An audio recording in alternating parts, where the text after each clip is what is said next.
Chen Hansheng, once a social elite, unexpectedly finds himself reborn as a youthful high school senior. Faced with this sudden second chance at life, he stands at an emotional crossroads, his heart tumultuous with conflicting feelings. Shen Youchu, a girl akin to a hidden treasure, exudes innocence and warmth, while Xiao Rongyu remains a distant yet cherished memory, ethereal and cold. Each woman possesses her own unique allure, leaving Chen Hansheng in a quandary over whom to choose. Chapter 1. No Drinking and Driving. In the resplendent private room of the Jianye International Hotel, a group of elegantly dressed men and women clinked glasses, their faces flushed with the effects of alcohol. Mr. Chen, I hope you'll take good care of our future business. Mr. Chen, allow me to raise another toast to you. I'll drink to that. Mr. Chen, may your wealth continue to grow and prosper. The focal point at the table was none other than Chen Hansheng, as most toasts and flattery revolved around him. I wonder which fortunate woman will marry a man like Mr. Chen, remarked a rosy-cheeked woman, lifting her glass with a flirtatious tone. At 35, Chen Hansheng was at the pinnacle of his vigor, experience, and capability. His social standing endowed him with a relaxed demeanor, and his eloquence often drew the attention of women. Ms. Zhang may not know, but Mr. Chen is still unmarried. He is indeed a true diamond bachelor, someone chimed in. Perhaps Mr. Chen simply has too high standards, unable to appreciate us ordinary women. The woman replied with a coy smile, as she handed him her business card, her gaze sultry and inviting. Mr. Chen, with your impressive business, you must find a balance between family and career. Chen Hansheng politely accepted the card, but in that fleeting moment of contact, he felt a subtle tingle in his palm. Ms. Zhang had lightly traced her finger across his hand, her eyes filled with unspoken affection. He smiled nonchalantly and took a seat. As the gathering wound down, most attendees were inebriated, and the beautiful Miss Zhang cast a lingering glance at Chen Hansheng as she departed. He understood her unspoken invitation and gestured as if to call her, prompting her to beam in response. One of his subordinates approached, saying, Mr. Chen, allow me to drive you home. No need. Chen Hansheng waved his hand dismissively.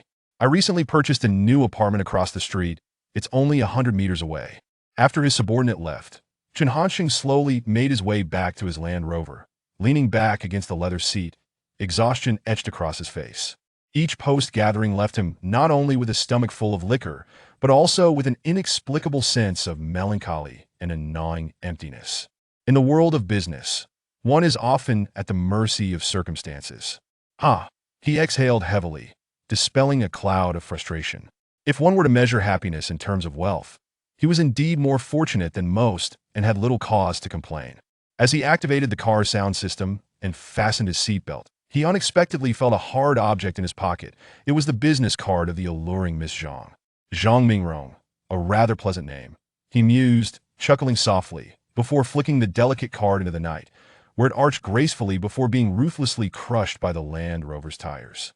In the confines of the vehicle, the melody of 500 miles from home drifted through the air. If you miss the train I'm on, you will know that I am gone. You can hear the whistle blow. 100 miles.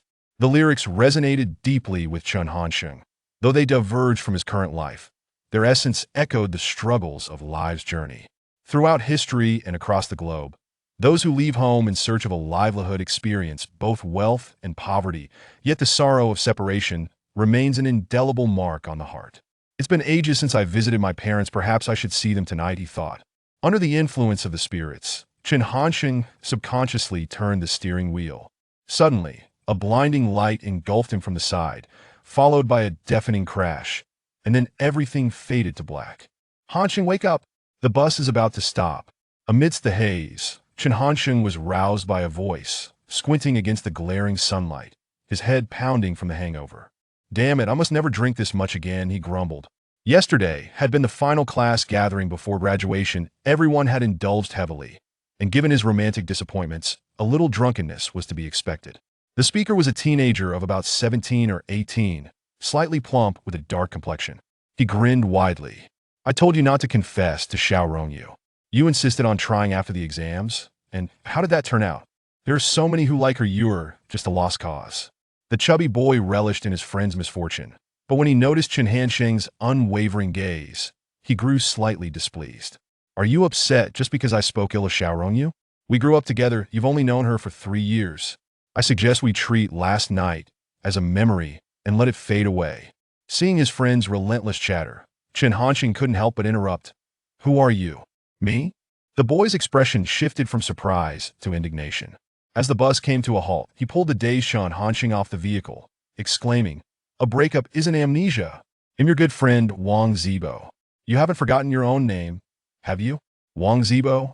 Chen Hansheng indeed had a good friend by that name, but he was currently abroad. Isn't Wang Zibo in Iraq? Damn it. Chen Hansheng, it's chaotic in Iraq right now. The Americans are gearing up to take down Saddam. Are you wishing for my untimely demise? Chen Hansheng fell silent, his gaze fixated on the reflective glass of the bus stop, where a familiar, yet strange adolescent stared back, sporting a hint of stubble. The sky was a brilliant blue, unmarred by clouds, and the dirt road kicked up dust in the sunlight, each particle visible. A nearby barber shop blared music through loudspeakers. "Let's go watch the meteor shower fall to earth. Let your tears fall upon my shoulder." As the scene before him combined with the music echoing through the streets, Chen Hansheng felt a sudden dizziness. This glitch scenario was unfolding in his life. A wave of nausea surged, compelling him to step aside and vomit. Wang Zibo, undeterred, approached and patted his back comfortingly. "You'll feel better after you're done." Once Chen Hansheng had emptied his stomach, clarity began to return, and Wang Zibo's image gradually aligned with his memories. "Where are we headed now?" Chen Hansheng managed to lift his head. "To the school to collect the admission notice." Wang Zibo, now unfazed, assumed his friend's odd behavior stemmed from the previous night's fruitless confession. Recalling that he had indeed gone with Wang Zibo to collect their admission notices, Chen Hansheng remembered he was headed to an ordinary second-tier university, while Wang Zibo was bound for a prestigious one. This year was not 2019, it was 2002. Chapter 2. Who are you? The two meandered to the school entrance, with Wang Zibo doing most of the talking while Chen Hansheng remained silent, striving to adjust to the world of 17 years prior. After graduating from university, Chen Hansheng felt disheartened by the lack of development in his hometown. Thus he remained in the provincial capital of Jianye to forge his path. Occasionally returning home to see his parents was always a hurried affair. He never took the time to notice the changes in his old neighborhood. Only during drunken nights would he find himself overwhelmed with unexplainable emotions and memories.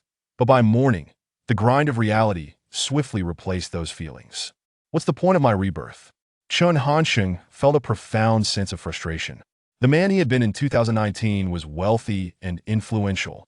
With a thriving company and subordinates, nothing about his current situation matched the typical narrative of a reborn individual who was betrayed, orphaned, impoverished, and suffering. God, I never wished for a rebirth. Chen Hansheng couldn't help but curse, as Wang Zibo rambled on about the embarrassing incident from last night, when Chen had drunkenly professed his feelings to Xiao Rongyu, snapping him back to reality. Were you even listening to me? Oh, sure. Chen Hansheng replied dismissively, patting his pocket, only to find it devoid of wallet, phone, or any means of digital payment. He sighed and turned to Wang Zibo. Do you have any money? I'd like to buy something from the convenience store. Are you thirsty? Wang Zibo, perceptive as ever, knew that a hangover often left one parched, especially on a warm day. What do you want, Gatorade or Coke? Wang Zibo offered to treat him. Just some mineral water will do, and grab me a pack of cigarettes, Chen Hansheng responded. Wang Zibo's eyes widened in surprise as he scrutinized Chen Hansheng. When did you start smoking? I had no idea. Chen Hansheng felt a surge of irritation. He had never noticed how chatty his childhood friend had become.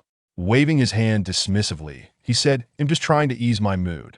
After a moment's hesitation, Wang Zibo complied and went to buy cigarettes. The convenience store was located just outside Gangcheng No. 1 High School. Chen Hansheng gazed at the spacious iron gates, reflecting on the 1,000 memories encapsulated within 3 years of high school. Before long, Wang Zibo returned. Hey, erase your cigarettes. Ah, it's been ages since I've seen Hometown Mountain, Chen Hansheng chuckled, having rarely smoked that brand since entering the workforce. Skillfully tearing open the package, he offered a cigarette to Wang Zibo. Care for one? Wang Zibo hesitated, but ultimately decided to join his friend. Wang Zibo still exhibited a typical student's demeanor, shy and reserved, unlike Chen Hansheng, who had been seasoned by the trials of life. He rolled his pant legs up to his knees, plopped down on the curb, and exhaled plumes of smoke, squinting thoughtfully at the students passing by. Wang Zibo, cautious as ever, turned his head away while smoking, quickly inhaling and then hiding the cigarette but behind him, exhaling wisps of smoke like a delicate kettle. Seeing Wang Zibo's timid demeanor, Chen Hansheng remarked, "You smoke with quite a flair." Having been a chain smoker, Chen Hansheng flicked the ash with rhythmic precision. "It's all about practice," he replied nonchalantly. Wang Zibo's envy grew. Chen Hansheng's current demeanor was both arrogant and charming, undeniably cool. Before they could finish their cigarette, a group of students approached on bicycles. Wang Zibo hastily extinguished his cigarette and warned Chen Hansheng, "Quick, toss it. Are there teachers around?" Chen Hansheng was startled. "No teachers, just our classmates," Wang Zibo clarified. Initially, Chen Hansheng had almost discarded the cigarette, but upon hearing that, he reconsidered. While he respected the teaching profession, he felt little need to regard his former classmates with the same reverence, having graduated and moved on. This group of students was likely also there to collect their admission notices, chatting and laughing, their excitement palpable. As they passed by Chen Hansheng and Wang Zibo, they all halted. Chen Hansheng's current appearance was disheveled, a reflection of his hangover and confusion from his rebirth. He sat carelessly, cigarette dangling from his mouth, and without the youthful visage of his 18-year-old self, he resembled a middle-aged man burdened with life's woes. His former classmates stared at him in astonishment. In a school like Gangcheng No. 1 High, where education took precedence, smoking was often viewed as a sign of moral decay. "Are you all here to collect your admission notices?" Wang Zibo felt compelled to break the silence. The group remained silent, their gaze drawn to a girl in the center. The young lady was strikingly beautiful, her floral, knee-length dress fluttering gently in the summer breeze, radiating a vibrant charm. She stood at least 1.67 meters tall, her face flushed with a soft hue from the heat, with a straight nose, rosy lips, and a rounded chin. Her clear, bright eyes sparkled beneath thick lashes, and her silky hair fell gracefully to her shoulders. As the girl dismounted her orange bicycle and approached, Chen Hansheng could even catch a faint whiff of lily perfume. "Chen Hansheng, how could you smoke?" Her voice was melodious, laced with irritation. Chen Hansheng couldn't recall who she was and turned to Wang Zibo, who was equally bewildered. With no other option, Chen Hansheng asked, "Who are you?"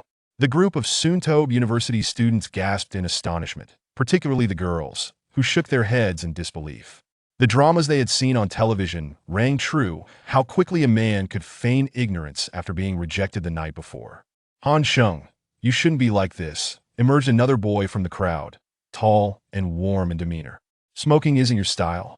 I hope you can overcome the shadows of your breakup and embrace a brighter tomorrow. We all look forward to your progress." While his words seemed comforting and encouraging, they carried an air of condescension that Chen Hansheng found off-putting.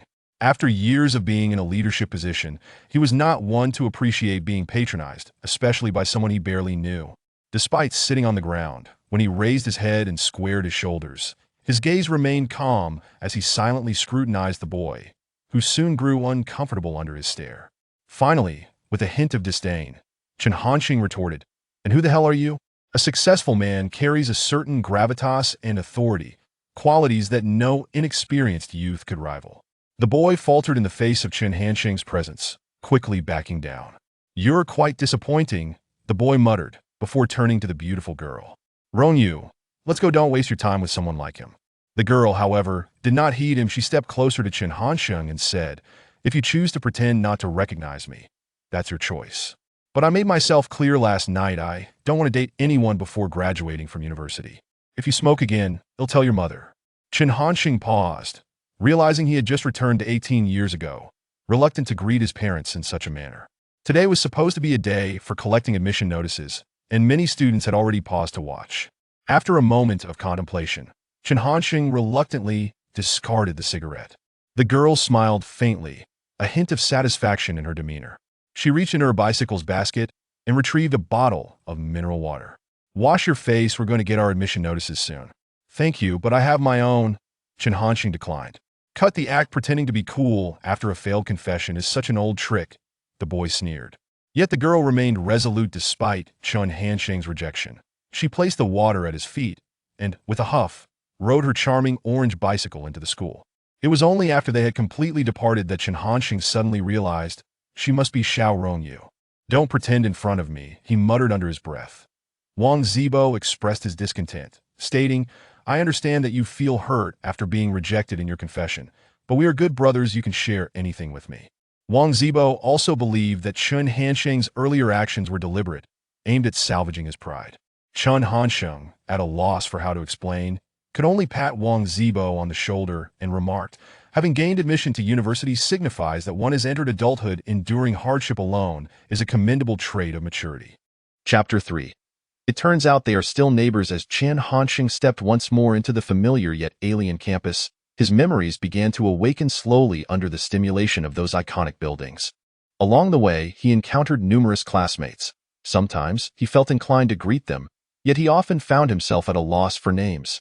However, he had no difficulty recalling Xiao Rongyu and a boy who had just emerged. Trying to show off. It was said that Xiao Rongyu was the most beautiful student at Gangcheng No. 1 High School in its decades-long history. A gathering of senior students the previous night. Fueled by alcohol, Chen Hansheng had boldly confessed his feelings, only to be naturally rejected. Xiao Rongyu's reasons never changed. In middle school, she had claimed that she wouldn't date, and upon entering high school, she reiterated the same. After finally graduating high school, she declared that she wouldn't date until after college. Gangcheng was a small city, where connections could be found in the most unexpected places. Thus, Chen Hansheng's mother knew Xiao Rongyu's mother. Although Xiao Rongyu's parents worked for the police and the Power Supply Bureau, affording them a somewhat better living condition. Nonetheless, Chen Hansheng had never been a loser. He maintained above-average grades, stood tall and robust, and had a lively personality. He had even been involved in a fight with delinquents outside of school. His family was not affluent, but they were certainly not poor either, and he had never had to worry about tuition fees throughout his schooling.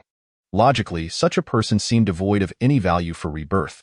He could not fathom why he had been chosen, perhaps as punishment for driving under the influence.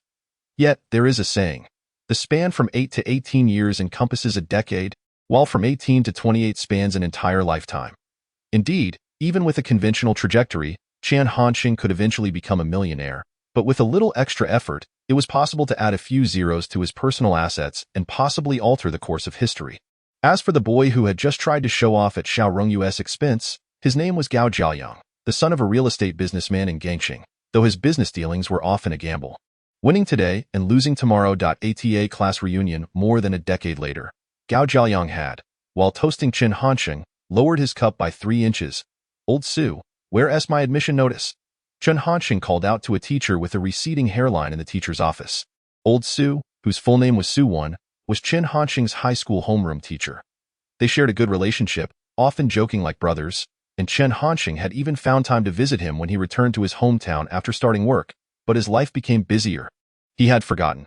Later, Old Sue succumbed to lung cancer while Chen Hansheng was abroad, and he could only send a white envelope through someone else, unable to return for the memorial service.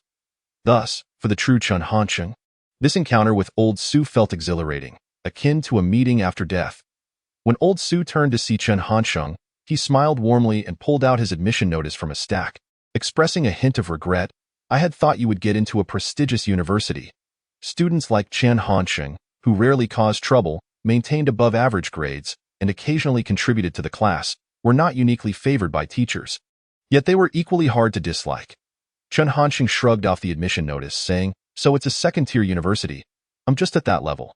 Wang Zibo, on the other hand, was quite respectful. "Hello, Teacher Sue. I've come to collect my admission notice." While Old Sue rummaged through the notices, Chen Hansheng took the opportunity to glance at his desk and spotted a pack of Hong Jianling cigarettes, the best-selling brand in Sudong province, aimed at the working class, just like the ones his father smoked. "Old Sue, you ought to smoke less. The stress of teaching a graduating class is already considerable, and your health may not withstand it." Chen Hansheng remarked as he picked up the pack. Sue One was momentarily taken aback. Most students merely expressed thanks or empty platitudes about visiting more often, but Chen Hansheng's sincere admonition to smoke less echoed like that of an old friend.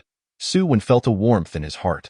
Modern teachers, often perceived as mere chalk and dust, toiling tirelessly at the podium, did not always seek the lofty ideal of nurturing successful students, yet it felt heartening when a student genuinely cared about their well-being.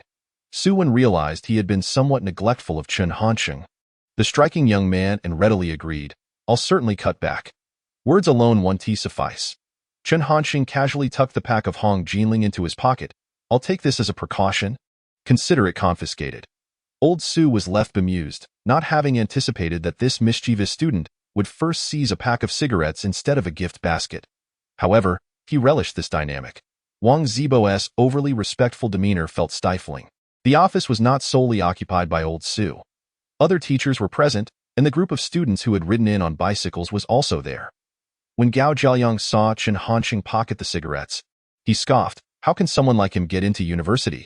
It's simply diminishing the average quality of our future students." Immediately, a girl retorted, "Chen Hansheng usually performs well. Getting into a second-tier university is just a slip-up." Maybe the smoking is due to she abruptly halted, realizing the subject of her comment, Xiao Rongyu, was present.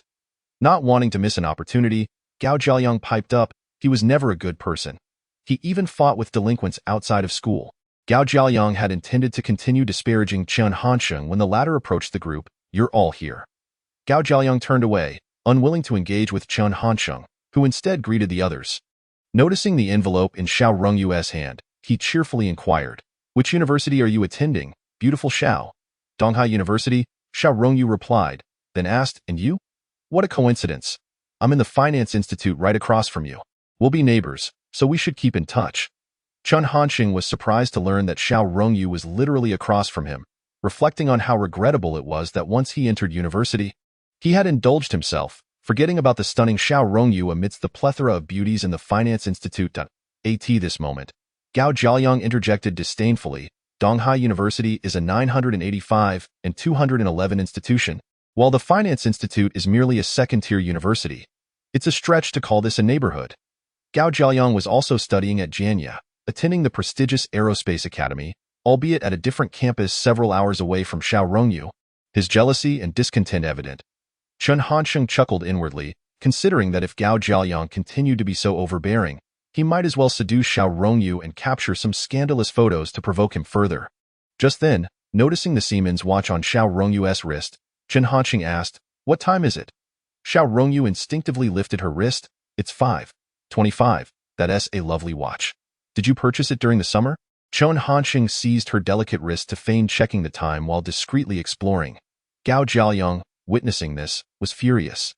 That scoundrel Chen Hansheng, having failed to confess last night, is now resorting to physical advances? Xiao Rongyu swiftly withdrew her hand, glaring angrily at Chen Hansheng. Having gained his moment, he quickly called over Wang Zibo to leave, leaving a crowd of onlookers in bewilderment. At exactly 5:30, the school loudspeakers began to play music. Perhaps recognizing the significance of the admission notice day, broadcasting Su Wei's Blue Lotus. Nothing can hinder your yearning for freedom, a life unrestrained, your heart unburdened, blooming eternally as the blue lotus among the throng of students. Some second-year students were still attending supplementary classes. As Chen Hansheng walked amidst the bustling crowd, observing the youthful faces, listening to the melodious folk tunes, and breathing in the fresh air, he felt an uplifting sense of joy. High school was indeed comfortable. Alas, he had already graduated. Chapter 4. The little goldfish goddess Gangxing is a small city where life moves at a leisurely pace. As people ride bicycles home, Chen Hansheng and Wang Zibo strolled slowly in the twilight, the enchanting light casting elongated shadows of the two friends. Chen Hansheng was keenly immersed in observing the landscape.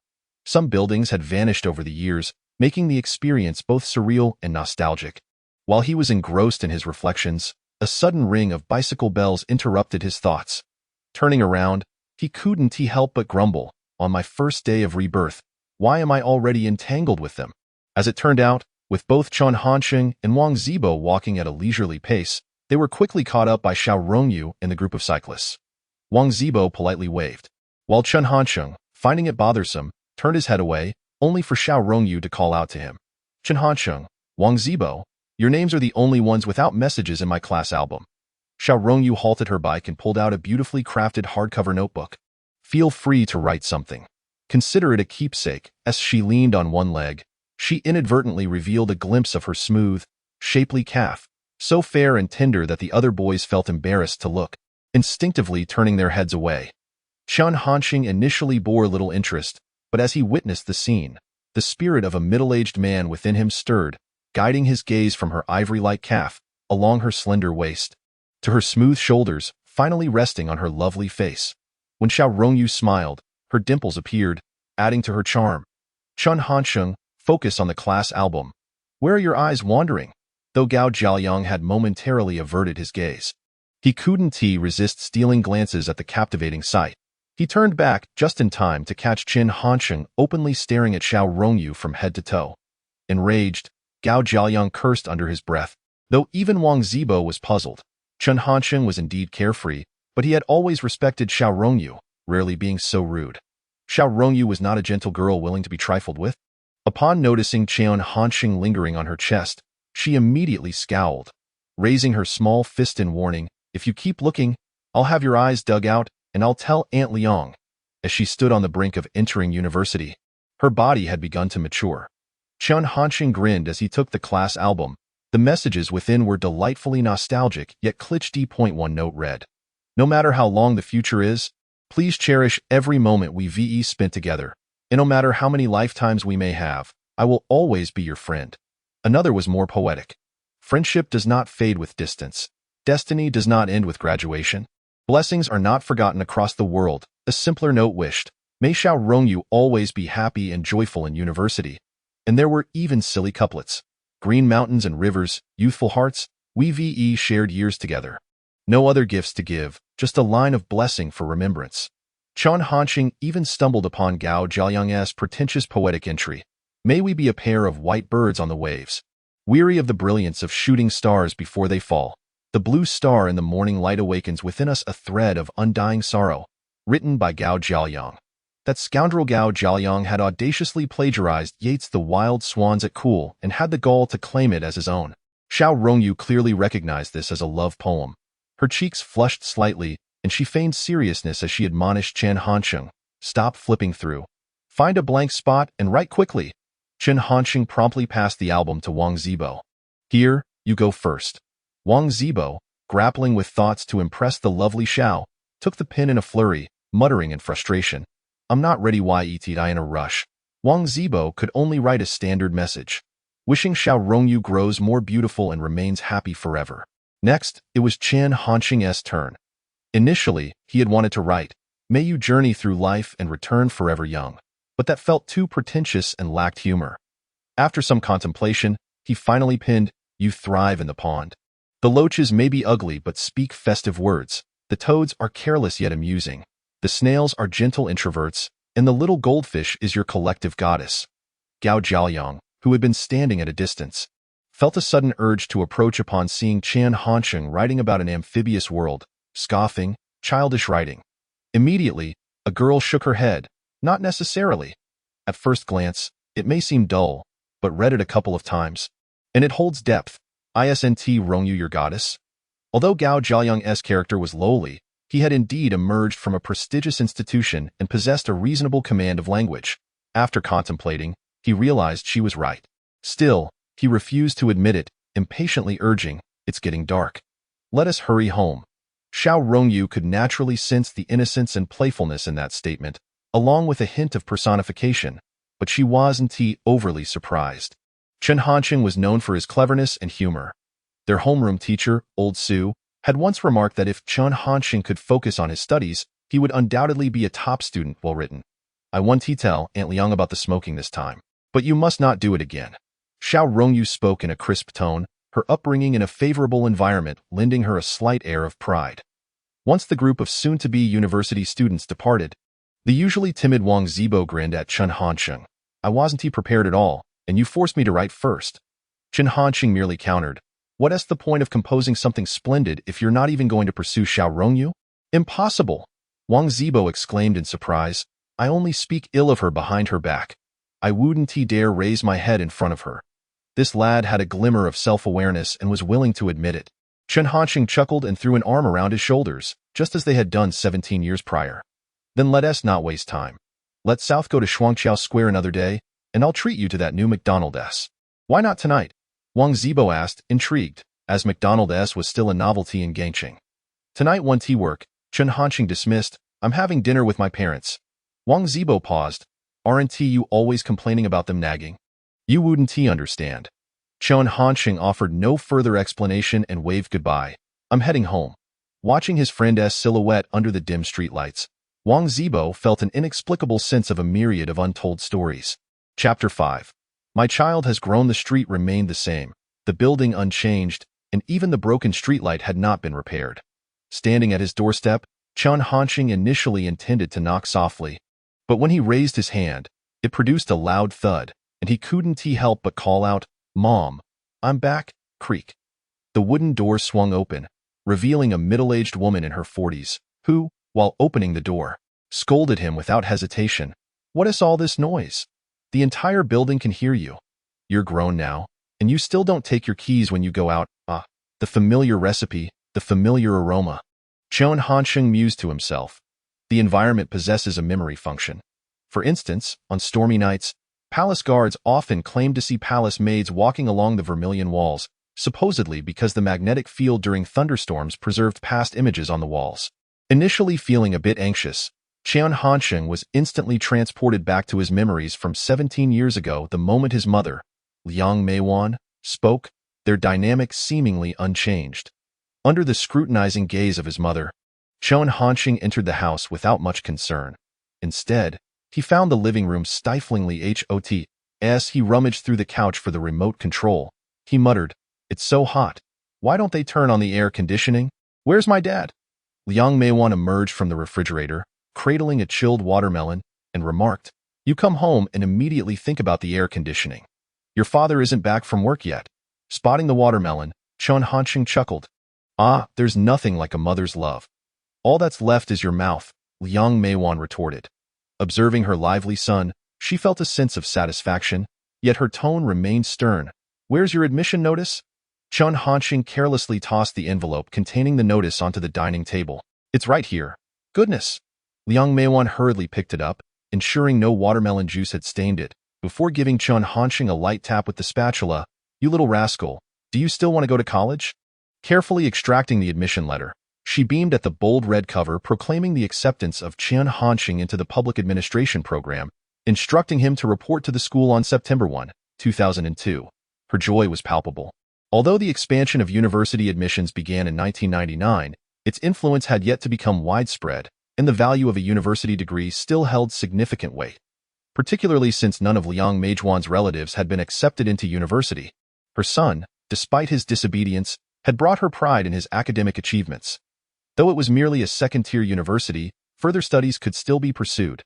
As Liang Meiwan contemplated this, Chen Hansheng devoured half a watermelon and then headed to the bathroom for a shower, prompting Liang Meiwan to finally remember, "Make sure to let the water heat for 10 minutes, or you'll catch a chill." The household still relied on a solar water heater, necessitating a preheating period before bathing. Ignoring her, Chen Hansheng tossed his clothes aside and stepped into the shower. On a day like this, a cold shower is the most refreshing. "You little brat." Liang Meiwan could only relent, turning her attention back to the admission letter, suddenly feeling a sense of relief. Supporting a child until university required significant financial and emotional investment. In just 4 years, she and her husband could finally relax, perhaps even help care for grandchildren, content with their lives as they were. This was the simple life Liang Meiwan longed for. Chen Hansheng enjoyed a refreshing cold shower, staring blankly at his reflection in the mirror. Youthful, healthy, and brimming with vitality, he gazed at the face of an 18-year-old. When he allowed his eyes to roam, they revealed a depth beyond his years. Suddenly, he jabbed a finger against the mirror, declaring, "Since I've been sent back, I must accomplish something. Even though a normal life won't leave me wanting for money, that would be utterly dull." At that moment, he heard the sound of the iron gate and voices in the living room, swiftly adopting a more cheerful demeanor as he donned a loose-fitting home shirt and shorts, striding out and calling, "Dad's back." Standing in the living room was a tall, handsome middle-aged man, who bore a striking resemblance to Chen Hansheng. This was his father, Chen Zhaojun, though their personalities were worlds apart. Chen Zhaojun was a man of few words. Liang Meiwan often joked that he could go an entire afternoon without uttering a single sound. In stark contrast, his son was lively and unconcerned with convention, so, even as his son greeted him, Chen Zhaojun merely responded with a nonchalant hum, though he did notice the droplets of water still glistening on Chen Hansheng's back from his shower and quietly adjusted the air conditioning's temperature. Before Chen Hansheng could exchange pleasantries with his father, Liang Meiwan appeared, holding Chen Hansheng's change of pants, from which he extracted a pack of cigarettes, slapping it onto the table. Well, Chen Hansheng, sneaking around learning to smoke? Are we?" These were the red Jinling cigarettes that Chen Hansheng had confiscated from his homeroom teacher, Lao Su, and he had forgotten to hide them, resulting in Liang Meijuan's discovery. Chen Hansheng maintained a neutral expression. Lao Su forced them on me, saying my performance in the college entrance exam was average and that this was a consolation gift. Nonsense. Liang Meijuan scoffed, unconvinced. Since when does a homeroom teacher give cigarettes to students? Chen Zhaojun, are you going to let this slide? Chen Zhaojun had no intention of getting involved in this mother-son dispute and was about to retreat to the bedroom when Liang Meijuan wouldn't let him off the hook. He glanced at his indifferent son and his irate wife, ultimately deciding to side with her. Smoking was too early for a boy, and even considering social needs, it was better to wait until he was officially in university. I'll be keeping this pack, Chen Zhaojun said, pocketing the cigarettes. Chen Hansheng thought it amusing that, after all the back and forth, his father ended up benefiting. However, feeling a bit guilty for returning empty-handed after his reincarnation, he resolved to consider the cigarettes as a welcome gift. The family then sat down to eat, with Liang Meijuan discussing with Chen Zhaojun, "Make sure to request some time off to help us send Hansheng to university." Chen Zhaojun nodded. While Chen Hansheng shook his head, "I can report myself. You both should go about your own business." Liang Meijuan shot him a fierce look. "It's hundreds of kilometers away, and what about the several thousand yuan in tuition?" "I have that too," Chen Hansheng replied. In the past, he had never allowed his parents to accompany him when he reported to school, and this time would be no different. However, in 2002, tuition was primarily paid in cash, and he recalled the anxiety of carrying several thousand yuan on a bus. After a pause, Chen Hansheng added, "If our family wasn't in a position to apply for student loans, I wouldn't dream of fabricating materials to take advantage of the system. I would have applied for a student loan instead." "Nonsense." Liang Meijuan put down her chopsticks. "Though we aren't wealthy, we can certainly support your university expenses. Don't try to pull any tricks on me. Just focus on your studies." Liang Meijuan knew her son well. He had too many ideas and lacked self-control. Chen Hansheng, however, was undeterred. "In any case, I've made up my mind. Besides the first semester, I won't ask you for tuition or living expenses again. I'll find ways to earn my own money." "You dare?" Liang Meijuan's brows shot up. "What is there to be afraid of?" Chen Hansheng defiantly replied. Chen Zhaojun weighed in, as was customary, whenever there was a disagreement between mother and son. Chen Zhaojun was called to arbitrate. This habit continued for years. After some thought, Chen Zhaojun spoke slowly. "Hansheng is a man. It is only natural for him to have the desire to venture forth, but he must not neglect his studies." Seeing Chen Zhaojun support Chen Hansheng, Liang Meijuan was displeased. "He was such a good boy when he was younger, and then you insisted on fostering his independence, resilience, and sense of responsibility, always backing him in his peculiar ideas. Now, he doesn't even listen to me." However, in a democratic family vote of 2-1, the proposal for Chen Hansheng to report alone and earn money was formally approved, leaving Liang Meijuan feeling somewhat discontented that evening. Chen Zhaojun reassured her, "Hansheng may not be the best student, but pay attention. His practical skills and emotional intelligence surpass many of his peers. This will become even more evident once he enters society." In his previous life, Chen Hansheng had started a business right after graduating from university, facing numerous failures before finally succeeding. His resilience and social skills were significantly influenced by Chen Zhaojun's deliberate upbringing. "The little rascal is starting to understand things without even realizing it," Liang Meijuan murmured to herself. Chen Zhaojun chuckled. "Our son is growing up." Chapter 6. Whispers in the Bun Shop at 5 a.m. But the sky over the port city remained dimly lit. Chen Hansheng lay wide-eyed, staring at the ceiling. He had thought there was a chance he would wake up in 2019, but upon turning to see a volume of Dragon Ball on his bedside, he resigned himself to the fact that he was truly stuck here. Sighing, he began brushing his teeth and washing his face. Liang Meijuan, awakened by the noise, peered out and said, "Oh, look who is up early today. Young Master Chen?" "I'm hungry, Mom," Chen Hansheng replied, patting his belly. So, he had been awakened by hunger. Liang Meijuan never coddled her son. "If you're hungry, go buy breakfast yourself. Don't worry about us. Your dad and I will eat at the cafeteria. Now let me get some more sleep." After saying this, she returned to her bedroom, even locking the door with a click, fearing Chen Hansheng might wake her again. Chen Hansheng was left speechless. Although she claimed not to support Chen Zhaojun's parenting methods, her actions subtly reinforced them. 2 years ago, when Chen Hansheng was still in his first year of high school, Liang Meijuan had proudly boasted to her family that even if she and Chen Zhaojun were to suddenly die in an accident, 15-year-old Chen Hansheng would never starve in this world. Her words had infuriated Chen Hansheng's grandmother, who had yelled that if the couple couldn't raise their child, they should send him back to the countryside. With his mother indifferent to his plight, Chen Hansheng had no choice but to venture downstairs alone in search of food. The streets were mostly deserted, with only a handful of breakfast vendors setting up their stalls. The air was filled with a thin mist, cool against the skin, yet invigorating. The aromas of crispy fried dough, egg pancakes, and steaming soup dumplings wafted through the air. Chen Hansheng strolled along, his stomach growling, when the vendor selling egg pancakes called out from afar, "Hey, young man, care for an egg pancake?" "Sure." Chen Hansheng hurried over, even thinking to ask the vendor for an extra egg. Then he remembered that it was 2002, and without a mobile phone, how could he pay? What a predicament, he thought. Liang Meiwan had forgotten to give him any change, so he reluctantly passed on the egg pancake. It struck him as absurd that, despite having millions in his previous life, he found himself broke in this reincarnated state. Nevertheless, he maintained a positive outlook and decided to adapt to the port city of 17 years ago, continuing along the moat until he reached Shuangqiao Park. There, he encountered a number of elderly individuals practicing their morning exercises. Chen Hansheng initially planned to sit for a moment before heading home, but then he spotted a familiar figure, Xiao Rongyu. She was jogging, dressed in shorts that showcased her long, fair legs, and a black fitted top that accentuated her curves, as her chest gently swayed with her running stride. Chen Hansheng felt a rush of excitement. "Xiao Rongyu," he called out, waving from a stone bench. Xiao Rongyu looked surprised to see him. It was only around 6:30 a.m. and he should have been asleep. "What are you doing here?" she inquired, wiping the beads of sweat from her nose. "I know your intentions, but I really don't want to be in a relationship during university." "What on earth?" Chen Hansheng stared at her, bewildered that she was discussing romance so early in the morning. Noticing his expression, Xiao Rongyu sighed. "Aren't you waiting here for me, hoping to catch my attention?" Chen Hansheng was momentarily taken aback, and Xiao Rongyu pouted. "You pretended not to know me yesterday to get my notice, right?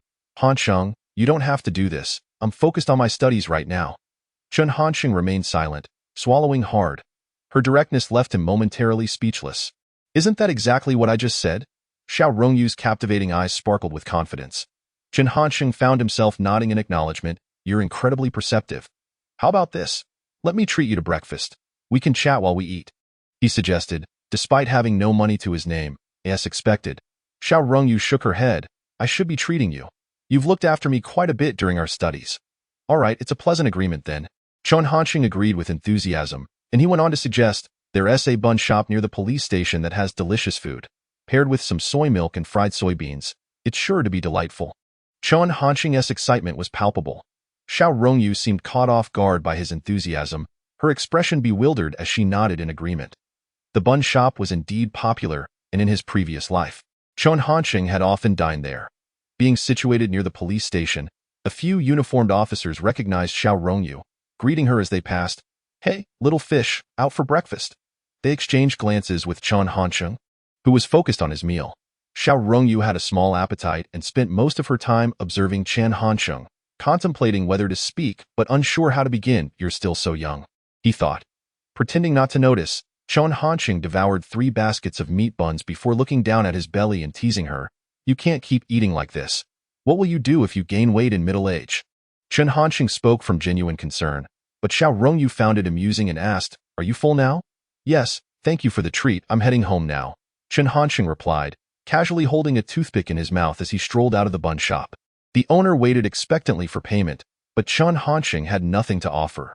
Glancing back, he saw Xiao Rongyu tying her hair, and since she couldn't hear him, he joked, "Just wait, my girlfriend is paying." Just then, a middle-aged policeman with a second-level inspector badge walked in and overheard him. Chen Hansheng recognized him vaguely, suspecting he was a friend of his parents. They exchanged nods, but his name eluded him. As he waited outside, Chen Hansheng noticed the officer affectionately wiping sweat from Xiao Rongyu's brow, while the bun shop owner pointed toward him, saying something. Panic surged through him as he suddenly realized. "Oh no!" He tossed aside the toothpick and called out loudly, "Xiao Rongyu, I have something to deal with at home. I'm heading back." Without waiting for her response, he hurried away. Chapter 7. Acting according to my face, damn it. How did I end up encountering her dad while trying to mooch breakfast? Upon returning home, Chen Hansheng couldn't help but grumble. Chun Zhaojun and Liang Meiwan had already left for work, and the kitchen was spotless, devoid of any lingering odors. His mother was indeed a tough cookie, refusing to cater to him. Chen Hansheng decided to take a shower first, then enjoy a long morning in API. In the past, he had often rushed from dawn till dusk. But now, thanks to his reincarnation, he had the rare luxury of leisure time, and he intended to savor it. He slept soundly until 10:30 a.m. when the ringing of the phone jolted him awake. In his dream, he was still in 2019, and upon opening his eyes, he found himself back in the sweltering summer of 2002. Who could it be? He shuffled over to the phone and picked up the receiver. "It's your mother," Liang Meiwan stated bluntly. "We're all going to your grandmother's for lunch. Now that you're in university, we want to have many chances to meet, so make sure to visit her more often before we leave." "Understood," Chen Hansheng replied. Hanging up the phone, he sat on the edge of his bed, shaking off the remnants of sleep and contemplating his grandparents' family situation. Lost in thought, he couldn't help but chuckle. Isn't this just like a plot twist from a web novel? I have to slowly merge my memories, but I've been myself for the past 17 years. How does that even work? Chen Hansheng's maternal grandparents reside in the countryside. His grandfather is a primary school teacher, while his grandmother is a homemaker who also tends to a few acres of land. Having lost his grandparents at a young age, he shares a close bond with them. After a half-hour bus ride, Chen Hansheng arrives at his grandparents' home, which is soon to be transformed into a development zone. For now, however, it remains a verdant oasis, with fields of golden wheat swaying gently in the scorching summer breeze, accompanied by the soothing sound of rustling wheat stalks. "Grandfather, grandmother, may I have some water?" Chen Hansheng called out exuberantly as he pushed open the door to the rustic courtyard. The main room was bustling with family. Both his uncles and their families were present, all merrily enjoying slices of watermelon. "Look, the college student has arrived," one of his aunts remarked with a smile. Chen Hansheng chuckled, aware that neither of his uncles nor his cousins from his aunt's side had been admitted to college. While others might mention the term college student with pride, he often chose to downplay it, deliberately suppressing any anticipation he might have for university life. He picked up a slice of watermelon, devouring it without concern as the juicy red juice dripped onto his clothes, prompting laughter from his aunt, who exclaimed, "You're a college student, yet you eat like Zhu Beiji." After finishing several slices under the watchful eyes of the family, Chen Hansheng wiped his mouth and asked, "Where's grandmother?" "She's in the grain yard behind the house, drying the harvest," his grandfather replied while puffing on his pipe. Chen Hansheng sighed inwardly, thinking how stubborn his grandmother could be at her age. "I'll go see her," he declared. Standing up. "Don't bother," his uncle interjected. "Even we can't call her back. She wants to leave until she is satisfied with the grain. That's because I haven't gone. Perhaps a grandson holds more weight than a son," Chen Hansheng said with a grin, picking up a worn straw hat from the ground, disregarding its sweat and dirt, and set off toward the grain yard, braving the sweltering heat. The room fell momentarily quiet as his grandfather took a few puffs from his pipe and remarked, "The son of the third family can thrive anywhere. Being an undergraduate, he will surely achieve great things." Liang Meiwan, who ranked third in her family, had a mediocre relationship with Chen Hansheng's aunt, and she scoffed. "Just because of good grades. It's all rote learning." His grandfather chuckled softly, tapping his pipe but remaining silent. As an experienced teacher, he understood that assessing a student's potential required more than just looking at grades. Chen Hansheng had always exhibited a certain maturity and openness, along with a touch of wildness. Such traits were not characteristic of mere rote learners. The grain yard was essentially a spacious area in the village designated for processing rice husks and drying grains. Chen Hansheng's grandmother, a petite old lady, was easily identifiable amidst the crowd. "Grandmother," he called out loudly. Hearing the familiar voice, she hesitated before looking up, her face lighting up upon recognizing her grandson. "Oh my, what brings you here?" she exclaimed, setting down her broom and approaching him, clasping his hand firmly and not letting go. "This is my eldest grandson. He is going to university in Jianye this year." University students are a rare sight in the countryside, prompting the onlookers to gather and scrutinize Chen Hansheng. "Say this the son of the third family? He looks just like his father. It's been ages since we last saw him." In the blink of an eye, he is off to college, still as handsome as he was in childhood.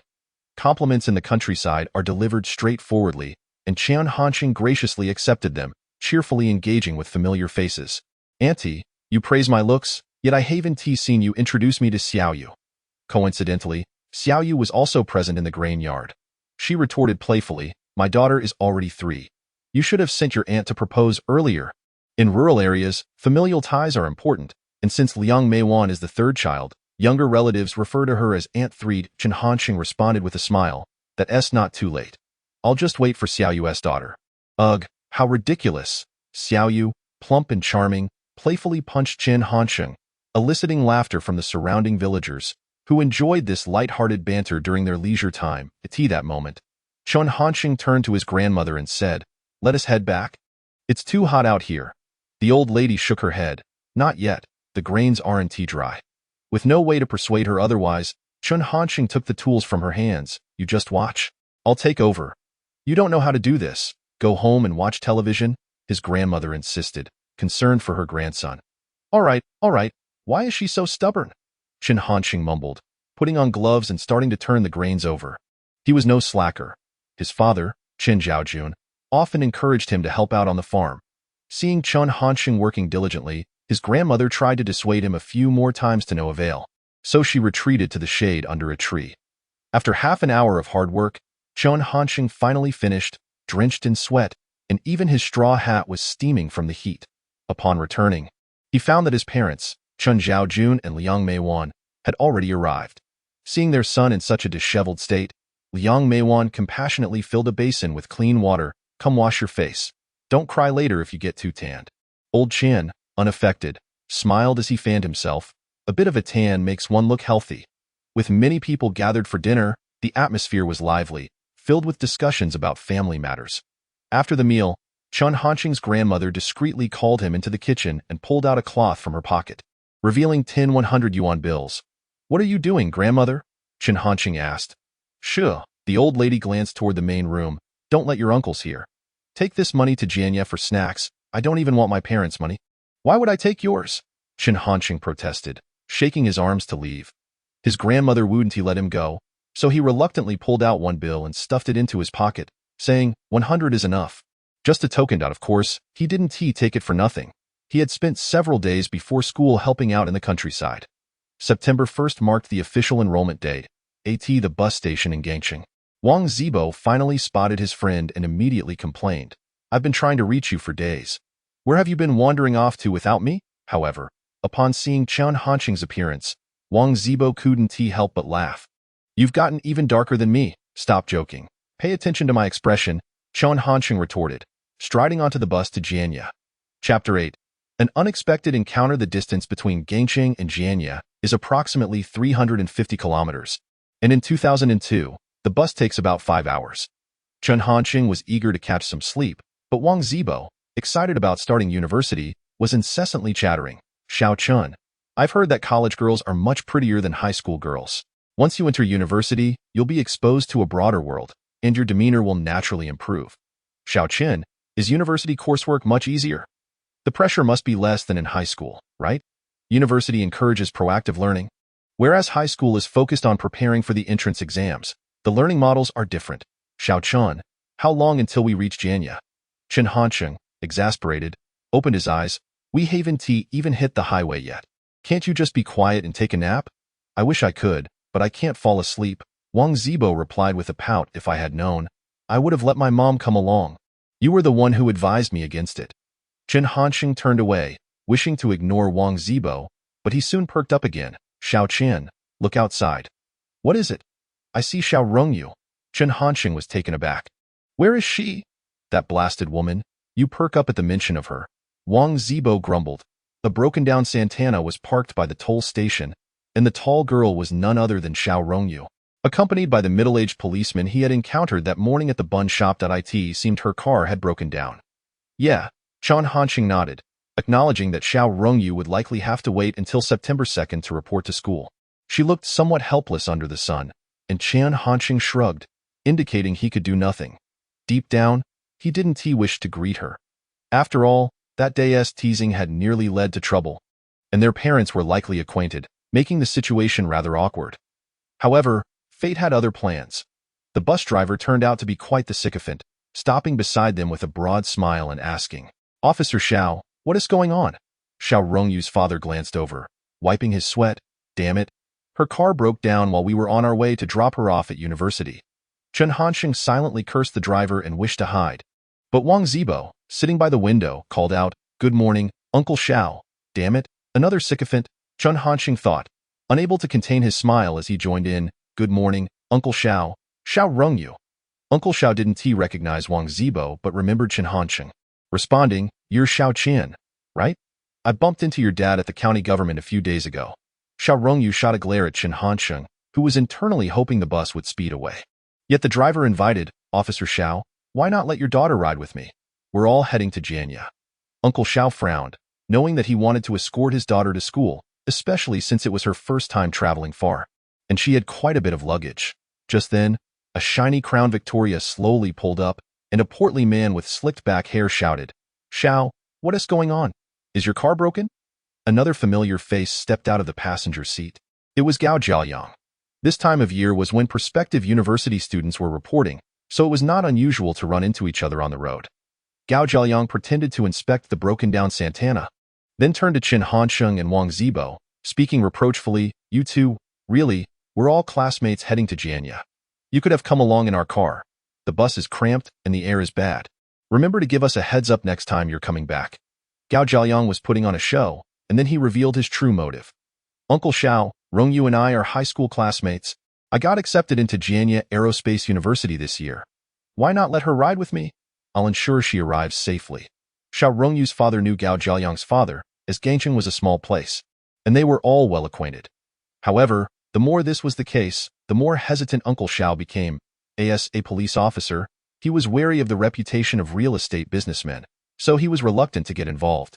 In contrast, Chen Zhaojun's character and integrity were trustworthy, and although his son, Chen Hansheng, might seem a bit rebellious, his family background was well known. Should they take the bus or ride in Gao's car? Uncle Xiao was curious about his daughter's opinion. "Rongyu." Gao Jiayang's tone was pleading, but Chen Hansheng had the opposite reaction. He just wanted to distance himself from the situation. "I'm taking the bus." Upon seeing Chen Hansheng's current attitude and recalling how close he used to be to her, Xiao Rongyu, feeling a bit miffed, said, "Oh, really?"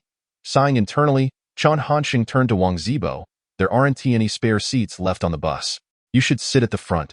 That was the seat beside the driver, and while it was a good spot, it would be exposed to the sun. Wang Zibo, not foolish, promptly refused, "I'm not going." "Well done," Chen Hansheng replied cheerfully. "Once Xiao Rongyu gets on, let her take that seat." Wang Zibo paused, realizing that Uncle Xiao was still watching from below. And did he really want to let the delicate Xiao Rongyu be exposed to the sun? "Why aren't you sitting there?" Wang Zibo finally grasped the situation. "I'd be sick from the sunlight."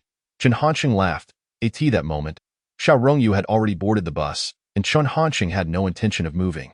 Wang Zibo, still feeling shy, hesitated for a moment before finally grabbing his luggage and standing up, muttering, "Damn you, Chen Hansheng, you just know how to send me off." Wang Zibo relinquished his spot, allowing Chen Hansheng and Xiao Rongyu to sit together. Chen Hansheng stepped down to help with the luggage, and Uncle Xiao still seemed a bit uneasy. "Xiao Chen, Xiao Rongyu mentioned that your school is right across the street. Remember to take good care of her." "Don't worry, Uncle. I'll make sure to look after your Rongyu," Chen Hansheng teased him. Uncle Xiao's eyelids twitched. He suddenly regretted his decision.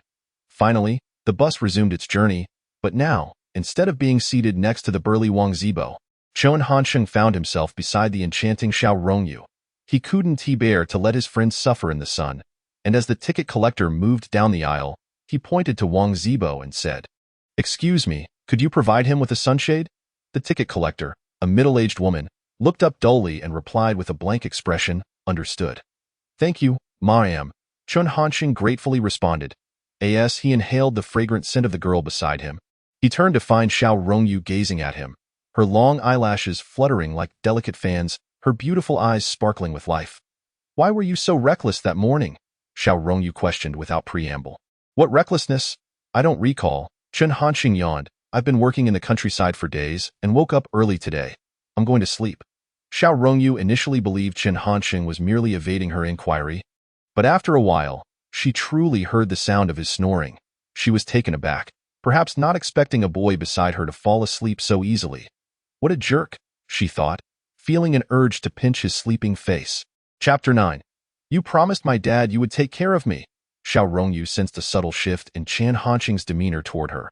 Although he had never been as obsequious as Gao Jiayang, he had always treated her with utmost courtesy. Now, however, it seemed he no longer regarded her with the same respect. After that night of rejection, did it mean they could no longer be friends? Xiao Rongyu pondered, feeling a mix of anger and disappointment. Some boys had been rejected by her numerous times, yet their attitudes remained unchanged. She glanced over to see Chen Hansheng lost in dreams, as if it made no difference whether he was seated next to Wang Zibo or Xiao Rongyu. As the bus swayed along the road, Xiao Rongyu felt a wave of drowsiness wash over her. After resting her chin on her hand a few times, she finally succumbed to sleep. Amidst her drowsiness, Chen Hansheng heard the ticket collector's voice echoing through the bus. "We have arrived at the Hengzi service station. Please take your valuables and return to the bus in 10 minutes. The journey from Gangcheng to Jianye was lengthy, yet in 2002, few buses were equipped with restrooms, so drivers would stop at gas stations for passengers to take a break. I need to use the restroom." Chen Hansheng was about to disembark when he suddenly felt a weight on his shoulder. It turned out Xiao Rongyu was comfortably resting her head on him. Sound asleep. Xiao Rongyu was indeed quite beautiful, even in her slumber. Her hands were clasped over her chest, rising and falling with her breaths, her face radiant with health, and her lips glistening. "Hey, do you want to use the restroom?" Chen Hansheng admired her for a moment before shaking her awake, disregarding any notion of gentleness. Rubbing her eyes, Xiao Rongyu, realizing she had been disturbed, seemed slightly annoyed. "I'm not going, then move aside. I need to step out for a smoke." Chen Hansheng stated bluntly. "Hey, Chen Hansheng, you're not allowed to smoke," Xiao Rongyu called out from behind. Chen Hansheng pretended not to hear her as the crowd began to disembark. Wang Zibo was already waiting below, and upon seeing Chen Hansheng, he immediately began to scold him. "Damn it, how does it feel to sit next to Xiao Rongyu? Need I even say? Very good. I leaned against her, and she leaned against me. It was a lovely nap," Chen Hansheng shamelessly remarked. Wang Zibo displayed an expression of envy on his face, and the two continued to boast for a while. As they approached the vehicle, Wang Zibo found it somewhat strange. "I thought you would smoke." "Not today, lest I be looked down upon when I kiss Xiao Rongyu later." What a blowhard. Wang Zibo did not believe this nonsense at all. Once back in the car, Chen Hansheng noticed Xiao Rongyu sipping yogurt while on the phone, her tone suggesting she was speaking with her father. In the midst of the conversation, Xiao Rongyu cast a glance at Chen Hansheng, likely because her father was also concerned about him taking advantage of his daughter. After hanging up, Chen Hansheng signaled for her to pass him the phone to take a look. Xiao Rongyu turned her head away, ignoring him, as he had insisted on getting out of the car to smoke. "I didn't smoke. You can smell my breath if you don't believe me." Chen Hansheng leaned in close, openly teasing her. Xiao Rongyu lowered her head to evade him, but Chen Hansheng persisted, and soon they were playfully tussling in their seats. Hearing the commotion, Wang Zibo turned to look, feeling a twinge of sadness as he remembered he was sitting in the front, enduring the sun's relentless rays. He spat out a curse. "You two are ridiculous. Stop, stop, stop. If you do that again, I will be angry." Xiao Rongyu, unable to withstand the teasing, nearly got kissed multiple times, their actions far too intimate. She decided to take out her phone and handed it to Chen Hansheng. "I thought you bought a phone too." Xiao Rongyu's phone was the newly released Nokia 7650 from April, priced over 6,000 RMB. Chen Hansheng's family could afford it, but he chose not to mention it, as both Chen Zhaojun and Liang Meiwan were pleased to save money. As he fiddled with the phone, he replied, "I didn't want a laptop or a phone. I plan to earn money in college and buy them myself." "Earn money yourself?" Xiao Rongyu paused, gently tucking her hair behind her ear, revealing her translucent earlobe. "What do you plan to do?" "Of course, I will find a beautiful and wealthy girlfriend. I have had a weak stomach since childhood, and doctors have advised me to live off a rich woman." Chen Hansheng stated earnestly. "Cut it out." Xiao Rongyu expressed her disdain.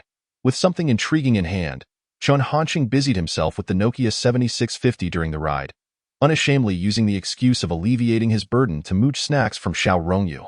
She was generous enough, responding with little more than eye rolls.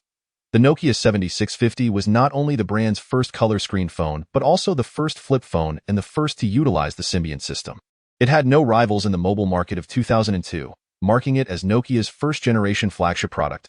However, from Chen Hansheng's perspective, compared to smartphones after 2017, the Nokia 7650's functions appeared exceedingly limited. He examined the phone's interface and scrutinized its exterior, ensuring he missed no detail. Xiao Rongyu, curious, remarked, "You seem as if you want to take this phone apart. If I had a screwdriver, I might just give it a try." Chen Hansheng nodded in agreement. "You're crazy." Xiao Rongyu hastily snatched the phone back. At that moment, the bus was crossing the Yangtze River Bridge, and many people stood up to gaze out. This magnificent bridge, completed in 1960, had become one of the attractions of Jianye over the decades, especially with armed police stationed atop, provoking cheers from those inside the bus. Below, the Yangtze River appeared a vast expanse of white, with a ferry weighing thousands of tons docked at the pier. "Why aren't you amazed?" Chen Hansheng merely observed calmly when Xiao Rongyu's voice suddenly reached his ears. Perhaps she was also gazing at the river, not realizing how close they were. Her breath brushed against his ear, tickling him pleasantly. An opportunity arose. Chen Hansheng swiftly turned his head, saying, "Aren't you also unamazed?" To his surprise, Xiao Rongyu was quicker. As soon as he moved, she pulled back, her expression vigilant.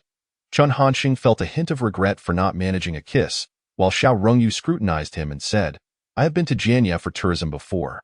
I visited not only the Yangtze River Bridge but also the Presidential Palace, Sun Yat-sen Mausoleum, and Confucius Temple."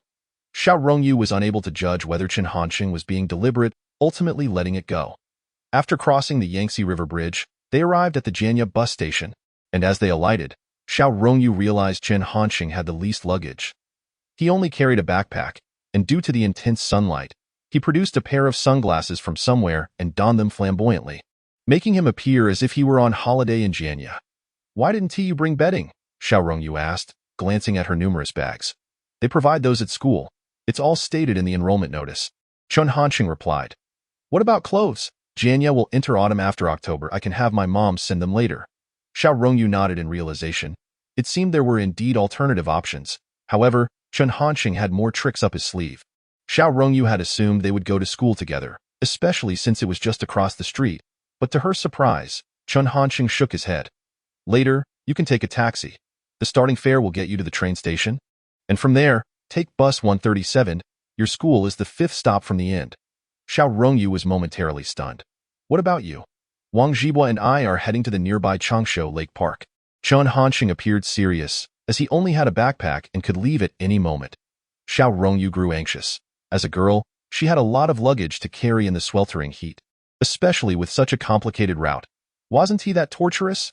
"Chen Hansheng," Xiao Rongyu suddenly shouted, her voice tinged with a hint of tears. "You promised my dad to take good care of me." Chapter 10 Men. It's worth noting that today was not only the enrollment day for Donghai University, but also for students at the School of Finance, as nearly all universities in Sudong Province had their enrollments today. The bus station was bustling with students, all baking under the sun while hauling their luggage and queuing to exit the station, their frustration palpable. However, Xiao Rongyu's outburst suddenly captured the attention of these seemingly innocent, yet secretly mischievous prospective college students, as if they had stumbled upon a juicy gossip story. Xiao Rongyu, beautiful and delicate, looked utterly pitiful in her distressed state. Chen Hansheng, wearing sunglasses that obscured his features, appeared tall and not unattractive, and Wang Zhibua, standing awkwardly to the side, was decidedly not the protagonist and could be overlooked. Thus, all eyes turned towards Chen Hansheng and Xiao Rongyu. Recently graduated from high school, these teenagers, in their youthful exuberance, immediately concocted a narrative of a heartless man abandoning a lovesick girl based solely on her words. "You promised my dad to take care of me."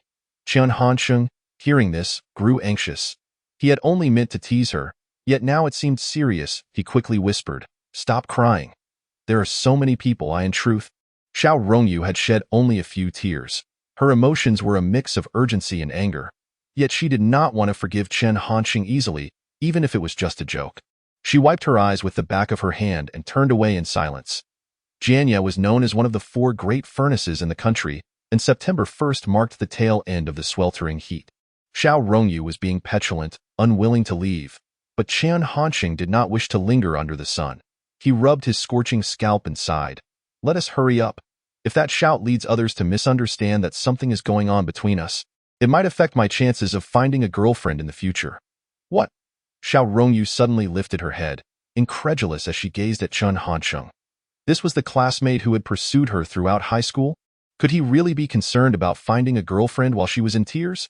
Chen Hansheng was startled by her sudden glare, but then reassured himself. After all, she had clearly rejected him before. How about this?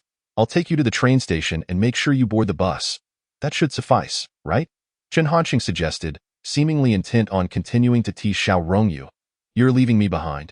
Xiao Rongyu nearly exploded with anger, her breathing quickening, causing her chest to rise and fall noticeably, drawing the attention of many young men present.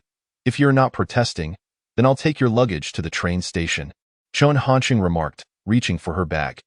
Unexpectedly, Xiao Rongyu seized his wrist and bit down without hesitation. Damn! Chen Hansheng couldn't help but exclaim. Xiao Rongyu showed no mercy, her cheeks flushed, and Chen Hansheng felt a sharp pain in his arm.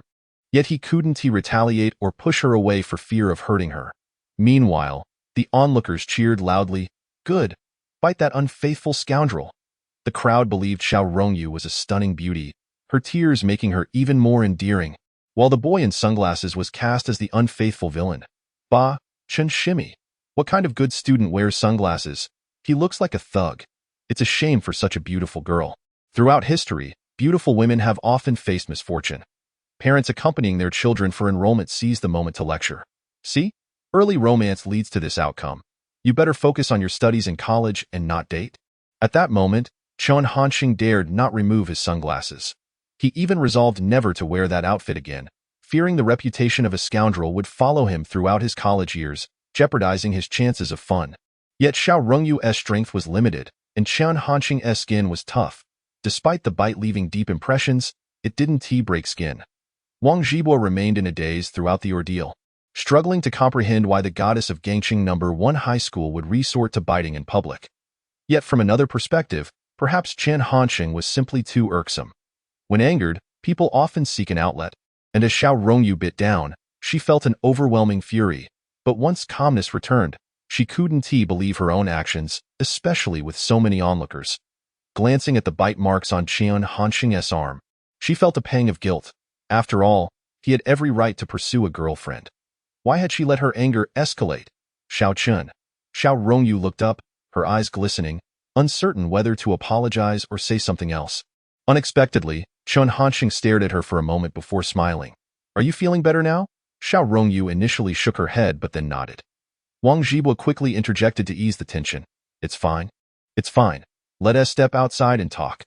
Wang Zhibo took the initiative to carry most of the luggage, while Chen Hansheng helped with quite a bit as well, leaving Xiao Rongyu with just a small bag. The three departed under the watchful eyes of the crowd. With the departure of the main characters, the onlookers quickly dispersed, and the bus station returned to its usual hustle and bustle. Outside the station lay a complex intersection and elevated road. Observing the ceaseless flow of vehicles, Wang Zhibo and Xiao Rongyu quickly found themselves lost, having no choice but to follow Chen Hansheng. Wang Zhibo, being more cautious, worried about stirring up any more trouble, tentatively asked, Xiao Chen, where are we going now? To get lunch. Aren't you hungry? Chen Hansheng countered. And then we'll head to Changshu Lake Park this afternoon. We can't leave Rongyu behind, Wang Zhibo advised. Chen Hansheng rubbed the bite marks on his arm and adopted a casual air. We can take her along for a bit. Wang Zhibo was pleased to hear this and turned to Xiao Rongyu. See? Xiao Chen agreed to join us.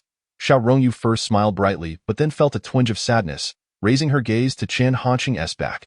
This flamboyant guy had just spent 10 yuan on a paper fan at the Changshu Lake Tourist Center, fanning himself as he walked, sunglasses on, striding along with carefree abandon. Men. Xiao Rongyu mused, reflecting on how much Chen Hansheng had valued her in the past. Ever since that rejection, she had sensed her significance in his eyes plummeting. Now, it felt as though she barely occupied any space in his heart. The 18-year-old Xiao Rongyu was experiencing Chen Hansheng's coldness and indifference for the first time. She had thought today would be the low point, but it was merely the beginning. Chapter 11. Train Station Chronicles lunch was held at a modest tavern by Changshu Lake, occupying merely 20 square meters, furnished with 2 sets of slightly worn redwood tables and chairs. Exuding an ancient charm, a notable advantage of this place was the picturesque view of Changshu Lake, where gentle waves lapped at the shore, creating a soothing ambience. Initially, Xiao Rongyu wondered why Chen Hansheng had taken her such a roundabout way, but she soon appreciated the tranquil atmosphere, albeit unsure of the food's quality. Xiao Chen, how did you know about this restaurant? Wang Zhibo also found the setting pleasant, though the owner was somewhat aloof, not even offering a menu to customers, merely glancing before starting to cook. What a strange place, Wang Zhibao muttered. Xiao Rongyu and Wang Zhibao had never encountered such an establishment, while Chen Hansheng knew that years later, this very spot would become a renowned private kitchen restaurant by Changsha Lake. What is a private kitchen? It means only one table of guests is served each night, requiring at least 2 months of advance booking. Chen Hansheng was too lazy to explain. He stood up and walked toward the kitchen, that time. The tavern owner had yet to establish his private kitchen concept, allowing free access to the cooking area. Smoke? Chen Hansheng offered a red Jinling cigarette. The middle-aged owner, busy cooking, glanced up at Chen Hansheng, silently taking the cigarette but not smoking, placing it on the rack instead. The owner hailed from Wuzhong, where the cuisine emphasizes freshness and balance, beautifully combining appearance and taste. Therefore, when the dishes, osmanthus sugar lotus root, red water chestnut, squirrel fish, and chicken broth, were served, they were a feast for the senses. Wang Zhibao and Xiao Rongyu, already starving, immediately dug in, while Chen Hansheng and the owner shared a smoke at the entrance. The two exchanged hardly a word. The owner assumed Chen Hansheng was merely a college student, so he didn't engage much in conversation. Chen Hansheng paid no mind, finishing his smoke before sitting down at the table, only to be taken aback by the sparse offerings of 3 plates and a soup, with the squirrel fish merely bones. Wang Zhibao nearly swallowed his rice bowl whole, while Xiao Rongyu's eating was slightly more graceful, though her cheeks puffed out comically as she exchanged an innocent glance with Chen Hansheng. Aware of her slightly uncouth behavior, she couldn't resist the melt-in-your-mouth fish, so she lowered her head. Imitating Wang Zhibao and pretending not to notice, "Is this really necessary?" Chen Hansheng hurriedly filled his bowl, and soon the 3 dishes and soup were completely devoured, the ceramic bowls gleaming like mirrors. The food was delicious yet pricey, totaling 156 RMB, prompting Wang Zhibao to silently click his tongue in surprise at the cost. He considered haggling but was stopped by Chen Hansheng, explaining that this restaurant always operated on a straightforward basis. Future meals would easily exceed 1,000 RMB, and certain qualities couldn't be measured by money. Wang Zhibao and Xiao Rongyu had no intention of splitting the bill. In 2002, such social habits were still uncommon, and they planned to make it up next time they treated as for Chen Hansheng. He didn't mind either way. He had left his luggage at this restaurant and took Wang Zhibao and Xiao Rongyu for a stroll around Changsha Lake Park. While Changsha Lake wasn't particularly large, after a while, Wang Zhibao complained of fatigue. South, so close to the train station and bus station. "Let us just visit again before we head home," Wang Zhibao suggested. "Stop whining. This is your first time at Changsha Lake, and it might be your last," Chen Hansheng asserted. Having experienced it firsthand, Chen Hansheng had studied in Jianye for 4 years and worked for over a decade. Having visited nearly all the attractions, except for Changsha Lake, which he had never fully explored at the outset, he shared a mindset similar to Wang Zibao's, merely seeking to enjoy a brief respite before returning home for the holiday. Yet, each time, he found himself hastily boarding a bus, his familiarity with the surroundings limited to the Changsha Lake Square across from the bus station, and even the private kitchen he dined at was introduced to him by someone else.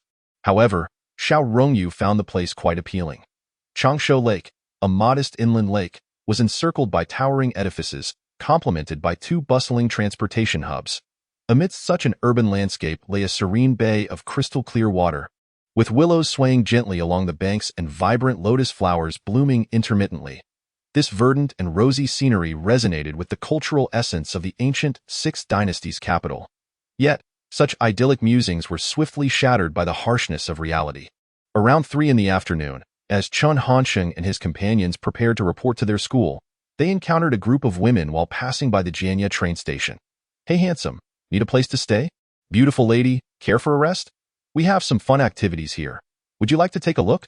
These women were not part of any underworld syndicate. The safety conditions in Jianye were significantly better than in eastern Guangdong. They were merely a few older women in their 50s, brandishing lodging signs and inquiring with every passerby. Chen Hansheng, leading the group and sporting sunglasses, was an attractive target for them. The older women directed their full attention to him, their comments growing increasingly explicit. "Our girls are quite beautiful and the service is excellent. The price is just 80 for a session with service, no rush. Since you're so handsome, how about 60? Xiao Rongyu blushed and spat in disgust. Hastily moving past the scene, it was Wang Zibao's first encounter with such a situation. He lacked the courage to approach, but was curious nonetheless. He thought it best if Chen Hansheng tried it out and then recounted the experience to him. If Chen Hansheng were to discover Wang Zibo's thoughts, he would likely strip him of his pants and toss him into a henhouse. Chen Hansheng simply smiled and declined. Sorry, we're in a hurry. Please excuse us. The group of older women, unable to block their path, had no choice but to relent, still shouting after them. Handsome guy, since you're traveling, you should be bold and have some fun. Xiao Rongyu quickened her pace. Finally stopping at the bus stop, her first impression of Jianye train station decidedly unfavorable, a sentiment likely stemming from her limited worldly experience. Now, they faced parting ways. Wang Zibo's Jianye Institute of Technology was located at the Xianning campus, requiring him to take bus 97, while Xiao Rongyu and Chen Hansheng School was in Jiangling University Town, directly accessible via bus 137. Xiao Chun. I'll come find you in Jiangling, Wang Zibo waved, his eyes filled with reluctance. All right, take care, Chen Hansheng replied casually, knowing that Wang Zibo would soon become intimately familiar with the city. After bidding farewell to Wang Zibo, Chen Hansheng turned to Xiao Rongyu and said, "The annoying third wheel has finally left. Now it's just the two of us in our little world. Be serious and refrain from making inappropriate comments," Xiao Rongyu said, feeling slightly embarrassed. Noticing Chen Hansheng's gaze fixed on her, she added, "And don't let your imagination run wild. If my mind is wandering, what can I do about it?" Chen Hansheng chuckled. "You?" Xiao Rongyu felt stumped. There was no way to deal with Chen Hansheng now. When bus 137 arrived, she boarded without waiting for him. Chen Hansheng slowly loaded all the luggage onto the bus and realized Xiao Rongyu had saved a seat for him. However, several shy male students were lingering nearby, seemingly eager to sit next to her. Xiao Rongyu anxiously watched the door, and upon seeing Chen Hansheng board, she waved her hand excitedly, calling out, "Xiao Chen, come over here."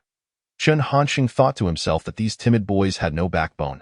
He boldly walked over and sat down, his assertive behavior extinguishing the interest of the eager male students, who quickly dispersed. "Xiao Chen, is it true that all college boys are this desperate?" Xiao Rongyu whispered. "How could that be?" "I'm not like that," Chen Hansheng replied firmly. "All right, I believe you, but could you please remove your hand from my shoulder?" Xiao Rongyu said, her brows furrowed. As Chen Hansheng settled into his seat, he inadvertently rested his hand on Xiao Rongyu's shoulder, feeling her soft body stiffen in that instant. However, surrounded by a group of shy male students, she turned away without saying anything. Now that the crowd had dispersed, she felt that such a gesture was too intimate and thus reminded Chen Hansheng to be mindful of his actions. "Why can't I control my hands?" Chen Hansheng replied with a grin, though it was evident to anyone that he had done so intentionally. Xiao Rongyu sighed inwardly. Ever since she had rejected Chen Hansheng's confession, he had continued to take advantage of her, verbally, physically, and undoubtedly in his thoughts as well.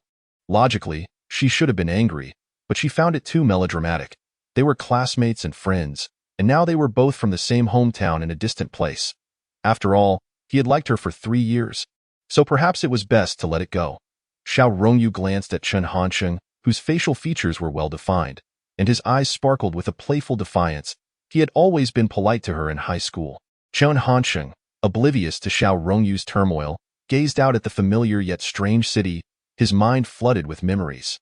How many years had passed, and who would have thought he would return? How were the girls from the Finance Institute doing? The journey from Jianye train station to Jiangling University Town took nearly an hour, and the out-of-town freshman, unaccustomed to such a lengthy bus ride, felt nauseated by the swaying. Upon disembarking, Xiao Rongyu's complexion was not at its best. Chen Hansheng mused about how the driver had not changed at all. The bus was still driven like a low-speed aircraft. Donghai University and the Finance Institute were merely separated by a 30-meter-wide road, making them true neighbors. Yet, he could not voice the promise of his unwavering care and the desire to make her smile. At that moment, Xiao Rongyu's phone suddenly rang. Chen Hansheng listened to the song unable to speak, feeling nostalgic. The years from 2000 to 2010 had been a golden era in the Chinese music scene, brimming with timeless classics. However, he merely sighed. He was tone-deaf and incapable of writing lyrics. The call was from Gao Jiayang, who, upon reaching school, had not forgotten about his crush and called to check in on her. Xiao Rongyu exchanged pleasantries, but was about to hang up when Gao Jiayang continued to repeat concerns about taking care of herself, promising to visit once he settled in, and reminding her not to get sunburned. Chen Hansheng, growing increasingly annoyed, snatched the phone from her. "You're being excessively verbose. I will take good care of Xiao Rongyu." He then promptly ended the call. Although Xiao Rongyu also had little desire to deal with Gao Jiayang, He had ended the call without her consent. How could you do that? Xiao Rongyu had expected to reason with Chen Hansheng, but he merely glanced at the packages on the ground. Are you coming or not? If not, I'll return to my school. Xiao Rongyu's luggage was indeed quite heavy for a girl to manage. She shot him a glare but ultimately succumbed. Xiao Chun, let us make amends. Chen Hansheng paused for a moment. What do you mean by making amends? It means we should interact like before. Okay, Xiao Rongyu said, her voice tinged with grievance. Chen Hansheng realized what she meant, thinking to himself, you've got to be kidding. I was pursuing you back then, of course I was nice to you. But now, with no intention of dating, wouldn't he agreeing just add to my annoyance? However, he said nonchalantly, sure, as long as you agree to be my girlfriend. Xiao Qian, I don't want to. Xiao Rongyu began, but Chen Hansheng interrupted.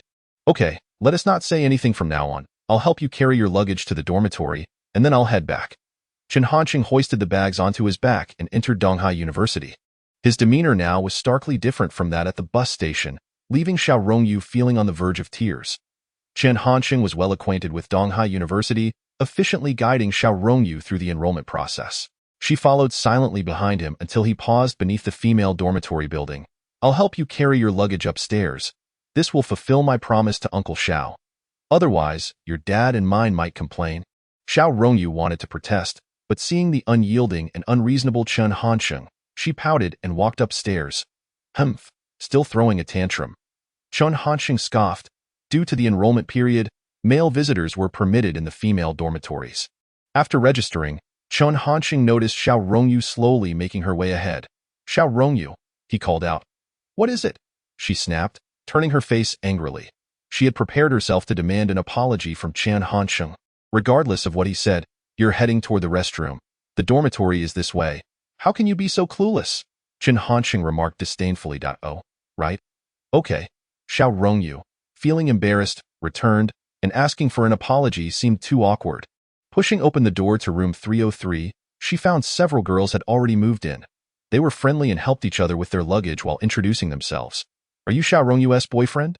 A sweet-looking girl with small tiger teeth asked Chen Hansheng. This was a curiosity for the other roommates as well, since all the others had been dropped off by their parents, and only Xiao Rongyu had a boy assisting her. Typically, such a relationship would imply they were dating. Just as Xiao Rongyu prepared to deny it, wishing to focus on her studies without leaving an impression of being in a relationship, Chen Hansheng reacted even more vigorously. Waving his hands, don't misunderstand. I'm a high school classmate of Xiao Rongyu. Her dad asked me for a favor due to an unexpected matter, and that's all. Seeing the earnestness in Chen Hansheng's defense, Xiao Rongyu felt a pang of bitterness. She pretended to busy herself with her belongings, listening to him chat with her roommates. Which school are you from? The girl with small tiger teeth continued. I'm from the Finance Institute next door, Chen Hansheng replied. Upon hearing the name of the Finance Institute, some roommates lost interest, as it paled in comparison to Donghai University. They still held onto the notion that success was solely determined by grades. However, the girl with small tiger teeth was undeterred and cheerfully introduced herself. I'm Sujishi, a local from Jianye. What's your name? I'm Jun. Although Sujishi was a local, Chen Hansheng remained unflustered, even putting on an act. That's a strange name, the girl said, skeptical, and turned to Xiao Rongyu. Xiao Rongyu, what's your classmate's name?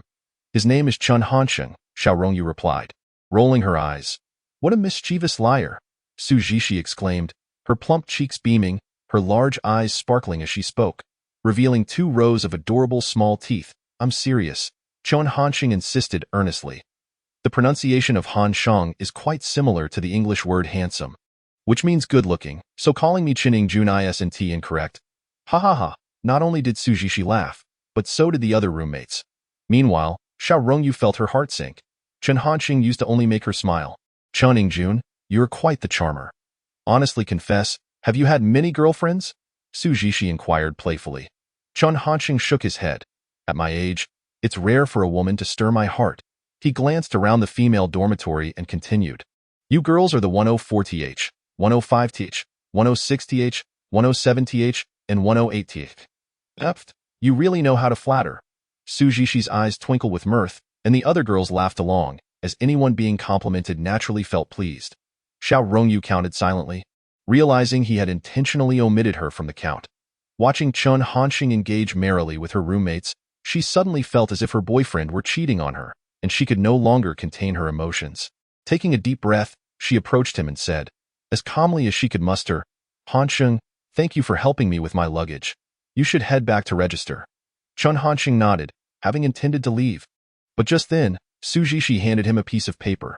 "Here's our dormitory phone number. Handsome classmate, feel free to call at no need." Xiao Rongyu interjected, glancing at it and promptly refusing. "Chen Hansheng can only call me. He knows my phone number." This created an awkward moment. Any girl admitted into Donghai University undoubtedly felt a sense of pride. Su Jishi's eyes darted as she approached Chen Hansheng, stuffing the paper into his hand before skipping away. Xiao Rongyu watched him, her eyes glistening with unshed tears. Chen Hansheng chuckled inwardly. Room 303 had a certain allure. Xiao Rongyu wished Chen Hansheng would discard the paper with the phone number written on it. But unfortunately, he tucked it into his pocket. In that moment, she felt as though she was on the verge of losing him, even though she had never truly possessed him and had even turned him down. Su Jishi hummed happily in the dormitory, while the other roommates busied themselves.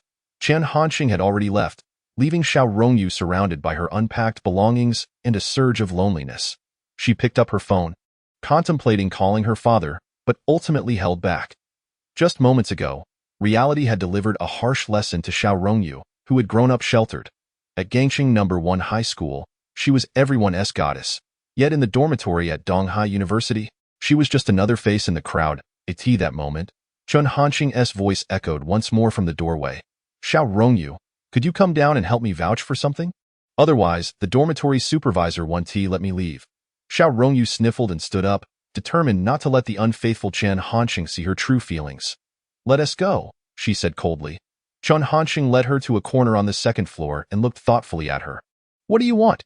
Xiao Rongyu averted her gaze, unwilling to make eye contact. The dynamics of college roommate relationships were far more intricate than those in high school. One had to be cautious with words and actions.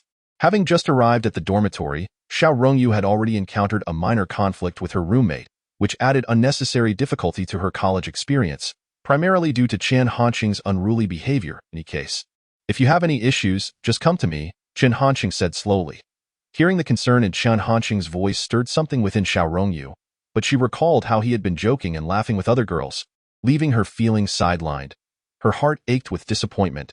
"Got it, hurry down," she urged, turning her back on him. In this entirely unfamiliar environment, especially being so far from home, she felt unjustly treated. Deep down, Xiao Rongyu longed to linger with the mischievous Chen Hansheng a little longer. Chen Hansheng observed Xiao Rongyu's delicate silhouette as she walked away, thinking to himself, "In this life and the next, I have liked Xiao Rongyu for a full 6 years." From a certain perspective, she represented his entire youth.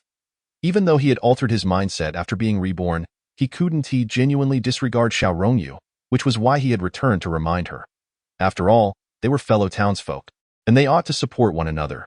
Moreover, had he succeeded in confessing that night, she would have been his girlfriend, and he should have taken better care of her. Chen Hansheng spoke earnestly, and Xiao Rongyu, moved, found herself unable to hold back her tears. "Yet you keep making me sad. I hardly cried twice in 3 years at Gangsheng, but you've made me cry twice in a single day." Xiao Rongyu wept with profound sorrow this time, as if she sought to expel all the grievances of her journey, the pangs of homesickness, and the heartache of abandonment, while also striving to muffle her cries to avoid detection by others. The beauty of a girl is accentuated even in tears, as Xiao Rongyu sniffled. Her long eyelashes glistened with droplets, resembling a delicate lotus emerging from the water, as if the tears were reluctant to part from her fair skin. Lingering for a moment longer. "Yet you have hidden the phone numbers of other women. Be why some strange twist of fate?" Xiao Rongyu added this remark.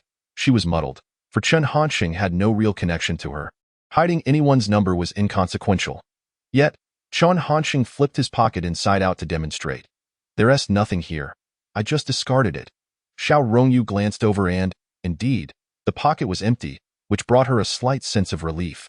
"Living in a dormitory requires a heart of tolerance," Chen Hansheng reiterated. Xiao Rongyu nodded in acknowledgement. "Well then, I shall take my leave. You may go upstairs," he said. Xiao Rongyu paused, innocently asking, "Didn't you want me to escort you out?" Chen Hansheng chuckled. "I merely sought a legitimate reason to call you out. Your girl's dormitory resembles a bustling marketplace now, with comings and goings at will." Chen Hansheng, you truly are a master of deception. Xiao Rongyu replied, her voice muffled. Chen Hansheng reached out, intending to wipe away her tears, but Xiao Rongyu instinctively recoiled. However, after a moment's hesitation, she stood still, allowing her delicate skin to feel the warmth of his fingers. Then, a mutual understanding enveloped them in silence, one ascending, the other descending. Upon exiting the girls' dormitory, Chen Hansheng surprisingly retrieved a piece of paper from his jacket pocket, the very one Su Jishi had just given him. This rascal had deceived Xiao Rongyu once more. The campus of the School of Finance was considerably smaller than Donghai University, and Chen Hansheng required no directional signs. Guided by memory, he arrived at the Student Activity Center, the designated location for freshman registrations. First, he queued at the payment counter to settle his fees. The payment area bore resemblance to a hospital, offering a clear view of the human experience. Middle-aged parents expressed joy at their children's admission to university, yet sorrow at the prospect of parting with several thousand yuan in tuition. After paying the fees, Chen Hansheng took his receipt and approached the registration desk for the Public Administration Class 2. The registration area featured two tables, one occupied by a middle-aged man and the other by a young woman, who appeared to be a university student. "Excuse me, are you from Public Administration Class 2? The young woman inquired. "I am Chen Hansheng, from Class 2, he replied with a smile, and the words of the wise, one does not strike a smiling face. Chen Hansheng was not unattractive, standing tall and robust, albeit slightly tanned from working in the fields, yet radiating health and vitality. "I am Hu Linyu, also a freshman this year. We shall be classmates henceforth," she introduced herself enthusiastically. Chen Hansheng was well aware of Hu Linyu's reputation. Typically, she would serve as class monitor for the next 4 years, eventually becoming a selected candidate for government service. Her appearance could only be described as average, easily lost in a crowd at the School of Finance. Although she was not particularly striking, she was proactive, with short hair and a rapid speech that exuded a sense of competence. "This is our counselor, Teacher Guizhongyan," Hu Linyu added, gesturing toward the middle-aged man. "Just call him Old Gua. Don't get too familiar," Chen Hansheng thought to himself. Guizhongyan, wearing gold-rimmed glasses, was still in the observational phase with the class, greeting Chen Hansheng with a smile before producing several registration forms. "Please fill in your personal information. I'll also assist you in arranging accommodation." While Chen Hansheng filled out the forms, Hu Linyu inquired curiously, "Did your parents not accompany you?" "No, I came by myself," Chen Hansheng responded. "That's impressive. You're the only one in our class, apart from another girl, who registered independently. It's truly commendable," Hu Linyu praised earnestly. While her words flowed freely, she seemed oblivious to the several parents accompanying other students, who exchanged awkward glances at Chen Hansheng and Hu Linyu. Unaware of her faux pas, Hu Linyu continued to work diligently. "Not impressive at all," Chen Hansheng maintained a dispassionate tone. "I was left with no choice. My parents had purchased tickets for Jianye, but an urgent matter arose back home." Hu Linyu paused, not fully grasping the implication of Chen Hansheng's words, yet the expressions of the surrounding classmates became significantly more amiable. Counselor Guizhongyan cast a glance at Chen Hansheng but remained silent. Having completed the procedures, Chen Hansheng was officially a university student, and after exchanging pleasantries with Hu Linyu, he departed. Hu Linyu had a promising platform. Starting as a selected candidate, she faced numerous challenges within the system due to her personality, ultimately resigning. This world is never short of diligent individuals, working earnestly yet reaping far less than anticipated. If only they could occasionally lift their heads amidst the busyness, take time to observe and reflect, broaden their horizons, and absorb the feedback from their surroundings, perhaps their lives would shine even brighter. The Student Activity Center of the School of Finance was approximately a 15-minute walk from the boys' dormitory. During this journey, Chen Hansheng kept glancing around, his eyes never resting. There were simply too many beautiful female students. While the girls in high school were innocent, they were preoccupied with their studies, clad in cumbersome uniforms, and unless they possessed the striking beauty of someone like Xiao Rongyu, it was challenging to find anyone remarkable. Even in the workplace, women, despite learning to adorn themselves, often carried a sense of mundanity in their demeanor. What is mundanity, you may ask? Quite frankly, it refers to the tendency to adjust one's interactions based on the other's background, appearance, and prospects, an approach rooted in realism. Thus, university girls, straddling the line between fashion and vivacity, still harbored a belief in love. Although the academic standards of the School of Finance paled in comparison to Donghai University, the caliber of its female students was notably superior. which explained why many boys from Donghai sought companionship here. Chen Hansheng felt a surge of anger at this thought. At Donghai University, the charming Su Jishi could easily be deemed a campus beauty. Yet here she would merely rank as a class beauty. Of course, if it were Xiao Rongyu, the situation would be different. Her beauty would undoubtedly outshine others. Chen Hansheng playfully flirted with several senior female students. Yet regrettably, his current attire did not appeal to them. Despite being overlooked, he remained captivated, occasionally glancing at the gymnastics team in their shorts, instinctively nodding in acknowledgement of their fine legs. To accompany you on this rebirth is indeed a toil. Bear with it a little longer. At least for a few months, the scent of flesh shall remain distant. Chen Hansheng sighed, casting a glance downward. Halfway through, he felt hunger pangs gnawing at him, prompting him to divert toward the second dining hall for dinner. Top-up card, serve food, find a seat. All executed seamlessly. Once seated, Chen Hansheng noticed that all university dining halls were quite similar, as familiar scenes awaited within eye in the corner. Several couples cozied up together, sharing bites of rice and vegetables with affectionate gestures. A group of single men munched while watching television, erupting into cheers during the top 5 plays of the NBA.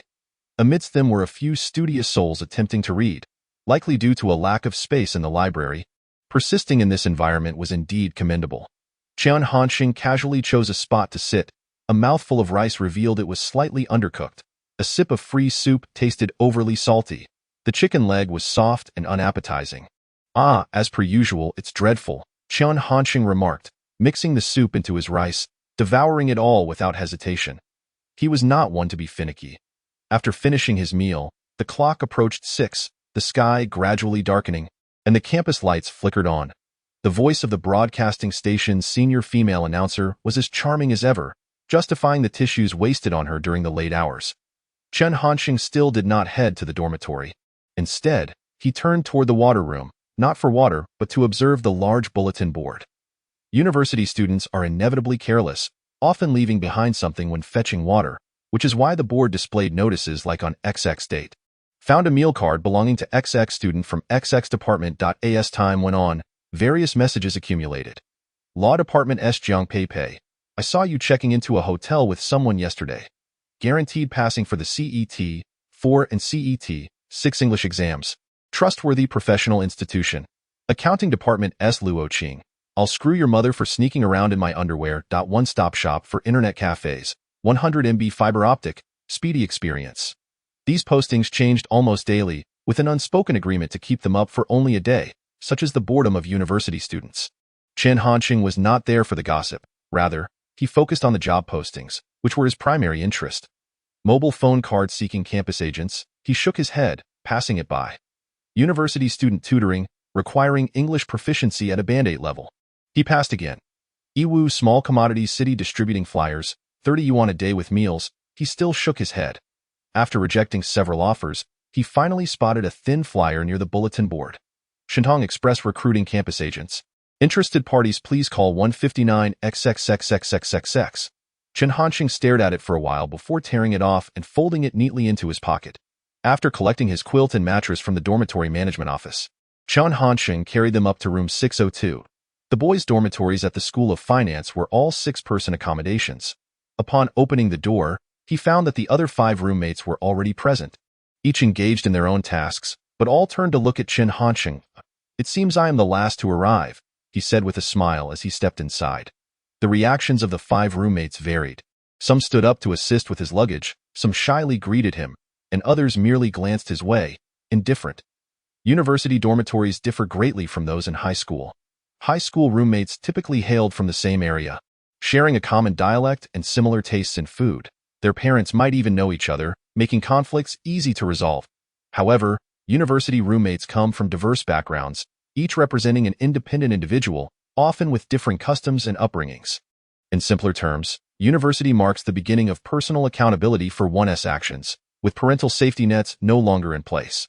After setting down his belongings, one roommate curiously asked, "Why didn't your parents come with you?" "I didn't ask them to. I can manage on my own," Chen Hansheng replied cheerfully. At that moment, his response differed from his earlier registration statement. As expected, after Chen Hansheng spoke, his roommates began to regard him differently. A high school graduate daring to register a loan with several thousand yuan was indeed audacious. They scrutinized him closely. He was quite tall and robust, his demeanor friendly, yet his smile held a wild and rebellious edge. A quality often seen in students who struggle academically. It left them wondering how he had gained admission to the School of Finance. While his roommates observed him, Chen Hansheng was also sizing up his soon-to-be companions. In truth, he was well aware of each of their personalities and even their future prospects, yet he believed that such knowledge only represented the past. The flutter of a butterfly's wings could stir a tempest. With his rebirth, not only would his fate change, but those around him would inevitably transform as well. Chen Hansheng was determined not to view the newcomers through the lens of his previous experiences. Let those impressions remain in the past. Drawing lessons from them held little significance. In the past, if there were conflicts, I shall strive to avoid enmity now. If there were friendships, perhaps they can flourish further. This is the true guide to rebirth. Having been reborn, clinging to past grievances would be a disservice to this precious opportunity. The male dormitory assignments were predetermined at registration, with personal information affixed above each bed. Chen Hansheng's bed remained unchanged, still situated near the balcony. This position had its advantages and disadvantages, the advantage being a clear view of the entire dormitory, while the disadvantage was the balcony's less than pleasant condition, particularly in summer when unpleasant odors would linger. Especially now, the balcony still harbored remnants left by the previous year's seniors. Beer bottles, cigarette packs, old books, and even a few pairs of undergarments with holes. Chen Hansheng set down his luggage and cheerfully announced, "I am Chen Hansheng, from the port city of Sudong province. Which celestial beings do you all hail from?" As he spoke, everyone responded amicably, introducing themselves. The eldest was Yang Shichao, hailing from northern Liaoning. Next was Guo Xiaoqiang, from Guangling in Sudong province, followed by Jianye, from northern Jing. Chen Hansheng ranked fourth, while the two younger ones were Li Jianan from eastern Guangdong and Jin Yangming, a local from Jianye. After a brief introduction, they began to exchange compliments about each other's hometown delicacies. Such was the awkwardness of a second-tier university that even praising one another's exam scores seemed out of place. After a while, the eldest, Yang Shichao, pulled out some cigarettes to share, with Guo Xiaoqiang and Chen Hansheng eagerly accepting. Jianye hesitated momentarily, appearing somewhat unfamiliar, while Li Jianan and Jin Yangming declined. Seeing the two newcomers refuse their first offer, Yang Shichao felt slighted and urged, "We are university students now. What is the big deal about having a smoke?" Guo Xiaoqiang chimed in, "There are already 4 smokers in the dormitory. If you two don't want second-hand smoke, you might as well join us for first-hand." Noticing the discomfort on the faces of the two younger ones, Chen Hansheng remained silent, chuckling to himself. After university, he and Jin Yangming would hardly keep in touch, but he continued to maintain a friendship with Li Jianan, who, after returning home, initially ventured into stock trading and later cryptocurrency, earning a substantial fortune. When Chen Hansheng traveled to eastern Guangdong on business, he sought out Li Jianan, who had become a regular patron of lavish entertainment packages. However, the naive Jianan succumbed to peer pressure and took a drag, only to erupt into a fit of coughs, prompting laughter from Yang Shichao and Guo Xiaoqiang. They bore no ill intentions, it was merely amusing. Jian Yangming, too, joined in the teasing. Those cigarettes cost only a few bucks a pack. Of course, they'll choke you. For your first smoke, you should try Zhonghua or Su Yin. They're rich and aromatic. Li Jianan nodded, his face flushed. Yang Shichao grew slightly displeased, as Jin Yangming insinuated that his cigarettes were of lesser quality. "Where I'm from, we smoke these. I've never tried anything better," Yang Shichao muttered. Jin Yangming, realizing his faux pas, turned his gaze away in silence. The dormitory fell into a lull, leaving only Chen Hansheng puffing away, reflecting on how endearing university students could be, finding ways to create conflicts over trivial matters. Yet, he refrained from intervening. Such bumps in university life were inevitable. More often than not, the parties involved were unbothered, while some overly earnest souls would rush in to mediate, only to stir unnecessary trouble. Chen Hansheng stood up to stretch, grabbing a broom and mop as he headed toward the balcony. The stench emanating from the balcony was intolerable, almost overpowering the smell of smoke. Previously, the entire dormitory had taken a month to clean up, and he wondered how the 6 of them had endured it. Chen Hansheng was exceptionally capable. He quickly set to work on the balcony, prompting some of his roommates to feel compelled to assist. Li Jianan was the first to speak up. "Should we lend a hand to Qinggu? After all, this is our shared dormitory." We can't let him do it all alone. Before the others could respond, Jianye remarked, the balcony is so small. Us joining would only complicate things. Let us treat Chingu to breakfast tomorrow instead. Yang Shichao pondered for a moment and agreed with Li Jianan's suggestion. We should indeed do this together. The people from Liaobei exhibit remarkable agility. As discussions unfold here, he promptly opens the balcony door, calling out, Lao Si, do you need a hand? Chen Hansheng is engaged in scrubbing the dark stains from the balcony floor, pondering whether some scoundrel had indulged in unsavory acts here, making the cleaning arduous and no need. I can manage on my own. Chen Hansheng declines. Chingu, allow me to assist, Li Jianan insists, having already removed his shoes. Chen Hansheng wipes the sweat from his brow, his patience wearing thin as he replies, I said no, so just fetch the cigarettes from Lao Yang's desk. This is the first time Yang Shichao hears someone refer to him as Lao Yang. He silently repeats the nickname, finding it rather pleasing, thus adopting it throughout his 4 years at university. After retrieving the cigarettes, Chen Hansheng shoves Li Jianan back outside, then resumes humming a nonsensical tune while continuing to scrub. Jianye, from their dormitory, chuckles, see, I told you, Chingu is clearly a straightforward and honest person. Guo Xiaoqiang nods in agreement. Lao Si is indeed quite genuine. He must be accustomed to doing chores at home. These two lads barely exchanged a few words before forming a solid impression of Chen Hansheng, which is a common flaw among university students, as they hastily label individuals based on trivial interactions. Why not let Chingu be the dorm leader instead? Jianye suggests in truth, being a dorm leader carries little benefit. Jianye merely seeks to shirk responsibility, hoping Chen Hansheng will take charge of the dormitory's cleanliness. After a laborious hour and a half, the balcony is finally spotless, and only then does Chen Hansheng realize that he has been assigned the role of dorm leader by Jianye. Chingu, after our unanimous decision, we have decided to appoint you as the room leader, guiding us 602 towards a brighter tomorrow, Jianye proclaims proudly. What unanimous decision? We could easily take turns being the dorm leader. Li Jianan interjects, the sole dissenting voice, as the others seem disinclined to take on such responsibilities. Chen Hansheng chuckles, flicking away the cigarette, but, fine, I shall accept the role of dorm leader. While the position itself may wield little power, it ultimately depends on who occupies it. Some can exert significant influence from seemingly inconspicuous positions. After tidying up the balcony, Chen Hansheng feels hunger pangs, yet the cafeteria has already closed, and there's no takeaway available. Rubbing his chin, he suddenly exclaims, it's not even 10 o'clock yet. Let's find a late-night eatery. What? Several roommates lift their heads, some already preparing for bed. Isn't it too late? Hansheng? Jianye remarks. Too late for what? This is prime time for late-night dining. Hurry up and change. Chen Hansheng urges. Yang Shichao and Guo Xiaoqiang harbor adventurous spirits, their hearts yearning for the university experience. Yet the first day of enrollment felt too mundane, leaving them with a lingering sense of something missing. Chen Hansheng's reminder sparks their realization, the absence of constraints. University life cannot mirror that of high school. Yang Shichao quickly concurs, Lao Si is right. Since we all come together from various corners, we ought to share a drink. Guo Xiaoqiang is already changing clothes. These two are the proactive types, while Chen Hansheng still needs to rally the rest. For their inaugural dorm gathering, it is imperative that no one is left out, lest he find himself ostracized. Jianye is agreeable, lacking strong opinions. He'll certainly join if everyone else does. As for Jianye, before he can voice his objections, Chen Hansheng interjects, Jianye is a city that never sleeps. You, as a local, shouldn't he be turning in so early, right? Jianye considers this, realizing that as a resident of a bustling provincial capital, it would be unbecoming to retire early in front of these out-of-towners.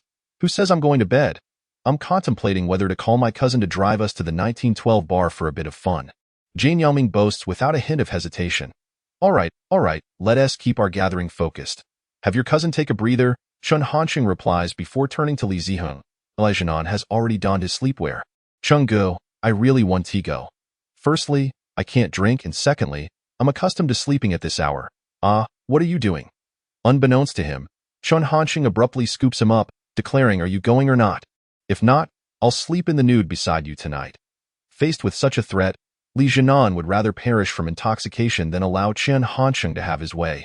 The other roommates chuckle, yet they remain oblivious to the fact that Chen Hansheng's methods of persuasion vary depending on the individual, all while retaining his unique personality traits. This is emotional intelligence at play. Finally, The rookie has secured a contract. By the way, regarding the Great Era 1994, at Jianye, a super rookie with only one book has finally signed a contract, which is quite commendable. Yet, why do I feel a tinge of melancholy? Perhaps it is due to the absence of prominent figures like Xiong, Guazixian, Wang Marin, Xiao Zhou, Miss Guaer, Chen Xiurong, and the soon-to-be XX Zhao Shifeng. I miss my The Great Era 1994. The most reliable news indicates that I may not be able to write it this year. But I promise to complete Xiong's story in the future. The rogue Chen Hansheng is my second male protagonist, a character that is incredibly engaging to portray. He shares similarities with Xiong Baizhou yet possesses a distinct personality, and he carries a certain wickedness, a blend of charm and depth.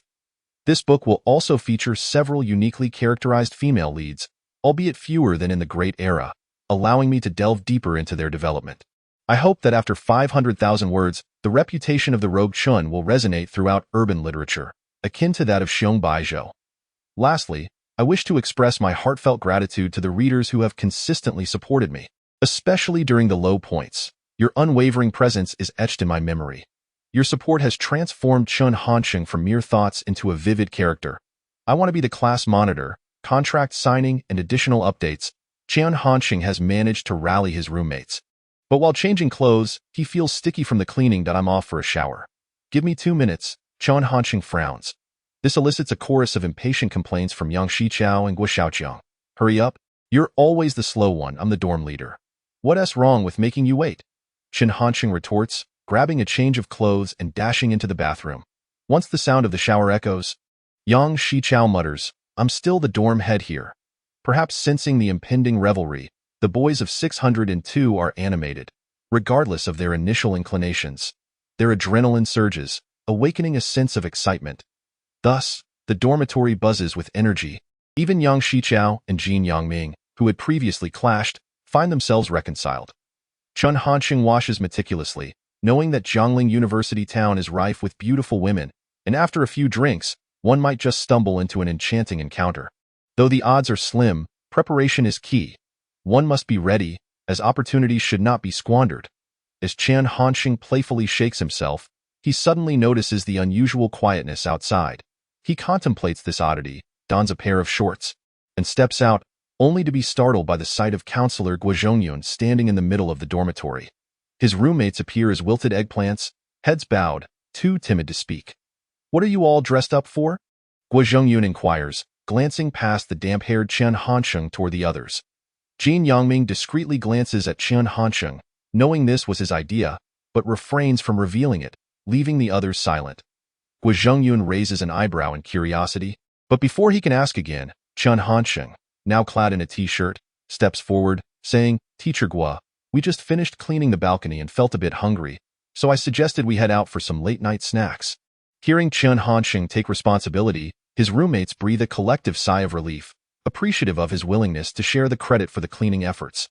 However, what surprises Jin Yangming and the others is that Guo Zhongyun's focus is not on the late-night snacks, but rather the balcony. He approaches, inspecting it, and remarks appreciatively, the 602 dormitory has done well. I just checked all the male dormitories, and you are the only ones who took the initiative to clean the balcony. Don't let your late-night plans be delayed. Go quickly and return safely, Guo Zhongyun advises before preparing to leave. Apart from Chen Hansheng, none of the other roommates anticipated that the counselor would so easily allow them to indulge in late-night snacks. Their mindset still clung to high school norms, where teachers monitored both academics and daily life, and schedules were strictly enforced. However, this is university life, where teachers have little interest in the personal lives of adult students. Having served as a counselor for several years, Guo Zhongyun understands this principle, which is why he refrains from meddling in the private affairs of a group of adults. Just as Guo Zhongyun is about to exit the dormitory, Chen Hansheng unexpectedly calls out, Teacher Guo, why not join us tonight? What? Jin Yangming nearly exclaims, having just managed to send the counselor away, only to see Chen Hansheng reel him back in. Moreover, Guo Zhongyun would undoubtedly decline. However, Chen Hansheng has his own motives and confidence that Guo Zhongyun would agree. Sure enough, Guo Zhongyun pretends to hesitate before responding, but you mustn't tea drink. No problem. It's your call. Chen Hansheng readily agrees, thinking that once they're at the table, with so many young men present, there's no way Guo Zhongyun can maintain his distance.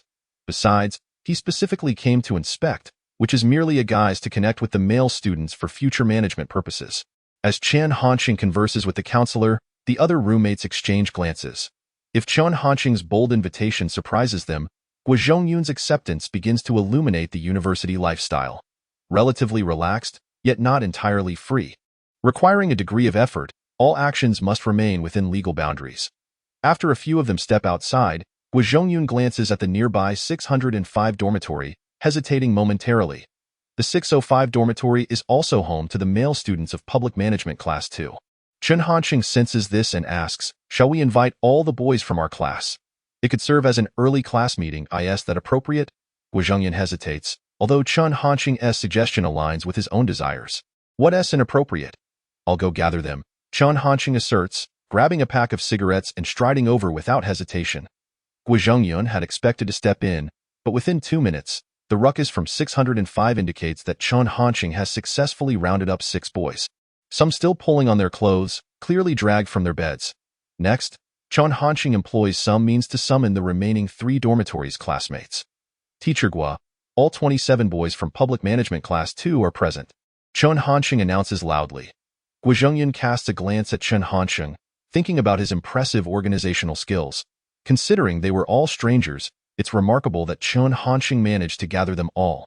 However, Guozhongyun does not dwell on the details, as university professors typically focus on results rather than processes. A refreshing, low-pressure approach. "Let us head out," Guozhongyun declares with enthusiasm. Thus, a group of boys strides confidently across campus, and as they approach the gates, Guozhongyun presents his credentials. With the counselor's endorsement, the security guards readily grant them passage. However, before departing, Chen Hansheng walks over and hands a cigarette to the guard, engaging in brief conversation. Once he rejoins the group, Guozhongyun inquires, "Is everything all right?" "No worries. I've already spoken with them," Chen Hansheng replies, cigarette in mouth, passing one to Guozhongyun.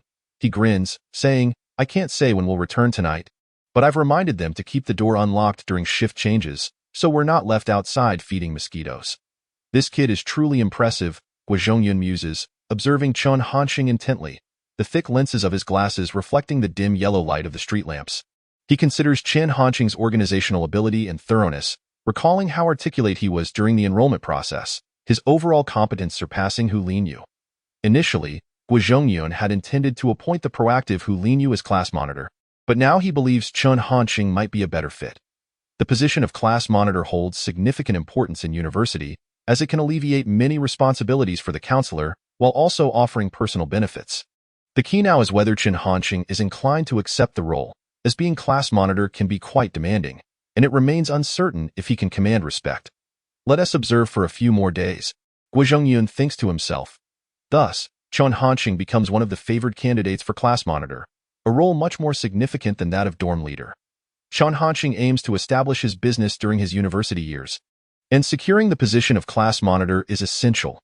Otherwise, all his efforts to stand out would be in vain. In the vicinity of Jiangling University Town lies at Yiwu Commodity Center, a place where goods are both affordable and practical, featuring internet cafes, billiard rooms, restaurants, coffee shops, and a row of hotels, essentially catering to the comprehensive needs of university students for dining, entertainment, and lodging. Chen Hansheng and his companions opt to walk, chatting boisterously as they make their way to the street lined with late-night eateries. Immediately, a waiter calls out, "Students, our beer is on discount. Care to try?" The classmates all turn to Chen Hansheng, as he is the leader of their group. Chen Hansheng glances at Guozhongyun, who is the true authority figure deserving of flattery. Guozhongyun shakes his head. "This establishment's Kung Pao chicken is subpar. It'll upset your stomach. Let us go to another." Chen Hansheng chuckles inwardly, recognizing that after years as a university counselor, Guozhongyun knows the best dining spots around campus like the back of his hand. Following Guozhongyun to the chosen restaurant, the 27 boys occupy 3 tables. The proprietress approaches, saying, "Teacher Gua, these are your new students." Guozhongyun nods, then efficiently instructs, "Stick to our usual arrangement for the meals, and prioritize cleanliness. Rest assured, teacher, what drinks would you like?" This question momentarily stumps Guozhongyun, who earlier claimed he wouldn't tea drink. However, given the context, abstaining would be rather awkward. As he hesitates, Chen Hansheng interjects loudly, "1 box of beer per table. We can adjust as needed, and if we need more, we'll ask for it. First, bring us some peanuts." With Chen Hansheng taking charge, Guozhongyun can maintain his authoritative facade. Nodding in agreement, let us follow Hansheng's lead. One box per table and no more.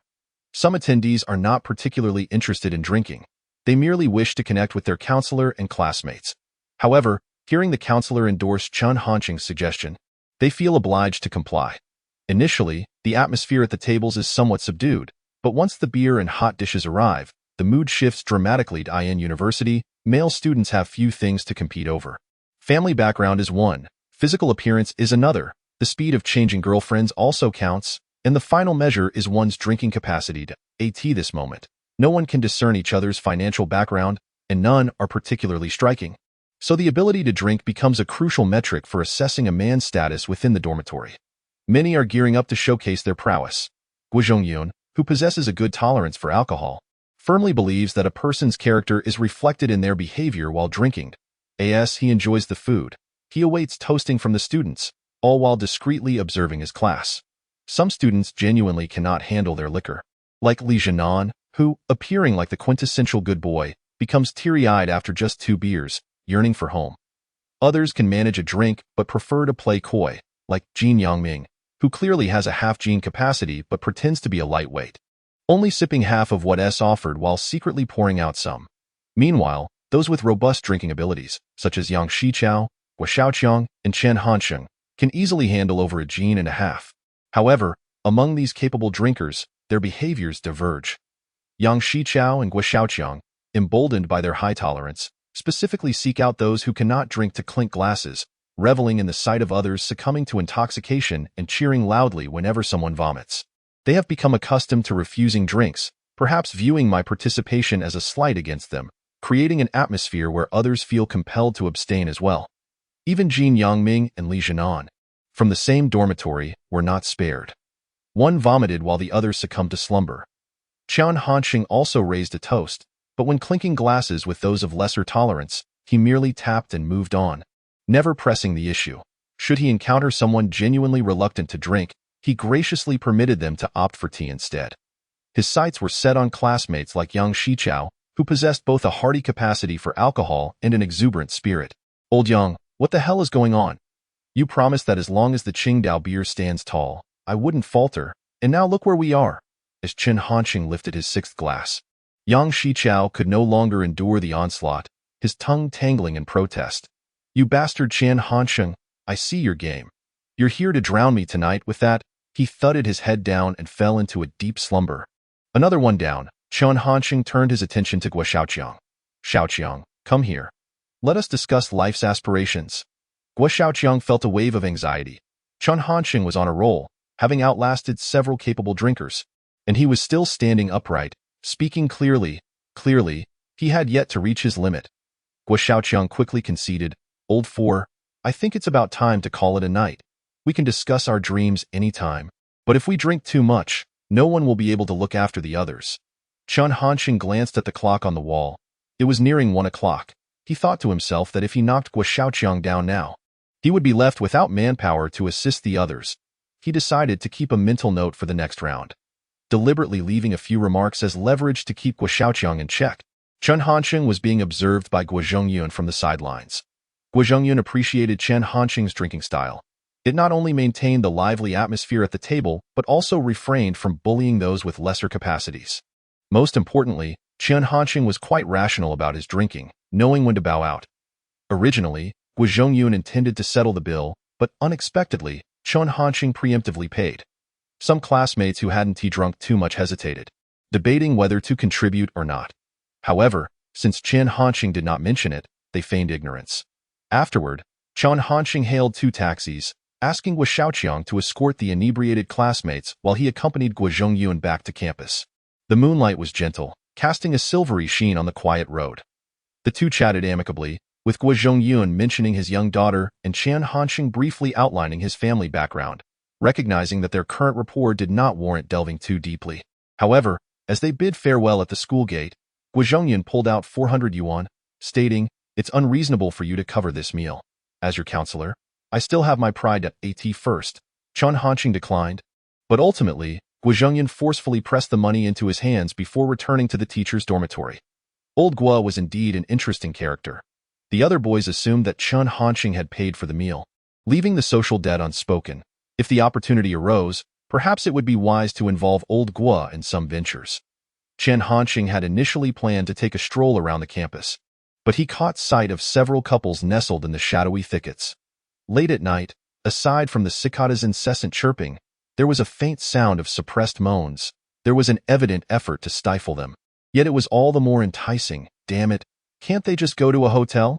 I'm getting hard just listening. Chen Hansheng dared not linger any longer. A fleeting thought of many figures crossed his mind, ultimately resting on Xiao Rongyu, recalling her graceful morning jogs and striking figure. Upon returning to the dormitory, he found the others already deep in slumber. He took his time with a shower, then lay down, drifting into dreams filled with memories. The following morning, he was jolted awake by the ringtone of his phone, blaring with the lyrics, "I would rather you remain cold-hearted, allowing me to forget resolutely. I would rather you be utterly ruthless, enabling me to relinquish all hope. Sorry for disturbing you all. This ringtone is just too loud." Jianye quickly apologized, though his face bore no trace of remorse. Chen Hansheng shook his head and climbed out of bed to wash up, preparing to head for breakfast when Li Jianan reminded him, "Brother Chen, there's a freshman assembly on the playground today. We need to wear our military training uniforms." Almost forgetting, Chen Hansheng recalled that old Guo had specifically reminded him the night before. He donned the unflattering, loose military attire and led the way, with Li Jianan closely trailing beside him. Jianye, captivated by Jin Yangming's phone, shamelessly sought to play with it. Yang Shichao, having calmed down, felt irritation rising again upon seeing Jin Yangming's pretentious display. Guo Xiaoqiang, still battling the effects of alcohol, trudged along at the rear. Innocence. Every individual had their own unique flair. Jin Yangming, however, felt a twinge of regret. In his eyes, Jianye was merely a background character, and if Chen Hansheng sought to play with his phone, that would truly inflate his ego. As for why the subject of comparison was Chen Hansheng, Jin Yangming could not articulate. "Brother Chen, why are you walking so fast?" Li Jianan struggled to keep up. "Getting there early to greet the beauties of our class," Chen Hansheng replied with a grin. The other roommates quickly realized the truth. The renowned beauties of the Finance Institute were too well known to miss. Though the boys were eager to meet the girls from their class, once they arrived at the playground and heard the melodious laughter of the girls, they became bashful and hesitant to approach. Of course, the girls were equally reticent, casting sideways glances at the boys while remaining in their respective dormitory cliques, distinctly divided. The boys eagerly scanned for attractive girls, while the girls scrutinized for dashing lads. But ultimately, disappointment awaited them all, as everyone donned the drab, oversized military uniforms, lacking any distinguishing features. Our cohort of girls the least appealing in the history of the Finance Institute. Guo Xiaoqiang, now sober, expressed his concerns. "It's possible. The senior sisters I saw during registration yesterday were simply enchanting, but looking at our class now, alas," Yang Shichao sighed. Chen Hansheng could not help but chuckle. The notion of comparing the past to the present was as old as time. The reality was that the girls from the 2002 Finance Institute were later acknowledged as the most attractive cohort, with one from Chen Hansheng's class even rivaling Xiao Rongyu in beauty. "I'm going to mingle and get acquainted with them. Who wants to join?" Chen Hansheng inquired. A few cowardly souls shook their heads, echoing Wang Zibo's typical bravado. Chen Hansheng paid them no mind, quickly fixing his hair and cheerfully striding over to engage with Hu Linyu. "Beautiful Hu, we meet again." Hu Linyu was chatting with her roommates, concerned about this year's Finance Institute boys' lack of confidence and assertiveness, as none dared to speak openly. When she saw Chen Hansheng approach, her face lit up with surprise, and she turned to the other girls, saying, "Look, we have 27 boys in our class, but only the handsome Chen dares to take this step." The other girls, unfamiliar with Chen Hansheng, regarded him with curiosity. He introduced himself. "I am Chen Hansheng, from Port City. Is there a beauty here who shares my hometown?" "Ah, I am." One girl immediately raised her hand. Hu Linyu chimed in, "Tanmin, you two can go home together next time." Chen Hansheng had already known Tanmin was from his hometown, from the same county, yet in his previous life, they had little interaction. Primarily, Tanmin was attractive but did not meet his standards, so their relationship remained limited to that of classmates and fellow townsfolk. Tanmin's roommates joined in jest. "Whose house will you visit then? Min's or handsome Chen's?" Tanmin blushed, hastily trying to silence her roommates, which elicited laughter from the surrounding girls. Thus, Chen Hansheng successfully integrated into the female cohort of his class, leaving his roommates feeling a mix of envy and bitterness. This kid Chen must have dated in high school. Just look at how at ease he is. Definitely a seasoned player, Yang Shichao asserted confidently. Does it even need saying? Girls are drawn to his type. Slightly rogue. Slightly charming. It's a pity that us good boys have no market, Jane Yangming concurred. Yang Shichao spat in disdain, thinking to himself, if you're a good boy, then I am the Buddha himself. Hu Linyu displayed great enthusiasm for her role as class monitor. Although her thought process lacked thoroughness, her fervor had its advantages. Before Chen Hansheng could even suggest it, she eagerly began introducing him to other girls. The boys and girls in Class 2 of Public Administration matched perfectly, with 27 boys and 27 girls, maintaining a 1-to-1 ratio. The Finance Institute emerged from the merger of the Eastern Province Cadre Management College and the Accounting Institute. Although it was a second-tier institution, it held some influence within the Eastern Province's bureaucratic system, allowing the administration to maintain a balanced gender ratio among students. After Hu Linyu completed her introductions, she addressed Chen Hansheng with a tone befitting a class leader. Hansheng, as a freshman, there will be numerous trivial matters to attend to. I hope you can take charge of the boys, and together we will assist Teacher Guo in managing the class. Chen Hansheng nodded in agreement, secretly pondering whether Little Hu was overly fixated on the position of class monitor. He wondered if she would harbor resentment if he seized the role. Both were keenly interested in the monitor position, though one was overt while the other remained discreet. Hu Linyu was nearly transparent in her ambitions. Not only did the counselor know, but the girls were largely aware too. Chen Hansheng's intentions, however, were known only to himself. Is that girl from our class? Chen Hansheng inquired, pointing to another girl to shift the topic. Ultimately, the final decision regarding the class monitor would rest with Guo Zhongye, who held the decisive vote. Hu Linyu smacked her forehead. I almost forgot. She is our classmate Shen Youchu, and also my roommate. Standing at a striking height of nearly 1.7 meters, Shen Youchu's tall frame was unfortunately concealed beneath her military uniform, and her confidence inversely matched her stature. As Hu Linyu introduced her to Chen Hansheng, Shen Youchu blushed and nodded shyly, her eyes glued to the ground, before quietly retreating, seemingly isolating herself from the group. Hansheng, please don't take it personally, Hu Linyu explained. Yesterday during registration, I saw Shen Youchu's academic background. Both her parents have passed away, and she is attending university through student loans. She tends to be a bit self-conscious. Chen Hansheng thought to himself, of course I know. Otherwise, I wouldn't have had a chance with Xiao Rongyu to begin with. What girl could I pursue below that standard? As for Shen Youchu, her background was indeed tragic, and she often kept to herself. Throughout her 4 years at university, Chen Hansheng's impression of her was that of a girl in loose, worn-out uniforms, eating 3-mao rice and drinking the free soup, regularly seen working part-time both in the library and cafeteria. The only remarkable aspect was that she consistently earned the top scholarship in the department for 4 consecutive years. It wasn't surprising that she excelled academically. The crucial point was that she was later accepted into Jianye University for her Master's degree. Jianye University stood as the premier institution in Eastern Province, ranking among the top 5 nationwide, even surpassing Donghai University. For a second-tier student to gain admission to such a university was, indeed, a fantastical notion. It was only at that moment that Chen Hansheng began to take notice of this girl, who had so actively sought to blend into the crowd. Sadly, it was too late. On graduation day, perhaps to commemorate her university experience, Shen Youchu borrowed a set of clothes. Thus, she dazzled the world. Although it was merely an ordinary knee-length chiffon dress, and not even perfectly fitted, Shen Youchu's porcelain skin glowed. Her long hair cascaded in gentle waves, and her slender legs were accentuated by dark silver high heels. Perhaps she was still adjusting to this attire, and certainly unaccustomed to the astonished gazes of onlookers. Her face blossomed like a peach flower, a mix of confusion and bashfulness, evoking a strong protective instinct in every man present. Most importantly, Shen Youchu possessed a 36D figure. Who would have imagined that a girl with a history of nutritional imbalance could boast such proportions? Typically, she concealed her physique beneath oversized clothing, only revealing her captivating allure at graduation. At that moment, Chen Hansheng realized that Shen Youchu was indeed the most beautiful girl of the Finance Institute's 2002 cohort. However, she subsequently attended Jianye University for her postgraduate studies, while Chen Hansheng became engrossed in his entrepreneurial pursuits. Ultimately losing touch with her, I must not allow this gem to remain obscured, Chen Hansheng resolved. The treasure of a girl with a 36D figure. What can I say?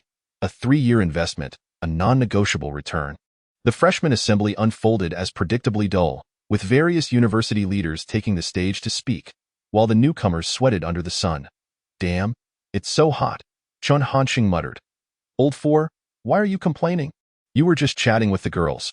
Why didn't you mention the heat then? Young Shichao retorted sourly from beside him. Exactly, Jian Yangming chimed in with a scoff. Brother Chen, you're treating us to lunch. Each of us gets a cup of Sprite. This lad was particularly vexed. Moments ago, the girls in their class had engaged with Chen Hansheng, yet no one had noticed his phone, making it impossible for him to show off. Finally, the freshman assembly concluded, and the various classes were set to engage in activities. Counselor Guozhongyun led his students toward the teaching building. Along the way, the boys exchanged knowing glances, for several girls in their class were strikingly attractive.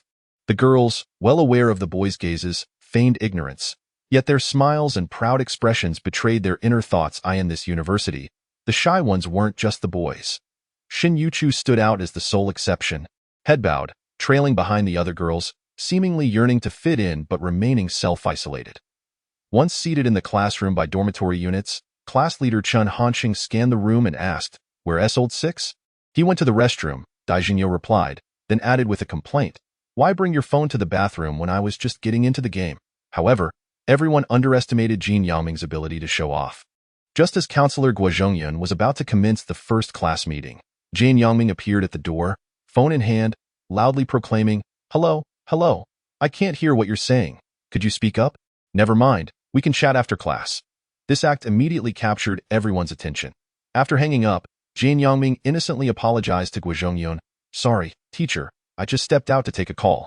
Having guided numerous cohorts of students, Guozhongyun had seen his fair share of showmanship. He merely nodded and gestured for Jian Yangming to enter the classroom. As Jian Yangming took his seat, he complained to Jianye, "The signal is just terrible.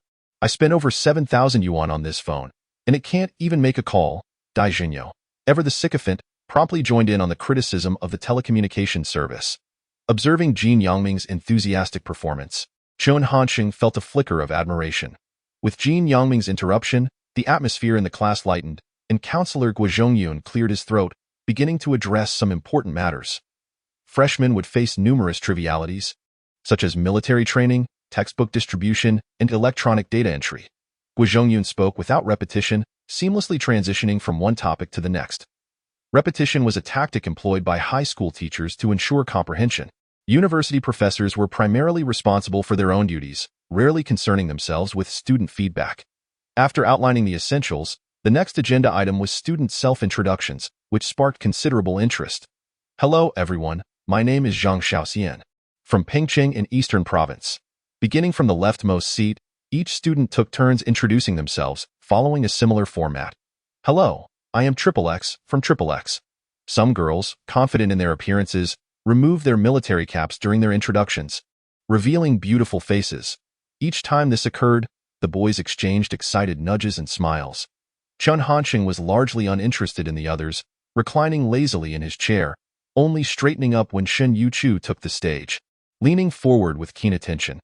Unlike the other girls, Shen Youchu's face was completely obscured by her military cap, and she dared not meet the gaze of her peers, her voice barely audible. "Hello, everyone. I am Shen Youchu, from Chuanyu, thank you." Such a simple statement, yet Shen Youchu stuttered twice, lowering her head submissively as she finished speaking. Unable to discern her features, I could only assign her a score of 2.15, entirely out of sympathy. Guo Xiaoqiang seemed to act like a judge, scoring each female classmate who approached, insisting on precision to 2 decimal places. Currently, Shang Yinyan reigned supreme with a score of 8.85. The rather pretentious Jian Yangming, resembling an inflatable doll, pondered for a moment before shaking his head, declaring, "Not just 2 points. She's quite tall. Though her face is obscured, her hair is so smooth that she deserves at least 4 points." Chen Hansheng was somewhat surprised, contemplating that a native of Jianye must possess a higher aesthetic appreciation than Guo Xiaoqiang. In truth, Shen Youchu was indeed unique. Throughout her 4 years at university, due to financial constraints, she had rarely indulged in meat, yet her hair remained lustrous, affirming the age-old adage that beauties hail from Sichuan and Chongqing, naturally gifted with unparalleled charm. After the introductions, the time had come to determine the class leader. Previously, Hu Linyu had been appointed during this very moment, yet now, due to Chen Hansheng's deliberate display, Guo Zhengyun began to waver. Upon observation, it became clear that Chen Hansheng's organizational skills, eloquence, and ability to manage affairs surpassed those of Hu Linyu. However, Hu Linyu was not without her merits. She was enthusiastic, proactive, and possessed a spirit of selflessness, all traits requisite for a class leader. Guo Zhengyun glanced once more at Chen Hansheng and Hu Linyu. Hu Linyu gazed at him with eager anticipation, while Chen Hansheng, oblivious, joked with his roommate. Weighing his thoughts, Guo Zhengyun finally spoke. Today was supposed to be the day we elect our class leader. But considering we are still unfamiliar with one another, I propose we postpone this decision for a week. 1 week from now, we shall elect the class leader for Public Administration Class 2. Once Guo finished speaking and departed, the classroom erupted into a cacophony. Yang Shichao, with the loudest voice, exclaimed, "Old Four, you must compete for this class leader role.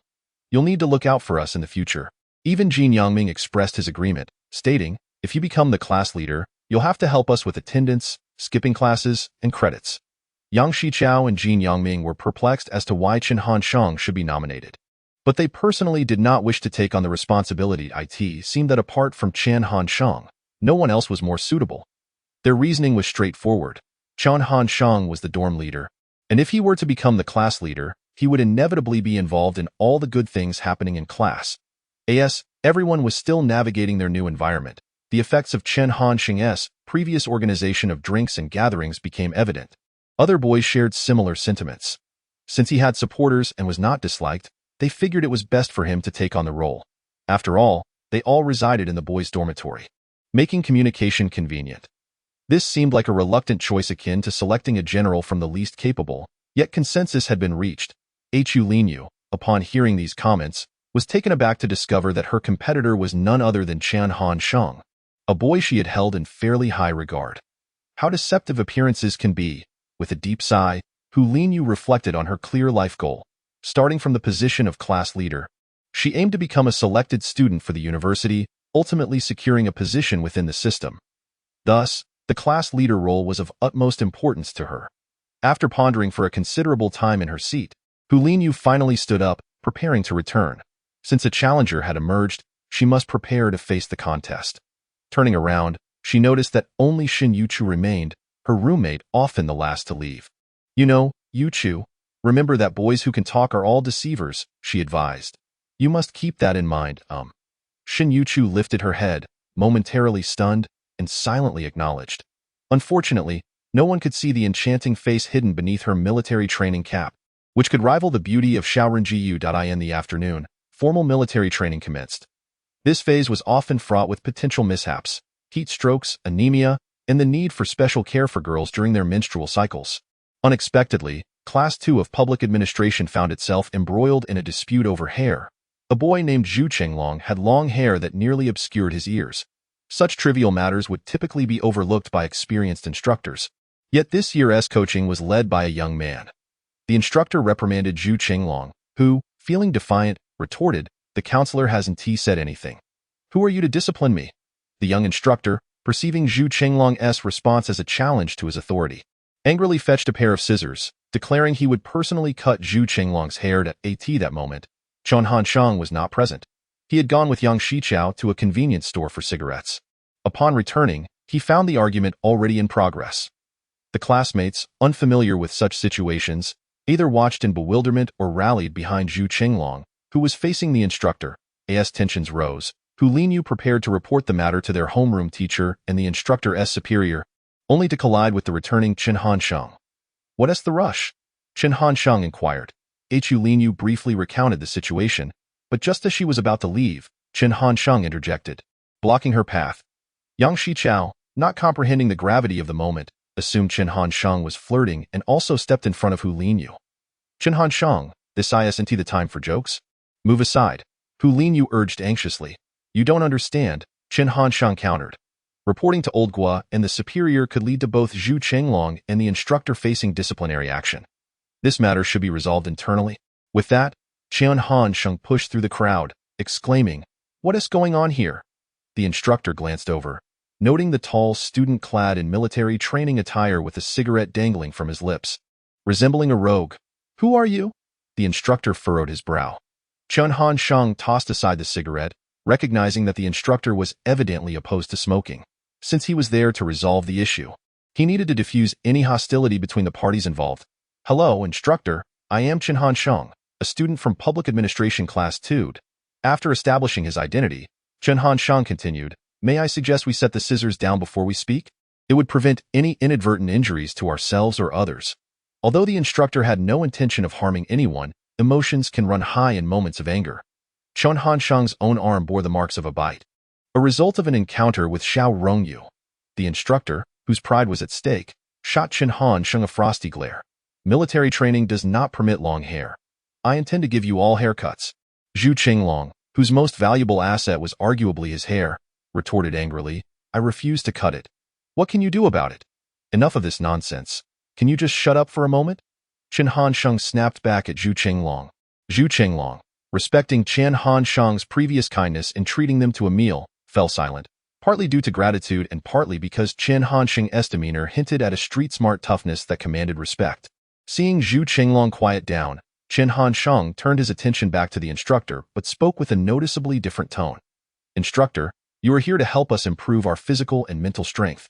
You have your own responsibilities if the higher-ups see you wielding scissors. What do you think their impression will be?" After saying this, Chen Hansheng pointed towards the instructor's superior, who was not far away.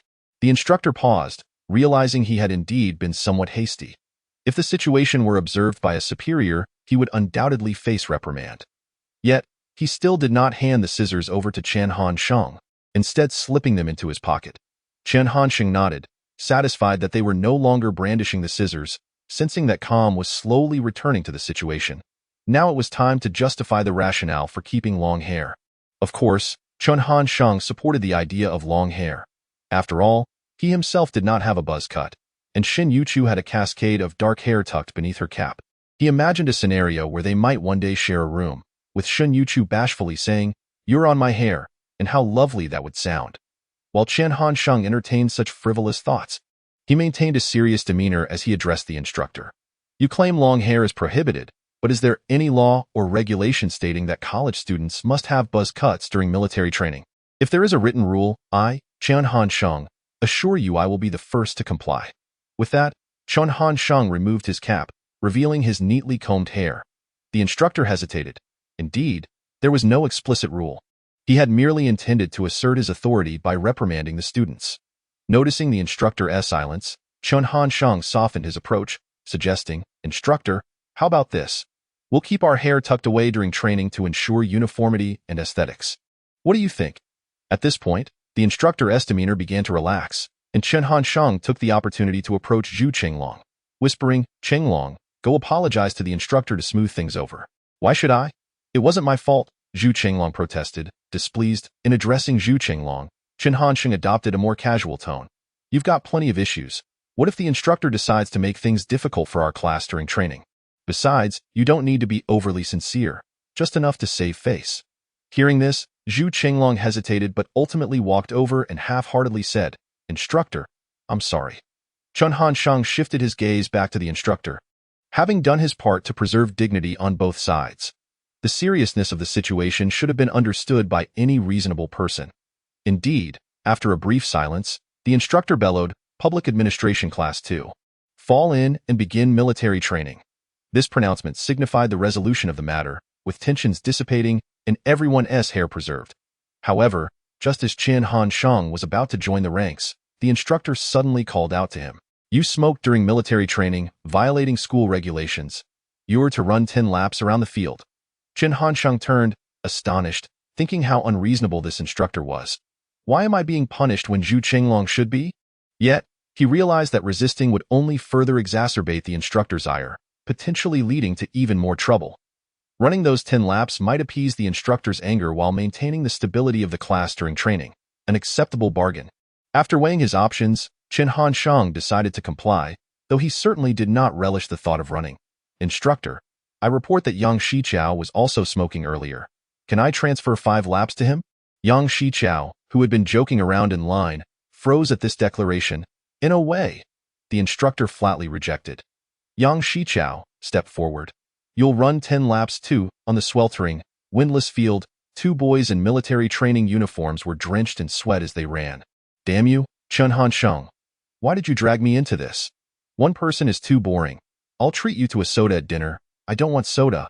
I want Red Bull. After completing the 10 laps, Chen Hansheng was soaked through, yet upon returning, several boys discreetly gave him a thumbs up. These boys might not fully grasp the deeper significance of Chen Hansheng's actions, but were grateful he had safeguarded their hair. Even Jin Yangming approached him, admiration evident as he remarked, Brother Chen, your defiance against the instructor was incredible. What is this about defiance?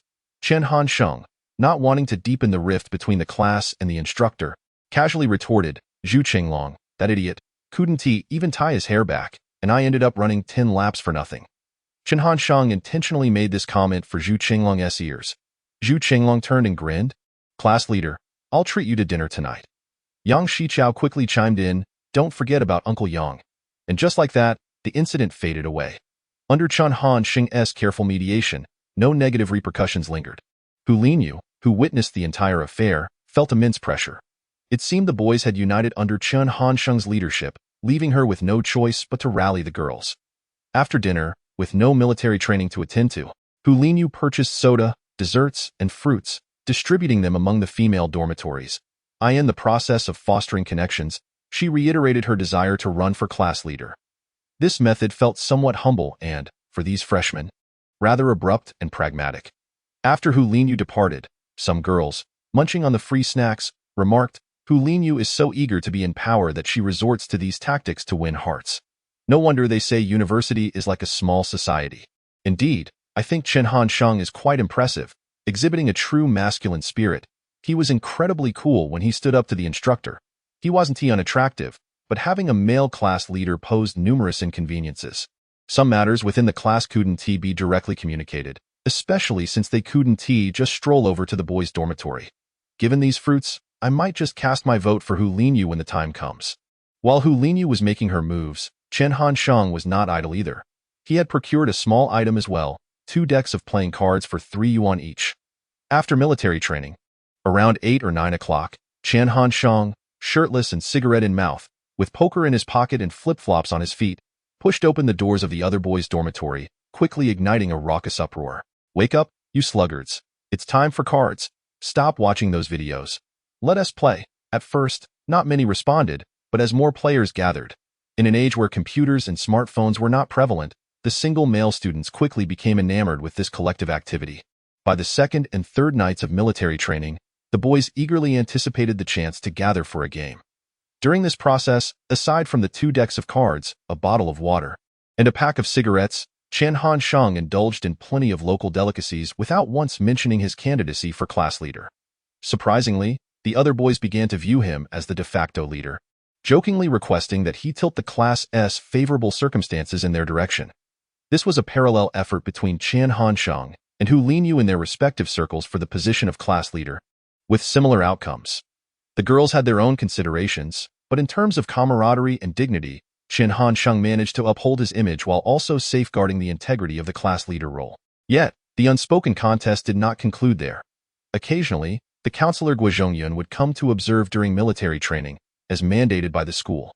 Lazy by nature, old Guo would merely clock in for a short time and then leave. Both Hu Linyu and Chen Hansheng were aware that the final decision rested with Guozhongyun. So during those brief moments, Hu Linyu would either assist classmates in correcting their postures, loudly remind them to wear their uniforms properly, or help those showing signs of heat stroke to find shade. In contrast, Chen Hansheng would casually stand under the shade with old Guo, watching Hu Linyu, who was drenched in sweat. You're overexerting yourself, which may lead to more harm than good. Chen Hansheng silently mused. Have the boys been playing cards in the dorms lately? Guozhongyun suddenly inquired. Chen Hansheng glanced at the counselor, nonchalantly replying, just engaging in some brain games.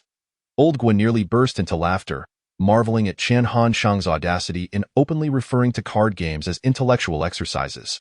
However, he did not delve deeper into the matter, acknowledging that college students playing cards was quite normal. I heard there was a near altercation between our boys and the instructor on the first day of military training. Guo Zhongyun posed another question. Chen Hansheng nodded silently, then succinctly replied, "It's all resolved now." "All right." Guo Zhongyun nodded slightly. Chen Hansheng's response possessed a certain strength that instilled a willingness to believe. Chen Hansheng refrained from inquiring why old Guo was privy to such extensive information. Having spent many years as a lecturer at the Finance Institute, Guo Zhongyun understood that if he desired knowledge about certain matters, they would invariably be revealed to him. Just as Guo Zhongyun was preparing to offer a few parting words, his phone suddenly rang. As a university lecturer with a formal position, it was entirely reasonable for him to own a mobile phone. Today was Friday, and kindergarten classes ended rather early. The school has a meeting tonight, and the department head is personally attending, so I cannot request leave. Could you not help out and pick her up?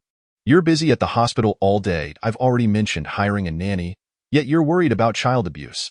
From the content of the conversation, it was evident that the voice on the other end belonged to Guo Zhongyun's wife. Presumably, due to old Guo's unavoidable meeting tonight and his wife's obligations at the hospital, their daughter was left without anyone to collect her. After hanging up, Guo Zhongyun's face darkened with worry. Given old Guo's character, family matters undoubtedly took precedence over work. Was that a call from your wife? Chen Hansheng inquired. Guo Zhongyun furrowed his brow and nodded. Why not let me pick up your daughter? Chen Hansheng suggested directly, avoiding unnecessary preambles. Guo Zhongyun was momentarily taken aback, casting a surprised glance at Chen Hansheng before resolutely shaking his head. No. You still have military training. I can request a leave of absence from the instructor. Chen Hansheng replied, Don't be ridiculous. You're unfamiliar with Jianye. Guo Zhongyun reiterated his refusal. I have a relative who lives in Jianye. I stayed with him for an entire summer before reporting, so I'm quite familiar with the city. Chen Hansheng presented another reason. Guo Zhongyun remained unconvinced until his wife called again, leading to another argument. Ultimately, old Guo hung up in anger. Let me give it a try. Teacher Guo, Chen Hansheng insisted. Old Guo regarded Chen Hansheng seriously and suddenly inquired, Do you know where Gala Kindergarten is located? Chen Hansheng ceased his usual carefree demeanor and calmly countered, Which district's Gala Kindergarten? Is it on Minjiang Road, Lijiang Road, or Yinjing West Road? Yinjing West Road. Upon hearing Chen Hansheng name several kindergarten branches in quick succession, old Guo's expression softened slightly, indicating that Chen Hansheng was indeed familiar with the area. Chen Hansheng recalled, from the school, take bus 737, then transfer to Route 33 to reach there. There's a chain store selling duck blood vermicelli nearby, and across from it is a 4-star hotel. The sycamore trees in the vicinity are quite lush. Initially, Chen Hansheng aimed merely to prove his familiarity with the city, yet he found himself lost in reminiscences, describing the surroundings of Gala Kindergarten in detail. Old Guo could no longer contain himself and interjected, Does your relative live around there? Indeed, Teacher Guo, you guessed correctly, Chen Hansheng answered candidly. Guo Zhongyun hesitated, now convinced that Chen Hansheng genuinely understood the situation, yet he still worried about whether he could adequately care for the child. Seizing the opportunity, Chen Hansheng continued, Once I arrive at the kindergarten, you can contact the teachers there. I'll provide my student ID number, and if it matches, it will ensure that no one can impersonate me. This was indeed a good plan. While parental names and workplaces could be easily faked, such a lengthy student ID number would be challenging for anyone but Chen Hansheng to remember. Here is my phone. It will facilitate communication. The meeting should conclude no later than 7 p.m. Ultimately, Guo Zhongyun decided to give it a try, resolving to hire a nanny whenever the parents were unavailable in the future. Chen Hansheng took the phone with composure, determined to instill a sense of trust in Guo Zhongyun. In truth, Guo Zhongyun was inclined to trust Chen Hansheng for 3 reasons. First, Chen Hansheng exhibited considerable capability. Second, his family circumstances were relatively uncomplicated, with both parents being employees. And third, Chen Hansheng's familiarity with the city's layout assured that he wouldn't get lost. Before departing, Chen Hansheng noticed Hu Linyu, drenched in sweat from class duties, and thought to himself that no matter how well he performed in public duties, old Guo would only perceive him as a responsible student. However, assisting old Guo with personal matters would incur a debt of gratitude and deepen their private relationship. Forgive me, Xiaohu, not only must I serve as the class monitor, but I can also become old Guo's representative in class. I hope this endeavor will enlighten you and help you gain a clearer understanding of the true mask society wears. 22. A day full of drama. When Chen Hansheng requested leave from the military training instructor, he meticulously drafted a leave note and approached the instructor, stating, Instructor, I have relatives visiting Jianye. So I'd like to request leave this afternoon. I've already informed my counselor and now seek your approval. The instructor reviewed the leave request, which contained detailed information regarding the reason, duration, and individual requesting leave, perfectly formatted. Leave early and return early. Be cautious, the instructor advised. Yes. Chen Hansheng mockingly saluted. In truth, even without requesting leave, the instructor might not have noticed if he were careless. However, he did not wish to take that risk. This was a pivotal moment for strengthening his personal relationship with old Gua, and he wanted to avoid any minor complications on the instructor's part. There were no issues with Chen Hansheng's leave process, especially since he had already spoken to the counselor. Moreover, Chen Hansheng's personality was somewhat rebellious, often making bold statements but refraining from acting out. Conversely, during military training, if certain male students became unruly, Chen Hansheng would assist in maintaining discipline, earning him some respect from those boys, which helped cultivate a favorable impression with the instructor. After leaving the school, it took Chen Hansheng an hour and a half to reach Gulu Kindergarten, where he met Gua Zhengyan's daughter, Gua Jianye. However, the kindergarten teacher remained skeptical about Chen Hansheng's identity. Watching him cautiously, just call Jiaye's father to verify, Chen Hansheng suggested to the cute teacher with big eyes. I must verify. So please wait outside for now, she insisted.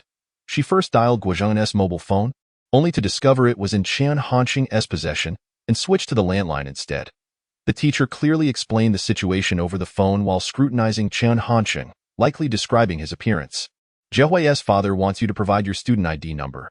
After confirming his appearance, the teacher proceeded with the final round of verification. 0209012548813. Chen Hansheng recited his student number, and upon cross-checking, the teacher finally felt reassured. She brought Gua Jianye over and said, Jianye, this brother is your dad's student. He is here to pick you up tonight. Gua Jianye, a plump little girl in her first year of kindergarten, lacked any sense of caution and obediently took Chen Hansheng's hand. I'm sorry for misunderstanding your identity earlier, the teacher apologized, feeling somewhat guilty about her earlier demeanor. Chen Hansheng smiled kindly. It's quite all right. It's natural to be a bit cautious. Now, Jianye, say goodbye to your teacher. Demonstrating maturity and composure, Chen Hansheng surprised the teacher with his demeanor for someone his age. Goodbye, teacher Xiaoyu. Gua Jianye, with her short legs, went up to give the teacher a kiss goodbye. Goodbye, Jianye, the teacher reciprocated with a kiss on Gua Jiaye's chubby cheek. Chen Hansheng patiently waited nearby before picking up the plump Gua Jianye and walking out the door. He estimated that the kindergarten teacher would likely contact Gua Zhengyan, and such actions, conveyed through the teacher's words, would further enhance Chen Hansheng's image in old Gua's eyes. Fortunately, Gua Jianye might be chubby but was not heavy. As it seemed, the extra weight was mostly in her face. She clung to Chen Hansheng's neck and asked, Brother, where are we going now? Shall we go have KFC? Chen Hansheng suggested. Gua Jianye clapped her hands in delight. Yes, I love KFC. In her excitement, she even planted a kiss on Chen Hansheng's face. This gesture reminded Chen Hansheng of the kindergarten teacher, prompting him to ask, Jianye, let us test your memory. Okay, Gua Jianye replied in a sweet voice. What is the full name of that teacher? Teacher Xiaoyu. Not her nickname, her full name. It's just Teacher Xiaoyu. At her age, Gua Jianye had no understanding of what a full name was. Chen Hansheng had no choice but to say, let us try another question to test your memory. Do you know Teacher Xiaoyu's phone number? I don't know. Gua Jianye shook her head. What about QQ? Chen Hansheng asked again. What is QQ? After a moment, Gua Jianye pouted. Brother, why aren't you holding me anymore?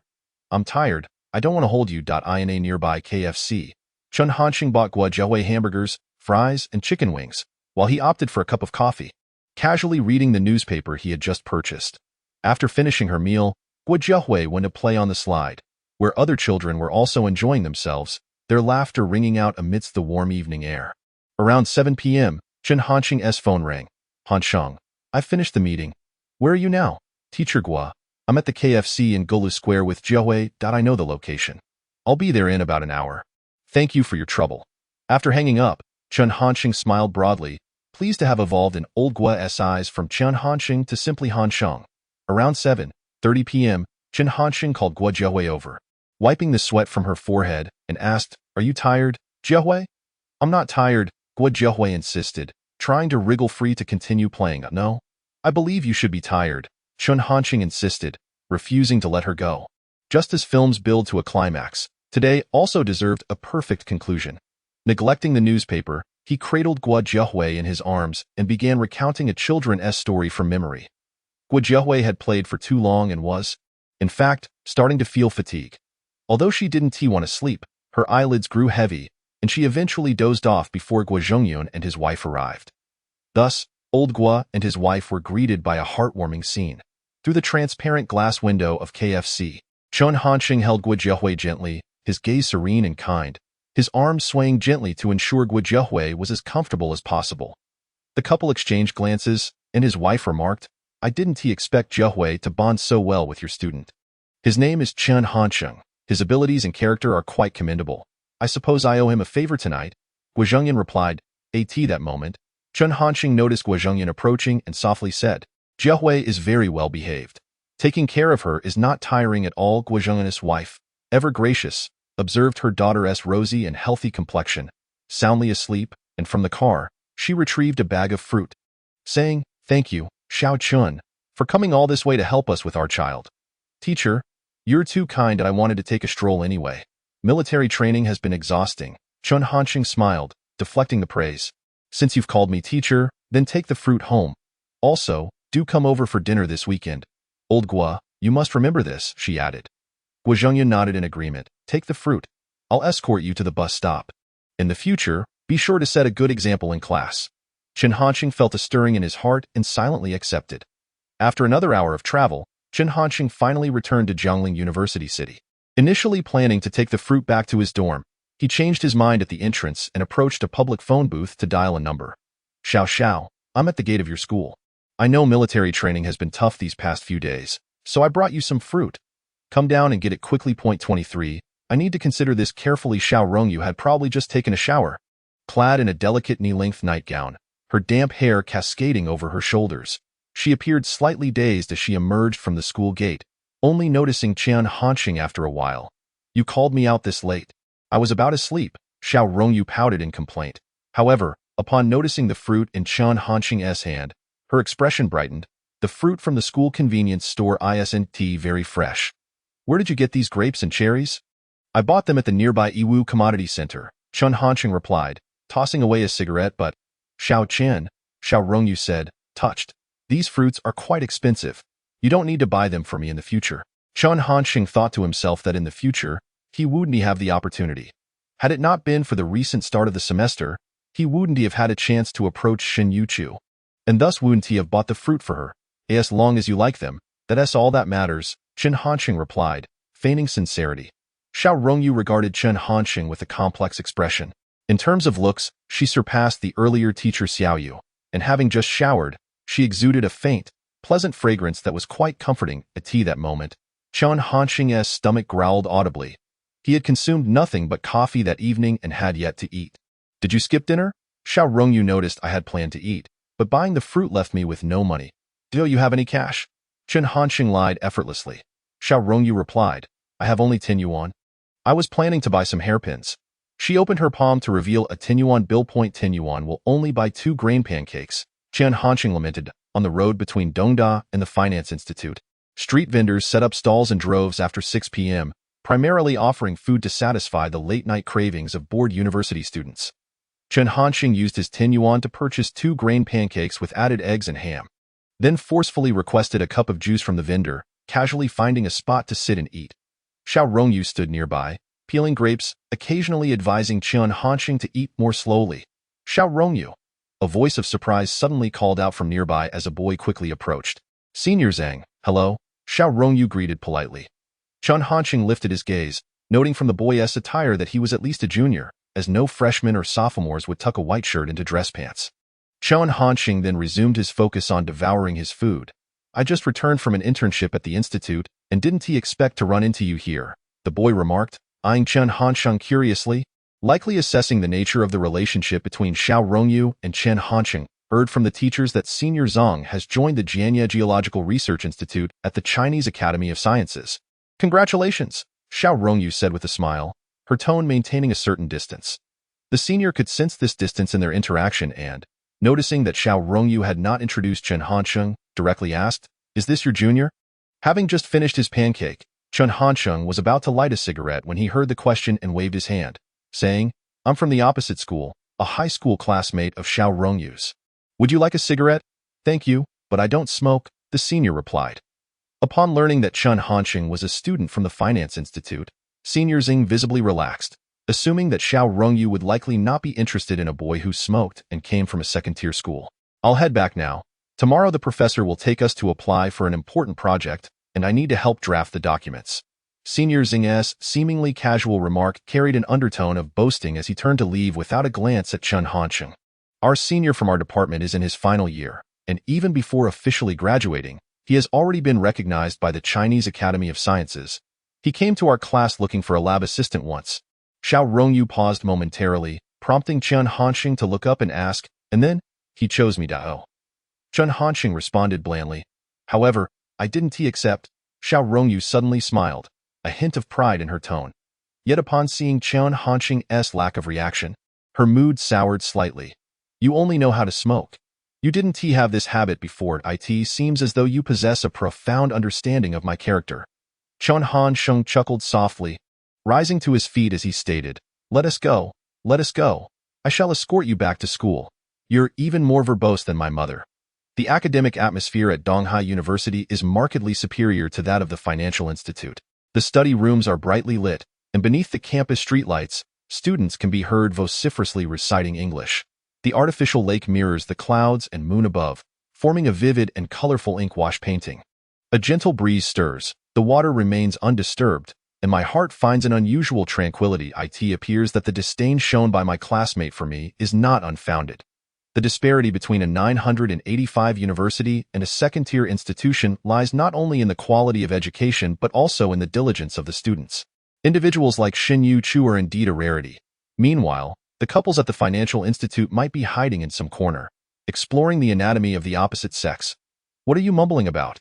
Xiao Rongyu suddenly turned her head, locking eyes with Chen Hansheng in the moonlight. Her long eyelashes fluttered slightly, her gaze reflecting the waters of the artificial lake. Chen Hansheng found himself momentarily entranced. She quickly averted her gaze, leaving behind a graceful silhouette. Ahem. Clearing his throat, Chen Hansheng broke the silence, attempting to shift the subject. "How is your dormitory?" "It's just as it is," replied Xiao Rongyu. Her tone tinged with melancholy, indicating that the complexities of university dormitory relationships exceeded her expectations. "What about you? Any plans or intentions lately?" Xiao Rongyu inquired of me. Chen Hansheng pondered for a moment. Finding the idea of conversing with Xiao Rongyu appealing, I wished to pursue a particular girl earnestly. Xiao Rongyu's figure visibly stiffened as she asked, "Is she beautiful?" "For all these years, I have yet to encounter anyone more exquisite than her," Chen Hansheng replied. Considering Shen Youchu's figure, appearance, and demeanor, even Xiao Rongyu would only manage to reach a draw at best. "All these years?" Xiao Rongyu echoed softly, reflecting on the fact that Chen Hansheng was still quite young, which implied that his previous 18 years of life were encapsulated in this statement. She continued, "What if the girl is solely focused on her studies and does not reciprocate your feelings?" This indeed posed a dilemma. Shen Youchu must have put in tremendous effort to secure her position as a graduate student at Jianye University from the Financial Institute. "I can always wait for her. In any case, I refuse to give up," Chen Hansheng declared resolutely. "What if your parents disapprove?" Xiao Rongyu's voice quivered slightly. Chen Hansheng thought to himself that Shen Youchu's parents had passed away. What disapproval could there possibly be? As long as she was willing, her parents' consent was irrelevant. Another prolonged silence ensued, and just as they were nearing Xiao Rongyu's dormitory, she suddenly made a decisive statement. "Hansheng, I appreciate your kindness, but I need to think this through." After saying this, Xiao Rongyu ascended the stairs without looking back, leaving Chen Hansheng staring blankly at her retreating figure. "Damn it, I'm pursuing Shen Youchu. Why on earth does she need to contemplate anything?" 24. The first step of a long journey. Military training days are invariably tedious. There have been no encounters with charming senior sisters, nor unexpected moments with alluring female instructors. Even opportunities to converse with the girls in my class have been scant. Fortunately, I have finally endured the first week. Today, Class 2 of Public Administration has an important event, the election of a class monitor. The meeting is presided over by the counselor, Guozhong Yun, who serves both as the host and the judge. Dear classmates, after a week of familiarization and acquaintance, you should have developed a deeper understanding of one another. We encourage self-nominations. Those who aspire to serve the class, Please feel free to speak up. After Guo concluded, everyone exchanged glances, and ultimately, the girls focused their attention on Hu Linyu, while the boys looked towards Chen Hansheng. Guo Xiaocheng, fearing that Hu Linyu would become the class monitor, incessantly urged Chen Hansheng, Old 4, hurry up and step forward. If you become the class monitor, we'll have a good time. Letting a girl take charge, how am I supposed to skip class in the future? Chen Hansheng remained unperturbed, a faint smile gracing his lips. Ladies first. Jin Yangming scoffed, realizing that Chen Hansheng was adept at putting on airs. While he himself flaunted superficial charm, Chen Hansheng was both reserved and flamboyant. What a show-off, Jin Yangming muttered, as Chen Hansheng had ignited a card-playing craze among the boys in their class, leaving little attention for himself, the boy with the smartphone. Nevertheless, Jin Yangming still supported Chen Hansheng for the class monitor position. Having him in charge would benefit all the boys, and Jin Yangming had no intention of sabotaging his own interests. Suddenly, a loud scraping sound echoed. The sound of a bench being pushed back. Hu Linyu had intended to adopt a more cautious approach, waiting to see what her competitors would do before making her move. However, when Guo Zhongyun began to frown, Chen Hansheng remained nonchalant, reclining in his seat. Hu Linyu could no longer afford to wait. She feared that if Guo Zhongyun grew displeased, no one would end up being elected as class monitor. Thus, the unpredictable dynamics of the moment compelled her to act quickly. Hello everyone, my name is Hu Linyu, and I believe everyone is quite familiar with me. As I assisted all of you with the registration process, Hu Linyu took the stage, beginning with the date of their arrival, September 1 SD, which was indeed a clever strategy, as it evoked strong memories among the students. She then elaborated on her contributions during military training and her aspirations for the future of the class. I am enthusiastic and outgoing, fostering unity among classmates, and possessing a caring spirit. Should I be elected as class monitor, I will dedicate my abundant energy and clear mind to being a helpful assistant to Teacher Guo and a servant to my classmates, striving to create a bright future for Class 2 of Public Administration. Thank you all. After Hu Linyu concluded her speech, she bowed to Guo Zhongyun amidst applause. Guo Zhongyun remarked, "Thank you, Hu Linyu, for your splendid speech. Your proactive assistance during the registration process has left a lasting impression on me. I hope everyone can emulate her spirit. Is there anyone else who would like to come up and speak?" Hu Linyu's mood remained tense after stepping down, and she felt a slight tremor. Sitting beside her, Shen Youchu quietly lifted her head and gently patted Hu Linyu's back in consolation. Hu Linyu forced a smile, but suddenly, another loud scraping sound interrupted, and Hu Linyu stiffened, catching sight of a tall figure striding toward the podium. Shen Youchu lowered her head a bit more, secretly observing this boy who spoke with a swagger, his wild grin revealing a hint of mischief. Chen Hansheng took the stage, and the boys exhibited high levels of enthusiasm. Aside from his own dormitory, the other boys were clapping vigorously, with Yang Shichao even whistling in a rather rogue manner. I hope the boys can show some restraint. I'm not a beauty, Chen Hansheng chuckled, raising his hands in an attempt to calm them down. Hey, hush, shuh. The boys cheered even louder. Chen Hansheng arched an eyebrow. Zhu Chenglong, you're the loudest. Why don't you come up and speak? Zhu Chenglong was known for being the rebellious type who dared to contradict the instructors, yet Chen Hansheng was one of the few who dared to tease him openly. Heh. Zhu Chenglong ruffled his hair, grinning cheekily. I don't respect others becoming class monitor. If I become class monitor, others won't respect me either. What is the point of going up there? Chen Hansheng chose to ignore him, cleared his throat, and stated, My remarks will be brief, consisting of just a few promises. If I become class monitor, I will do my utmost to communicate with the instructors before exams to ensure that no student fails. I will strive to secure scholarships, grants, and opportunities for deserving students, ensuring that all qualified candidates are not overlooked. I will also endeavor to arrange opportunities for personal development, ensuring that everyone can experience a meaningful college life. Chen Hansheng suddenly adopted a serious demeanor. Classmates, the gap between us and Donghai University is considerable.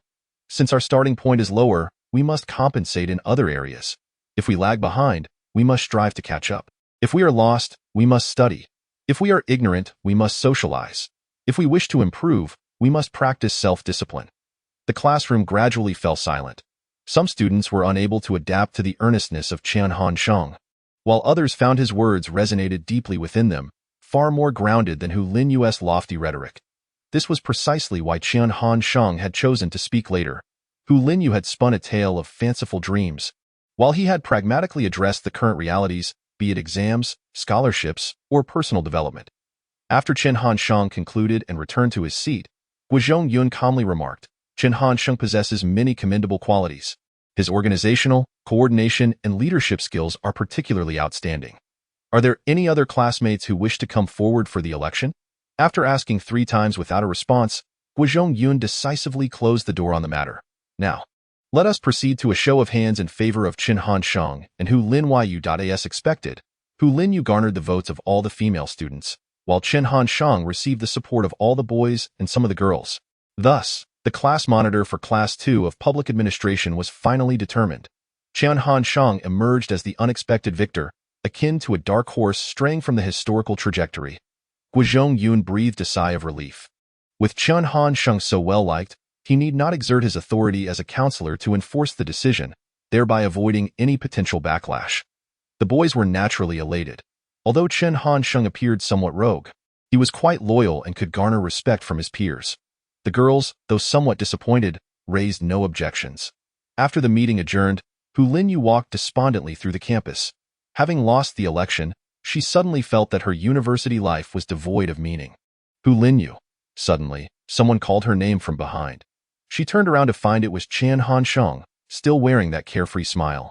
What do you want? Is it to flaunt the face of a successful person? Hu Linyu replied coldly. Chen Hansheng thought to himself that this was not some anime. The theatrics from this young lady were excessive. I'd like to treat you to dinner tonight. Let us have a discussion, Chen Hansheng proposed. Hu Linyu lifted her gaze, astonished. You seized the position of class monitor just to talk to me about romance? Chen Hansheng paused momentarily. Damn it.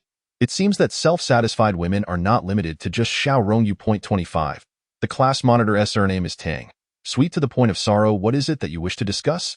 In the first dining hall of the Financial Institute, Hu Linyu sat across from Chen Hansheng. However, at their stainless steel table, there was also a tall figure, none other than the low-profile Shen Youchu. It turned out that Chen Hansheng had explained at length that he was not pursuing Hu Linyu but merely wished to engage in a serious discussion regarding the class monitor issue. However, Hu Linyu seemed skeptical of Chen Hansheng's intentions and, noticing Shen Youchu quietly dining in the corner, hurriedly invited her to serve as a witness, affirming that her intentions with Chen Hansheng were innocent. Why are you silent? Hu Linyu urged again, as Chen Hansheng had suddenly grown quiet. The reason for Chen Hansheng's silence was that he had spotted Shen Youchu's dinner, a 20-cent steamed bun and a free seaweed egg soup, seated far away in the bustling dining hall, eating in small bites. Shen Youchu came from a less fortunate background. Now that you are class monitor, you must assist her in applying for student loans and financial aid. Hu Linyu lamented from the side. The first time she had seen Shen Youchu, she had felt a pang of sympathy, not realizing that in 2002, such impoverished circumstances still existed. Hu Linyu. Since I'm treating you to dinner, let us include Shen Youchu as well. Chen Hansheng suddenly interjected, exchanging a glance with Hu Linyu. Hu Linyu, quick to catch on, responded promptly. Of course, we must share the bounty. Shen Youchu and I will enjoy a feast at your expense. No, it's not necessary. Shen Youchu hurriedly declined, feeling uncomfortable since Hu Linyu and Chen Hansheng had suddenly sat beside her, and she lacked social skills. Regrettably, she still had half a steamed bun left, and she had no habit of wasting food. Moreover, the other two were her classmates, so leaving abruptly would be rather impolite. However, she was no longer able to eat, so Shen Youchu placed her chopsticks down, lowering her head in silence. Hu Linyu, sitting beside her, encouraged her with a hint of sarcasm. I heard that class monitor Chen treated all the boys to late-night snacks the other day. What's wrong with treating us to a meal?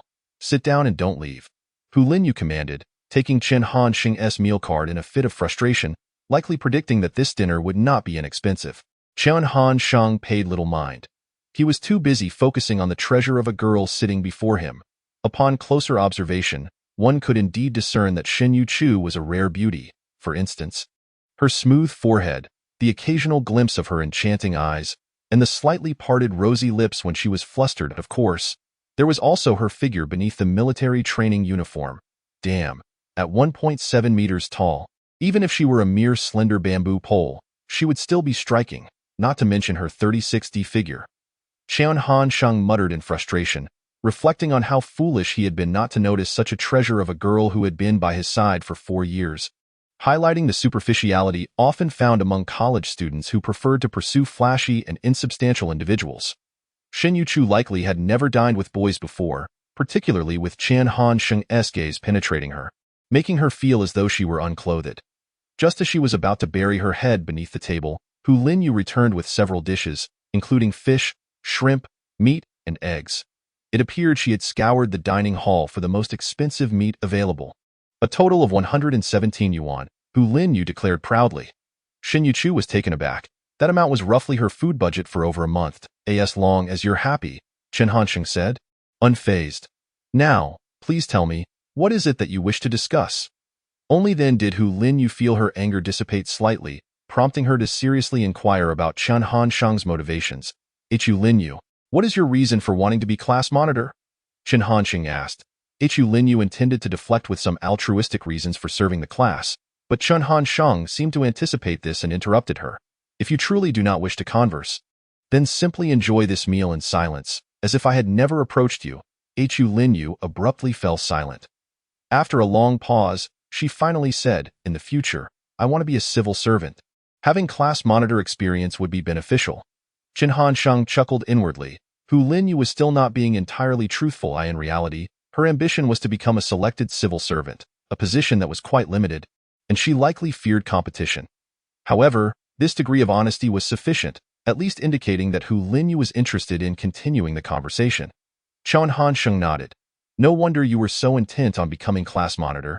It's all about advancing your career. What about you? Don't think I'm unaware of your ulterior motives, Hu Linyu retorted dismissively. She still refused to relinquish her pride in the face of failure. But Chen Hansheng was ready to negotiate, willing to tolerate Hu Linyu's attitude. I have no desire to pursue a bureaucratic path. I simply want to make money, Chen Hansheng replied. In the future, he intended to venture into entrepreneurship, and rather than concealing this from the school, he might as well be forthright with Hu Linyu, establishing a foundation of trust for future discussions. Business? Hu Linyu frowned. There is not much connection between business and being class monitor. If I hold the position of class monitor, many things will be much more convenient. Others will also be more inclined to recognize me. Chen Hansheng explained succinctly. So you view the class monitor position as a mere tool, Hu Linyu said indignantly. Chen Hansheng smiled, unperturbed, and countered, aren't you thinking along similar lines? At least I am willing to contribute to the class. Hu Linyu shot back. This was indeed a truthful statement. Hu Linyu possessed a greater spirit of service, and Chen Hansheng had no intention of arguing, as words held little meaning. In reality, he was the victor, the one in a position to set the terms, by the time we reach our second year. This class monitor position will hold no allure for me. Would you be willing to take over at that point? Chen Hansheng said slowly, revealing his true intentions for seeking out Hu Linyu. Hu Linyu paused, taken aback. You intend to resign? If, after a year, I still require the class monitor position to bolster my status, it would only indicate that I have failed miserably, and it would be reasonable to step aside. Chen Hansheng replied with a smile, his expression once again displaying that nonchalant and whimsical demeanor. What do you plan to do? Hu Linyu pondered for a moment before inquiring. Clearly, Chen Hansheng had not divulged this information solely for her benefit. He must have his own motives.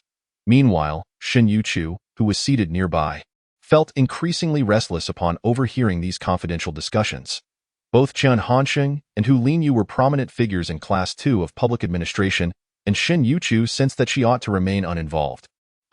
I'm full and wish to return first, she murmured, suppressing her heartache as she set down half a steamed bun, preparing to take her leave quietly. Stop right there, Chen Hansheng suddenly called out to her. Shen Youchu was startled, casting a furtive glance at Chen Hansheng before hastily lowering her head again. Sit down, he said in a deep voice. Shen Youchu did not comply, subtly gesturing with her arm as if to indicate her strong desire to leave. I said, sit down, Chen Hansheng reiterated with emphasis. Only then did Shen Youchu slowly take a seat, her body trembling slightly, likely from the fright. Hu Linyu sensed that Chen Hansheng's tone was rather fierce and was about to intercede on Shen Youchu's behalf when unexpectedly, Chen Hansheng sighed, plucked the largest shrimp from the plate, peeled it with his own hands, and placed the tender morsel into Shen Youchu's bowl, saying gently, since I bought this for you, you must finish it. Hu Linyu stared in disbelief. Chen Hansheng's abrupt change in demeanor was startling, akin to something one might encounter in a romance novel, such as the overbearing class leader's little wife. Class leader, if you wish to love, please love deeply. I'm sorry. I am the class leader woman, or class leader Tang, sweet to the point of sadness. Various versions of domineering male protagonists began to swirl in Hu Linyu's mind. Faced with Chen Hansheng's unexpected tenderness, Shen Youchu was taken aback and nervously waved her hands in refusal. No, no, it's not necessary, as she declined. She timidly raised her head, only to collide with Chen Hansheng's meaningful gaze, causing her to avert her eyes like a startled deer. Chen Hansheng could not help but sigh. Shen Youchu's upbringing was the primary reason for her insecurities.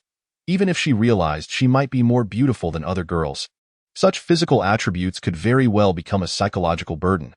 Shen Youchu was desperately trying to conceal herself within her own little world, perhaps as a form of subconscious self-protection. Take it slow. As long as her heart can open a small crack for me to slip through, it matters not if it closes again. Chen Hansheng mused. From his vantage point, he could see the high bridge of Shen Youchu's nose beneath her long eyelashes, as well as the distinctly defined shape of her lips, and no matter what means it required to open that crack. Although Shen Youchu kept her head down, she could still feel a burning gaze fixed upon her from across the table. Unsure of how to respond, she quietly extended her index finger, pushing the bowl of shrimp away from herself, attempting to draw a line in the sand. Why doesn't the class leader peel one for me? Hu Linyu remarked, rolling her eyes. Fine. Chen Hansheng replied nonchalantly. Forget it, there's no sincerity in that. Hu Linyu retorted, unwilling to accept such forced attentiveness. Chen Hansheng did not press the issue. With a chuckle, he added, I thought the most beautiful girl in class was Shang Yinyan. Humph. Hu Linyu scoffed disdainfully, her demeanor indicating her disagreement. Suddenly, her expression turned serious. In our dormitory, very few have discovered Youchu's true beauty. It's only in the past few days that I've realized how stunning she is. With her gentle nature, you must keep this a secret to prevent a horde of wolves from fixating on her. Absolutely no problem. But when you mention wolves, could you kindly refrain from looking at me? Chen Hansheng responded with discontent. Men are all the same. You know that well, Hu Linyu replied with an air of cynicism. Chen Hansheng felt somewhat helpless. These girls who had never been in a relationship often believed they had deciphered the nature of all men. Yet, when love struck, they would throw themselves into it recklessly, often resulting in heartbreak. In contrast, those women who treated love as casually as drinking water did not possess such trivial thoughts, as they were acutely aware of what they truly desired. Shen Youchu's cheeks flushed like blossoms upon overhearing their conversation about her, yet she remained paralyzed by her fear of Chen Hansheng. Fortunately, Chen Hansheng swiftly redirected the conversation. Let us discuss serious matters. All right, Hu Linyu replied, eager to discern Chen Hansheng's ulterior motives. In my sophomore year, I will step down from the position of class leader, allowing you to take over. This way, it won't interfere with your plans for civil service examinations. What do you think? Hu Linyu contemplated this. As long as she could ensure she was the class leader when applying for the selection of outstanding graduates, it didn't matter whether it was during her sophomore or junior year. However, why was Chen Hansheng so benevolent in relinquishing his position? How can you guarantee a smooth transition for me? Hu Linyu inquired. As the two strategists engaged in their discussion, Shen Youchu once again extended her finger, pushing the bowl of shrimp further away, seemingly believing that the farther it was from her, the safer she would be. Upon noticing this gesture, Chen Hansheng immediately abandoned Hu Linyu and turned to Shen Youchu. Why aren't you eating? Is it because I peeled it?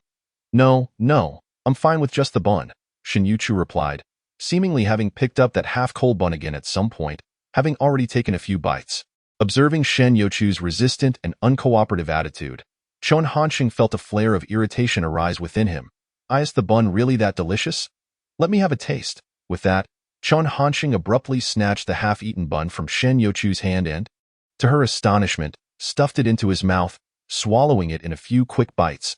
Wiping his mouth, he remarked with a roguish grin, It's just average. Really, you. Shen Youchu was momentarily taken aback, unable to conceal her astonishment, her mouth agape as she stared at Chen Hansheng. You rogue. Finally, it was Hu Linyu who could not resist completing that sentence. What kind of talk is that? We're in the midst of a collaboration. Chen Hansheng redirected the conversation, tapping his finger lightly on the table, producing a rhythmic sound.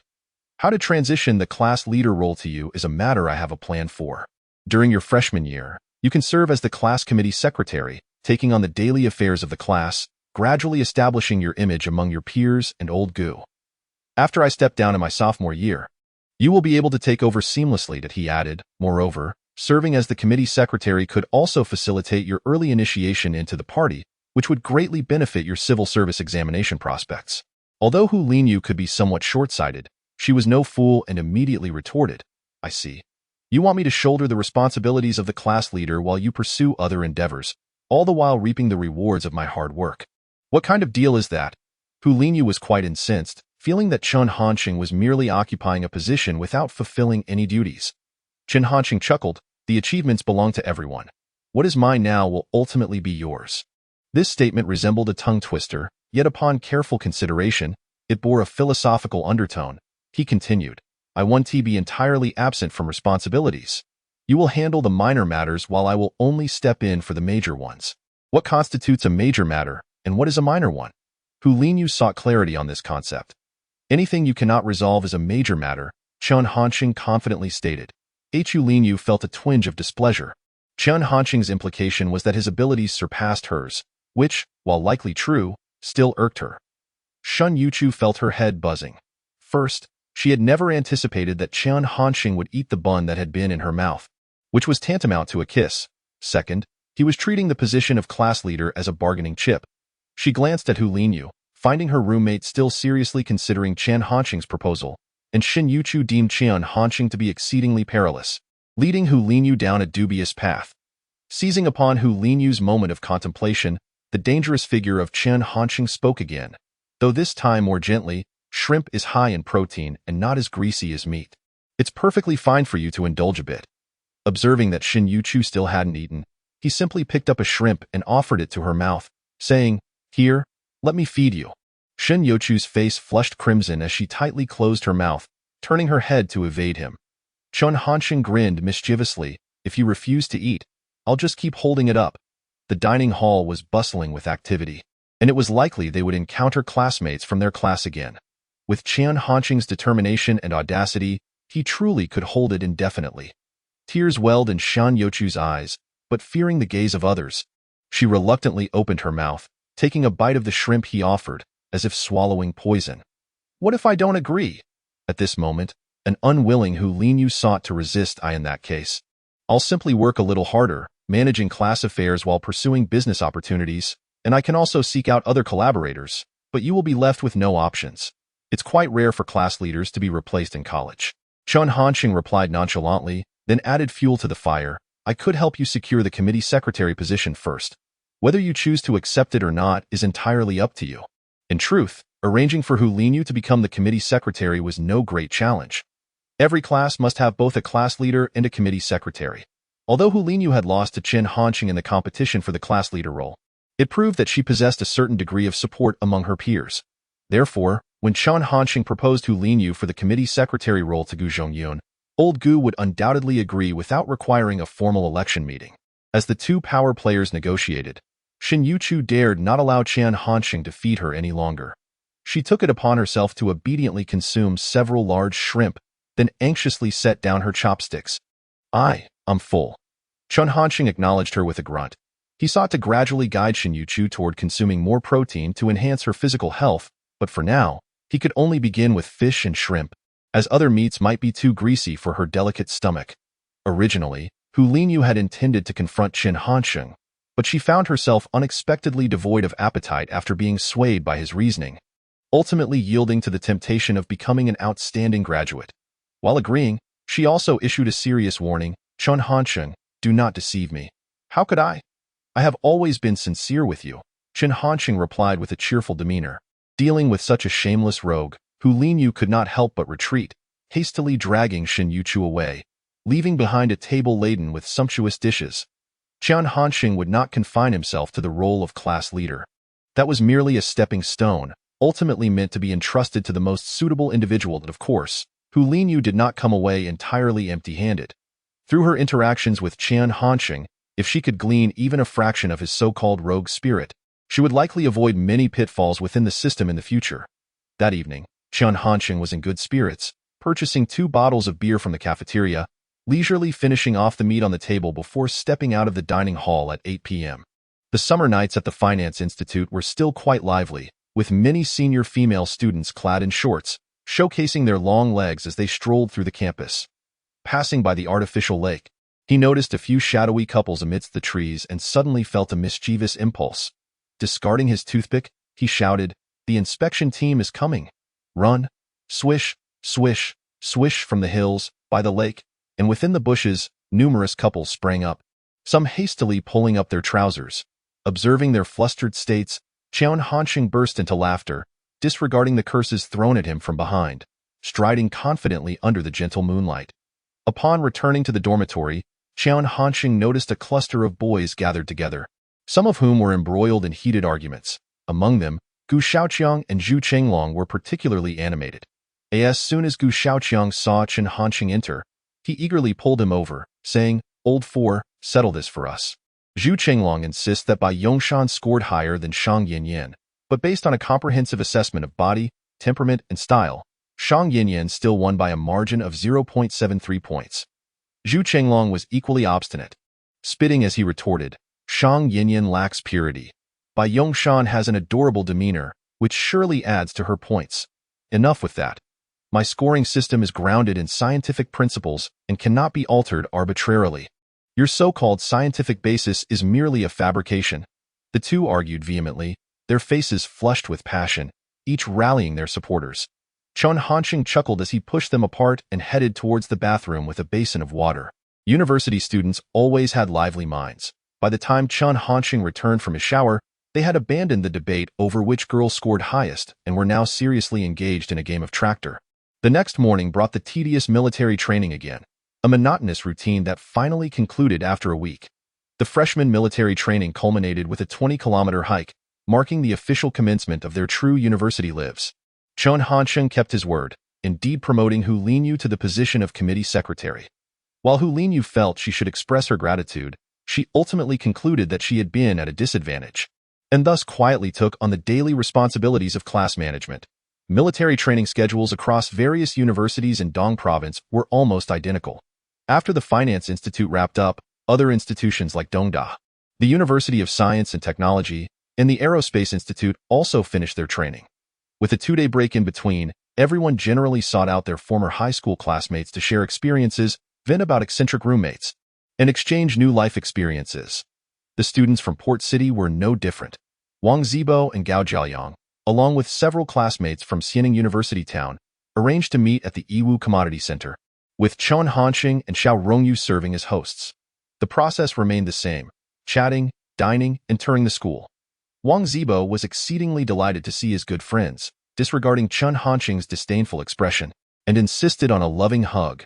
He was even more thrilled that everyone had tanned a bit after military training. Even the little fish goddess now radiated a sun-kissed glow. However, while idly sitting on the grass of the Finance Institute, Wang Zibo's mood suddenly plummeted. Chen Hansheng was taken aback, asking, "What S with the long face? It's quite baffling." Wang Zibo struggled for a moment before confessing, "Xiao Chen, you're a satiated man, not a starving one. In our class of 62 students, only 2 are girls. Entering university feels like stepping into a monastery. Had I known, I would have applied to the Finance Institute too. And how are those 2 girls?" Chen Hansheng inquired. Wang Zibo contemplated for a moment, then cast a conflicted look at Chen Hansheng in an instant. Chen Hansheng comprehended, patting his shoulder in encouragement. Gao Jiaoyang, never one to miss a chance to impress Xiao Rongyu, seized the opportunity to play the moralist, saying, "Zibo, don't say such things. We're here to learn at university, not to dwell on trivial matters." This fellow from the Aerospace Institute had a flight attendant program, and those girls were all exceptionally beautiful, so Gao Jiaoyang had no shortage of eye candy. Wang Zibo merely scoffed, unwilling to engage with Gao Jiaoyang. To his surprise, Gao Jiaoyang persisted, chastising Wang Zibo and reprimanding Chen Hansheng. "Hansheng, could you sit up straight? You have your feet propped up without considering that Rongyu is right here." Chen Hansheng typically sat however he pleased, and out of habit, he placed his feet on a stone, not realizing it provided Gao Jiaoyang with more ammunition. Xiao Rongyu, contemplating whether to give Chen Hansheng a chance, found it rather inconsequential. Unexpectedly, Chen Hansheng shot a sidelong glance at Gao Jiaoyang and, with a couple of clicks, not only refused to retract his feet but even removed his shoes, provocatively wiggling his big toe. Wang Zibo felt a surge of delight, wishing he could act as unreservedly as Xiao Chen. What a rogue, Gao Jiayang could only mutter under his breath. Xiao Rongyu was torn between laughter and propriety, attempting to mediate. Since everyone has gathered, why not share our personal gains? Gao Jiayang's eyes lit up. He was certain that Chen Hansheng's personality would not endear him to his classmates, so he quickly proposed, let's allow our host to speak first. Hansheng, why don't you break the ice? Chen Hansheng was lighting a cigarette when he heard the words that made him leisurely exhale a smoke ring. I am now the class monitor. What? You are the class monitor? The first to express astonishment was unexpectedly Wang Zibo, who was far too familiar with Chen Hansheng. Having grown up together, he could hardly fathom which aspect of Chen Hansheng's character qualified him for such a role. Gao Jiayang and the other classmates also found it hard to believe. Gao Jiayang even mocked, Chen Hansheng, apart from not harassing women, what else do you not do? How could anyone possibly choose you as class monitor? Xiao Rongyu's beautiful face flushed slightly. She mused that this was the Chen Hansheng of the past, but the current Chen Hansheng certainly knew how to flirt with women. Reflecting on how she had been teased by him several times, Xiao Rongyu felt a pang of embarrassment, though she too doubted his claim of being class monitor. Typically, class monitors in college were elected, requiring the dual trust of the instructor and fellow classmates. And many trivial tasks required the monitor to run errands. Chen Hansheng's disposition hardly seemed suited for meticulously crafting Excel spreadsheets. All right, Zibo, tell us about your university, Xiao Rongyu suggested, wanting to divert the topic away from Chen Hansheng's boastfulness, not wishing to see him ridiculed by Gao Jiayang. Chen Hansheng offered no rebuttal, instead listening attentively as Wang Zibo detailed Jianye Institute of Technology, covering everything from the cafeteria and dormitories to the scenic spots on campus, while the others listened intently. What a delightful bunch of fools! Chen Hansheng chuckled, finding the atmosphere quite agreeable, while Xiao Rongyu noticed his gaze drifting and lingering on the beautiful senior girls passing by, which made her somewhat displeased. Gao Jiayang, however, was focused on Xiao Rongyu and noticed that she had lost a bit of weight and appeared slightly tanned, yet she remained utterly charming. The aerospace college had its fair share of beauties, but few could rival Xiao Rongyu. Once Wang Zibo finished his overview, Gao Jiayang prepared to speak, having concocted a flawless plan to portray the school in an ideal light before smoothly inviting Xiao Rongyu to hang out. Just as Gao Jiayang was about to speak, someone suddenly called out, Chen Hansheng. Turning their heads, the group saw a short-haired girl approaching. Her features and figure were rather mediocre, yet her face exuded a fiery enthusiasm and competence. Hu Linyu had originally intended to find Chen Hansheng in the boys' dormitory to discuss matters, but unexpectedly encountered him seated on the grass by the lake with a group of college students.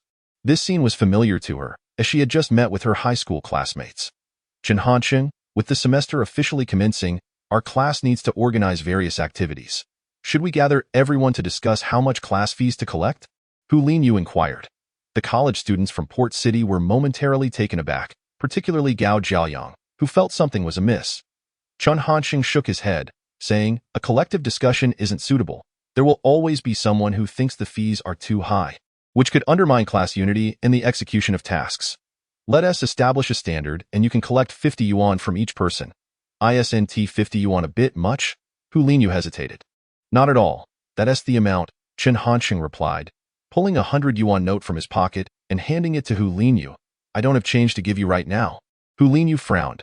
Chen Hansheng grinned, lowering his voice. I helped Shen Youchu with that. Hu Linyu scrutinized Chen Hansheng, then glanced at Xiao Rongyu among the crowd. Despite being in a sea of beauties within the finance college, Xiao Rongyu's allure was still astonishing. Hu Linyu subtly warned. I hope class monitor Chen doesn't indulge in both the bowl and the pot. After speaking, Hu Linyu took the money and departed, leaving Chen Hansheng muttering, mind your own business, tomboy. Returning to the group of high school classmates, the way they looked at Chen Hansheng had changed. Xiao Chen, you really became the class monitor? Wang Zibo asked incredulously. Gao Jiayang was even more direct. How could someone like you be class monitor? Chen Hansheng smiled broadly, dissatisfied. Come at me. However, Xiao Rongyu seemed quite pleased, even suggesting that she would treat everyone to dinner that night. Hu Linyu, akin to a supporting actress, exited after assisting the lead character Chen Hansheng in regaining some respect, thus disrupting Gao Jiayang's rhythm. Faced with the news of Chen Hansheng becoming the class monitor just 2 weeks into university, Gao Jiayang had little desire to introduce his school, sourly remarking, in university, class monitors merely serve the populace. The student council holds the true importance. I plan to compete for a position in the student council when I return. What a coincidence, I have the same idea, Chen Hansheng chimed in. This revelation left everyone astonished, as they were unaccustomed to a seemingly serious Chen Hansheng. During dinner, Wang Zibo pulled Chen Hansheng aside, worry etched on his face. Xiao Chun, I thought you no longer liked Xiao Rongyu. I didn't expect you to merely change your pursuit style, transforming your outward affection into profound love. Chen Hansheng widened his eyes at his friend. Cursing, there aren't many dishes tonight. Why are you spouting nonsense? Wang Zibo, displeased, retorted. We've been friends for years. Can you hide your thoughts from me? What thoughts? Chen Hansheng was puzzled. Becoming class monitor and competing for the student council isn't to attract Xiao Rongyu's attention? Everyone knows she excels academically and naturally favors ambitious boys. Wang Zibo declared, confidence radiating from his dark complexion. However, upon noticing Chen Hansheng scanning the surroundings as if searching for something, he asked, what are you looking for? Nothing, continue talking. I'm just looking for a knife. A knife for what? To kill you for talking nonsense. Upon hearing this, Wang Zibo, abandoning his meal, fled to a safe distance. Although Chen Hansheng would never commit such an act, he felt he ought to make Wang Zibo suffer a bit. Yet, once Wang Zibo reached a safe distance, he regained his courage and shouted, Xiao Chun, I advise you not to force yourself. You should pursue what makes you happy. Being class monitor doesn't suit you. Nor does the student council. After finally dispersing the group of lovable fools, Chen Hansheng walked Xiao Rongyu back to campus, though it wasn't a special escort since their schools were adjacent.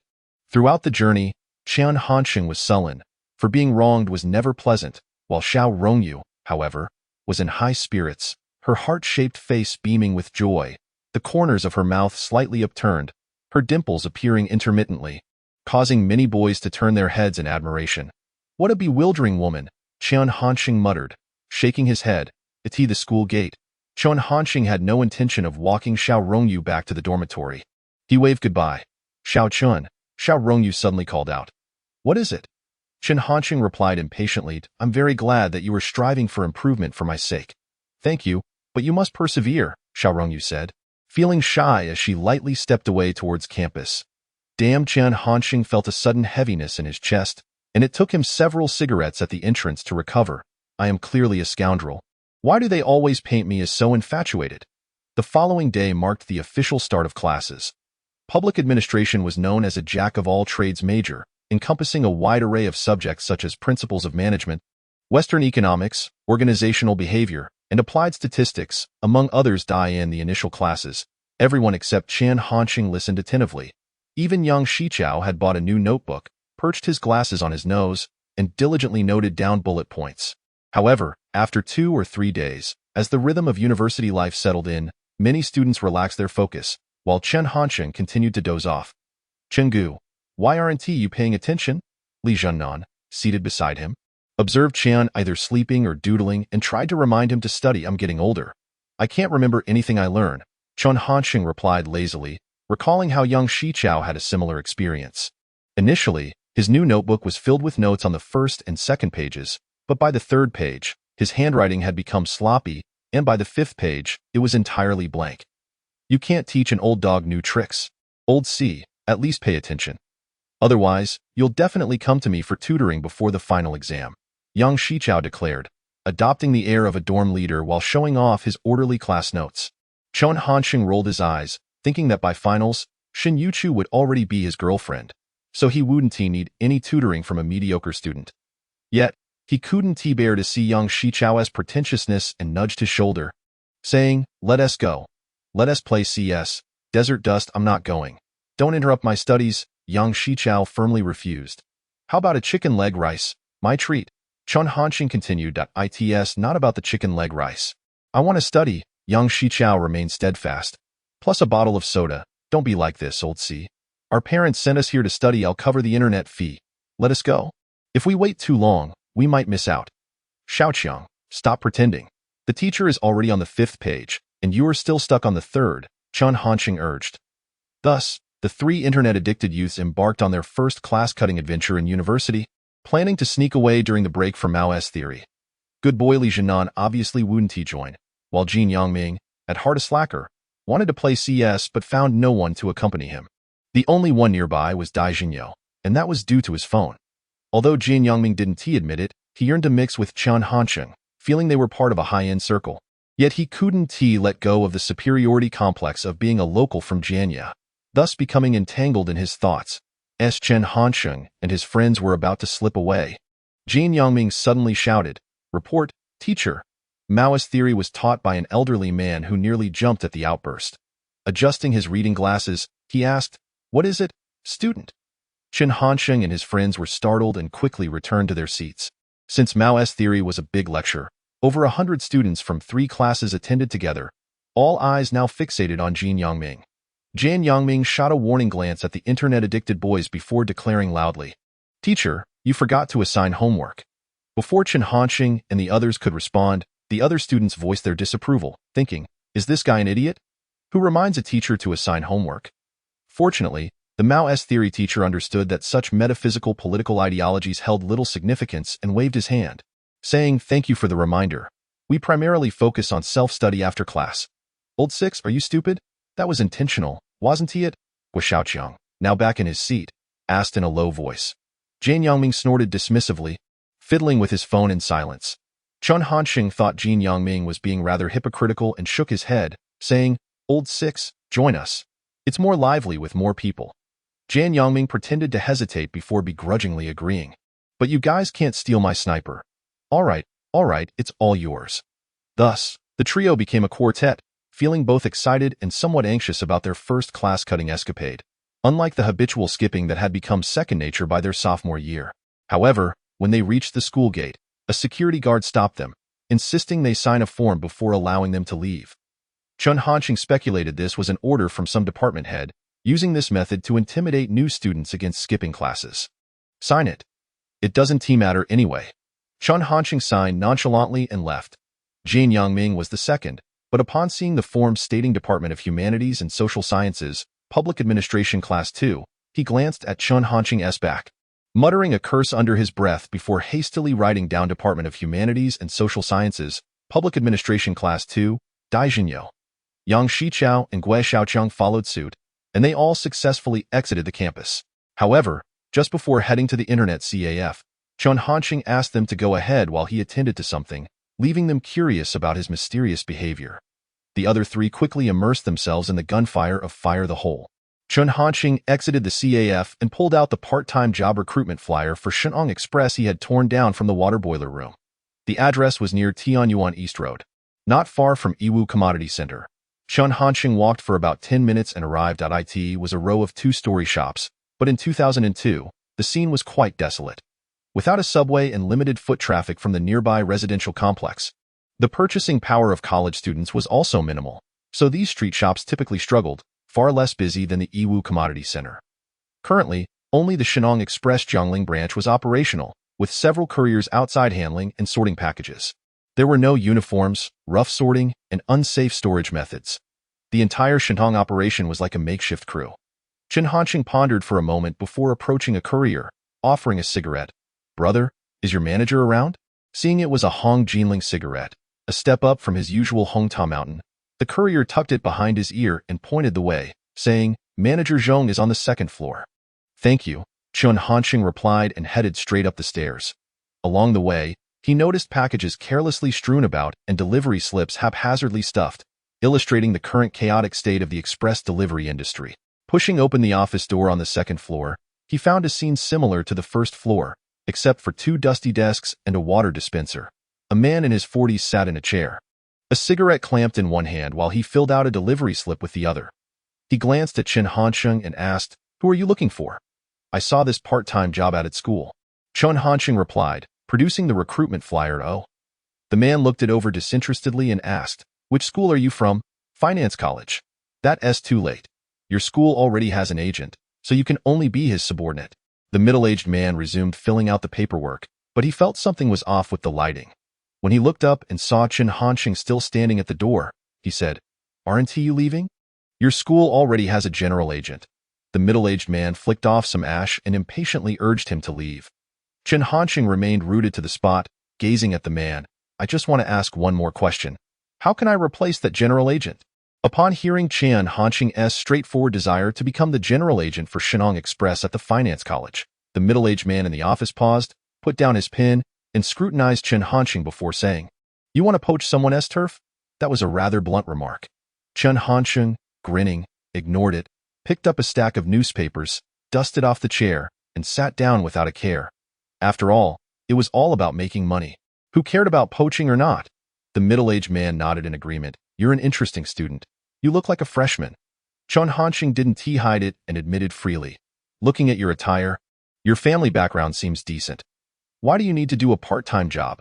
The middle-aged man, perhaps lacking formal education, had dealt with people long enough to possess a keen eye, quickly assessing Chen Hansheng's situation. "It's just a part-time job. Why overthink it? This isn't a national defense enterprise requiring a background check on 3 generations." Chen Hansheng casually brushed off the inquiry, pulling out a cigarette and tossing one to the man. The middle-aged man took a cigarette, glanced at the brand, and lit it. "So, I say you're a bit peculiar. You're young yet so slick in your dealings. However, regarding your suggestion to change agents, I can't agree so hastily. In fact, several students from your school have approached me already at this point." The middle-aged man looked up and noticed Chen Hansheng silently smoking, his expression revealing no discernible change. He continued, "The current agent for the financial institute is the one I deemed most suitable among them. Business is going quite well, averaging about 60 packages a day, which is commendable for a university campus. So, you have no intention of changing agents?" Chen Hansheng raised an eyebrow and remarked, "Not really. If you can consistently manage 100 packages daily, I would consider it. However, I suggest you start as a subordinate and familiarize yourself with the business first," the middle-aged man replied. Chen Hansheng thought that having conditions was more manageable, then asked, "Do you have a business card?" The man handed over a rather dull card that read, "Zhong Jiansheng, General Manager of Shenong Express, Jiangling District." Chen Hansheng pocketed it and left without uttering a word. "Quite intriguing," Zhong Jiansheng muttered as he returned to his previous tasks. Chen Hansheng was a seasoned businessman. He understood that the essence of trade was resource exchange. At present, he had little to offer that was particularly enticing, and lingering there to discuss would likely waste both their time. After returning to the internet CAF, Chen Hansheng enthusiastically played a few rounds of CS with his roommates at noon. He treated Yang Shichao and Guo Xiaoqiang to a 5-yuan chicken leg meal, while Jin Yangming complained that the chicken was not fresh enough and opted for an 8-yuan beef rice instead. At 3 in the afternoon, they had a class with their counselor, Guo Zhongya, which none of them dared to skip, especially since Chen Hansheng was the class monitor. Before class began, Hu Linyu approached Chen Hansheng, asking him to discuss the collection of class fees with their classmates.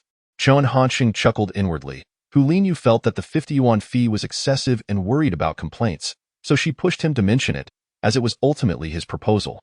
Such a trivial concern.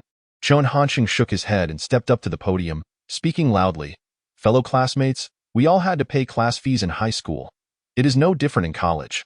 Our class will hold various activities and gatherings, so each person will contribute 50 yuan as class fees. This money will be used entirely for class activities, and the accounts will be available for review at any time." As he spoke, Chen Hansheng intentionally glanced at Shen Youchu, who was indeed watching him attentively, but after their brief eye contact, she lowered her gaze once more. Chen Hansheng smiled inwardly, realizing that Shen Youchu was aware he was helping with the class fees. Just then, Counselor Guo Zhongyun entered the classroom, and Chen Hansheng continued, "Those who have the money can pay up today. For those who don't, please remember to bring it tomorrow. Hu Linyu will be responsible for collecting it." After finishing, he stepped down, treating it as a command without seeking opinions. The amount was slightly high, and Hu Linyu had worried that someone might object. However, seeing everyone silently acquiesce, she thought to herself that Chen Hansheng held considerable sway. In truth, it wasn't he that Chen Hansheng was particularly respected. Even if Counselor Guo Zhongyun had publicly discussed the class fee issue, it would have led to a cacophony of opinions, making it challenging to reach a consensus. By simply establishing a standard, even if some disagreed internally, the majority remained silent, ultimately conceding to the decision. This was a principle of management. The people can be guided, but they should not be made aware of it. Chen Hansheng set the tone for the class fees, conveniently passing the collection and record-keeping tasks to Hu Linyu at IT. Seemed this would be the standard dynamic between the two moving forward, with Chen Hansheng handling the framework while Hu Linyu managed the minutiae. Guo Zhongyun slightly nodded, recognizing how both had leveraged their strengths as class officers. Chen Hansheng was bold yet knew his limits. while Hu Linyu was earnest, passionate, and dedicated, suggesting that these 4 years would be considerably less burdensome. During the break, Chen Hansheng, as usual, boasted with his roommates when he suddenly noticed that Jin Yangming and Yang Shiqiao, usually talkative, had fallen silent, their gazes fixed behind him, accompanied by a waft of enticing fragrance. Turning around, he found the most beautiful girl in public administration class 2, Shang Yinyan, standing beside his desk. There's something you need? Chen Hansheng asked, not particularly familiar with her. Though Shang Yinyan was striking, she was not the most exquisite. Xiao Rongyu was even more refined, and Shen Youchu was undeniably more beautiful. Nevertheless, Shang Yinyan exuded confidence in her appearance, deliberately letting her hair fall over her shoulders during her self-introduction, her every smile and frown enhancing her allure. She cheerfully informed Chen Hansheng, class monitor, "I'm here to pay the class fee. Wasn't that supposed to be given to Hu Linyu?" Chen Hansheng inquired. Shang Yinyan smiled with her eyes, placed the money on the table, and walked away without further comment. Chen Hansheng understood. It was quite normal for conflicts to arise among university girls, and it seemed Shen Youchu preferred to avoid such disputes. After class, the group from room 602 chatted idly as they headed to the cafeteria when Jin Yangming suddenly asked Chen Hansheng, "Brother Chen, what do you think of Shang Yinyan?" Her. Chen Hansheng glanced at Jin Yangming, wondering if this kid had developed a crush. Such gossip piqued everyone's interest, and Guo Xiaoqiang egged him on. "Shang Yinyan is the prettiest girl in our class. I support you in pursuing her, and if you win her over, it would be an honor for room 602. Yang Shiqiao also admired Shang Yinyan for her beauty, but recognized his own average circumstances, so he merely intended to remain a quiet admirer. Hearing that Jin Yangming was considering making a move filled him with jealousy and sadness, and his tone dripped with envy as he spoke. "Old Six, you should really think it through. Shang Yinyan is stunning and comes from a wealthy family in Huqing. I wouldn't advise you to pursue her. Perhaps aim for someone else." Yang Shiqiao feigned impartiality as he spoke, not daring to confess his feelings but hoping Shang Yinyan wouldn't end up with someone else. The best scenario, in his mind, was for everyone to remain single until he found a girlfriend himself, preserving a sense of hope. "What do you think, fourth brother?" Yang Shiqiao asked, eager to hear Chen Hansheng's opinion, knowing it differed from Guo Xiaoqiang's. In truth, Chen Hansheng also hesitated to encourage the pursuit. Judging by Shang Yinyan's demeanor and maturity in conversation, she likely had some romantic experience and preferred older, more mature men. Jin Yangming, being rather lanky, might not even catch her attention unless Chen Hansheng decided to seriously pursue her. Engaging in a superficial romance is not worth it. There's plenty of time for CS, and at least in gaming, you can monitor your progress. Chasing after a girl, you won't even have a progress bar, Chen Hansheng joked. Upon hearing Chen Hansheng's disapproval, Jin Yangming felt a tinge of disappointment. But Chen Hansheng shifted gears, encouraging him, "However, you should give it a shot. Bottling it up is just cowardly." Noticing Jin Yangming's flicker of hope, Chen Hansheng thought to himself how enthusiastic he was now, and perhaps that enthusiasm would lead to future heartache. 31. Revenge is best served cold. Zhong Jiansheng, the general manager of Shintong Express in Jiangling District, was reluctant to change the general agent for the financial institute. However, he had stipulated a condition of collecting 100 packages daily. Chen Hansheng didn't merely aim to meet this number. When negotiating partnerships, one must not solely adhere to the other party's thoughts, but must possess one's own ideas as well. After the formal conclusion of military training, various student organizations began recruiting new members.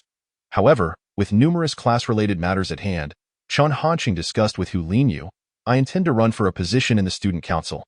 Could you take on more of the day-to-day responsibilities?" Hu Linyu appeared somewhat puzzled. "Aren't you planning to do business in the future? Why are you so eager about this?" To alleviate Hu Linyu's concerns, Chen Hansheng earnestly explained, "In business, balance is crucial.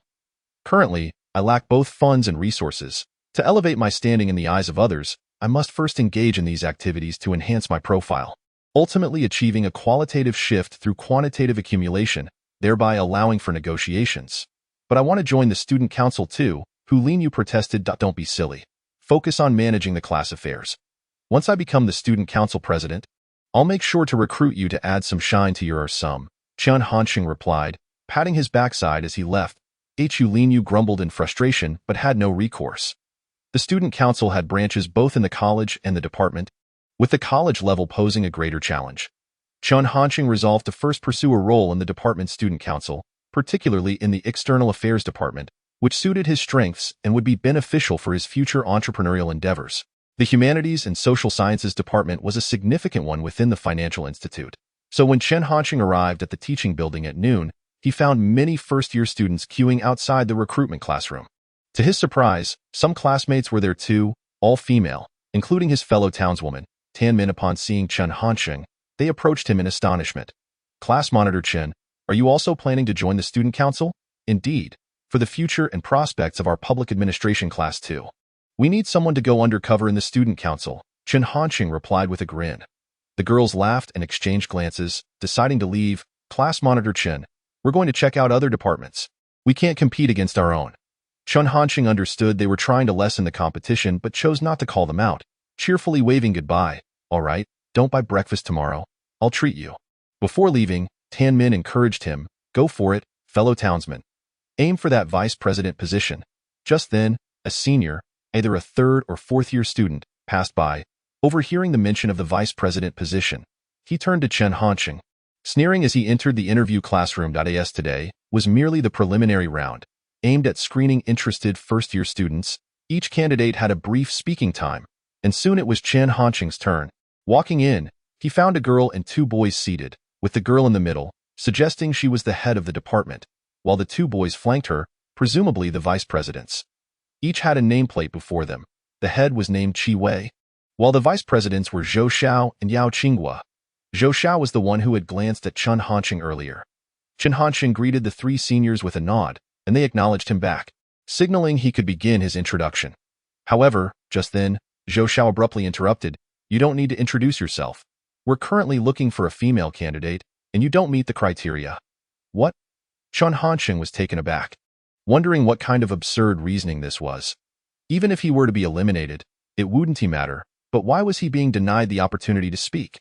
Qi Wei and Yao Qinghua appeared equally surprised, clearly taken aback by this turn of events. Zhou Xiao leaned closer to Qi Wei, explaining, "Sorry, I forgot to discuss this with you beforehand. Our external affairs department frequently interacts with businesses and seeks sponsorships, and I believe having a female member would be more advantageous." Without waiting for Qi Wei's response, Zhou Xiao turned to Chen Hansheng, "You can leave now. Don't waste other people's time." Many first-year students were gathered inside and outside the classroom, casting sympathetic glances at Chen Hansheng, some apprehensive of Zhou Xiao's actions. Zhou Xiao sat upright, clearly satisfied with his display of authority. However, after a moment, noticing that Chen Hansheng remained at the podium, Zhou Xiao slammed his pen down, angrily declaring, "Do I need to repeat myself for the third time?" Qi Wei and Yao Qinghua were puzzled by Zhou Xiao's behavior, but felt it was inappropriate to treat a freshman this way. They were just about to intervene when Chen Hansheng spoke up first. "You think you're some big shot with that little position. Do you need help to prop yourself up?" The room erupted in gasps. A freshman challenging a vice president was indeed an eye-opening spectacle. Qi Wei and Yao Qinghua were bewildered, wondering if today was somehow an off day. First, Zhou Xiao had unjustly imposed rules on a freshman, and now this freshman was giving a bold rebuttal. Chen Hansheng was not one to back down. If he had to leave, he would do so with dignity and tact. He wouldn't tolerate such an insult, especially from someone like Zhou Xiao, a mere student in a second-tier university's Humanities and Social Sciences External Affairs Department. Zhou Xiao, perhaps for the first time, realized that the freshman at the podium bore an air of defiance and a wild streak. Chen Hansheng's piercing gaze fixed on Zhou Xiao, who, apart from trying to show off in the student council, seemed utterly clueless about how to handle real situations, feeling increasingly intimidated under Chen Hansheng's scrutiny. Yet, unwilling to lose face, Zhou Xiao feigned indifference, saying, "Today's freshmen are increasingly lacking in decorum. Student, I am Qi Wei, the head of the External Affairs Department. Please calm down. We can communicate about any misunderstandings." Ultimately, it was Qi Wei who stepped in to defuse the situation.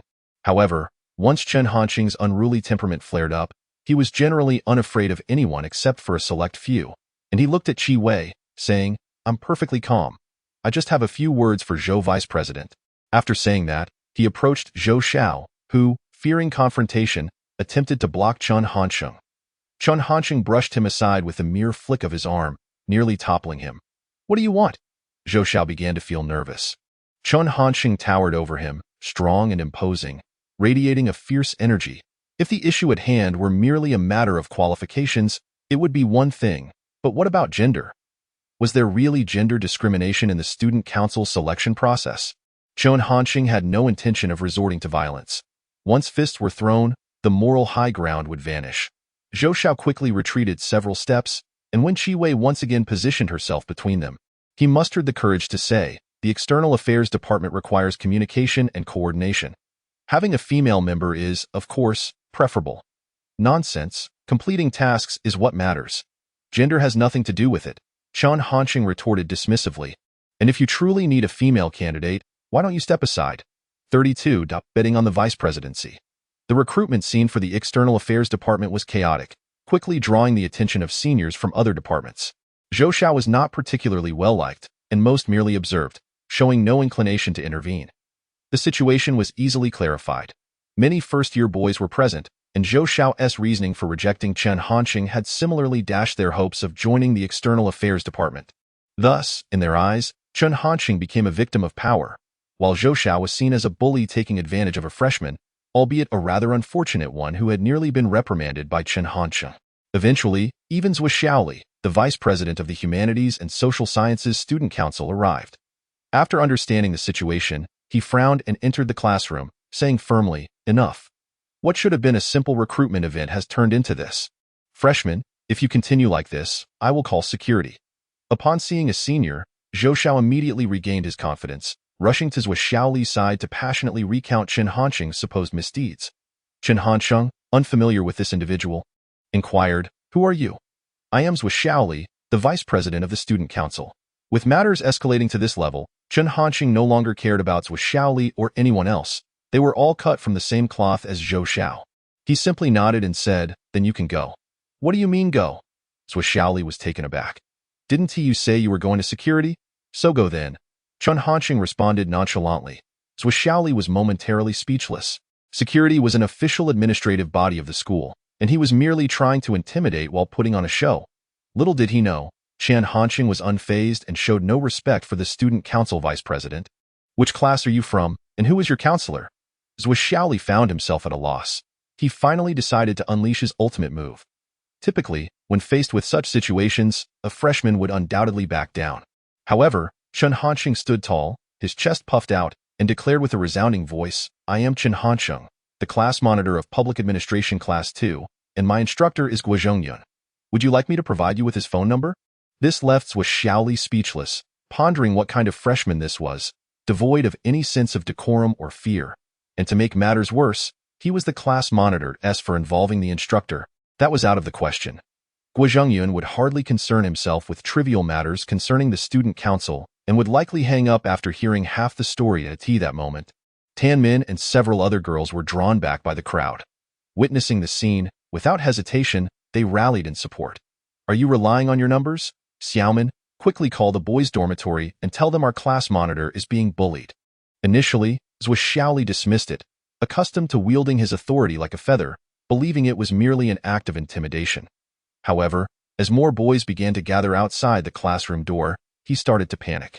Zhu Qinglong and Yang Shiqiao positioned themselves directly at the entrance, and even Li Jianan had come, indicating that Chen Hansheng indeed held considerable prestige among the boys. "Classmate, how about this? You have already passed the initial interview.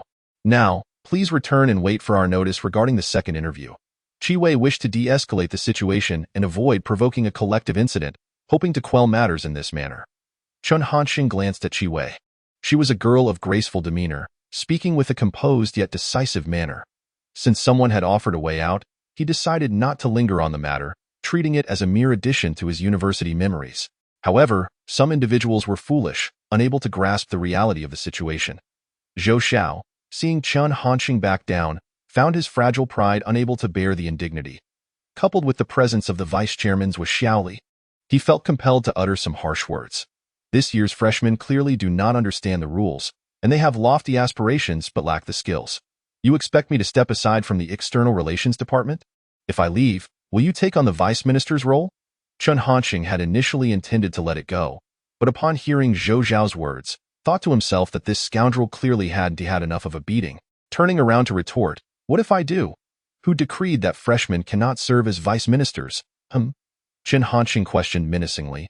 Witnessing his class monitor's fierce spirit, Zhu Qinglong chimed in vocally, "Of course, the capable should take charge. The current student council vice chairman and vice ministers do nothing but bully freshmen. What use are they? This accusation was a bit too much for Zhuo Xiaoli to handle. The previous student council president had already graduated, and the 3 vice chairmen were vying for that position. Zhuo Xiaoli feared creating a negative impact. Classmates, the external relations department is a vital part of the student council, and the vice minister bears the responsibility of securing sponsorships for departmental events. Zhou Xiao is well acquainted with local businesses. Can you guarantee that you will obtain sponsorships for every event? Seeing that his intimidation tactics had failed, Zhuo Xiaoli began to reason. But can Vice Minister Zhou guarantee that he will secure sponsorships every time? Chen Hansheng countered, he can die in such a scenario. Zhuo Xiaoli was bound to support Zhou Xiao. Well, so can I, Chen Hansheng declared without hesitation. You? Zhuo Xiaoli was encountering such a resilient freshman for the first time, especially with more and more classmates gathering to watch. If he failed to help Zhou Xiao regain face, it would be difficult for him to establish authority within the student council in the future. How about this? Zhuo Xiaoli pondered for a moment before suggesting, the department is soon preparing for a freshman gala. We need sponsorship for banners, formal attire, and small gifts. Since you believe you can do better than Zhou Xiao, why not compete to see who can secure more sponsorships for the gala? This proposal appeared equitable on the surface, yet in reality, Zhou Xiao had a significant advantage. Chen Hansheng had only just begun university and had no connections with nearby businesses, while Zhou Xiao had been ingrained in the external relations department for over a year. The onlookers understood this as well, with Zhu Qinglong directly mocking, why not just hand the money over to Zhou Xiao? Is there any fairness in this competition?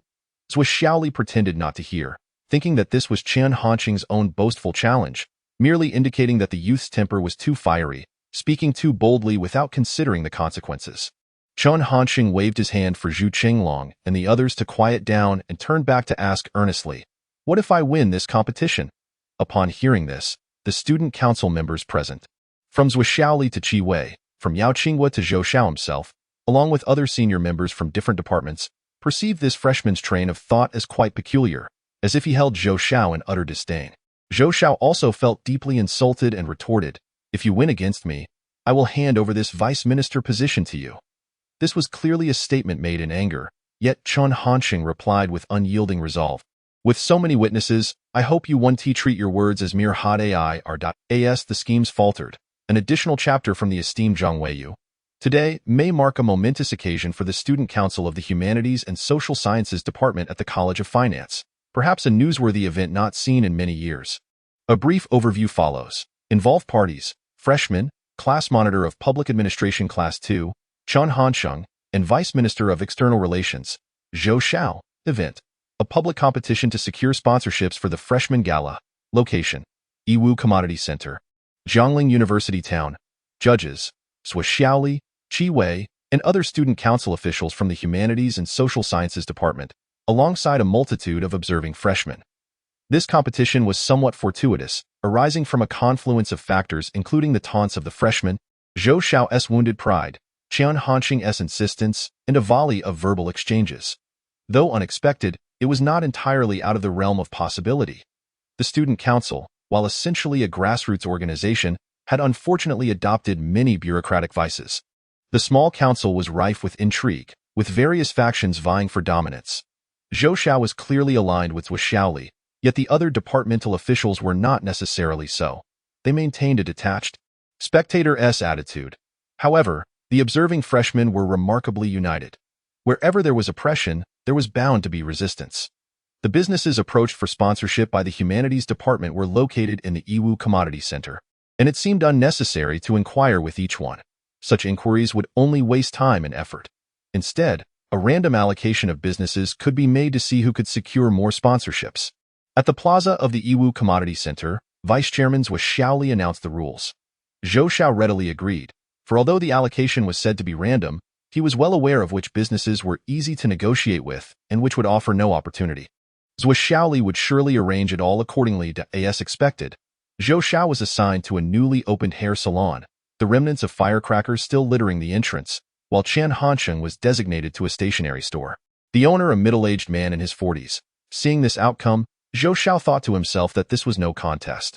A newly opened store would certainly need to promote itself, and a young owner would be easy to persuade, likely yielding hundreds in sponsorship. In contrast, The stationery store owner, while wealthy, was miserly and primarily focused on wholesale, showing little interest in retail promotion. Just wait. Zhou Xiao pushed open the glass door of the trendy hair salon, initially greeted with smiles by the owner at the prospect of business, especially with numerous students outside. However, upon hearing Zhou Xiao's intentions, the owner's expression grew increasingly frosty. We just opened, and business isn't great. The salon owner was clearly reluctant. The Yiwu Commodity Center was a focal point for all university external relations departments. Sometimes, students would flock to solicit sponsorships month after month. Precisely because you just opened? You need publicity. Our department is preparing for a freshman gala. If you sponsor a banner and some small gifts, all the freshmen will see your store, and you could gain some renown within our department. Securing sponsorships often followed a specific formula. It required little ingenuity to replicate, yet would yield limited results. While large sums were unlikely, small amounts could still be garnered. Chen Hansheng remained silent, calmly smoking a cigarette and watching as Zhou Xiao negotiated with the salon owner. As the conversation drew to a close, Zhou Xiao's tone shifted to one of supplication. Standing beside Chen Hansheng, Qi Wei shook her head in dismay, exclaiming, "This is the state of our external relations department. Seeking sponsorships feels akin to begging. Yet, it can be quite a learning experience. This place is relatively easy to negotiate with. The stationery store will be even worse." Zhou Xiao, emboldened by his backing from vice-chairmans with Xiaoli, paid little heed to Minister Qi Wei. The earlier incident had been solely Zhou Xiao's unilateral decision, and now the entire external relations department would have to bear the embarrassment. Faced with Qi Wei's candid remarks, Chen Hansheng quietly exhaled smoke rings, remaining silent. Half an hour later, the young salon owner finally relented, agreeing to sponsor a banner worth 200 yuan and providing 300 yuan worth of haircut coupons, which could be used as prizes at the freshman gala. Thank you, Zhou Xiao bowed repeatedly in gratitude. Though the salon owner maintained a cool demeanor, offering little response, it was indeed a challenge. But at least there was some success. Zhou Xiao took a deep breath, his expression shifting from one of embarrassment to one of smug satisfaction, then provocatively glanced at Chen Hansheng. Chen Hansheng discarded his cigarette but headed straight for the stationery store, only to encounter an unexpected turn of events. The stationery store owner was conversing with a neighbor outside. Upon spottings with Xiaoli and Qi Wei, he immediately shut the glass door without a word. Facing this cold reception, Qi Wei felt somewhat embarrassed and indignant, whilst Xiaoli recognized that this was a deliberate setup to undermine Chen Hansheng. The intentions to bully were glaringly obvious. Meanwhile, Zhou Xiao felt elated, wishing he were the stationery store owner so he could compel Chen Hansheng to kneel and beg, "I'll help you get started. The rest is up to you." Qi Wei tossed this remark over her shoulder and stepped forward to push open the glass door, saying, "Hello, Boss Feng. Sorry to intrude again.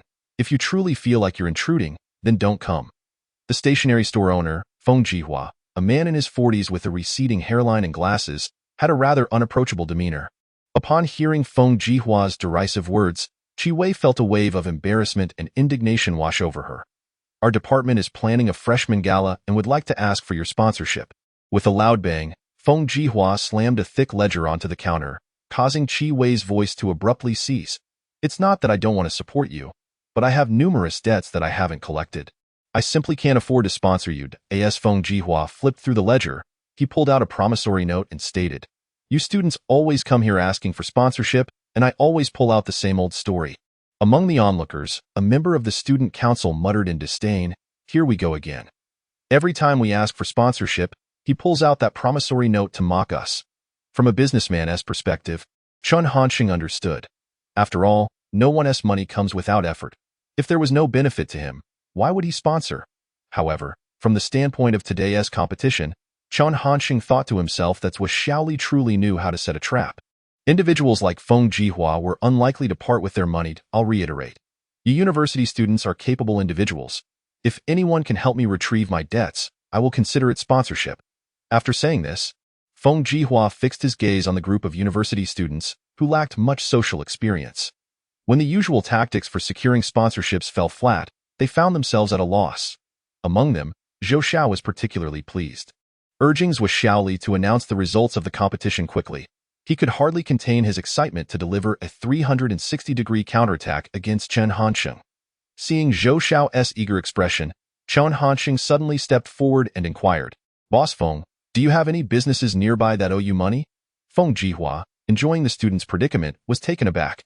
Normally, when he threw out such a challenge, students would retreat in defeat. Today, however, someone dared to ask, "Are you planning to help me collect my debts?" "Not too far away. I need to have results by this afternoon," Chen Hansheng replied. Feng Jihua sized him up, noting that he was tall and not unattractive. Yet there was an undeniable air of mischief about him. His smile carried a hint of frivolity, yet his words were steady. "There is indeed a shop nearby."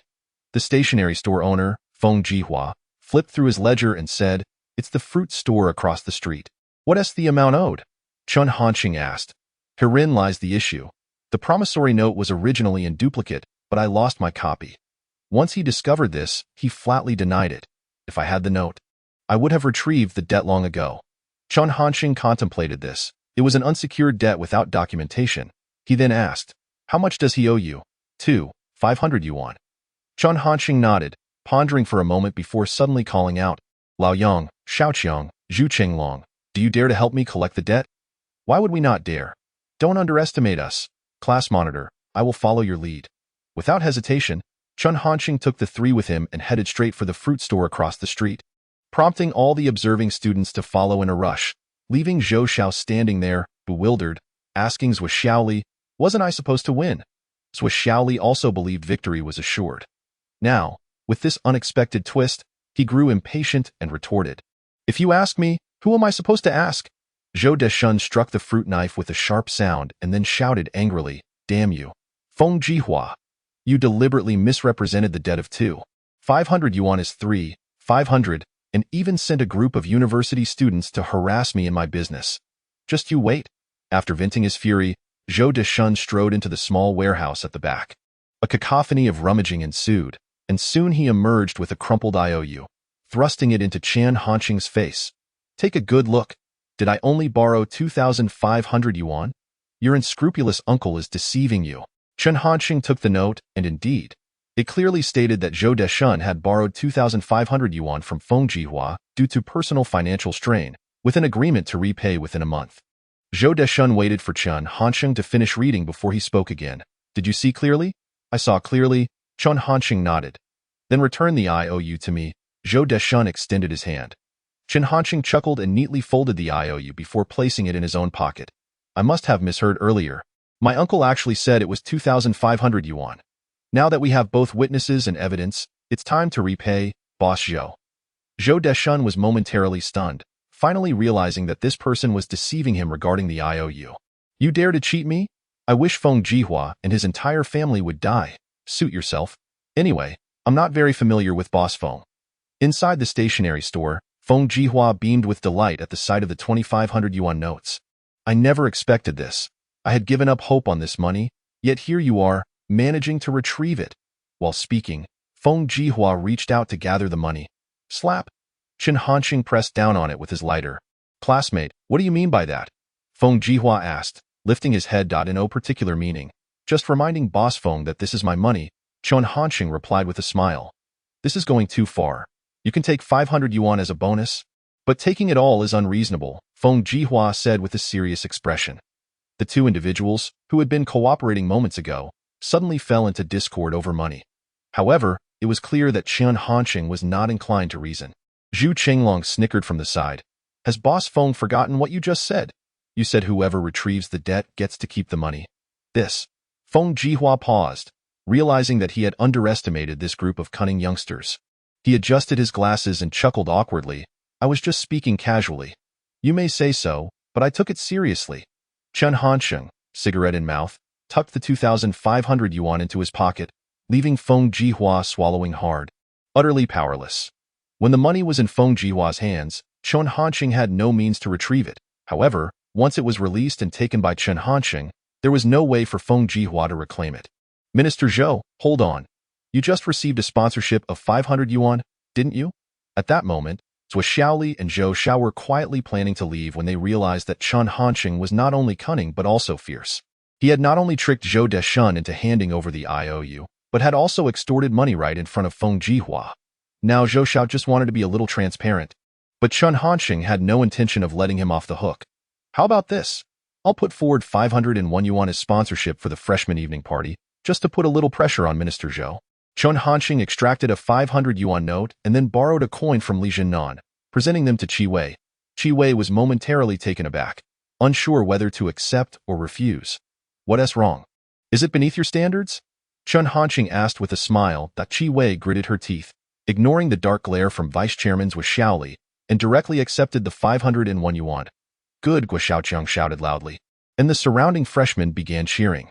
They were unaware of the reasons behind it, but felt it should be a victory, one in which they had personally participated. Yang Shichao, still unsatisfied with the chaos, shouted at the retreating figures of Zhou Xiaoli and Zhou Xiao. Didn't we agree to let the vice minister step down? Why are they backing down now? Forget it. He won't step down. Chen Hansheng replied nonchalantly. Although Zhou Xiao had sworn in front of so many people, as long as he maintained enough face, with Zhou Xiaoli backing him, he could continue to hold the position of vice minister. Tonight, let's drink. I'll treat. Chen Hansheng called upon the classmates who had come to support the event at the commodity-centered in the afternoon. Chen Hansheng had showcased a different side of himself, one far more complex than that of a mere student. Fortunately, he was our class leader, As Yang Shichao, and the others drank and cursed, berating Zhou Xiao for his shamelessness. Zhu Chenglong specifically inquired, "How can we make Zhou Xiao obediently withdraw from the external relations department?" Chen Hansheng, while drinking, did not delve too deeply into the matter and simply replied, "Unless he falls so hard that he can't pick himself up again." This afternoon's incident wasn't enough to make a significant impact. Zhu Chenglong responded with an "oh," remaining silent as he continued to drink. That night, as Chen Hansheng was playing cards with others, Guo Xiaoqiang rushed in, flustered, saying, "Not good. That bastard Zhu Chenglong beat up Zhou Xiao." 35. Thankfully there was no bloodshed. Upon hearing that Zhu Chenglong had assaulted Zhou Xiao, Chen Hansheng immediately sensed trouble. "Where are they now?" he asked while changing his clothes to in Zhou Xiao's dormitory. The dormitories for the second and third years were adjacent, and when Chen Hansheng arrived, Zhou Xiao's dorm was already crowded with people, including uniformed campus security. To make matters worse, both the counselor for Class 2 of Public Management and Zhou Xiao's counselor were present. Damn it, what a mess, Chen Hansheng thought to himself, finally understanding the implications of Zhu Chenglong's earlier questions during their drinking session. That bastard had not only beaten Zhou Xiao for Chen Hansheng's sake, but had also humiliated Zhou Xiao, making it impossible for him to cling to the position of vice minister in external relations. Unfortunately, the campus security and both counselors had been alerted. The dormitory was in disarray, with wash basins and chairs strewn across the floor. Zhou Xiao sat on the bed, clutching his face, while Zhu Chenglong had a lump on his head and was being restrained by the campus security. Thankfully, there was no bloodshed, a small mercy in the unfortunate situation. Chen Hansheng sighed with relief. At that moment, Zhou Xiao caught sight of Chen Hansheng, his eyes filled with resentment. Chen Hansheng paid him no mind and greeted, "Teacher Guo." Guo Zhengyan was conversing with Zhou Xiao's counselor when he noticed Chen Hansheng's arrival and immediately said, "I was just about to find you. I don't want to get involved in the student union matter from this afternoon. I need to know, are you aware of tonight's incident?" It was rare for old Guo to be so serious. Chen Hansheng quickly grasped that Zhou Xiao had likely framed him, suggesting that Zhu Chenglong had acted under his instigation. However, for Chen Hansheng, this situation was not merely about clarifying facts. If he claimed ignorance, he would be exempted, yet Zhu Chenglong would certainly bear the full responsibility. "Do you know?" Zhou Xiao's counselor inquired as well. Zhu Chenglong was not a coward. He wouldn't let Chen Hansheng take the fall for his actions. Just as he was about to argue, Chen Hansheng shot him a glare and preemptively stated, "I know." Slap. Guo Zhongyun slammed the table angrily. "Chen Hansheng, you are still the class leader, yet you are involved in a fight. You must write a sincere reflection." Chen Hansheng silently nodded. "I'll write it tonight. No, you must write it now. You need to provide an explanation to Zhou Xiao immediately," Guo Zhongyun insisted loudly. Chen Hansheng glanced at Guo Zhongyun, realizing that he intended to quickly quell the situation. Both Chen Hansheng and Zhu Chenglong immediately wrote their reflections on the spot. Chen Hansheng made this decision based on the situation at hand. Since Zhou Xiao had not sustained any serious injuries, it seemed possible to contain the fallout. If he stepped up to share the burden, Zhu Chenglong would not face so much pressure at that moment. The nurse from the school's infirmary arrived, examining Zhou Xiao's and Zhu Chenglong's injuries before shaking her head. "Nothing serious. You don't even need anti-inflammatory medication." "Damn it, this bastard Zhou Xiao almost brought the principal into this," Chen Hansheng mused, fully aware of Zhou Xiao's intentions to escalate the matter. "You will write your reflections first, then apologize to Zhou Xiao." Finally, After the department discusses it, we will announce the consequences, Guo Zhongyun declared sternly. Chen Hansheng's expression turned somber, while Zhu Qinglong felt anxious. He hadn't anticipated the situation would escalate to this extent. Back in high school, he had seen worse fights without such repercussions. Zhu Qinglong was intimidated by Guo Zhongyun's outward fury, unable to see through his intentions. The campus security, having observed that the situation was under control, along with both counselors present, decided to leave. Essentially, this was merely a minor altercation, and the security personnel were puzzled as to why Zhou Xiao had contacted both the counselors and the infirmary. I'm sorry, Senior Zhou Xiao, we were foolish today. We have realized our mistakes. Please forgive us. Chen Hansheng and Zhu Qinglong publicly apologized, but Zhou Xiao remained silent that I'm sorry, Senior Zhou Xiao. Chen Hansheng apologized again loudly, yet Zhou Xiao continued to say nothing. Guo Zhongyun and Zhou Xiao's counselor exchanged glances and then said, since Zhou Xiao is unwilling to forgive you at this moment, you should not linger here and should return to your dormitory to await the outcome. After speaking, they yawned and left. Zhou Xiao appeared as though he had been struck down, while old Guo was so startled that he hadn't even had time to put on his underwear. Yet miraculously, he had not sustained any injuries. Once the two counselors reached the dormitory building, shielding themselves from the wind, they lit cigarettes. Suddenly, Zhou Xiao's counselor remarked, I never expected this. Did you notice? Guo Zhongyun countered. Isn't that obvious? Your class leader is clearly taking the fall for someone else. Zhou Xiao's counselor sighed. I just learned about the student union matter this afternoon. Your student is too petty, while my class leader is too wild. Zhou Xiao's counselor nodded. Zhou Xiao is quite clever, however, his thinking is a bit skewed. This setback may not be a bad thing. I hope he learns something from it. Otherwise, he will suffer when he enters society. Guo Zhongyun responded with an realizing that the issues of entering society were beyond their current considerations.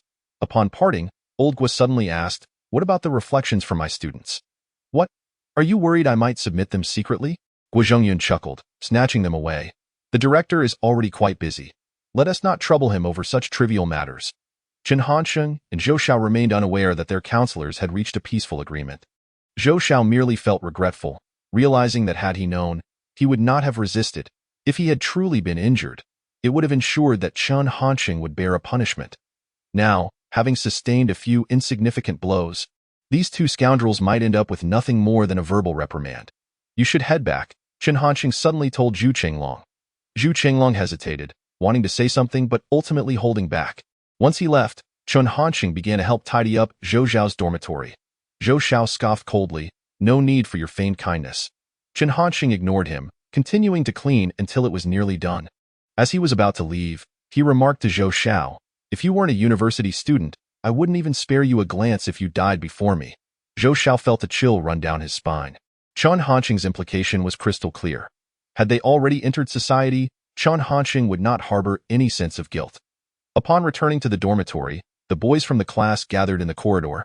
Having learned the details of the incident, Zhu Qinglong had realized his mistakes and said timidly, Hansheng, I didn't mean for it to turn out like this.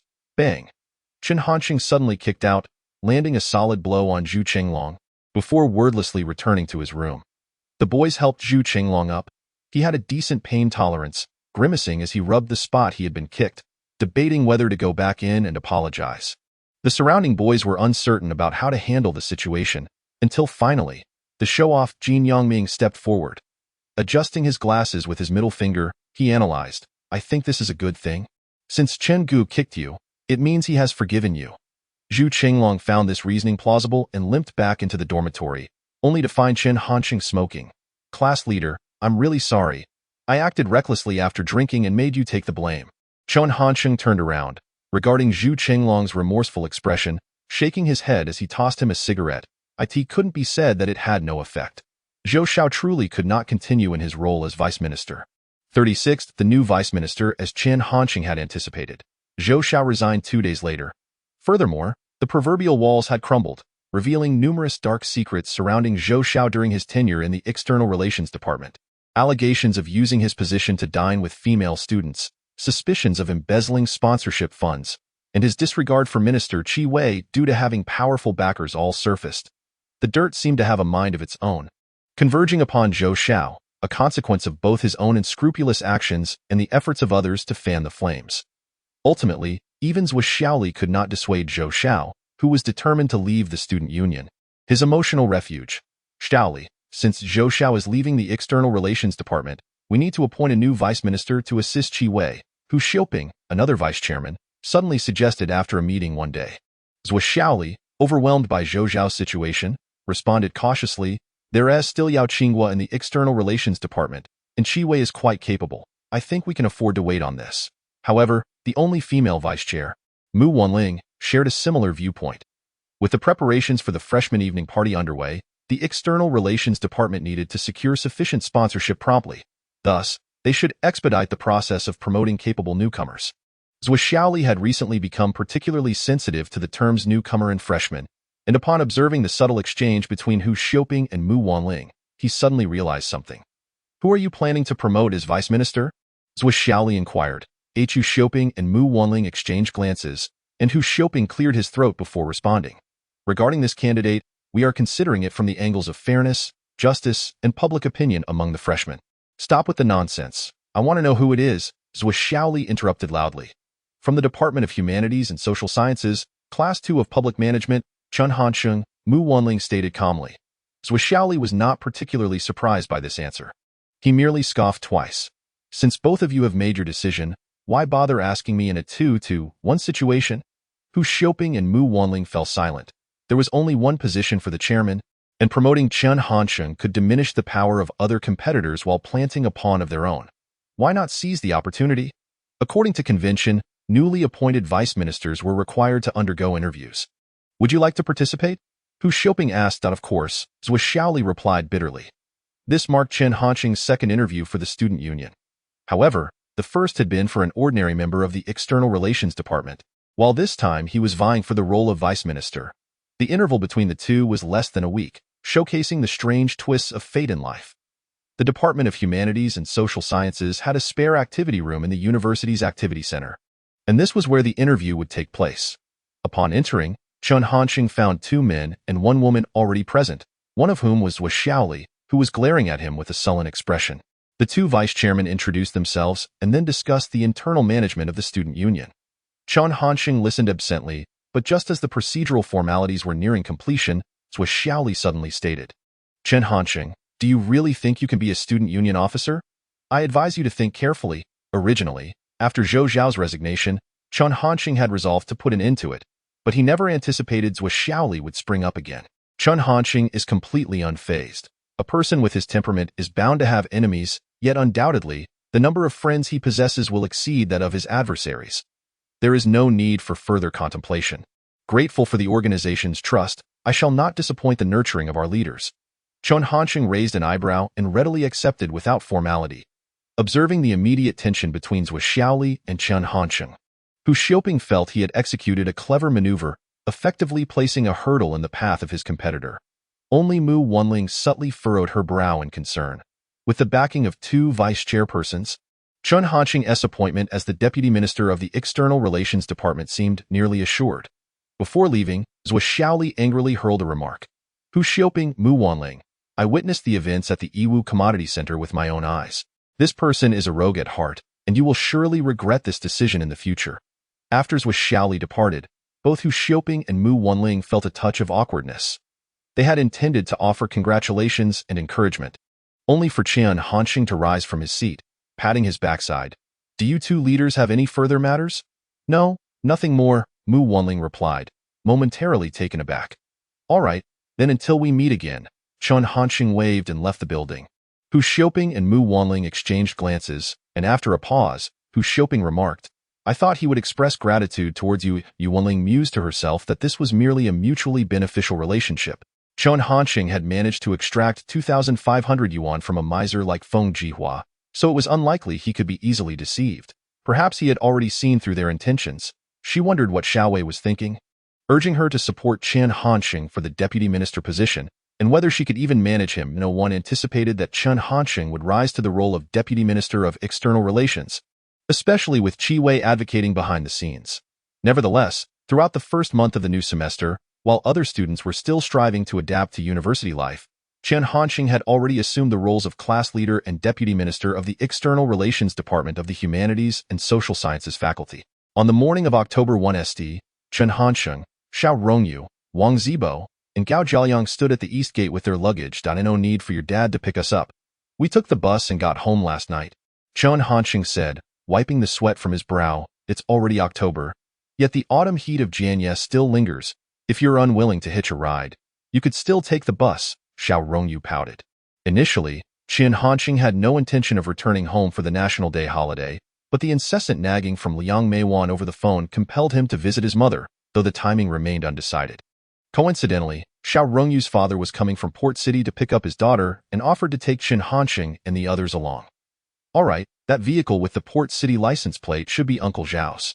Hansheng, you need to act mature and not forget your gentlemanly demeanor. We are university students now. Gao Jialiang seized every opportunity to showcase himself, particularly at Chen Hansheng's expense. Damn it, what a sycophant, Chen Hansheng spat in disdain. Uncle Xiao soon spotted the group, slowly steering the car toward the roadside. At that moment, Gao Jialiang, who had just mentioned gentlemanly behavior, was already poised to dash forward. Chen Hansheng glanced at him and understood his intention. The most comfortable seats in the seven-seater were the two in the middle. One would undoubtedly be occupied by Xiao Rongyu, leaving the other as a coveted spot due to its proximity and spaciousness. After the car came to a halt, Gao Jialiang indeed made a move to charge ahead, but Chen Hansheng intercepted him. Let me go first. I want to sit in the last row. Gao Jialiang hesitated, unsure why Chen Hansheng would prefer the back, but the seating arrangement typically dictated that the rear seats were filled first. In the brief moment of confusion, Chen Hansheng smoothly boarded the vehicle, settling comfortably in the middle. Gao Jialiang was left dumbfounded, asking, Chen Hansheng, didn't you say you wanted to sit in the back? Oh, I just changed my mind, Chen Hansheng replied nonchalantly. Noticing this, Wang Zibo immediately took the opportunity to occupy the front passenger seat, leaving Gao Jialiang with no choice but to take the last road. Don't block the way. Xiao Rongyu is still basking in the sun at the back. Chen Hansheng kindly urged Gao Jialiang to hurry into the car. Reluctantly, Gao Jialiang gritted his teeth and cursed, Chen Hansheng, if I ever trust you again, I'll be a dog. Seated in the front driver's seat, Xiao Hongyuan observed the subtle exchanges between Chen Hansheng and Gao Jialiang, and recalling the incident at the bun shop, he couldn't help but chuckle. It was amusing that Chen Zhaojun, a man of such integrity, had given rise to a son who was so mischievous. With a background in criminal investigation, Xiao Hongyuan instinctively scrutinized the behavior of those around him, noting the distinct states of the young individuals. Wang Zibo, likely due to sitting in the front, was overly respectful. Gao Jialiang, despite being in the last row, never forgot to curry favor with Xiao Rongyu. As for Xiao Rongyu, she alternated between playing with her phone and engaging in conversation with Gao Jialiang about school matters. Though outwardly inconspicuous, her knees were always oriented toward Chen Hansheng, a subtle gesture that reflected her subconscious feelings. Chen Hansheng appeared the most relaxed, leaning back at a 160-degree angle, having purchased a newspaper at the gas station, and spent the journey either reading the news or dozing off, occasionally inquiring about juicy gossip from the police department, while rarely participating in the discussions between Gao Jialiang and Xiao Rongyu. This rascal even found Xiao Rongyu childish. Xiao Hongyuan picked up on this detail from Chen Hansheng's subtle actions. Discussions about school naturally led to the student council, as the post-military training period marked the rush of club recruitment. Gao Jialiang boasted, I just passed the preliminary round for the publicity department before the holiday. I should have no problem with the second interview when we return. Wang Zibo expressed envy, that's great. I went for an interview with the organization department and got eliminated, so I couldn't even enter the second round. You all went for the student council? I haven't even decided if I want to join, Xiao Rongyu said, a hint of distress in her voice. She was already under the scrutiny of classmates, seniors, and even boys from other schools. If she joined the student council, she could only imagine being inundated with confessions daily. What about you, Xiao Chen? Xiao Rongyu asked, noticing Chen Hansheng leisurely reading his newspaper. I am now the deputy minister of the External Relations Department, Chen Hansheng casually replied without lifting his gaze from the paper. Upon hearing this, Gao Jialiang exaggeratedly made a spitting gesture, mocking, Hansheng, now that you're class leader, you think you're so important. If you are really the deputy minister, I'll eat all the excrement from the Port City Sports Center's restroom.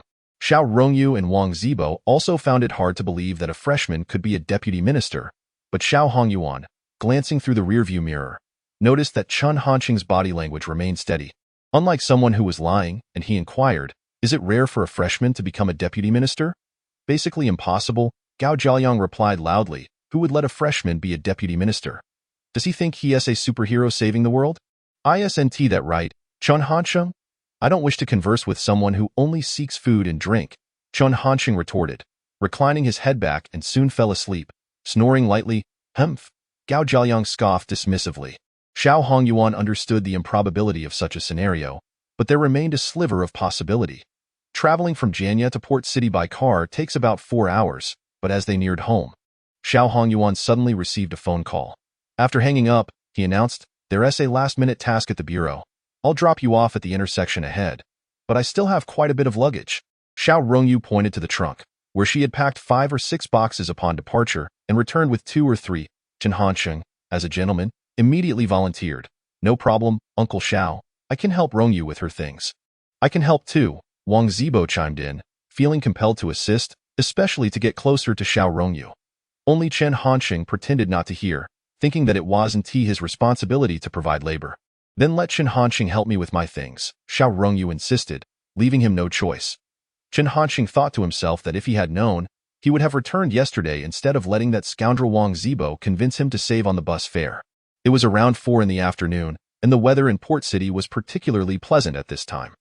Early autumn had dispelled the last traces of summer heat, leaving behind a refreshing and comfortable atmosphere.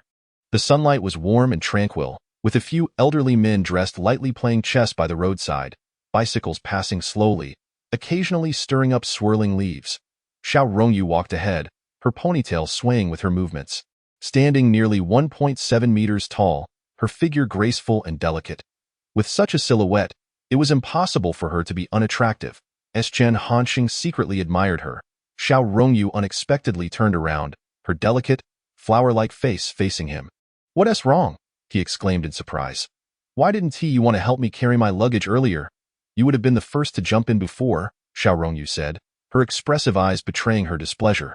Chen Hansheng thought to himself that it didn't matter who helped her carry it, but he replied, "I was about to say something, but Zibo and Gao Jiayang beat me to it." "Really?" Xiao Rongyu asked skeptically. "Absolutely true. I was too embarrassed to compete with them."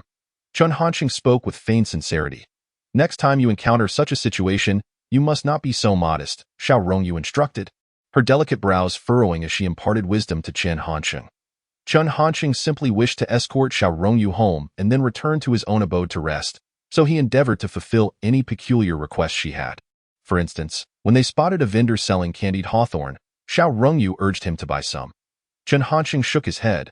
"I don't have any change." In truth, he had no small bills, only large denominations of 100 yuan notes. However, Xiao Rongyu pulled out a 1 yuan coin from her pocket and handed it to him. "I have some. You go buy it." Chen Hansheng widened his eyes, thinking to himself, do women have triangular thought processes? Why not just buy it herself? Nevertheless, in pursuit of an early return home, he complied. After obtaining the candied hawthorn, Xiao Rongyu's mood brightened. After savoring a sugar-coated hawthorn, her lips glistened with sweetness. "Dio, you want to try one?" she asked. "No, thank you." Chen Hansheng declined, having little interest in sweet treats. Yet, the more he refused, the more insistent Xiao Rongyu became, insisting he try one. All right, I'll eat one." He relented with a sigh, silently vowing, "Next time I go home with Xiao Rongyu, I'll be a dog." Xiao Rongyu held the candied hawthorn to Chen Hansheng's mouth, and just as he reluctantly opened it, he froze.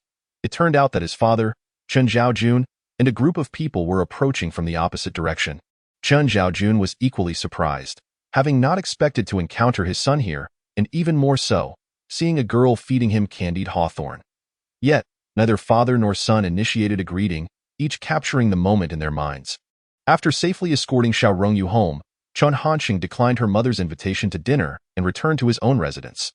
Liang Meiwan had just returned from work and, while complaining that Chen Hansheng failed to notify her in advance, began to take out food from the refrigerator to thaw. Even Chen Zhaojun, upon returning home, found himself embroiled in the situation.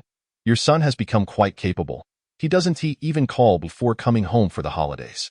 When will he sneak in with a daughter-in-law and surprise you?" Liang Meiwan rambled on. Unintentionally, her words struck a chord with Chen Zhaojun and Chen Hansheng, who exchanged a knowing glance in that fleeting moment of eye contact. The bored father and son simultaneously turned their heads away. At 11:30 that night, Chen Zhaojun, who typically did not stay up late, remained fixated on the television, the shifting colorful images casting a kaleidoscopic glow on the walls. Dad, sensing his father's silent cue, Chen Hansheng settled onto the sofa beside him. Still awake this late? Chen Zhaojun glanced at his son, his mind still recalling the mischievous image of Chen Hansheng as a child. In the blink of an eye, he had grown into an 18-year-old young man, astonishingly with a girl feeding him candied hawthorn. Dad, I wanted to mention this afternoon. Chen Hansheng intended to clarify matters with his father, as his relationship with Xiao Rongyu was innocent and uncomplicated. However, Chen Zhaojun waved his hand dismissively, no need to explain. I'm not as conservative as your mother, as long as the girl has good character. It's fine to get to know each other. No, Dad, I really. Chen Hansheng insisted on clarifying. The name Xiao Rongyu sounds familiar, Chen Zhaojun interrupted again, furrowing his brow in thought. Isn't she the daughter of Captain Xiao from the Criminal Investigation Bureau? Chen Hansheng had no choice but to clarify Xiao Rongyu's identity, so she is the daughter of Xiao Hongwei. Chen Zhaojun realized, then chuckled.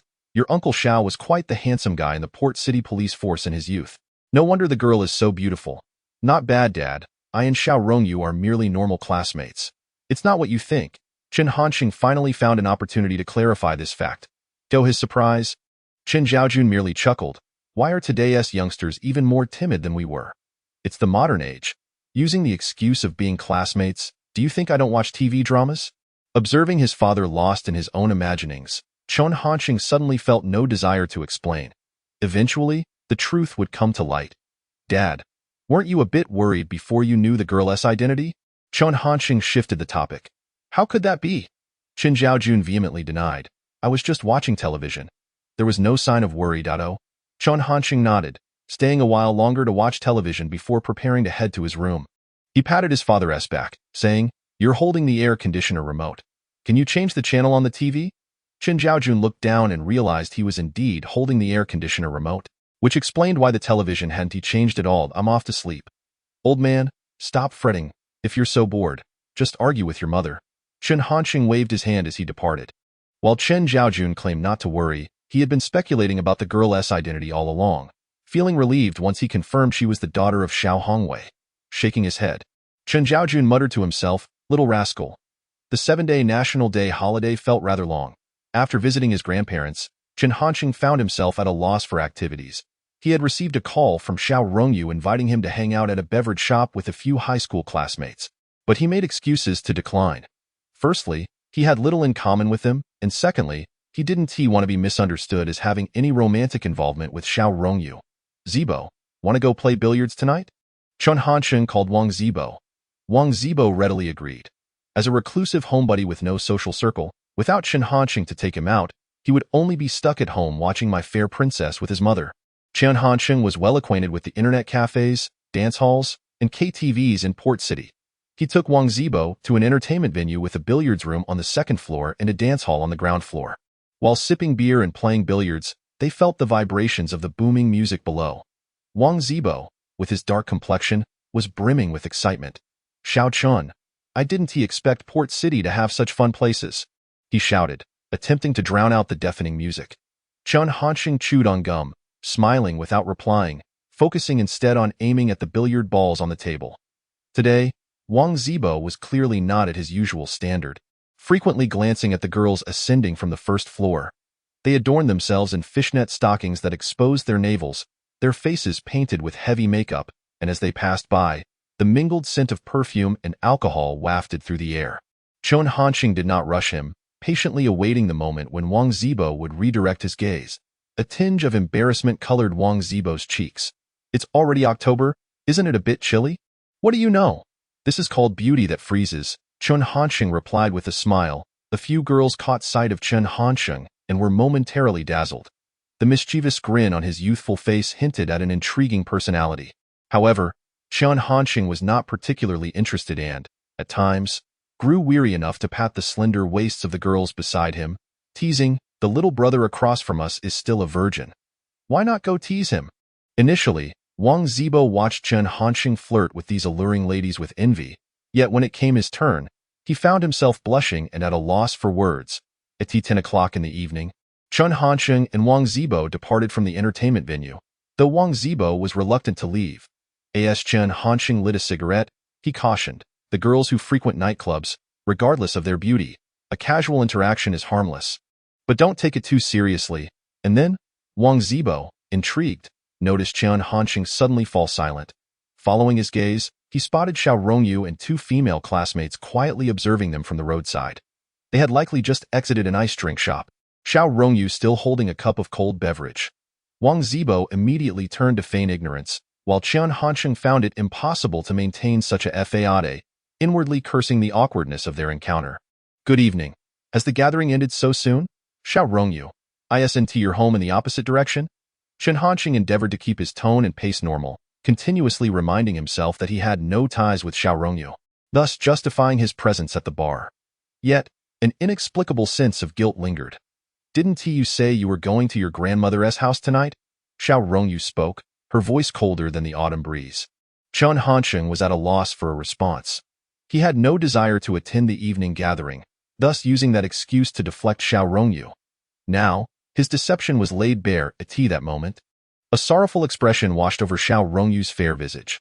Chen Hansheng, while we were chatting earlier, Xiao Yu mentioned she could consider accepting you. One of the female classmates, unable to bear the tension, attempted to speak but was abruptly silenced by Xiao Rongyu's frosty tone. Enough. She placed her drink on the ground, sniffled, and declared, let us go. Her resolute back turned away, the autumn breeze tousled Xiao Rongyu's soft hair, which shimmered in the lamplight like a tender, lingering thread of affection. From afar, one could still hear the voice of her classmate. Chen Hansheng, you truly are a scoundrel. Today, at the ice drink shop, Xiao Yu especially bought a delicious fruit drink to take to your house, yet you sneak off to these places. Go to hell, you scoundrel. Chen Hansheng suddenly realized that Xiao Rongyu had come this way to deliver him a drink. Xiao Chun, it seems you have indeed won over Xiao Rongyu, Wang Zibo remarked anxiously, but it feels like you've lost her again. 39. The restless parents beep, beep, beep. Hello, I am Xiao Hongwei. Hello, Uncle Xiao, I am Chen Hansheng. I'd like to speak with Xiao Rongyu. Hansheng, Xiao Yu is resting. Please call back tomorrow. Beep, beep, beep. Hello, who is this? Good morning, Uncle Xiao, and I am Chen Hansheng. Could you please have Xiao Rongyu take the call? Xiao Yu has gone out. I'm sorry. Beep, beep, beep. Uncle Xiao, I am Chen Hansheng, seeking Xiao Rongyu. Xiao Yu has yet to return. Please call back tonight, no problem. Please inform her that I returned to school today. Upon hearing this, the other end of the line fell silent, as if someone was covering the receiver. Chen Hansheng, with keen hearing, could vaguely discern Xiao Hongwei's muffled voice. He returned to school today.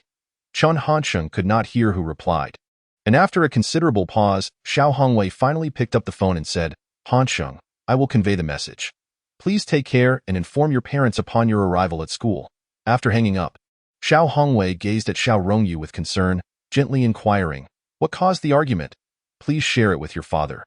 Xiao Rongyu, dressed in a cream-colored camisole nightgown, sat on the sofa with her knees drawn up, her hair cascading loosely. She appeared haggard, her eyes slightly puffy, and her delicate oval face seemed a touch sharper. She remained silent, lost in thought.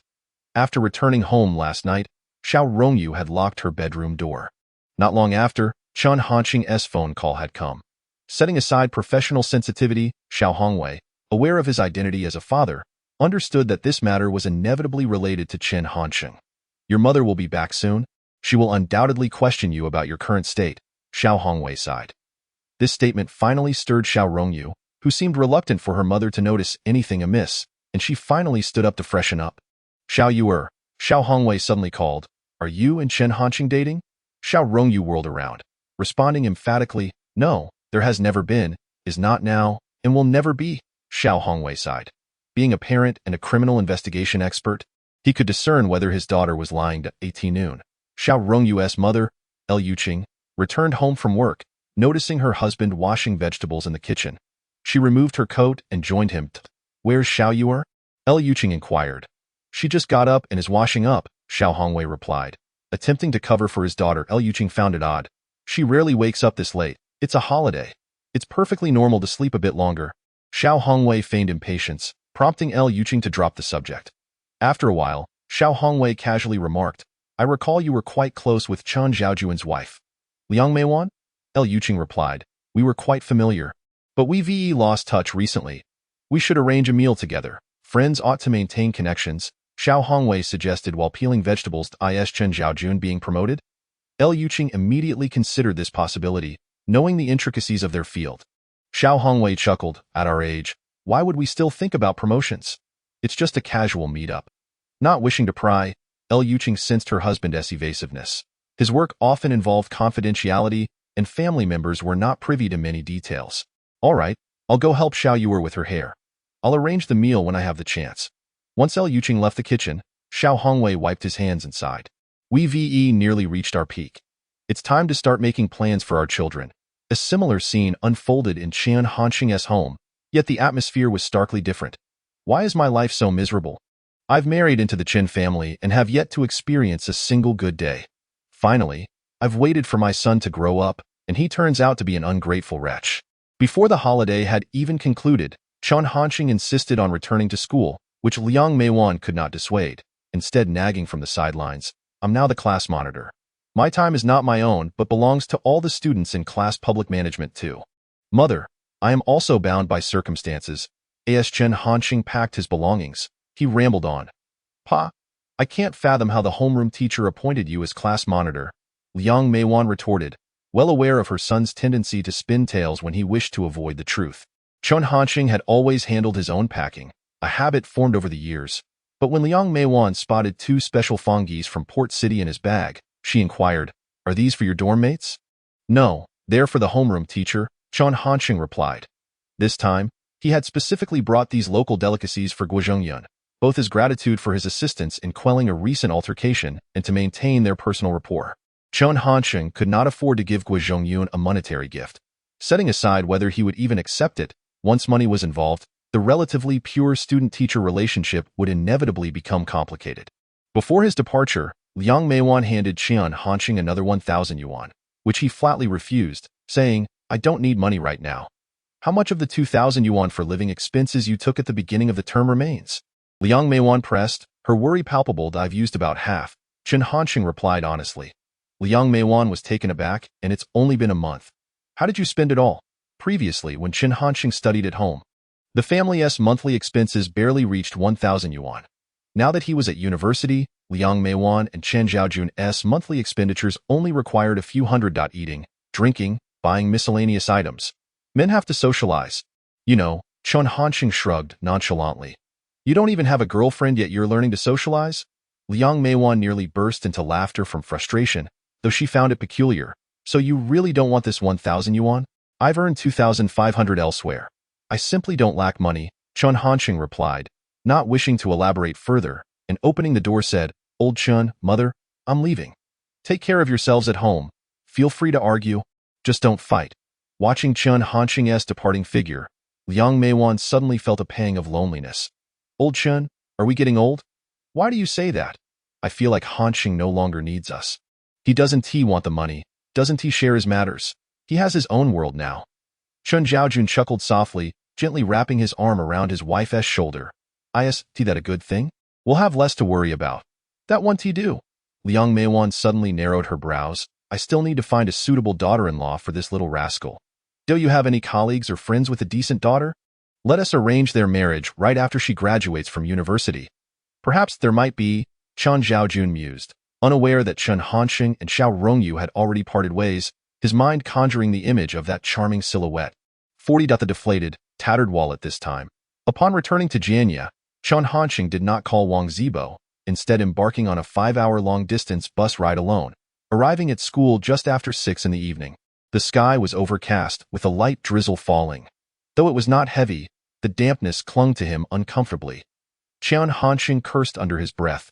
Jianye was always like this. On rainy days, the historical essence of the ancient capital filled the air. Intangible yet palpable, a feeling that could not be grasped or seen but was always felt. When in a good mood, one might compose poetry. When in a bad mood, it only deepened the sense of desolation.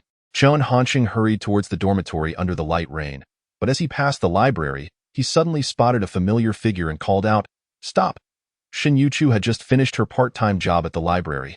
After a long day of organizing books, her arms ached, and she was preparing to head to the cafeteria for dinner before returning to her dorm to study. Suddenly, she heard a fierce voice, somewhat familiar, calling out to her. Cautiously, Shen Youchu turned her head, and upon seeing Chen Hansheng standing behind her, she nearly dropped her umbrella in fright. "I want to eat you." Why the fierce expression? Observing Shen Youchu's wary demeanor only irritated Chen Hansheng further. No, not at all. Shen Youchu dared not face him directly, turning slightly away. Chen Hansheng let out a dismissive snort, scrutinizing her before stating abruptly, "I don't want to eat alone tonight. Come with me." What? Shen Youchu's heart raced, recalling her previous experience of dining with Chen Hansheng, which had turned into a nightmare for her. What? You don't want to? Chen Hansheng's tone was domineering and somewhat malicious. Shen Youchu fell silent, her eyes glistening with unshed tears, her rosy lips pressed tightly together. Damn, he thought, I really want to take a bite. It must taste so sweet. Chen Hansheng finally managed to pull his gaze away from her lips and solemnly said, "We are classmates. We should help each other. I'm in a bad mood today. How about you treat me to dinner?" Shen Youchu hesitated, wanting to respond but unsure how, finally murmuring, "What do you want to eat?" Perhaps feeling indebted for Chen Hansheng having covered her class fees, she intended to repay him once her part-time earnings arrived. Yet for Chen Hansheng, it mattered little. After all, they would soon be a couple. He suggested, the second cafeteria just launched a small hot pot. "Let us go try it. Oh, how much is that?" This was Shen Youchu's primary concern. "With lamb and shrimp together, it'll be about 50 some yuan." Chen Hansheng quoted an astronomical figure. Shen Youchu froze momentarily before saying, "I want to return to my dorm first. Is that okay?" Chen Hansheng assumed she wanted to change clothes, as she was still in the library's loose work uniform. "All right, just be quick." Shortly after, Shen Youchu returned at a brisk pace, but she was without her umbrella, her hair adorned with raindrops, and she hadn't changed her clothes. "Where's your umbrella?" Chen Hansheng inquired. My roommate needed it to go to Yiwu's commodity center, so I lent it to her. Shen Youchu explained softly. "Don't you need it?" Chen Hansheng felt a surge of anger upon seeing her like this, his voice inadvertently rising. "I'm on campus." "It's fine." Shen Youchu was startled, waving her small hands in explanation. "Come over and share the umbrella." Chen Hansheng turned his face away, shifting the umbrella slightly. Shen Youchu pretended not to hear, hastening her steps in the light rain, seemingly preferring to get drenched than share an umbrella with the rogue Chen Hansheng. "You walk so fast. I have so much luggage. How can I keep up?" Chen Hansheng called out. Shen Youchu obediently slowed her pace, suddenly realizing the rain had ceased falling on her head. Chen Hansheng had already tilted the umbrella over to her. Just as she thought of moving out from under it, he shot her a glare, forcing her to remain beneath the shelter. During the holiday, students were sparse, and the campus appeared drenched in moisture. The air infused with the scent of greenery and earth, fresh and humid, tranquil and cool. Occasionally, couples sharing an umbrella passed by, much like the current situation of Chen Hansheng and Shen Youchu. Upon reaching the second cafeteria, Chen Hansheng's gloomy mood unexpectedly lifted. If one were to use an inappropriate metaphor, the best way to forget a past relationship was to embark on a new one. They found a window-side table, convenient for Chen Hansheng to smoke. As they ordered, Shen Youchu pulled out a tattered old wallet from her pocket, meticulously emptying its contents, even aligning the coins in a row. This sumptuous school hot pot totaled 53 yuan, nearly depleting Shen Youchu's entire savings, rendering her once tattered wallet utterly deflated and emptied. "So, when you returned to your dorm earlier, it was to get money?" Chen Hansheng realized and asked. "Yeah," Shen Youchu replied softly, then picked up her tray to head towards the table. "What a fool!" Chen Hansheng muttered to himself, momentarily stunned. Although the hot pot in the second cafeteria was a newly introduced dish, it had quickly gained popularity, especially in such weather. Listening to the light rain tapping against the window and watching the meat boil in the bubbling water was truly a delight.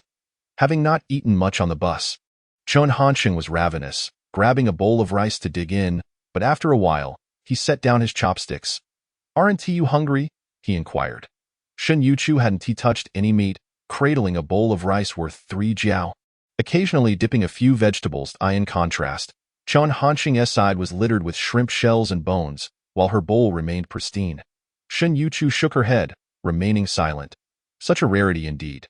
Chen Hansheng shook his head and picked up his chopsticks, but suddenly a thought flashed through his mind, his gaze piercing as he fixed it on Shen Youchu. "Are you waiting for me to finish eating before you start?" Shen Youchu, caught in her thoughts, blushed and refrained from responding. not even reaching for the vegetables. The rain continued to fall, seeming to transform into a warm current flowing into Chen Hansheng's heart. Yesterday, Xiao Rongyu had come from afar to bring him drinks, and today, Shen Youchu was waiting for him to finish before she touched her food. Chen Hansheng sighed and inquired, "This hot pot has consumed your living expenses. What will you do in the future?" He had his plans, but he wanted to hear Shen Youchu's thoughts. "I still have 100 kwai tucked away in my backpack. I can earn some money sorting books in the library, and I can also work part-time in the cafeteria at night to save on meals." Shen Youchu spoke softly, having arranged her affairs neatly, though it was quite taxing. "Will you blame me for consuming all your savings?" Chen Hansheng asked again. Shen Youchu widened her eyes and shook her head. Her peach blossom eyes, innocent yet captivating. She had a beautiful oval face, and the dim yellow light of the cafeteria cast a serene glow on her flawless skin, creating a sense of still-life beauty. Chen Hansheng felt a stir in his heart and couldn't help but say, "How about you be my girlfriend?" With a clatter, Shen Youchu startled and knocked over her bowl, soup splattering onto her skin, nearly bringing her to tears. "I only ate 2 pieces of vegetable. Can you not pressure me to date?" Seeing Shen Youchu react so strongly, especially as she fought back tears, hastily wiping them away with the back of her hand while casting glances at Chen Hansheng. Fearful of inciting his ire, she appeared as if she were a victim of circumstance. All right, let us not discuss being in a relationship for now. I prefer to reason things out and never force anyone." Chen Hansheng had no choice but to set this matter aside. After all, he believed that Shen Youchu couldn't escape him, he thought to himself, casually peeling 2 shrimp and placing them in her bowl. Shen Youchu glanced at Chen, who had always claimed not to be coercive, fearing he would once again bring food to her lips, and could only silently relish Chen Hansheng's attentiveness. After consuming a few more bites, Shen Youchu gently declared, "I'm full." Chen Hansheng then resumed his bowl, finishing off the remaining hot pot ingredients. Outside, the rain persisted, and Chen Hansheng lit a cigarette, gazing out the window, lost in thought. Noticing Chen Hansheng's attention was diverted, Shen Youchu lifted her head and quietly studied this tyrant who was to become her boyfriend, her mind flashing back to her roommate Hu Linyu's warning. Generally, classmates can't outmaneuver Chen Hansheng. Look, it's only been a month since school started, and he's both class monitor and vice minister of the external relations department. I've been inexplicably helping him with tasks. Chen Hansheng seems interested in you. If you don't want to date, you should keep your distance. Shen Youchu pondered blankly, genuinely wanting to understand why Chen Hansheng was always so fierce with her. After a while, she felt something was amiss. Upon closer inspection, she realized the cafeteria window was reflective, and Chen Hansheng was staring at her through the mirror. "I should head back now." Shen Youchu hurriedly stood up, preparing to leave. Chen Hansheng did not stop her. He also grabbed his belongings and said, "The second cafeteria is closer to the boys' dormitory, so you can keep the umbrella. Also, remember to tidy up the table." Then, Chen Hansheng, cigarette in mouth and luggage in hand, lifted the rubber door curtain of the cafeteria and headed back to his dorm. Shen Youchu, unable to refuse, began to clear the table and discovered an envelope left behind, clearly belonging to Chen Hansheng. But he was already out of sight in dorm 602. The usual group was either heading home or to an internet CAF. Chen Hansheng first called home to check in, took a shower, read for a while, and when tiredness overcame him, he fell asleep until the next day. It seemed that prolonged sleep was a passive skill of university students, and even Chen Hansheng was not exempt. Upon waking, he found Guo Xiaoqiang and Jin Yangming had just returned from an all-nighter. "Brother Chen, I brought you some steamed buns. Let us have breakfast together after I shower." Jian Yangming pointed to 2 bags of steaming breakfast on the table. Chen Hansheng scoffed, "You're just a dog. What is the point? I know you too well. No prophet, no early riser." "Brother Chen, that's not very fair. We're good brothers in the same dorm," Jin Yangming replied, feigning grievance. Chen Hansheng didn't give him a chance to act. "I'm heading out soon. If you don't speak up, you'll have to wait until I'm back." Jian Yangming immediately relented, somewhat bashfully saying, "Actually, it's nothing major. I'm planning to pursue Shang Yanyan, but the competition is fierce, so I wanted to ask for your help." This wasn't a significant matter, so Chen Hansheng asked, "What do you need me to do?" "I haven't figured it out yet, but you're the class monitor. There must be opportunities for you to create." Jian Yangming flattered him a bit. Chen Hansheng thought for a moment. "I'll agree, but you're really too stingy, only using a bag of buns to win me over." At that moment, Guo Xiaoqiang, freshly out of the shower, walked into the dorm, causing Jin Yangming to immediately fall silent. "Guo Xiaoqiang, seeing food on the table, unceremoniously grabbed a bun and stuffed it into his mouth. Why are you kissing up to the fourth one today and buying him breakfast? Jin Yongming quickly shielded the food. Haven't you eaten in the cafeteria? Just because you had breakfast doesn't mean I can't be hungry, Guo Xiaoqiang retorted, reaching for another bun. Jin Yongming, fearing his breakfast would be snatched, spat a few mouthfuls of saliva onto the buns before proudly carrying the basin to the bathroom. What a rascal! Both Chen Hansheng and Guo Xiaoqiang exclaimed in unison. Old four, let me have a few. Guo Xiaoqiang spotted another bag of breakfast on Chen Hansheng's side and began plotting again. Chen Hansheng refused. I haven't eaten yet. Besides, don't you have buns over there? There's saliva on the outside. You eat it. Chen Hansheng coughed lightly. There's saliva on the outside, but none on the inside. Guo Xiaoqiang paused for a moment before realizing, giving Chen Hansheng a thumbs up. After finishing his meal, Chen Hansheng went downstairs and found a public phone booth to call Guo Zhongyun. Teacher Guo, I brought some local specialties from my hometown and would like to share them with Jianye and your wife. This was not something suitable to discuss in the dorm. Chen Hansheng valued his image, and Guo Zhongyun valued his as well. The local specialties were best kept in a refrigerator, which the dorm lacked. So Chen Hansheng didn't explicitly mention sending them to Guo Zhongyun, instead bringing up Guo Jianye and his wife to decrease the likelihood of refusal. However, despite this, Guo Zhongyun politely replied, No need, you have relatives in Jianye, so just give them to them. I've already given 2 to my relatives, Chen Hansheng stated on the phone, though these relatives were fictional. Guo Zhongyun thought for a moment. All right then, thank you. Feel free to come over for lunch. After hanging up, Guo Zhongyun's wife, who was nearby, asked, Who was that? Chen Hansheng. He brought some local specialties from Hong Kong for me. You have quite a devoted student. Is he after something? Guo Zhongyun's wife expressed her suspicions, which was quite natural. Guo Zhongyun smiled gently. I'm just a university counselor, with no resources to offer. Chen Hansheng is already the class monitor, and now he is vice minister of the External Relations Department. What more can I provide him? Old Guo's social resources were indeed limited, but he still had some influence within the financial academy. Chen Hansheng needed these connections to smoothly navigate his 4 years there. Guo Zhongyun's wife was quite surprised. He is already the vice minister of a club. He must have someone supporting him from the student council. Guo Zhongyun shook his head. From what I know, it's not someone from the student council. This vice minister position seems to have come about by chance. But that is not important. Go buy some vegetables. I'll have a few drinks with him at noon. Following Guo Zhongyun's address, Chen Hansheng arrived at his home. In terms of interpersonal relations, visiting for a meal indicated a relatively close relationship, especially since Guo Jianye had a strong impression of this young man. Upon meeting, she exclaimed, Brother, I found out Xiao Yu teacher SQQ. What QQ?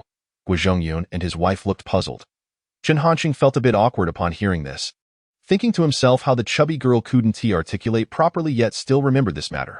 Next time I come over, I'll buy you a box of addition and subtraction practice books and new concept English listening exercises from Xinhua bookstore. I guarantee you'll be ahead of the game. Fortunately, Guo Zhongyun and his wife didn't pay much attention, as children often say incomprehensible things at that age. Old Guo instead chided Chen Hansheng.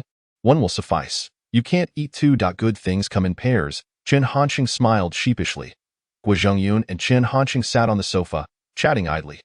Perhaps due to the private nature of the home environment, their conversation deepened. It was then that Guo Zhongyun realized Chen Hansheng was quite insightful and had plans for his university life.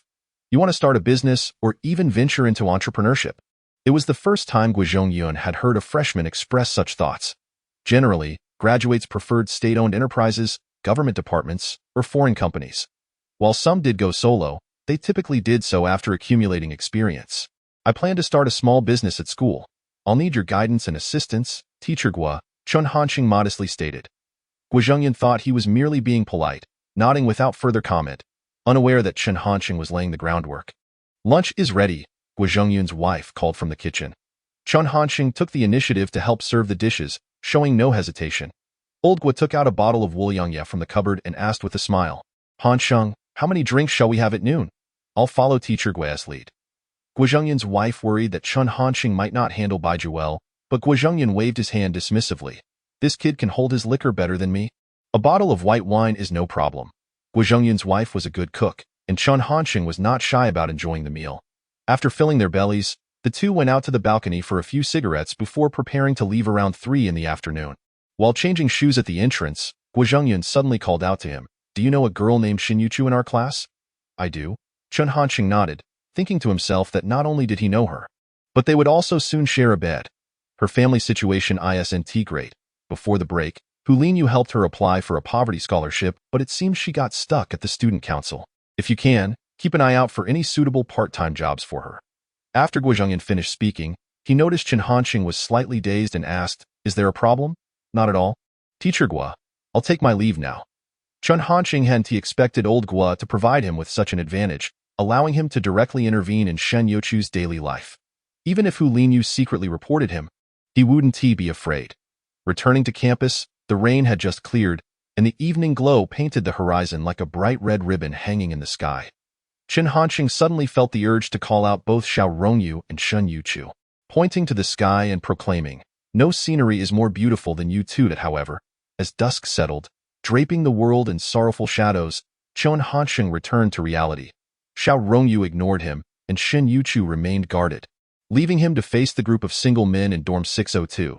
Some had brought local specialties, while Chen Hansheng's goose had already been used to curry favor with old Gua, so he specifically went downstairs to buy a case of beer. As they enjoyed the specialties, drank beer, and boasted, their raucous laughter attracted other male students. They found dorm 602 to be the liveliest, so they returned to their dorms to fetch their own specialties, resulting in an impromptu tea party among all the boys in public management class 2. This was the most vibrant and innocent moment, with each boy freely sharing their stories or those of others, unabashedly commenting on the girls in their class, creating a subtle sense of camaraderie. It wasn't until the dorm supervisor came around for inspections that these young men reluctantly departed from dorm 602. Even after the lights went out, the echoes of the tea party lingered on in the darkness, where expressions were obscured. An unknown instigator broached a topic that grew increasingly risque, leading to discussions about the opposite sex's anatomy. At that moment, Jin Yangming suddenly asked, "Among us, is there anyone who has been with a woman?" This question carried an ambiguous tone, yet it propelled the atmosphere to a new height in the pitch-black dormitory. A brief silence ensued before Yang Shichao quickly stated, "We should ask old 4. He must not be a virgin." Chen Hansheng chuckled, denying it. "Why suspect me?" Gua Xiaoqiang chimed in. "Just admit it, old 4. We 1T spread it around." Even Li Jianan joined in with a smile, "Brother Chen. With the way you speak to the girls in our class, you must be quite experienced." Jian Yangming continued to egg him on, "Fourth brother, tell us what it's like with a woman." Coughing, Chen Hansheng found it hard to decline. He suddenly cleared his throat, and the entire dorm fell silent, each heartbeat inexplicably quickening. "I'm truly a virgin. I haven't even held a girl's hand. I've only watched AVs and felt something through the screen." Chen Hansheng distanced himself from any assumptions, which drew dissatisfaction from everyone. "Come on, just tell us. We're all ears." This feeling, I think, can be described in 5 words. Chen Hansheng paused for effect before slowly stating, "Fate. It's wonderfully indescribable. Is that all?" Gua Xiaoqiang pressed, unwilling to relent. "How wonderfully indescribable? Wonderful is the wonderful that can't be described, and indescribable is the indescribable that is wonderful. You all can figure it out," Chen Hansheng replied with a suggestive smile. This smile sparked laughter among the others in dorm 602, each person chuckling for reasons they couldn't quite articulate, simply feeling a tickle of amusement. However, as they laughed, Chen Hansheng suddenly noticed Dai Jinyo had been silent all along and called out, old Dai, what are you up to?" At first, there was no response, but just as Chen Hansheng stood up to turn on the light, Dai Jinyo, panting from his bed, finally replied, "I am here." Chen Hansheng thought to himself, what restraint this guy had. Even while chatting, he managed to do that. The other roommates also caught on to Dai Jinyo's situation, laughing even louder. Dai Jinyo had no choice but to retort, "What is so funny? I was just coughing." After saying that, he headed to the bathroom, and soon the sound of the shower could be heard. Chen Hansheng knew they couldn't continue. For these single guys, inappropriate language could very well lead to misconduct. When Dai Jinyo returned, Chen Hansheng said, "Old Dai, remember to wash your duvet and air it out tomorrow. Now, let us all rest. Whoever speaks again will treat us to breakfast." Chen Hansheng's authority had already been established, and even Dai Jinyo grumbled in acknowledgement. The next morning, the dorm awoke to the BGM of Cold to the End. "Old 6, can you change your phone alarm? This song is driving me crazy." Yang Shichao rubbed his eyes and complained. "Change it? Suggest a song that might suit my taste." Jin Yangming replied, "Elijah. with a silly grin, chimed in, "How about fate? It's wonderfully indescribable." Hee hee, hee hee. The few in dorm 602 exchanged glances, their morning grumpiness replaced by a wave of cheeky smiles. The morning sun cast a golden glow on the dorm floor, heralding the beginning of another mischievous day. After the National Day holiday, the new students, having adjusted and adapted over the past month, began to resemble university students. The teacher of Western economics was a woman in her 40s, still clad in a cotton skirt that revealed her calves in the chilly October of Jianye. Chen Hansheng, with books sprawled across his desk, had his mind already soaring far beyond the confines of the classroom. This semester, he had numerous tasks at hand, yet the matter of part-time jobs had yet to reach an appropriate stage for discussion. Currently, Chen Hansheng held the positions of class monitor and vice minister of the External Relations Department, a role that had begun to confer him a certain degree of influence, but he still lacked a pivotal opportunity. However, he understood that such matters could not be rushed. They required the right moment to present themselves organically in daily life.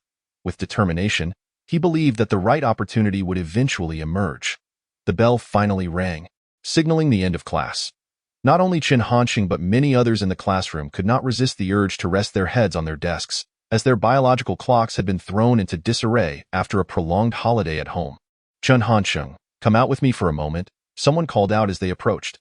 Chen Hansheng paused, momentarily perplexed, thinking that the person had misjudged their standing, unaware that besides old Gua, he was the most significant figure in Class 2 of Public Administration. Upon looking up, he realized it was the class's Youth League secretary, Hu Linyu, who was holding an envelope, one that Chen Hansheng had previously left for Shen Youchu, though he was unsure how it had ended up in Hu Linyu's possession. It was essential to maintain a good rapport with Hu Linyu. Otherwise, he might find himself without assistance in the future. Muttering to himself, Chen Hansheng obediently followed Hu Linyu out of the classroom. Midway, he glanced back at Shen Youchu, who, as anticipated, hurriedly averted her gaze. Humph, a girl from Sichuan and Chongqing, he thought. Outside the classroom, Hu Linyu regarded Chen Hansheng with an air of seriousness, her eyes sharp as knives. Chen Hansheng, slightly exasperated, remarked, "Let us drop the pretense between us. We know each other well enough. It's as if we're undraped." Rogue. Hu Linyu's carefully cultivated demeanor shattered like glass, as she gradually recognized that Chen Hansheng's audacity exceeded her expectations. In the face of such a person, any trickery seemed futile. "This is what Youchu asked me to deliver to you," she stated, releasing the envelope. Chen Hansheng took it and inquired, "Did she open it?" "She didn't touch it. I opened it," Hu Linyu declared proudly, hands on her hips, chin held high. Chen Hansheng shook his head, realizing he could not hold it against Hu Linyu, so she opened it. "What's the matter?" Unexpectedly, Hu Linyu continued her probing. "Honestly, a person like you could pursue any girl. Shang Yanyan, Bai Yongshan are both beautiful, or how about that high school classmate of yours? Can you not trouble Shen Youchu?" Chen Hansheng chuckled. "How am I troubling her by pursuing Shen Youchu?" Hu Linyu pointed at the envelope. "You giving Shen Youchu 500 yuan? Is that pursuit? That's an insult to her." Luckily, she didn't dare to open it. Chen Hansheng scoffed. "You're the brave one." Shen Youchu likely dared not return the envelope directly, hence entrusting it to her roommate, Hu Linyu. Unbeknownst to Hu Linyu, who was unaware of the circumstances that day, she mistakenly believed Chen Hansheng's monetary gesture bore ulterior motives. There was some misunderstanding, but considering Hu Linyu's genuine concern for Shen Youchu, Chen Hansheng assured her, "Rest assured, I will not harm her. If she disagrees, I won't force her." "Really?" Hu Linyu lifted her head, feeling unable to demand too much from Chen Hansheng, considering that she herself was somewhat coerced. She could only earnestly advise. "All the boys in our class respect you, and most of the girls trust you. You must uphold this responsibility." "Little Hu, you are being too verbose," Chen Hansheng remarked, lighting a cigarette and sizing up Hu Linyu until she felt flustered, prompting him to suddenly say, "Hu Shu, you probably haven't experienced a romantic relationship, have you? I could introduce you to a roommate." The spirited Jin Yangming, who was articulate and eager to help before he could finish, Hu Linyu blushed and hurried away. Chen Hansheng grinned, realizing that dealing with Hu Linyu required a certain finesse. However, halfway through, Hu Linyu returned. "Is there something else?" Chen Hansheng inquired. She explained that some girls in the class felt unfamiliar with the boys and suggested organizing a social event between the genders to foster familiarity and enhance group cohesion. Chen Hansheng mused that this proposal held merit, both for the sake of duty and personal interest. From a public perspective, it was unacceptable for classmates to be strangers by the time they graduated. That would indeed be a failure on the part of the class leaders. Personally, it would also provide more opportunities to interact with Shen Youchu and the boys from Dorm 602, spending their evenings playing video games. Needed a better approach for socializing. What are your thoughts? He asked Hu Linyu for her opinion. It's just about gathering everyone for a meal and some singing, she replied. Chen Hansheng pondered. Singing and dining are rather cliché. Moreover, they would likely form circles based on their dorms. If we truly want to make an impact, we need to find ways to break up these small dorm groups. Hu Linyu conceded that Chen Hansheng had a point, but her lack of experience left her unsure how to disperse the groups. What do you propose? She asked. Chen Hansheng, with a plan in mind, teased, let me think it over in the dorm. I'll message you later. Hu Linyu nodded and prepared to leave, but Chen Hansheng called her back. We've finished discussing your matter, but I have something else I want to talk to you about. What is it? Hu Linyu mused, feeling a bit put upon. You applied for the poverty student grant for Shen Youchu before the holiday. Why didn't you inform me that it was stuck at the Youth League Committee? Chen Hansheng tossed away his cigarette, his expression suddenly darkening. Hu Linyu opened her mouth to explain but faltered, unsure where to begin. This was a matter she had only sought help from Gu Zhongyun about, and it was evident that old Gua had shifted the responsibility to Chen Hansheng. Did the counselor trust Chen Hansheng so much, believing that what she could not resolve, he surely could? As this thought crossed her mind, Hu Linyu felt a twinge of grievance. She had always felt that her capabilities were not much inferior to his, only that her methods were lacking. Chen Hansheng, nearby, bluntly pointed out, we agreed that any issues you couldn't resolve would be handed over to me for implementation. It's admirable to have self-respect and ambition, but personal emotions shouldn't hinder important matters. Hu Linyu stubbornly retorted, who says I can't resolve it? I originally planned to visit the Youth League Committee after class. Perhaps I would have succeeded this time. Chen Hansheng thought to himself that this was a classic case of stubbornness. It seemed necessary to use this situation to remind Hu Linyu, the fierce girl, that Chen Yingjun would always be there for her. Let us do this. After class, I'll accompany you to the Youth League Committee. I want to understand the situation. Whatever, Hu Linyu replied curtly, striding back to class. The students in the classroom paid little heed. It was normal for the class monitor and the Youth League secretary to have discussions. However, Hu Linyu relayed this situation to Shen Youchu upon returning. Shen Youchu was taken aback by the fact that Chen Hansheng, whom she perceived as a troublemaker, was also getting involved. Her face fell, and she sulkily rested her head on her desk. The Youth League Committee's role varies across different schools. In some, it's merely a middle-level department, yet at the financial college, it holds considerable weight, influencing everything from the student council to the admissions office, and from logistical management to resource allocation. After class, Chen Hansheng followed Hu Linyu to the office building, with Shen Youchu silently trailing behind. She saw Chen Hansheng's unwavering expression and dared not utter a word. Knock, knock, knock at the door of a small office.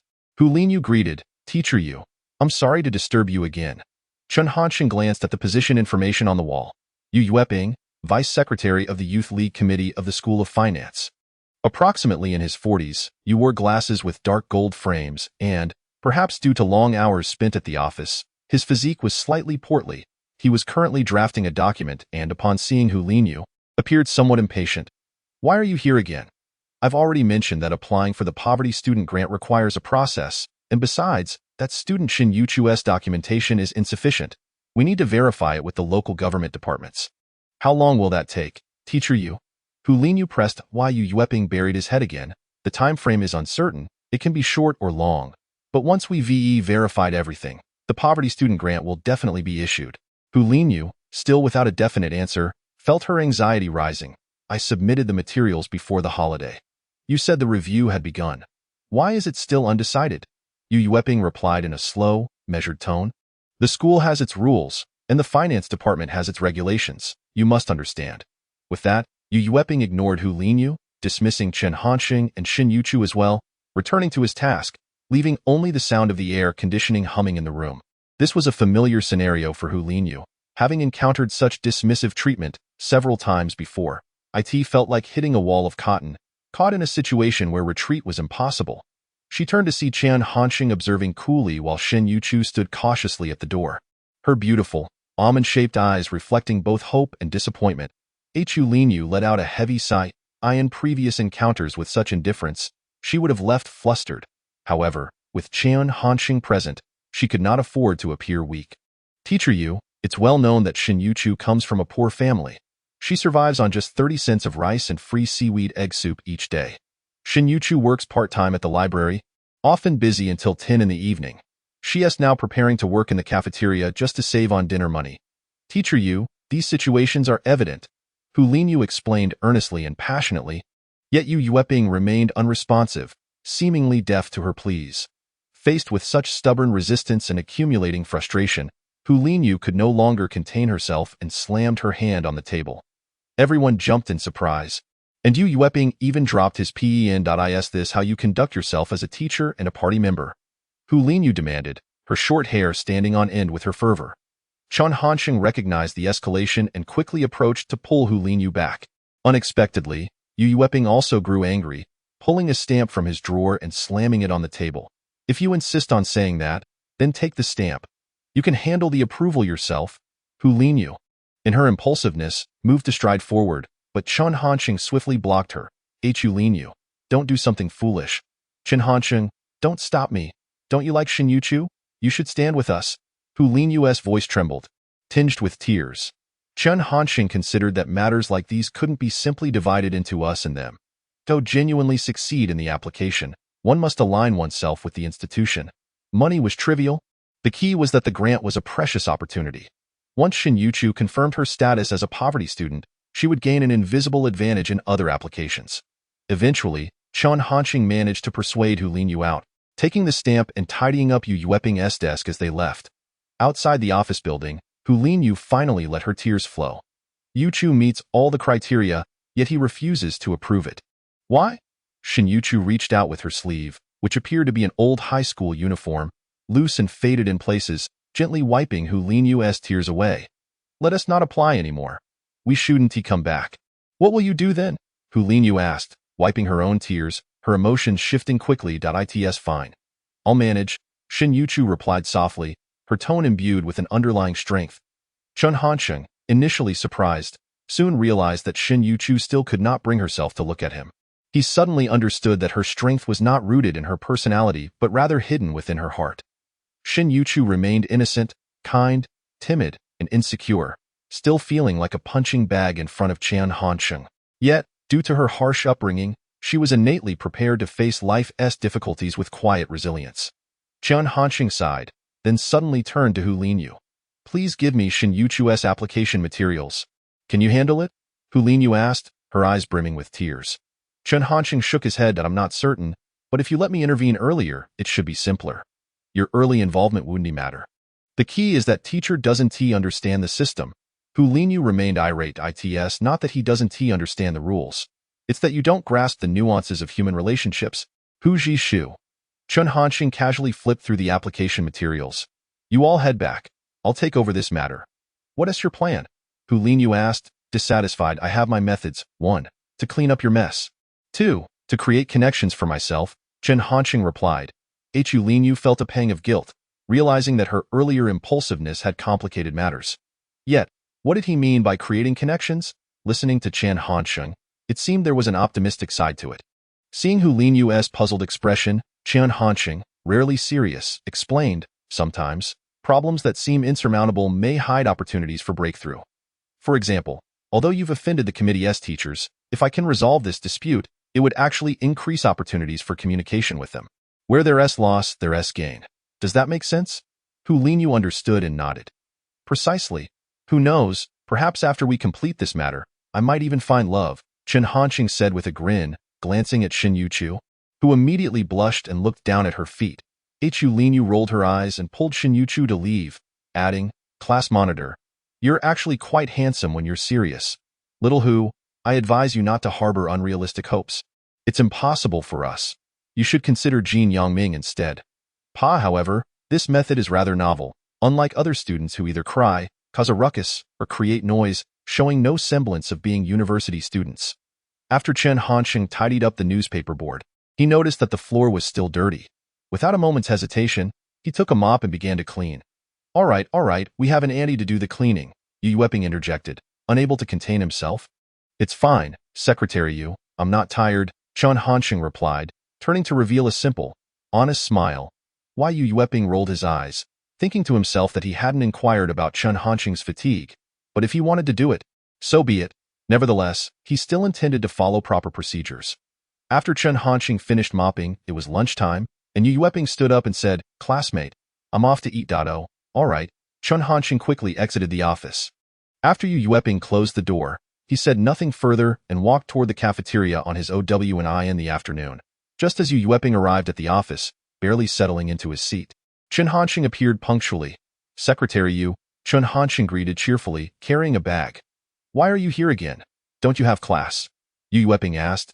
"We have no classes this afternoon," Chen Hansheng replied, though he alone knew the true state of affairs regarding classes. Not wishing to have Chen Hansheng linger, Yu Yueping stated, "That's enough. You made my office spotless this morning. If you have no classes, you should return to your dorm." Chen Hansheng refused, saying, "I only cleaned the floor. I haven't wiped the cabinets yet." As he spoke, he pulled out a towel from his bag and, without waiting for Yu Yueping's consent, began to wipe the filing cabinet. Yu Yueping shook his head, thinking to himself that he would leave it be and see how long Chen Hansheng would persist. Chen Hansheng's practical skills were quite impressive, largely owing to old Chen's deliberate training. He wiped the cabinet with great care and rhythm, sometimes causing Yu Yueping to pause his own work to observe. Of course, while he watched, he remained silent, refraining from taking a sip of water or making any noise. However, Chen Hansheng didn't require any prompting. When he felt tired, he pulled out a large ceramic teacup from his bag, filled it with hot water from the pantry, and sat back on the sofa, sipping while resting. Yu Yueping thought to himself, "Goodness, he is quite well equipped. It seems he's prepared for a prolonged battle." That entire afternoon, Chen Hansheng remained there, and some students who came to handle matters were quite curious. Chen Hansheng didn't mind and even volunteered to help Yu Yueping compile the personal data of these students. When it was time to leave at 5:30 p.m., Yu Yueping seriously told Chen Hansheng, "You don't need to come tomorrow. I've already had the floor swept and the cabinets cleaned. There are no corners left." "There are still corners," Chen Hansheng shyly smiled. "This afternoon, I only wiped the outside of the cabinet. The inside hasn't been cleaned." Yu Yueping was left speechless, doubting whether Chen Hansheng had intentionally left that section untouched. On the morning of the following day, Chen Hansheng still had no classes and arrived punctually at the Youth League Committee office. After greeting Yu Yueping, he began organizing the office cabinets. Yu Yueping's work appeared rather tedious, as the documents in the cabinet were in disarray, with files from different times mixed together. Chen Hansheng even spotted a document titled Financial College's Support Policy for College Student Entrepreneurship dated May of this year. May should be when the senior students are about to graduate, so it seemed this document was intended for them. Chen Hansheng was eager to read it, but worried it might not be appropriate, so he asked, "Secretary Yu, are these documents organized by date or by type?" "Organized by date," Yu Yueping replied. "Oh, good."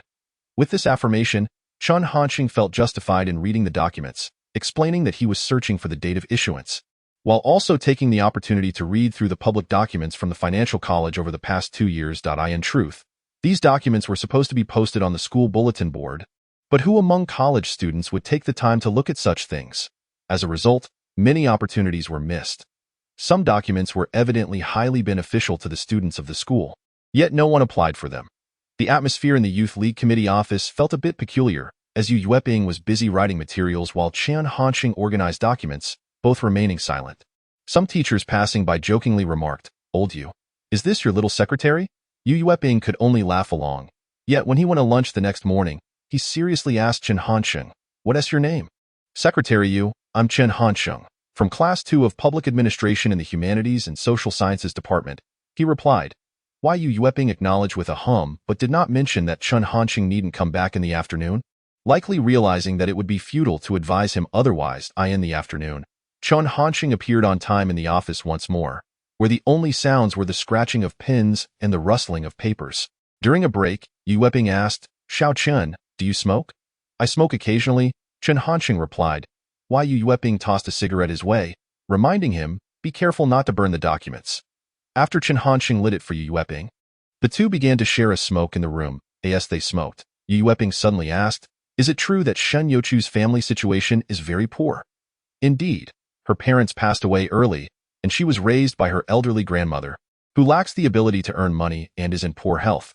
Shen Youchu tries to save on living expenses, eating only rice without vegetables, and at most drinking some free soup. Her living expenses don't exceed 50 yuan a month. Yu Yueping nodded, remaining silent. It was quite strange. Although Hu Linyu spoke with deep emotion and moved others to tears, it failed to touch Yu Yueping. However, during this casual smoke break, Yu Yueping surprisingly found himself believing Chen Hansheng's words. On the third morning, Chen Hansheng arrived uninvited once more, but this time he brought breakfast for Yu Yueping. This carried an element of testing. If Yu Yueping declined the breakfast, it would indicate that the road ahead was still long. Fortunately, Yu Yueping accepted, saying, "Then I want to be polite. I'll pay you back for this meal later." Chen Hansheng didn't put on any airs. If he thought he could win Yu Yueping over with a simple breakfast, he might as well have the same mindset as Jin Yangming. Why Yu Yueping wouldn't he care about a few yuan? What mattered to him was a sense of respect. In the morning, Chen Hansheng continued organizing documents, and just as it was nearing lunchtime, a sudden downpour occurred outside. Yu Yueping had likely taken his umbrella home the previous day, and he frowned as he stared out at the torrential rain. Noticing this, Chen Hansheng pretended to go to the restroom but actually ran back to the dormitory to fetch an umbrella. When Yu Yueping saw Chen Hansheng, half of his pants wet and holding the umbrella, he understood the situation and was moved to invite Chen Hansheng to make tea for himself. In the afternoon, Chen Hansheng nearly finished organizing all the documents in the cabinet. Yu Yueping checked again and found that not only were the documents clearly categorized by year, but they also had labels indicating the types of documents sent and received, making retrieval a breeze. Yu Yueping typically paid little attention to the chaotic filing cabinet, but seeing it organized lifted his spirits considerably, prompting him to toss another cigarette to Chen Hansheng. As Chen Hansheng smoked, he picked up a document and asked, "Secretary Yu, I see this document encouraging college student entrepreneurship. I didn't expect the school to have such good policies." Yu Yueping took a look and replied dismissively, "It's merely for show. The school lacks the resources to support student entrepreneurship. At most, they might rent out a few empty rooms on the ground floor of the teaching building. That's a prime location. It sees a lot of foot traffic," Chen Hansheng remarked. Yu Yueping shook his head. Today's college students aim straight for the goal of going public, being overly ambitious. They wouldn't bother with these trivial matters. Chen Hansheng nodded silently. This information was actually quite crucial. There were clear documents outlining the regulations, alongside actual resources available to support them. As for those empty rooms, at first, the support would naturally be minimal before any results were seen. Once the sweet taste of success was experienced, the school would be inclined to shift resources in that direction. 5:30 p.m. approached, just as Chen Hansheng was preparing to head back to his dormitory. Yu Yueping suddenly called him, "Starting tomorrow, you don't need to come anymore. Also, have Shen Youchu from your class fill out this form." Chen Hansheng took the form and glanced at it, noting it was the Jianye Financial College Poverty Student Grant Qualification Registration Form. "Secretary Yu." Chen Hansheng was truly surprised. He had expected it would take at least a week, yet it had only been 3 days. "I spoke with old Gu last night, and her situation is basically verified. Fill it out and hand it to me. If the timing is right, it should be processed by next week," Yu Yueping said with a smile. However, Chen Hansheng recalled something. What about the proof materials from Shen Youchu's local government? Do they still need to be submitted? "No need." Yu Yueping waved his hand. "Those are just supplementary materials. I know the truth, and no one will question it." The reasons that had previously stalled Hu Linyu no longer existed. In fact, any impoverished student could receive this grant. Since Yu Yueping himself could not pocket it, it would naturally be distributed based on connections. Thus, while Hu Linyu remarked that Yu Yueping didn't understand the system, Chen Hansheng countered that Hu Linyu was ignorant of politics. On the fourth morning, Chen Hansheng still appeared punctually at Yu Yueping's office. "Didn't I say you don't need to come? Or is there an issue with filling out the form?" Yu Yueping asked curiously. "Neither," Chen Hansheng replied with a smile. "I've just become accustomed to coming this way. I can't control my legs." Ha ha ha. Even knowing that Chen Hansheng was saying flattering words, Yu Yueping couldn't help but smile happily and then said, "How about this? Come once a month to help me organize the documents. And you really don't need to come by anymore." Hearing this, Chen Hansheng was finally ready to pause his visits to the Youth League Committee. He couldn't just stop coming after receiving the Poverty Student Grant Qualification Form. That would appear too opportunistic and unbecoming.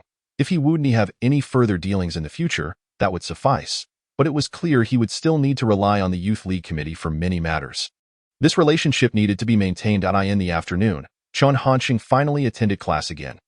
After being away for 3.5 days, class leader Chen returned to the classroom, much to the delight of his roommates in room 602. Old 4, I helped you answer yesterday, one boasted. Brother Chen, I helped you yesterday, another chimed in. Class leader, I helped you the day before, yet another said. They all knew that Chen Hansheng had been busy with matters, but the fee for answering would still be expected. Naturally, Chen Hansheng wouldn't let them have their way. He raised his chin, lit a cigarette, and surveyed the group, saying, recently, our class is planning to organize a social event for boys and girls. As soon as this was said, the attention of the single men immediately shifted. Linyu suggested going out to eat or singing karaoke. But I vetoed that idea. Chen Hansheng dropped a bombshell. Jane Yangming was immediately alarmed. Brother Chen, have you lost your mind? Why would you veto it? The ambitious youth had long been eager to pursue Shang Yinyan, and now that a perfect opportunity had presented itself, it was unexpectedly dismissed by Chen Hansheng. Chen Hansheng scoffed dismissively, that's exactly why you're too young. Don't you think about what effect eating and singing will have? In the end, it will just turn into a dormitory event. At most, you'll raise a toast and acknowledge each other as faces. What progress can be made? This group realized that they had indeed overlooked this point in their excitement. Old 4, if you have any good ideas, hurry up and share. Don't keep us in suspense, Gua Xiaoqiang urged eagerly. Chen Hansheng smiled. The University Activity Center shows movies every Friday night. Tickets are only 3 yuan each, which isn't expensive. I plan to use the class fund to buy 54 tickets, one for each classmate, and then mix the seating arrangements for boys and girls. That way, it'll be more exciting. Brilliant. As soon as Chen Hansheng finished speaking, Jane Yangming couldn't help but shout excitedly. If this were to happen, Chen Hansheng could easily arrange to sit next to Shang Weiyan in the dimly lit cinema. With boys and girls seated together, it would indeed be far more thrilling than a collective dinner or singing. The others gradually caught on, their eyes lighting up with excitement. Jane Yangming was the most enthusiastic, immediately saying, Brother Chen, I think the cigarette is out. Chen Hansheng suddenly interrupted, with the cigarette gone, my thoughts can't keep up. What if I mistakenly seat Zhu Qinglong next to Shang Yinyan? Jan Yangming quickly reacted. I'll go downstairs to buy some right now, Brother Chen. Just wait a moment. I must ensure clarity of thought. The lad turned to leave, but Chen Hansheng called out after him. Old 6, don't buy Zhonghua. That cigarette is too mild. I'm worried I won't be able to handle it. Jan Yangming's lips twitched, and he finally managed a forced smile, saying, if it's hard to handle, I should try it more. I'm going now to buy a pack. Finally, after calming down the group of single men in room 602, Chen Hansheng picked up the poverty student grant qualification form and approached Shen Youchu. Silently sitting down in front of her, Shen Youchu was reviewing her lessons and, thinking it was her roommate, was surprised to see Chen Hansheng when she looked up. Chen Hansheng sat awkwardly, leaning on the table with his chin propped up, fixating his gaze on Shen Youchu. Haven't seen you in class for several days. Did you miss me? Shen Youchu never expected Chen Hansheng to be so bold, daring to say such things in front of their classmates. Blushing, she whispered, can you be more serious? What's unserious about this? This is the most serious thing, Chen Hansheng retorted, reaching for Shen Youchu's textbook. Noticing it was filled with notes and highlights, he said, if I need tutoring before the exam, you'll have to help me. Shen Youchu turned her face away, remaining silent. Did you hear me? Chen Hansheng repeated. I know, Shen Youchu said hurriedly, nodding in agreement, worried about attracting the attention of others. Hu Linyu, resting in the corridor, witnessed this scene and thought Chen Hansheng was bullying Shen Youchu again, so he quickly entered to defend her. Unexpectedly, Chen Hansheng was quite pleased, exclaiming, Xiao Hu, just in time. I've got the poverty student grant qualification form. You can help Shen Youchu fill it out. Hu Linyu took a look and excitedly told Shen Youchu, this is truly. Class leader really helped you secure the poverty student grant. Shen Youchu was very grateful, but her introverted nature made her shrink into the corner, casting a pleading glance at Hu Linyu while softly whispering, thank you, don't mention it. Let us sleep together sometime, Chen Hansheng said nonchalantly. Seeing that Hu Linyu didn't intervene, Shen Youchu was almost pushed under the table, prompting Hu Linyu to bang the table and say, class leader, that's enough. When will this money actually be available? Chen Hansheng glanced at the heroic Hu Linyu and straightened his posture, saying, that's hard to say for now. I still need to discuss it further. Although Yu Yueping mentioned it could arrive next week. The variability of funding was too great for Chen Hansheng to offer a definite answer. Moreover, he wanted to use this as leverage against Shen Youchu. Regarding the class's social event, he suggested organizing a movie night at the University Activity Center. Watching a movie. Hu Linyu had never considered this possibility. Chen Hansheng nodded. The University Activity Center shows movies every Friday. I'll use the class fund to buy 54 tickets, ensuring that each pair of tickets is adjacent. And then we can arrange a draw for the boys and girls. Those who draw adjacent seats will watch the movie together. This approach is not only innovative but also serves to disrupt the cliques within the dormitory. Until the moment the event begins, no one knows which male or female classmate will be seated beside them, creating a sense of anticipation and engagement. Hu Linyu nodded in realization. It seemed quite reasonable and not overly complicated to implement. If you have no objections, then it's settled. I'll return to my seat for class, she said.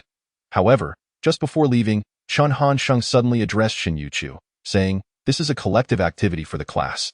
No one is allowed to take leave, or else." Hu Linyu looked at Shen Youchu with some sympathy. The intentions of this rogue class leader were unmistakable. Shen Youchu must participate in this event, and she would undoubtedly be seated next to him. Just go.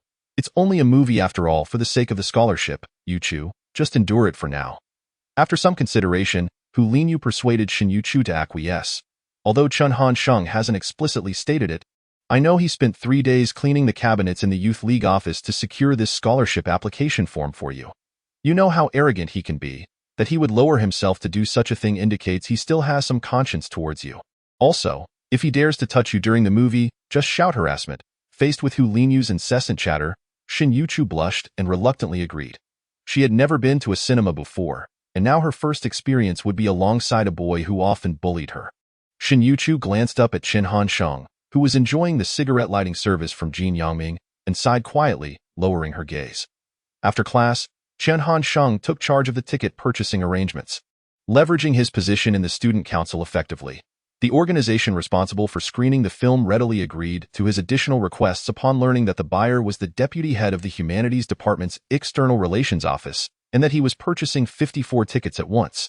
On Friday morning, Chen Hansheng stood up during the break and announced, "Dear classmates, in order to enrich our extracurricular activities, foster friendship among classmates, and enhance our class cohesion, we will be organizing a Friday movie party tonight." He then clearly outlined the rules for this movie party. Most of the class had not anticipated such an engaging activity, which was certainly much more entertaining than singing or dining, particularly with the added thrill of drawing lots to determine who would sit next to whom. Chen Hansheng presided over the drawing of lots, and the male and female students took turns stepping up to the stage. The boys who received their tickets could hardly conceal their glee, eagerly awaiting the onset of nightfall, while the girls maintained an air of modesty, playfully teasing one another. However, no one noticed that the typically low-profile Shen Youchu did not draw lots, as Chen Hansheng had already given her a ticket before class. "You're in 706. I'm in 707. We don't need to draw lots." Shen Youchu quietly opened her palm to reveal a damp movie ticket that had been clenched tightly. Once the drawing concluded, the atmosphere in Class 2 of Public Administration shifted significantly. Even the instructor felt something was amiss. Spring was still a few months away, yet the boys seemed to be in a state of heightened excitement. After class, as Chen Hansheng prepared to leave, the class's widely acknowledged beauty, Shang Yanyan, approached him with a smile, asking, "Class leader, what is your seat number?" Chen Hansheng was reluctant to answer, knowing would ruin the fun. It's like marrying in ancient times, only in the dark. After the clothes are off, can you see who the other person is? How intriguing that would be. You're insufferable. Shang Yanyan playfully hit Chen Hansheng. While she could not compete with Xiao Rongyu and Shen Youchu in terms of natural beauty, she knew how to present herself well, skillfully applying eyeliner, lipstick, and foundation to mask any flaws, enhancing her charm, especially since she had been in relationships before and had a good understanding of what boys liked.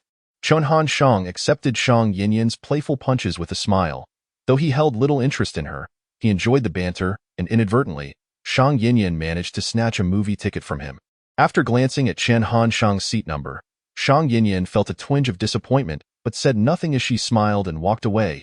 "No more flirting with my girlfriend."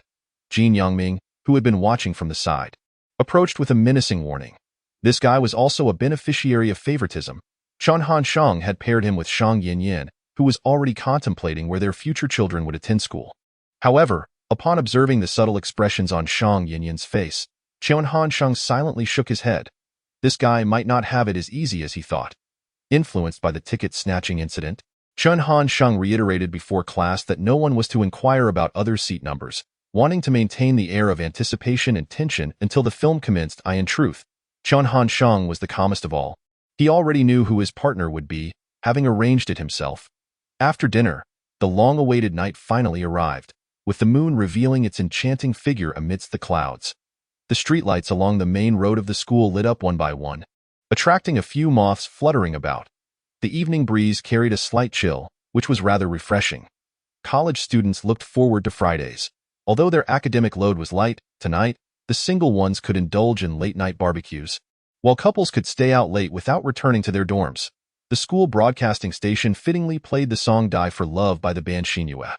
The boys from Class 602, or rather, the boys from the entire class of public administration, felt as if they were warriors preparing for battle, each one a bit tense and serious, with Li Jianye even contemplating a last-minute escape. The class of public administration did not welcome quitters or cowards. Chen Hansheng forcibly dragged Li Jianye out of the dormitory, glancing at his friends, who had styled their hair neatly, almost as if they were ready to don sharp suits. "Let us go," Chen Hansheng shouted, instantly igniting the battle cry for the night. However, once downstairs, everyone instinctively began to disperse. This was quite natural, as each person's expectations for the evening varied. Perhaps Li Jianye viewed it merely as an ordinary film, while Jin Yangming saw it as the beginning of a romance. Thanks to Chen Hansheng's prior knowledge of his partner, while the others waited anxiously at the cinema, he made his way directly to the girls' dormitory. There were still quite a few people around, but he remained the most relaxed. Other boyfriends either held flowers or snacks, while Chen Hansheng merely had a cigarette in hand, one he rolled himself. Beautiful girls emerged from the dorms one after another, many of whom had evidently made an effort to dress up for the evening, applying light makeup and wearing fitted clothing, their faces adorned with anticipation and dreams as they hurried toward the University Activity Center. The effect appeared promising. Regardless of how many couples might form that night, at the very least, classmates who had previously been shy would now greet one another. Chen Hansheng mused, yet as he continued to wait, he still did not see Shen Youchu. Just as he was about to call her dormitory, a tall figure hurriedly descended the stairs. Clad in an old-school uniform and faded canvas shoes, her peach blossom eyes briefly revealed when she looked up. Who else could it be but Shen Youchu? Realizing her tardiness, she quickened her pace, only to find Chen Hansheng waiting downstairs. "I lost track of time reading." Shen Youchu gasped, her head bowed in a quiet explanation. "Oh?" Chen Hansheng replied, maintaining a stoic expression as he walked ahead. "I'm sorry," Shen Youchu called softly, trailing a couple of steps behind, hesitant to walk alongside him while scrutinizing his demeanor for signs of anger. Chen Hansheng ignored her until they reached the University Activity Center, when he suddenly asked, "Would you like some water?" No, Shen Youchu protested, extending her small hand to decline. Chen Hansheng nodded and proceeded to a convenience store to buy 2 bottles of drinks. "What about some dried plums?" he inquired again. No, Shen Youchu reiterated, shaking her hand to refuse once more. Chen Hansheng nodded again, picking up dried plums and some gum.at the entrance of the University Activity Center. The scent of buttery popcorn wafted through the air. "Would you like some?" Chen Hansheng asked, pointing toward the popcorn stand. Shen Youchu glanced at it but remained silent. "Are you going to eat or not?" Chen Hansheng pressed. "I don't know if I want any," Shen Youchu finally admitted.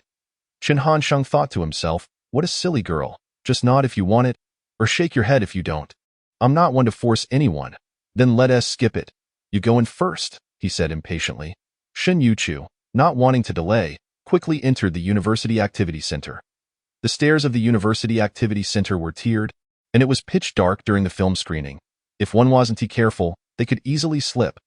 Chen Hansheng followed behind, tucking the drinks and snacks into his pockets while quietly counting in his head. 1, 2. Shen Youchu had never been here before and worried about being scolded for moving too slowly. Sure enough, she lost her balance and stumbled backward, landing safely in Chen Hansheng's embrace. "Be careful," he whispered in her ear. Shen Youchu quickly struggled to stand, and although Chen Hansheng did not insist on holding her, he firmly grasped her wrist, saying, "Let me guide you." Shen Youchu wriggled free a few times, but to her surprise, Chen Hansheng held on tighter. "Even if your entire body is made of iron, how many of my rivets can you withstand? Just be my girlfriend already, and let us get this over with." The film being screened that night was The Lion King, a Disney animated classic from 1998. Could not expect too much from a school film club, which surely could not secure the latest film reels from 2002. In fact, strictly speaking, organizing such a paid viewing event was illegal. However, who would scrutinize the content during a college movie night? Just ask the boys from class of public administration. Many would likely not even remember the plot upon returning home, as they probably spent the evening in a state of awkward yet flirtatious wandering. Chen Hansheng was no exception. He felt little attachment to the film's content, but the atmosphere was captivating, unwittingly transporting him back to 2019. During that time, the rogue Chen Hansheng often watched the same film 5 or 6 times, surrounded by numerous admirers, each accompanying him for a viewing. What a torment that was! He could recite the film's plot by heart, yet had to feign surprise, laughing and grieving along with others. He swore he would never endure such a fate again. One film at most should be watched only once. Just as Chen Hansheng was about to make that vow, he suddenly remembered the little silverfish goddess, who was still in a huff. Perhaps watching a movie would serve as a good apology. One film can be watched at most twice, or perhaps 3 or 4 times, he reassured himself, anticipating that life's challenges must be met with abundance, allowing one to face each storm with composure. As the film played, Chen Hansheng was lost in memories of his past as a rogue, but Shen Youchu's attempts to free herself from his grasp brought him back to reality. If others noticed that his companion felt so coerced, they would likely have been embarrassed to hold on. Chen Hansheng was unfazed, believing that capturing her was a success. Once they were in bed, she would be his "Don't move. Just enjoy the movie," he scolded softly, his face stern. Shen Youchu felt wronged by his reprimand. Unsure whether to shout harassment, she recalled that Chen Hansheng had skipped class to apply for the poverty scholarship. As Hu Linyu had mentioned, Chen Hansheng still had some sense of morality. "Could you loosen your grip just a bit?" Shen Youchu implored softly, her eyes glistening with tears. It dawned on Chen Hansheng that in his effort to prevent her from struggling, he may have inadvertently caused her discomfort. He loosened his grip slightly, but remained cautious of her suddenly pulling away. In truth, Shen Youchu was not scheming at all. She merely cast a glance at Chen Hansheng in the dark, resigned to watching the movie.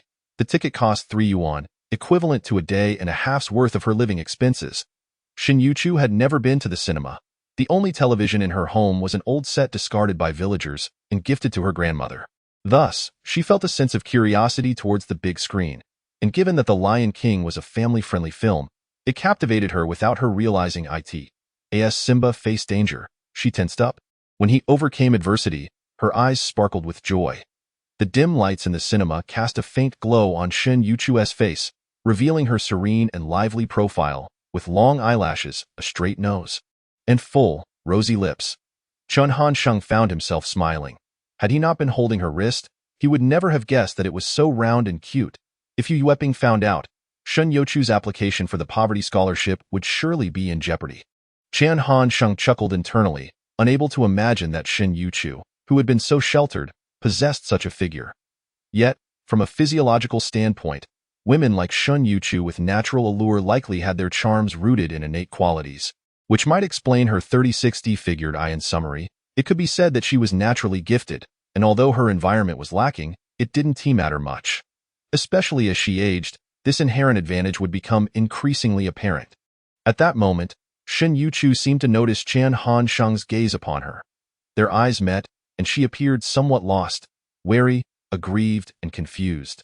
She had never contemplated love, yet Chen Hansheng had intruded upon her tranquil life, seemingly with no intention of leaving Shen Youchu unsure of how to navigate this new dynamic. Chen Hansheng smiled gently, encouraging her to continue watching the film.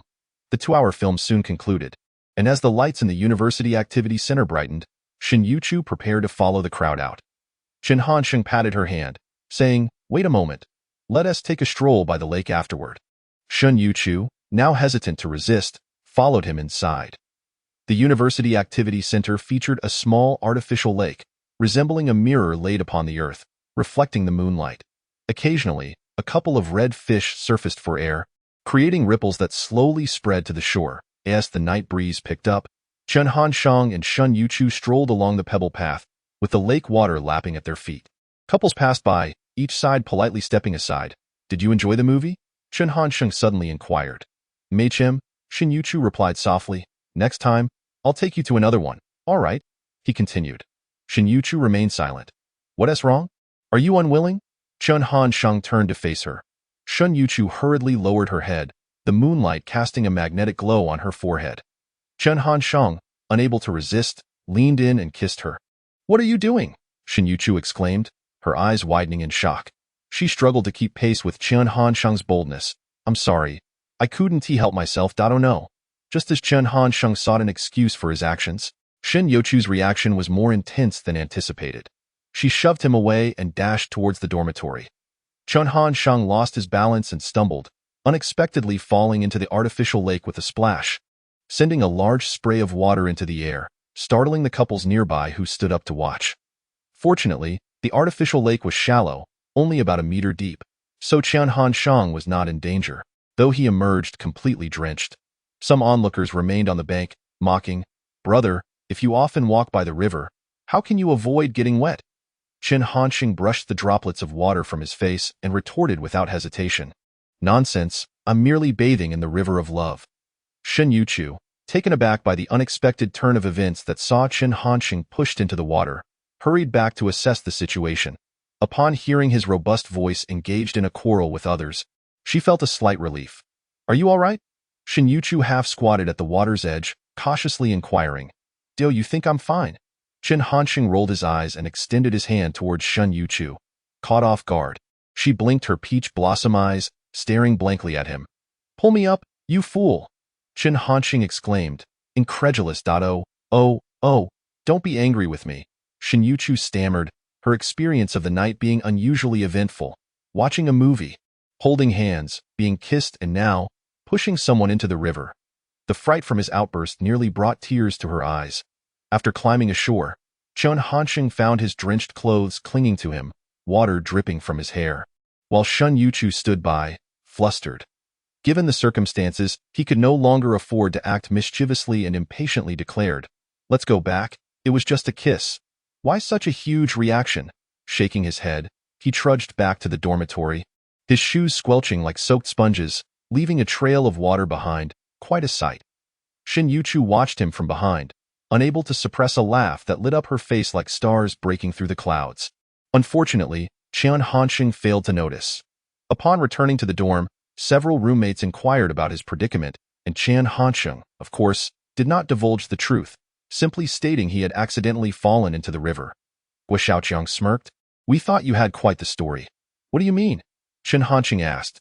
Yang Shichao explained, "The later you return, the more stories you must have with your companion. Just look at that rascal Lu. Still hasn't he returned? Who knows what he is up to with Shang Yinyin?" There was a tinge of jealousy in Yang's tone, as he too harbored feelings for Shang Yinyin, but Jin Yangming was quicker to act.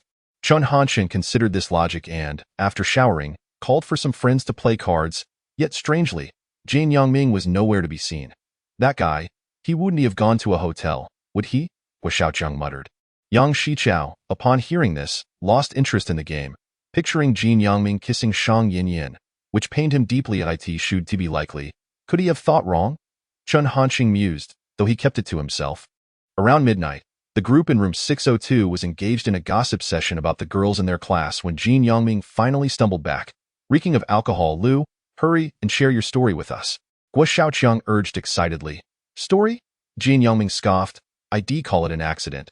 The others exchanged glances, and Chen Hansheng, climbing down from his bed, asked earnestly, "Lu, what happened?" Unable to hold back any longer, Jin Yangming threw his arms around Chen Hansheng and cried out, "Brother Chen, I was played by a woman. Shang Yinyin gave the tickets away, and I ended up watching a movie with the dormitory supervisor. 50 da. Negotiating cooperation on a project. Jin Yangming himself never imagined that his first date in college would be with the dormitory supervisor. Yang Shichao and Guo Xiaoqiang struggled to contain their laughter, their faces flushed. Only Li Zhennan, unable to bear it, indignantly remarked, "Brother Chen has already said that all class activities must be attended. Shang Yinyin truly lacks a sense of community." Chen Hansheng understood well that Shang Yinyin, coming from a well-off family, might not be bound by the same constraints that applied to Shen Youchu. Before class ended, Shang Yinyin had deliberately checked Chen Hansheng's movie ticket number, implying that if she were with him, she would choose to go to the cinema, while with any other boy in class, it would mean watching a movie with the dormitory supervisor. Tonight, however, it just happened to be Jin Yangming who encountered that fate. Such a person disregards the collective. Henceforth, we shall not include her in our activities. Chen Hansheng patted Jin Yangming on the head in consolation, saying, "I've always advised that romance pales in comparison to gaming. Is it that the ocean of knowledge isn't wide enough, or that the games on our phones aren't intellectually stimulating? If all else fails, we could just play cards. Why must we pursue romance?" Jin Yangming, still with tears of sadness on his face, defiantly lifted his head. "Brother Chen, you're too reckless. You simply don't understand what love is." All right, I don't understand," Chen Hansheng replied, not wishing to argue further. "Then let us go to the internet CAF for some CS tomorrow. Bring along Lao Yang and Xiao Qiang to keep you company in university. Comforting a heartbroken boy typically involves cigarettes, alcohol, and games, none of which truly alleviate the pain. Once he calmed down, the hurt would still linger. I'm not going." Jin Yangming resolutely rejected the suggestion, gritting his teeth. "Tomorrow, I'm going to the library to finish this year's coursework in 2 months. And then I'll enroll in an English tutoring class. I aim to score over 6 in IELTS next year. I'm going to study abroad."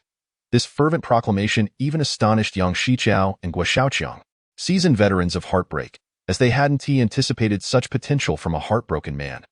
Chen Hansheng chuckled, thinking how wonderful it is to be young, ready to boast of grand ambitions. In truth, aside from Jin Yangming's unexpected situation, the movie party organized by Class 2 of Public Administration had a significant impact, breaking the ice and considerably reducing the constraints and gaps between the boys and girls in the class. The following morning, Chen Hansheng was still asleep in bed when Jin Yangming approached to rouse him. "Brother Chen, it's getting late. Hurry up and get ready to go online." Chen Hansheng groggily opened his eyes and mumbled, "Aren't you supposed to be heading to the library? It's Saturday. The library might be closed," Jin Yangming replied as he woke Yang Shiqiao and Guo Xiaoqiang. Chen Hansheng nodded but suddenly felt something was off. How could a university library close on weekends? Jin Yangming was merely looking for a grand excuse to play games. "Damn it, why don't you just say the school has closed down as well?" Chen Hansheng cursed. Just then, he also needed to step out for some errands, and the group quickly got ready and headed straight for the Yiwu Commodity Center. Yang Shiqiao, Guo Xiaoqiang, and Jin Yangming dove into CS, Dust 2, while Chen Hansheng sought out Zhong Jiancheng, the manager of the Jiangling branch of Shenong Express. During his recent stint at the Youth League Committee, Chen Hansheng unexpectedly discovered a crucial bargaining chip for negotiation. The branch was still in disarray, and Chen Hansheng made his way to the second floor with ease. Knocking on the door and greeting, "Manager Zhong." To his surprise, Zhong Jiancheng had a guest, a university student who seemed to be of a similar age. He looked up, assessing Chen Hansheng. Zhong Jiancheng was somewhat taken aback and directly addressed the university student. "Meng Shuedong, this is the freshman who wishes to replace you as the general agent for the financial college." What a coincidence! Chen Hansheng was equally startled to run into his rival here, though Zhong Jiancheng likely had ulterior motives in his introduction. "Chen Shuedi, I know you." Meng Shuedong initiated, tall and slender, wearing glasses, his demeanor rather reserved as he remarked meaningfully, "I share a dormitory with Zhou Xiao." Realizing this, Chen Hansheng understood Meng Shuedong must have witnessed the stir caused by Zhou Xiao's emotional turmoil. Not wanting to engage in roundabout discussions, Chen Hansheng was clear about his objectives. Transitioning from the student council to becoming the general agent for express delivery was essentially a stepping stone, albeit a necessary one. "Ah, so you're brother Meng. Then we are somewhat acquainted now. Let us skip the pleasantries. I'm here to discuss cooperation with Manager Zhong.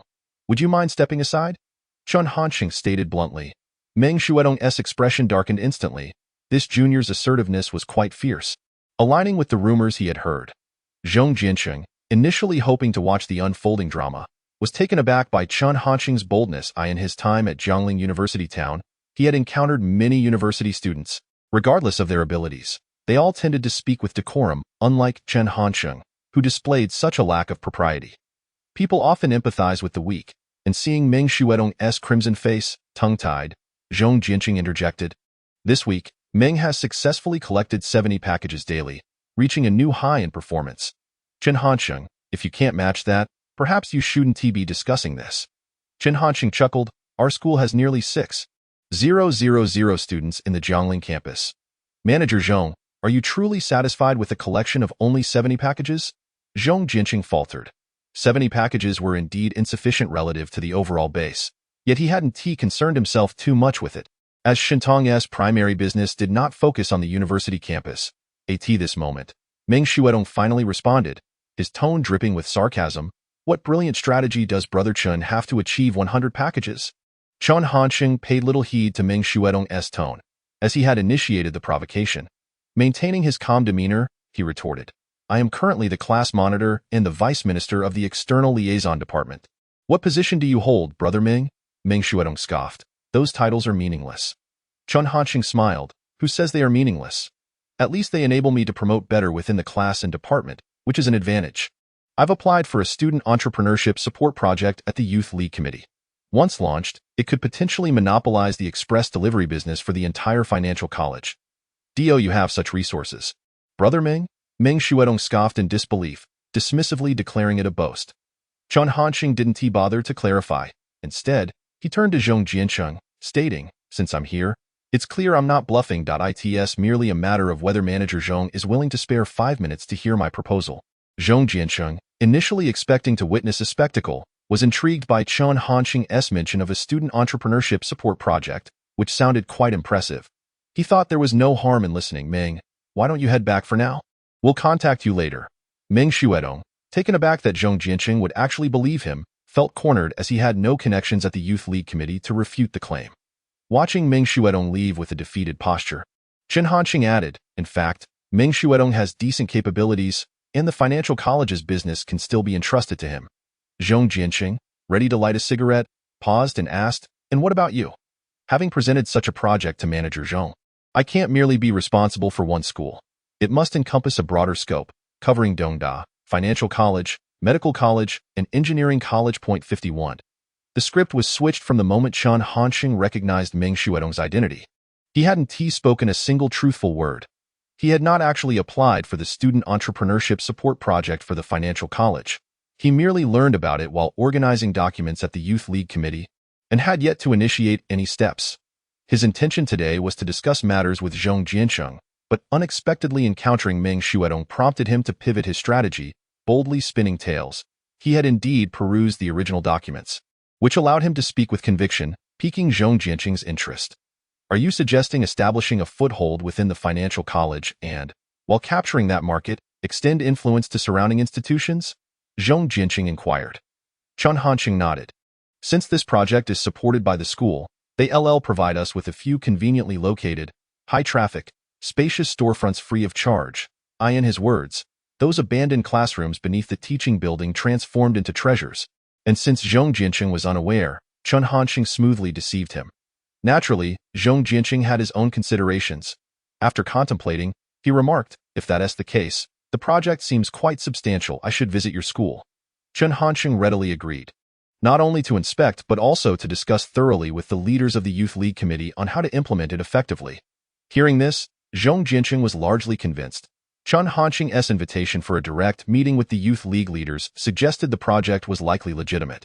Little did Zhong Jiancheng know that Chen Hansheng was merely painting a grand picture, first here, and then he'd go to you yepping to create another, ultimately orchestrating the entire project from thin air.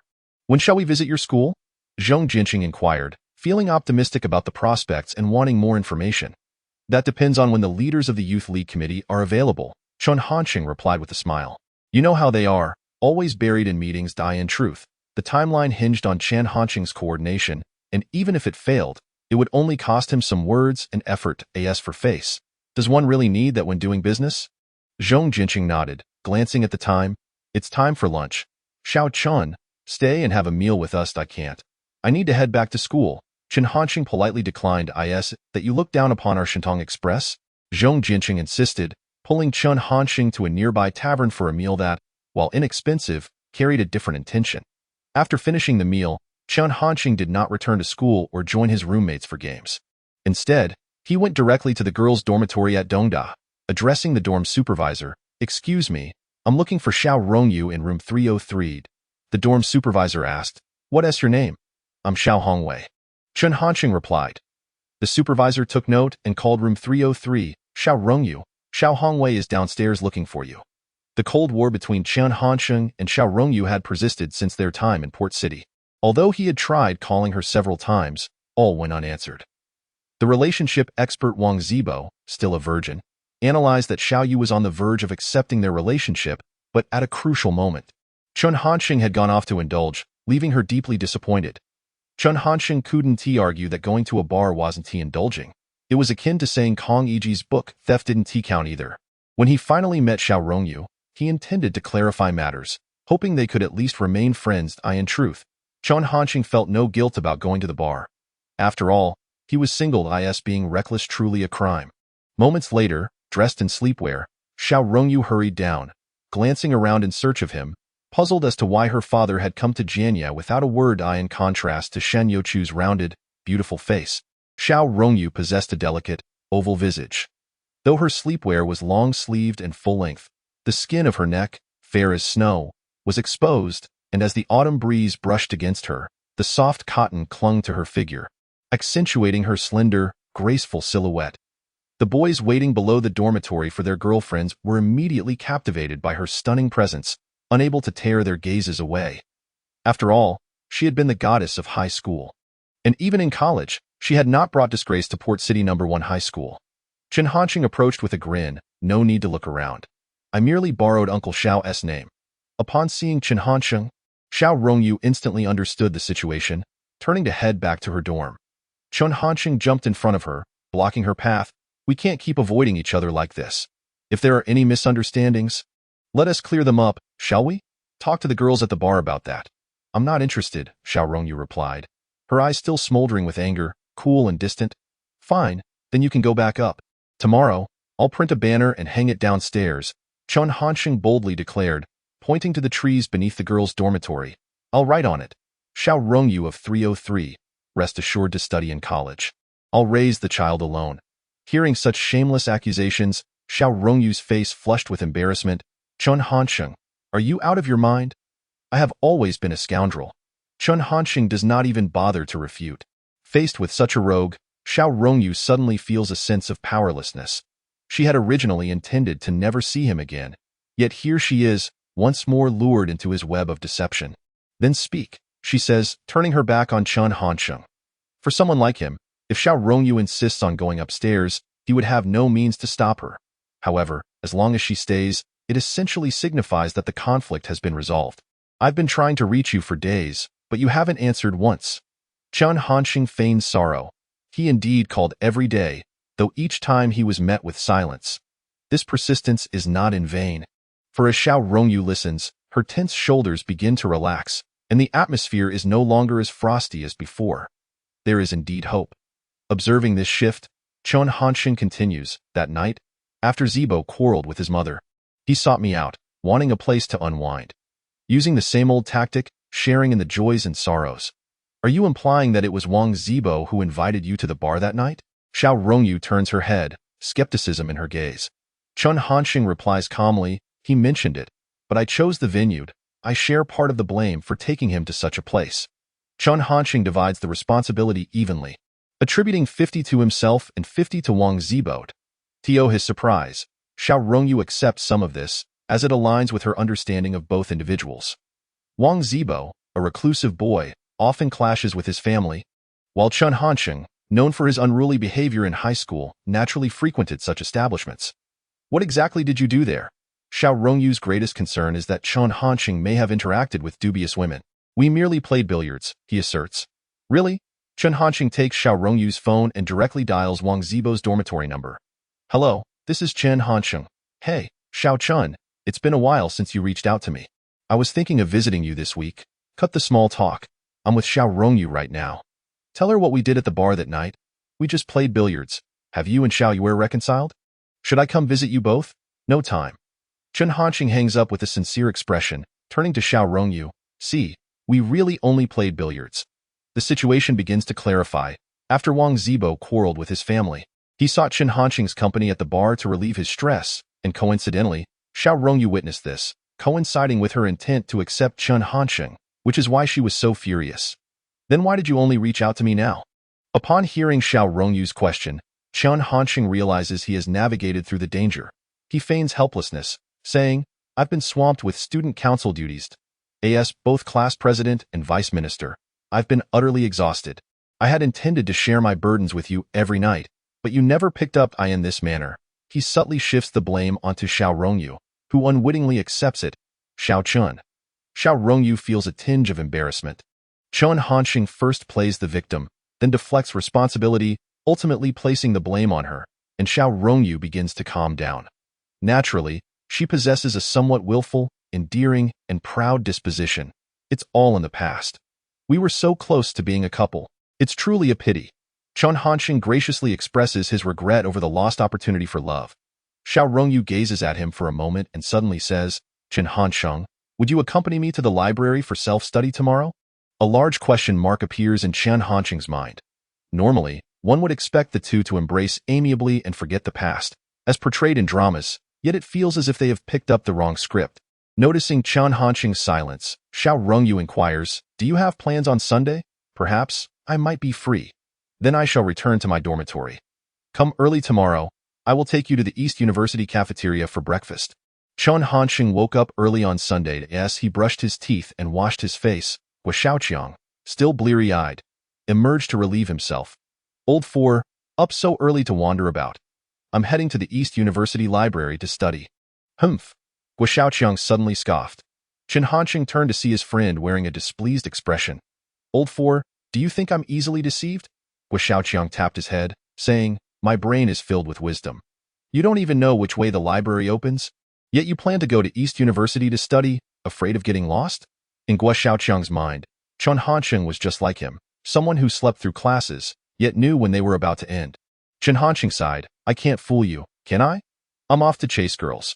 Xiaoqiang finally nodded in satisfaction, make sure to perform well, come back tonight and report your achievements.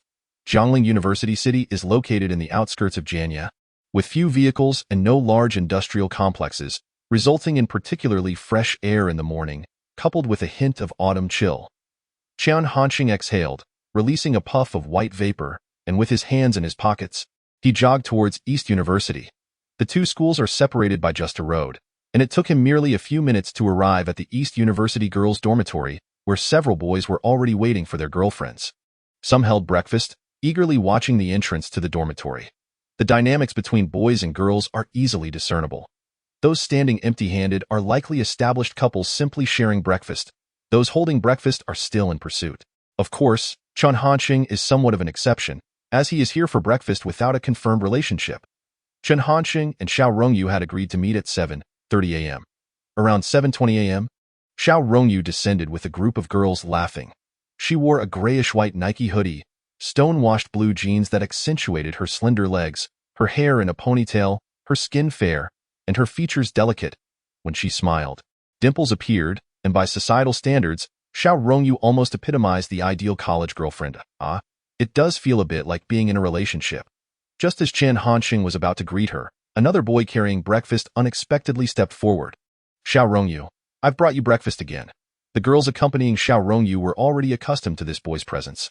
Xiaohua, thank you, but I'm about to have breakfast. You can take it back, and please don't bring me breakfast in the future. Xiao Rongyu politely declined. When it comes to rejecting boys, Xiao Rongyu is undoubtedly a master. During her time at Gangsheng No. 1 High School, she had turned down many boys who fancied themselves successful enough to confess. This boy appeared quite stubborn. Seeing that Xiao Rongyu refused, he placed the breakfast on a stone table and proclaimed, I'll leave the breakfast here. Anyone can take it. Although you're not accepting me now, I believe one day. Hey, why are you eating my bun? Chen Hansheng interjected, stuffing a bun into his mouth. You just said anyone can eat it. The boy seemed momentarily taken aback, bewildered by this unexpected idiot. Could you at least greet me before eating? Sure, no problem. Chen Hansheng swallowed his food, pointing at the soy milk in the bag. May I have a sip of the soy milk? Xiao Rongyu could no longer contain herself and quickly urged Chen Hansheng to leave. Hurry, hurry, you're going to ruin my reputation. Before departing, she pulled out 5 yuan and placed it next to the breakfast, saying, Lin Xiaohua, this is for today's breakfast. My apologies. The East University cafeteria is quite similar to the Finance Institute's, with uniform stainless steel tables and chairs, bustling with noise. Chen Hansheng buried himself in his meal, while Xiao Rongyu across from him appeared somewhat displeased. Aren't you going to ask who that boy is? Chen Hansheng thought to himself, why should I care? He's merely one of your admirers. However, since they had reconciled yesterday, he preferred not to provoke Xiao Rongyu too much and asked, who was that boy just now? You're not being sincere at all. I don't want to discuss it, Xiao Rongyu replied, putting down her chopsticks. If you don't want to talk, then fine. Chen Hansheng thought, but he remembered the true purpose of their date and, wiping his mouth, asked, what I really want to know is, what is our current relationship? Xiao Rongyu looked up, casually tucking a strand of hair behind her ear, and playfully responded, "What do you think our relationship is?" Chen Hansheng answered directly, "If we're to be a couple, then I should get a kiss and a touch. It's been quite a while, and I'm feeling rather pin-up. If we're just friends, then I have some matters to attend to back at the dormitory and will leave after breakfast." "Scoundrel," Xiao Rongyu spat, grabbing her purse and departing. Yet Chen Hansheng did not genuinely return to the dormitory. Otherwise, all his efforts from the previous day would have been in vain. The East University Library is considerably warmer than outside, though the air quality is not great due to the crowd, with the temperature rising from the carbon dioxide exhaled. University libraries are generally like this, especially in winter, yet Chen Hansheng rather enjoys the scent of books and the sight of students deeply engrossed in their studies. Arriving early, Xiao Rongyu found a seat by the window. She pulled out a pink water bottle and said, "I'll go get some water and find some books. Please watch her spot." Chen Hansheng nodded. As he sat down, he accidentally knocked over Xiao Rongyu's purse, spilling its contents: makeup mirror, lip balm, nail clippers, phone, keychain, everywhere, alongside a small pack of feminine sanitary pads. It was more impressive than Doraemon's pocket. Chen Hansheng mumbled to himself while picking up the scattered items.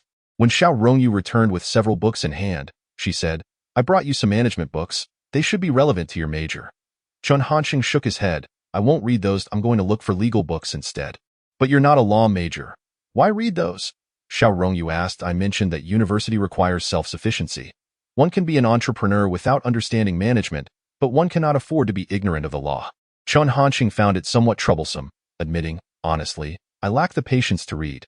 It might be better to hire a pretty senior law major for guidance. If I can't pay, I'll offer my body as payment." "Humph." Xiao Rongyu ignored Chen Hansheng, immersing herself in her studies. As a major in international trade, she needed a strong command of English to access broader employment opportunities, which required extensive memorization. After a while, Chen Hansheng began to feel sleepy. His hands-on skills and social abilities were strong, adept at handling urgent situations, but he found little interest in written material. As he dozed off, Xiao Rongyu flipped through the legal book Chen Hansheng had borrowed, Business Law. She quietly noted it in her mind and refocused on her own textbooks. Chen Hansheng's loud snoring prompted her to nudge him gently. "What time is it?" Chen Hansheng rubbed his eyes and asked, sometimes feeling quite mischievous. When in the dormitory, he had no desire to sleep, yet here in the library, he found himself with a sore neck and shoulders from dozing off. "It's almost 11. Let's head for lunch in half an hour." Xiao Rongyu had read dozens of pages that morning. Chen Hansheng, pleased, stretched and said, "Waking up from a nap to eat is the best feeling ever." Perhaps due to the air conditioning, Chen Hansheng felt a bit parched. He pointed at Xiao Rongyu's water bottle. "Could I have a sip?" "I'll use the lid." Xiao Rongyu, engrossed in her study, glanced at the water bottle but said nothing. Chen Hansheng, not want to be polite, took it anyway. Just then, a few university boys entered the library, seeming not to be there to study, glancing at Chen Hansheng before leaving. "Are they looking at you?" Chen Hansheng frowned and asked, "They're looking at you?" Xiao Rongyu replied. Though it was the same sentence, the different intonations conveyed vastly different meanings. Chen Hansheng's mind raced, quickly piecing together the implications. "Recently, have many people from your school confessed to you?" "Yes, quite a few." "So you brought me along as a shield, even this morning?" "Exactly." Xiao Rongyu grinned, her eyes almost squinting with mischief, her lips, coated in lip balm, glistening.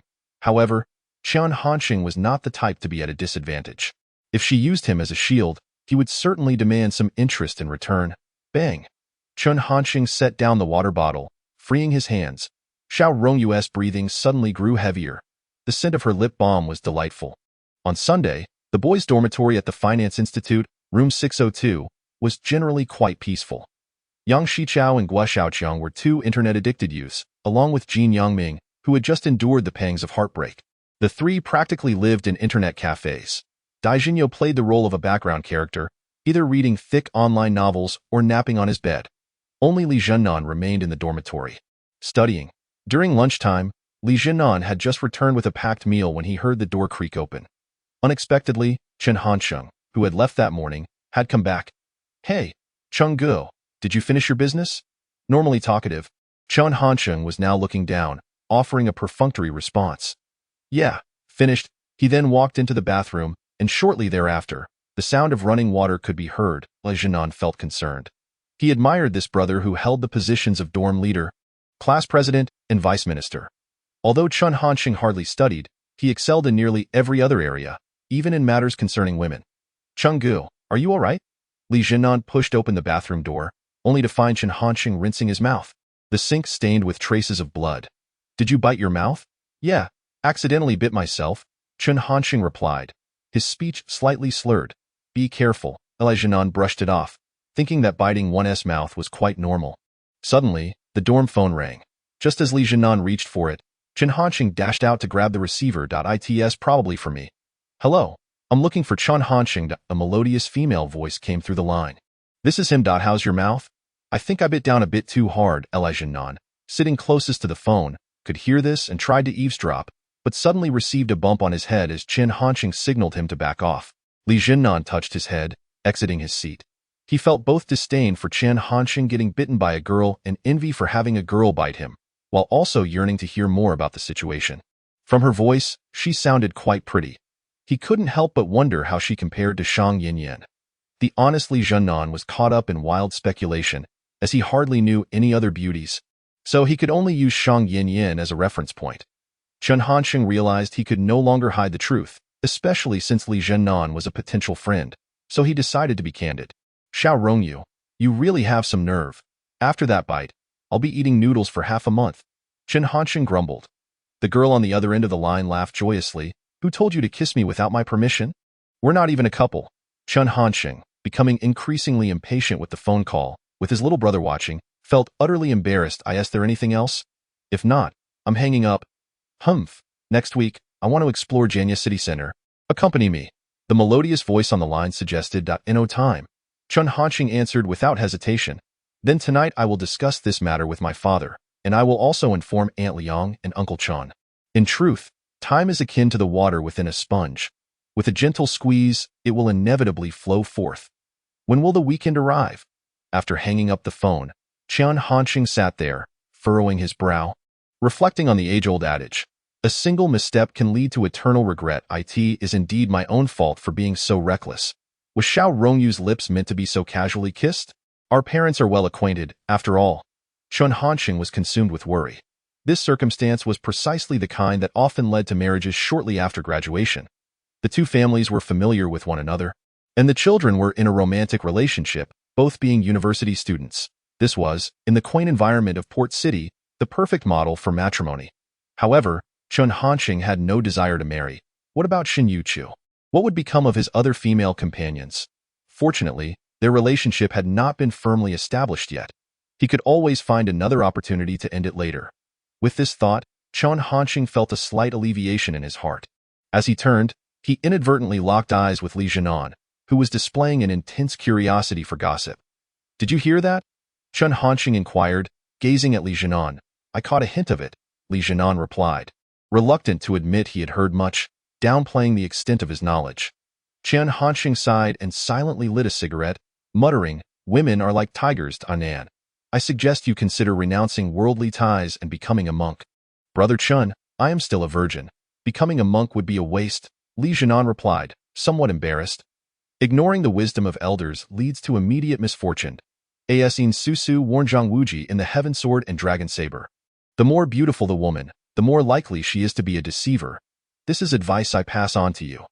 Chen Hansheng said, filled with exasperation, then suddenly recalled something. He glared at Li Jianan and declared, if today's events are revealed to anyone in our class, I will ensure your castration. Li Jianan was taken aback. What if someone else spills the beans? Then you'll be castrated as well. The following day ushered in a new week, and Chen Hansheng found himself with a plethora of tasks. First, he needed to facilitate a student entrepreneurship support project. The proposal was already laid out by Zhong Jiansheng, and it was merely a matter of securing the approval of Yu Yueping from the student union. Additionally, he received notice that the student council was beginning to organize the upcoming freshman gala, and that evening, the leadership of the student council would hold a meeting. The matters concerning the student council were manageable enough. After all, Chen Hansheng was not the head minister, and he would simply complete whatever tasks Chi Wei assigned him. However, communication with Yu Yueping proved somewhat challenging, as Chen Hansheng's rapport with him was still insufficient to directly request assistance with the entrepreneurship project. If only there were a sudden opportunity to propel things forward, it would be perfect. While Chen Hansheng pondered how to create such an opportunity, he unexpectedly received a call from his counselor, Guo Zhengyun, informing him that Shen Youchu's financial aid for impoverished students had been approved. It appeared that Yu Yueping had indeed spoken truthfully. The funds were available at the school, and as long as there were no objections from the Youth League, they would be dispersed immediately. Furthermore, this presented Chen Hansheng with an opportunity to strengthen their relationship. The following day in class, he called Hu Linyu and Shen Youchu to inform them of the financial aid. That's wonderful. Youchu's living expenses for this year are secured. Hu Linyu expressed genuine happiness for her incredibly beautiful, yet deeply insecure and kind-hearted roommate. Thank you. Shen Youchu quietly expressed her gratitude to Chen Hansheng. He chuckled mischievously and playfully made a kissing sound in the air. That sound was all too familiar. Shen Youchu immediately recalled the kiss they shared under the moonlight by the school lake, her cheeks blossoming with a radiant blush. What are you doing? Hu Linyu questioned, puzzled that I'm practicing my spoken language skills, preparing to take a proficiency test in Mandarin in the future. Chen Hansheng fabricated an excuse, then continued, I played a part in ensuring Shen Youchu's financial aid was processed swiftly and effectively, but Hu Zhishu's preliminary efforts were also quite fruitful. Hu Linyu felt a bit sheepish. Her contributions had resulted in the opposite effect, ultimately requiring Chen Hansheng to clean up after her. However, we must not become complacent. We need to maintain our good relationship with the school's youth league. Therefore, I plan to present a token of appreciation to Secretary Yu on behalf of our class. Hu Linyu was perplexed. Isn't that part of Secretary Yu's responsibilities? Besides, we've already received the financial aid. Why should we go through the trouble? Expressing gratitude after the fact demonstrates sincerity. Do you understand what camaraderie means? It signifies causing inconvenience first, then showing appreciation. This back and forth deepens connections. Since Chen Hansheng intervened and successfully completed the application for the financial aid for impoverished students, Hu Linyu gleaned some insights and was now more willing to heed Chen Hansheng's opinions regarding interpersonal relations. So, what do you suggest we buy? Hu Linyu inquired. Chen Hansheng pondered for a moment before responding. Since it is a gift from the class to the Youth League, it should not be too extravagant or too commonplace. Otherwise, Yu Yueping will refuse it. When I was cleaning at the Youth League office recently, I noticed that he lacks proper organizational tools. Hu Linyu, why don't you purchase some quality file folders from Iwu? Hu Linyu nodded in agreement. File folders were inexpensive and conveyed a positive sentiment, so Yu Yueping would likely not decline them. Chen Hansheng then turned to Shen Youchu, saying, the file folders are a class gift, but you should also express something personally. What should I buy? Shen Youchu asked quietly, as she was utterly clueless about handling such relationships. You cannot spend money. Otherwise, the essence of the financial aid will be lost. What are the specialties from your hometown? Specialties? Shen Youchu looked up, puzzled, glancing at Chen Hansheng in confusion. You know, the things you often eat. Chen Hansheng patiently explained. Things we often eat. Spicy ones. Do chili peppers count? Shen Youchu softly suggested. Chen Hansheng was somewhat astonished. You can eat spicy food? Shen Youchu shyly nodded, and Hu Linyu chimed in, you might not believe it, but Youchu has a bag of dried chili peppers in our dormitory. I tried some, and oh, it was so spicy. Hu Linyu mimicked fanning herself with her tongue. But Youchu is really impressive. Her dinner often consists of a plain bun with small chili peppers. She even found a patch of wild mustard greens in the garden downstairs and often brings some back to mix with the chili. Hu Linyu rambled on about Shen Youchu's adventures in the dormitory, causing the subject of the conversation to blush deeply. While Chen Hansheng listened with great interest, as Hu Linyu spoke, she suddenly halted, prompting Chen Hansheng to urge, why did you stop? I feel like I'm getting off track. Hu Linyu replied, dazed. Chen Hansheng thought to himself that this was indeed the main point, but he merely said, mustard greens mixed with chili sounds great. Shen Youchu, find a clean bottle and fill it up to give to Secretary Yu. This gesture may not hold much monetary value, but it will adequately convey your sentiments. Oh, Shen Youchu nodded obediently. Not knowing the flavor of the mustard greens and chili, she guessed that many in the class had never tasted them either. Make sure to prepare a bit more when you have the time. Before returning to their seats for class, Chen Hansheng made a light-hearted joke. 2 days later, on the morning of the first class, the latecomers of dormitory 602, with the exception of Li Jinan, ambled toward the classroom. Unhurried, they encountered Hu Linyu at the door. Chen Hansheng grinned and said, Little Hu, are you waiting for Jin Yongming? Hu Linyu shook her head. Youchu just cried. Chen Hansheng was taken aback. What was the reason? That day, when you asked her to bring some chili mustard greens for the class to taste, I could tell you were joking, but she took it seriously. While picking mustard greens, she got several insect bites on her arms. Youchu worried that the chili scent would offend us, so she spent the night pickling the peppers on the dormitory balcony. This morning, she finally brought the results to class. And then, Chen Hansheng asked after hearing this. No one ate them, and some complained that the smell was too strong. Linyu pointed to a red plastic bag on the teacher's desk, which had been opened, revealing fresh, vibrant mustard greens glistening with red chili oil, visually quite appetizing. Jianye glanced at it and shook his head. I wouldn't want to eat it either. I've already had breakfast, and besides, who knows how clean it is? Chen Hansheng remained silent, recognizing that this was likely the sentiment of the other classmates. Shen Youchu had always been somewhat of an outsider. Their skepticism was understandable, but it was a pity to overlook the genuine intentions of this earnest and sincere girl. Some individuals merely did not fit in, yet they still possessed a profound love for the world around them. Shen Youchu sat by the wall in the classroom, her arms neatly folded on the desk, her posture reminiscent of a primary school student, yet the sleeves of her thin, old-school uniform were damp. Upon noticing Chen Hansheng approaching, she glanced up, revealing that her usually bright peach blossom eyes were now red and swollen, a tear still clinging to her rounded chin. When she realized that Chen Hansheng was accompanied by others, she instinctively lowered her head as usual. Jianye, standing behind Chen Hansheng, suddenly whispered, "Damn, was I blind before?" Compared to her, Shang Yinyan is not even worthy of carrying her shoes. Just then, the instructor for organizational behavior, Tao Lisong, walked in. Upon seeing the bag on the desk, he appeared puzzled. Chen Hansheng spoke up, "Professor Tao, may I take a moment of your time?" Tao Lisong, aware that Chen Hansheng was the class monitor, nodded in agreement. Chen Hansheng stepped up to the podium, and the class gradually quieted down. He scanned the faces of his classmates, then took a mustard green from the bag and publicly popped it into his mouth. The crisp crunch echoed throughout the classroom. After finishing, he immediately began calling the roll. "Lao Yang, why don't you come up and try some?" "All right," Yang Shichao replied without hesitation, but Jianye suddenly rushed forward. "With such a tasty dish, I'm worried Lao Yang might eat it all, so I'll have a couple first." Jianye had just caught a glimpse of Shen Youchu's true beauty and suddenly realized that such a fairy was hidden among them. Even when crying, she was more beautiful than the so-called first beauty, Shang Yinyan. Seizing the moment when no one else seemed to notice this secret, he thought to himself, "I'll quietly win over the most charming girl in our public administration 2 class. Or perhaps the most captivating girl in the humanities and social sciences department, or even the business school." Jianye resolved to leave a deep and impressive mark on Shen Youchu, grabbing a mustard green and exclaiming, "Shen Youchu, this is for you. Cough, cough, cough."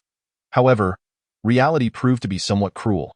Jianye was not accustomed to spicy food and, amidst sneezes and coughs, he was left in tears, only to receive Yang Shichao's mocking remark, "Old 6, aside from stealing poop, is there anything you want to try to take?" Yang Shichao had a decent tolerance for spicy food. He picked up a mustard green and devoured it, smacking his lips before grabbing another one. "Xiaoqiang," Chen Hansheng called out again. "Lao Dai, Zhu Qinglong." Chen Hansheng employed this method to compel each of the boys to sample one. Meanwhile, Hu Linyu explained the situation to the instructor. After all the boys had eaten, Chen Hansheng then turned to the girls, asking, "Are there any female classmates who would like to try?" Without hesitation, Hu Linyu picked one up and took a bite, unexpectedly followed by Shang Yinyan. The class monitor's reputation must be upheld. Shang Yinyan smiled at Chen Hansheng. With Chen Hansheng leading the way and Hu Linyu encouraging the others, all the girls sampled the bag of mustard greens from Sichuan and Chongqing. Whether they ate a lot or a little was secondary. The significance and purpose had been achieved. Chen Hansheng glanced down to see the last mustard green lying alone in the chili oil, just as he was about to wrap things up when Tao Lisong approached with a smile. "I found this very moving. Let me try some of this delectable dish as well." Tao Lisong finished the last mustard green with a satisfied expression, reminiscing, "It's been many years since I've tasted my hometown snacks. Thank you to the student who provided this delightful food." Only then did Chen Hansheng realize that Tao Lisong was also from Sichuan and Chongqing. "Let us commence the class, even though we've already taken up 20 minutes. Tao Lisong glanced at Chen Hansheng. "However, I believe those 20 minutes were well spent, as practical actions hold more educational value than theoretical knowledge. Today, we will discuss how to enhance team cohesion." Tao Lisong then began the lecture, cleverly using the earlier events as examples. For instance, he discussed the factors influencing corporate cohesion, such as member consistency, intragroup status, and the behavioral patterns of core leaders. Member consistency. Everyone just ate those mustard greens. While you feel the heat in your stomach, don't you also feel warmth in your hearts? However, if someone hadn't eaten, they would be the one excluded, as their behavior would not align with the Group S. Intragroup status. The class monitor and the league secretary are responsible for coordinating and organizing all class activities. Others trust their leadership abilities. Otherwise, we would have left a significant portion of that mustard green uneaten. As for the behavioral patterns of core leaders, the class monitor's direct approach to problem-solving is also a fair and just system that efficient teams pursue, ensuring that the basic rights of everyone in the organization are upheld. Chen Hansheng felt slightly embarrassed. Although he would have arranged this for any other classmate, he had a particular fondness for Shen Youchu. After class, while the other students were preparing to return to their dorms, Chen Hansheng said to Shen Youchu, "You wait here. I will go buy something."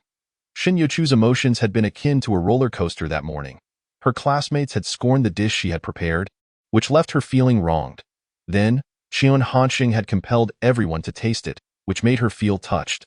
Finally, when Tao Lisong analyzed the situation by merging theory with practice, she experienced a moment of clarity mixed with confusion. That figure in her world was becoming increasingly stable. Before long, Chen Hansheng returned, holding a bottle of floral water. "Roll up your sleeves," he instructed. Shen Youchu felt a bit bashful, prompting Chen Hansheng to frown in command. "Hurry up, oh," Shen Youchu replied, intimidated by his sternness, and slowly began to roll up her school uniform sleeves. Chen Hansheng found her movements too sluggish, so he took her hand and pushed her wrist up, revealing a delicate, pale arm. However, the sight of several conspicuous red bumps on her arm was quite distressing. Chen Hansheng felt a pang of sympathy.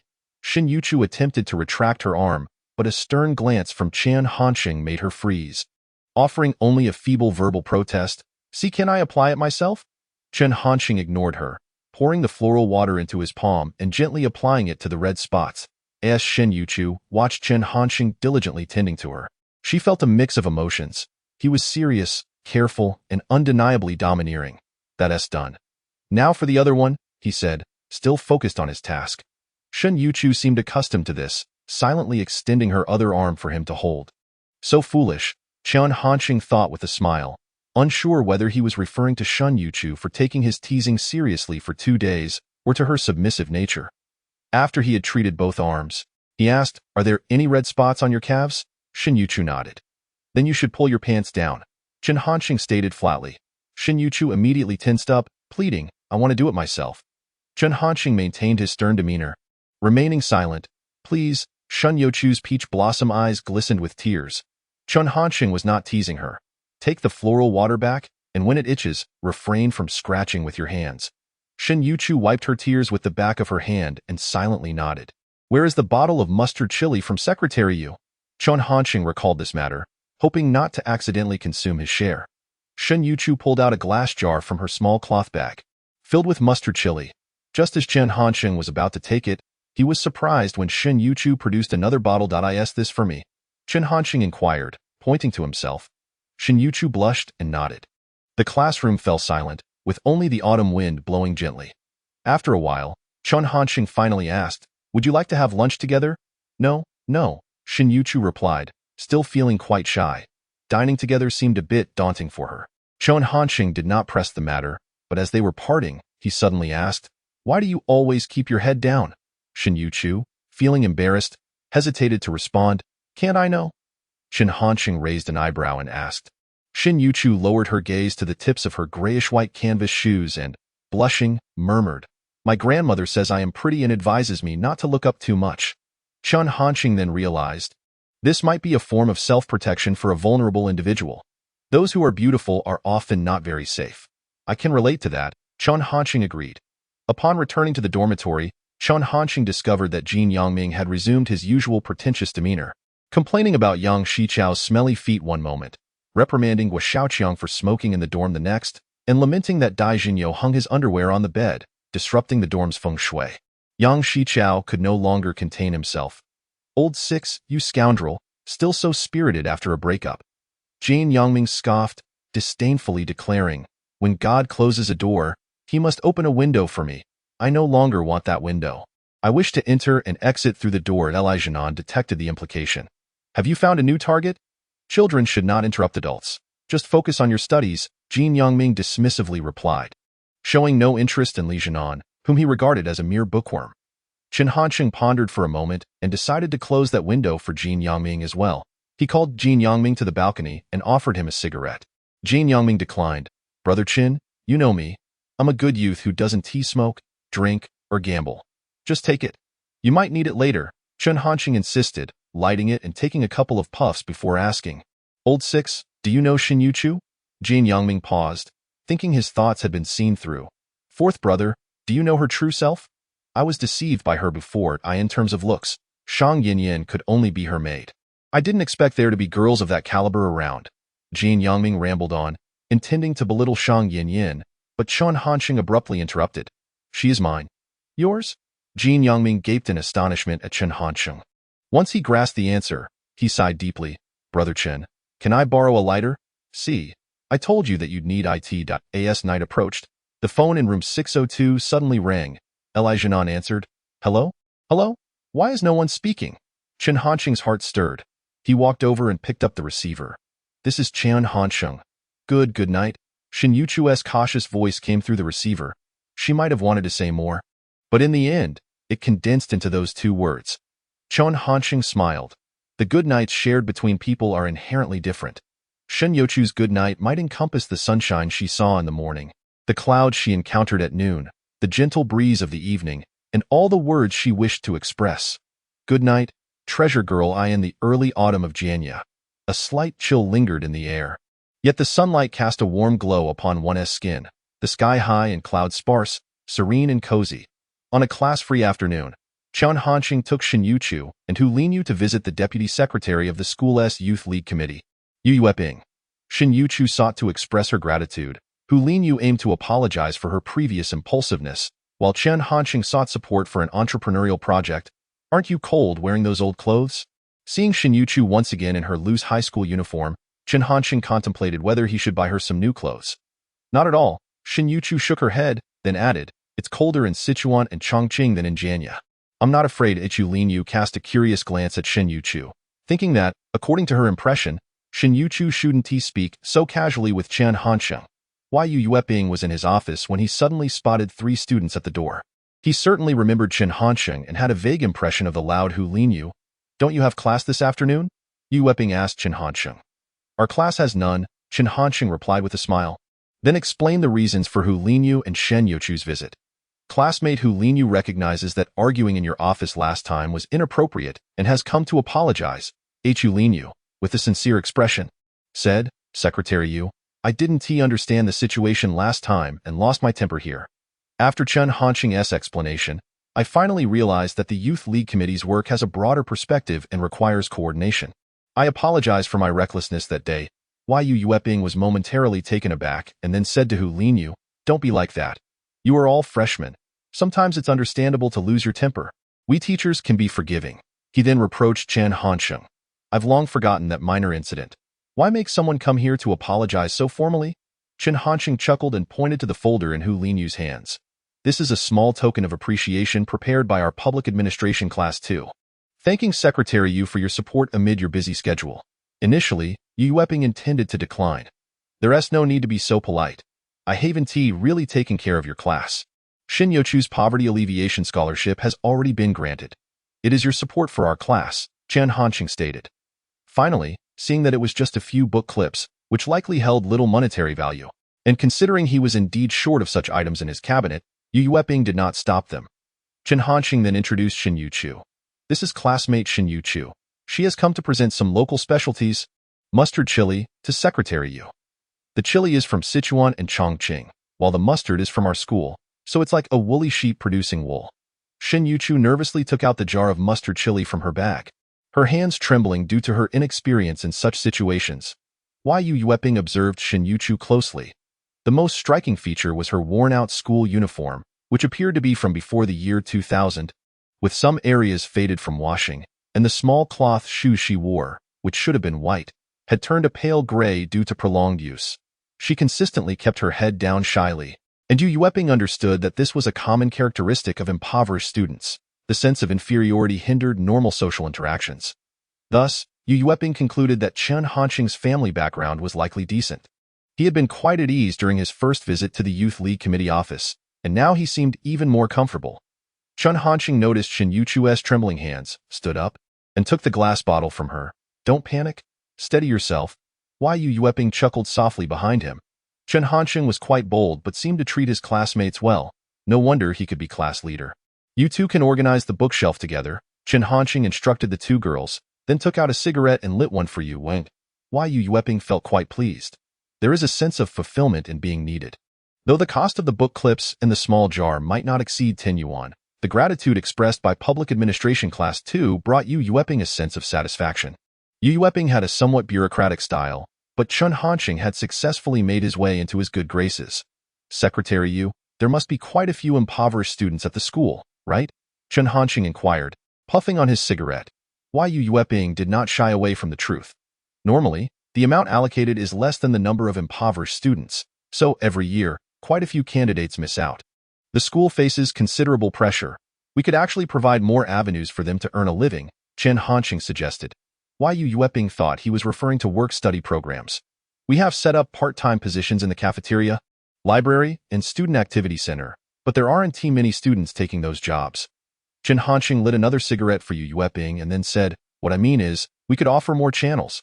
Little Chen, feel free to express any opinions you have, Yu Yueping replied, realizing that Chen Hansheng likely had some ideas. You can't hide anything from Secretary Yu, Chen Hansheng chuckled. Ever since I saw that University Student Entrepreneurial Support Plan, I've been paying attention. I heard that the head of Shintong Express in Jiangling District is preparing to expand into the university campus business, and I was wondering if we could integrate it with the University Student Entrepreneurial Plan. He was painting a rosy picture again, as Zhong Jianqing had no intention of pursuing the campus business at all. Why Yu Yueping pondered.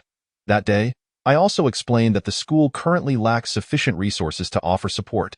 At most, we can provide a few abandoned storage rooms on the first floor of the teaching building. That's enough, Secretary Yu, Chen Hansheng humbly stated. We are just starting out. We don't need the attention of school leaders. That would be too much pressure. We just need your guidance whenever you can spare the time. Why Yu Yueping laughed at this. Don't try to flatter me. Those empty rooms have been sought after by students in the past, but they were rejected for not meeting the regulations. Why Yu Yueping rubbed his chubby chin, thinking aloud. If we use the name of supporting university student entrepreneurship to occupy those rooms, it would be justifiable. Then we could hire a couple of impoverished students, and there wouldn't be any issues with public opinion. Plus, with tangible economic benefits, the school leadership would approve. An expert, indeed. A campus issues expert, Chen Hansheng mused. Yu Yueping had been navigating the Youth League Committee for many years and was well versed in the various intricacies, even able to predict potential difficulties in advance. Now, it was up to Yu Yueping's thoughts. Yu Yueping leaned back in his office chair, glancing at the jar of mustard chili on the table, then at Hu Linyu and Shen Youchu, who were diligently organizing the file cabinet, and finally at Chen Hansheng, who treated this place like home, contemplating the possible risks of approving this project. In truth, for the financial college, this document was merely a formality to appease superiors.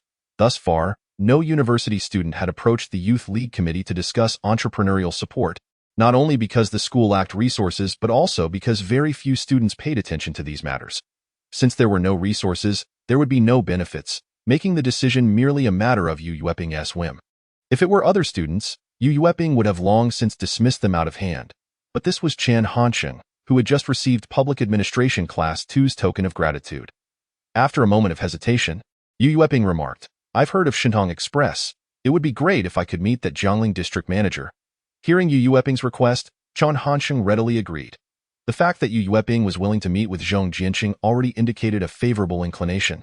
He might want to hear Zhong Jianqing's thoughts on the university student entrepreneurial activities, or perhaps there were other intentions behind it. After Hu Linyu and Shen Youchu finished tidying up the office, Chen Hansheng stood up to take his leave. Chen Hansheng, is this your entrepreneurship? Hu Linyu asked curiously once they were outside the administrative building. Indeed, if it succeeds in the end, I'll need Secretary Hu's support, Chen Hansheng replied with a grin, already envisioning himself stepping into the limelight to promote the business and even using his role as class leader and student council member to amplify its influence. Thus he had no intention of hiding anything. Hu Linyu readily agreed. No problem. I'll hand over all my deliveries for the next 4 years to you. Not just for you, I'll have to persuade the entire dormitory. Chen Hansheng pressed further, then turned to Shen Youchu, ordering without reservation. You'll need to come help out, Dado. Shen Youchu nodded, not asking what exactly she would need to do. Hu Linyu glanced at Chen Hansheng and Shen Youchu several times, but said nothing. Chen Hansheng planned to go off campus to find Zhong Jiancheng, while Hu Linyu and Shen Youchu prepared to head to the library to study. As they walked along, Hu Linyu suddenly remarked, Youchu, your boyfriend is quite capable. We were all being cautious while speaking in the Youth League Committee office, yet Chen Hansheng could casually smoke with the teacher and discuss projects. Shen Youchu was startled, her face reddening as she stammered, He—He—'s not my boyfriend yet. Not yet, huh? Hu Linyu chuckled mockingly. It seems Chen Hansheng is already on the right path. Shen Youchu couldn't lie. Hu Linyu saw through her thoughts and she stood there, flustered and at a loss. I can't date yet. My grandmother must meet him first. Hu Linyu sighed. You are so naive. Chen Hansheng is so wild. I worry he might deceive you or take advantage of you. Shen Youchu fell silent, knowing that Chen Hansheng had already begun to tease her. But still, would he really deceive her? On Chen Hansheng's side, the conversation was going smoothly. In his words, the Financial College Youth League Committee was warmly welcoming Manager Zhong for an inspection and discussion. Zhong Jiancheng felt the Financial College's sincerity was high and was keen to meet. The next morning, Zhong Jiancheng drove to the entrance of the Financial College. Chen Hansheng had already informed the gatekeeper, saying that his family was helping him move to the dormitory, so he was easily allowed to pass after signing in. Zhong Jiancheng saw that Chen Hansheng was carrying 2 packs of Zhonghua cigarettes and laughed. What's this? Are you students trying to curry favor with the teachers too? Chen Hansheng chuckled without replying, first leading Zhong Jiancheng to the storage room on the first floor of the teaching building. This type of place was merely used for storing desks and chairs and piling up clutter. Such a waste. Zhong Jiancheng lamented after seeing it. As a businessman, he understood things from a very different perspective than that of the school. These storage rooms on the first floor were adjacent to the parking lot, where students parked their bicycles nearby. It was too noisy to conduct teaching activities, so they might as well be utilized as empty rooms. However, in Zhong Jiancheng's view, these classrooms were right beneath the teaching building, close to the Financial College's west gate, with a cafeteria not far away, and the parking lot was a testament to the heavy foot traffic. You could even sell soy milk here and easily make 1,000 yuan a day, Zhong Jiancheng confidently stated. Chen Hansheng shook his head. This place definitely cannot be used for a breakfast stall. Not even a supermarket is suitable. A university must have the appearance of a university. Just then, Chi Wei, the head of the External Liaison Department, was heading to class and saw Chen Hansheng, reminding him, There's a meeting at the University Student Activity Center at 7 p.m. tonight. This is your first meeting as the deputy head of the External Liaison Department, so don't be late. Chen Hansheng nodded in acknowledgement, assuring her that he would be there on time. You are both class leader and deputy head. Want that impact your entrepreneurial efforts? Zhong Jiancheng asked with some concern, as he was very optimistic about this location, but it seemed Chen Hansheng would be the only executor. Chen Hansheng smiled. If it has any impact, it will only be positive. If I weren't the student council deputy head and class leader, would the school leaders discuss this project with me? Zhong Jiancheng thought about it and found it reasonable. It seemed that Chen Hansheng's identity at the school indeed held significant weight. After finishing the on-site inspection, Chen Hansheng took Zhong Jiancheng to the Youth League Committee office. As soon as Chen Hansheng entered, he switched to a more formal demeanor, apologizing. Secretary Yu, I'm sorry. Manager Zhong is too polite. He insisted on bringing something, and I couldn't stop him, so I ended up with these 2 packs of cigarettes. Zhong Jiancheng shot Chen Hansheng a surprised glance, but he quickly adapted. If it weren't for little Chen's insistence, I would have brought 2 cases of Maotai from my car to give to Secretary Yu. Yu Yueping hurriedly stood up. The cigarettes are just fine. The cigarettes are enough. I don't drink alcohol, and this is just a one-time thing. It won't happen again. He accepted the bag and, upon seeing it contained 2 packs of Zhonghua cigarettes, discreetly tucked them away in the drawer beneath his desk. Upon seeing Yu Yuelyang accept the proposal, Chen Hansheng smiled at Zhong Jiancheng, who found his esteem for Chen Hansheng elevated yet again. Manager Zhong, Hansheng has discussed this project with me. Our Youth League Committee is indeed supportive. We merely worry that you may not turn a profit. Why Yu Yuelyang, lacking in business acumen, had his thoughts consumed by administrative matters, thus failing to recognize the significance of the geographical positioning of those storage rooms. Accepting 2 boxes of Zhonghua cigarettes was, in fact, a genuine reminder. No worries, Secretary Yu. I have no intention of profiting from the students. I simply wish to facilitate their baggage shipping more conveniently and, at the same time, enhance the company's visibility. If Chen Hansheng could be likened to a scholarly rogue, then Zhong Jianqing was a culturally unrefined brute. Spouting nonsense that required no prompting from Chen Hansheng, he spoke freely. After listening, Yu Yueliang nodded, appreciating Zhong Jianqing's awareness. He proceeded to ask a few more questions, to which Zhong Jianqing responded quite well under Chen Hansheng's guidance. In the end, Yu Yueliang surprisingly offered 2 vacant rooms to support the project. Initially, he had intended to provide just 1, feigning hesitation, but the 2 boxes of Zhonghua cigarettes changed it from 1 to 2. And his indecision transformed into decisiveness. While filling out the University Student Entrepreneurship Support Project application form, Yu Yueliang reminded, "We need a supervising teacher. I cannot fulfill that role, so you'll need to find another. Would my advisor, Guo Zhongyun, be suitable?" Chen Hansheng inquired. "He can be, but will he agree?" "No problem. He has already expressed his support for me." Chen Hansheng had already laid the groundwork when he delivered the Fengyi. Of course, he would need to clarify matters. With the submission of the application form, Yu Yueliang stamped it with the Youth League Committee seal, securing a year's usage rights for the 2 abandoned storage rooms in the teaching building. Zhong Jianqing still could hardly believe that such a prime location now belonged to him. He understood the process would not be simple, and certain difficulties had undoubtedly been discreetly resolved by Chen Hansheng. Much like the act of gifting those 2 boxes of Zhonghua cigarettes, the help was subtle yet profound. At 18 noon, Zhong Jianqing invited Yu Yueliang to dine at an off-campus restaurant, which was only fitting, and Yu Yueliang did not decline. After the lunch gathering, Zhong Jianqing handed Chen Hansheng 2,000 yuan. "This is for the cigarettes. 2 boxes of Zhonghua were not worth 2,000 yuan. Zhong Jianqing was clearly implying something else. However, thinking that this small amount could erase the effort Chen Hansheng had put into mediating was quite naive. Chen Hansheng smiled and refused, saying, "I am not solely focused on the project. I have my own intentions as well." Seeing Chen Hansheng's firm refusal, Zhong Jianqing could only say, "I must show some support. Otherwise, it would seem I lack presence." Manager Zhong's reasoning was quite sound. Chen Hansheng nodded in agreement. "Then how about supporting me with a mobile phone?" 58. I can operate a mobile phone with 1 hand. Chen Hansheng requested a phone, and Zhong Jianqing was not surprised. After all, Chen Hansheng was no ordinary university student, so it was not unusual for him to make such demands. Zhong Jianqing scrutinized Chen Hansheng for a moment. "You don't want the 2,000 yuan for cigarettes. I suppose this is for the phone?" Deepong Express operates on a franchise model, and becoming the general manager of Deepong Express in Jiangling District meant that a mobile phone fell well within Zhong Jianqing's means. Especially after Chen Hansheng had deliberately shifted the favor to himself at school, Zhong Jianqing perceived this to be a clever strategy. Chen Hansheng grinned and said, "The significance differs. The cigarettes are for the project's implementation, while the phone is for its development. I should now be considered a major agent for the school's business, so requesting a phone is not excessive."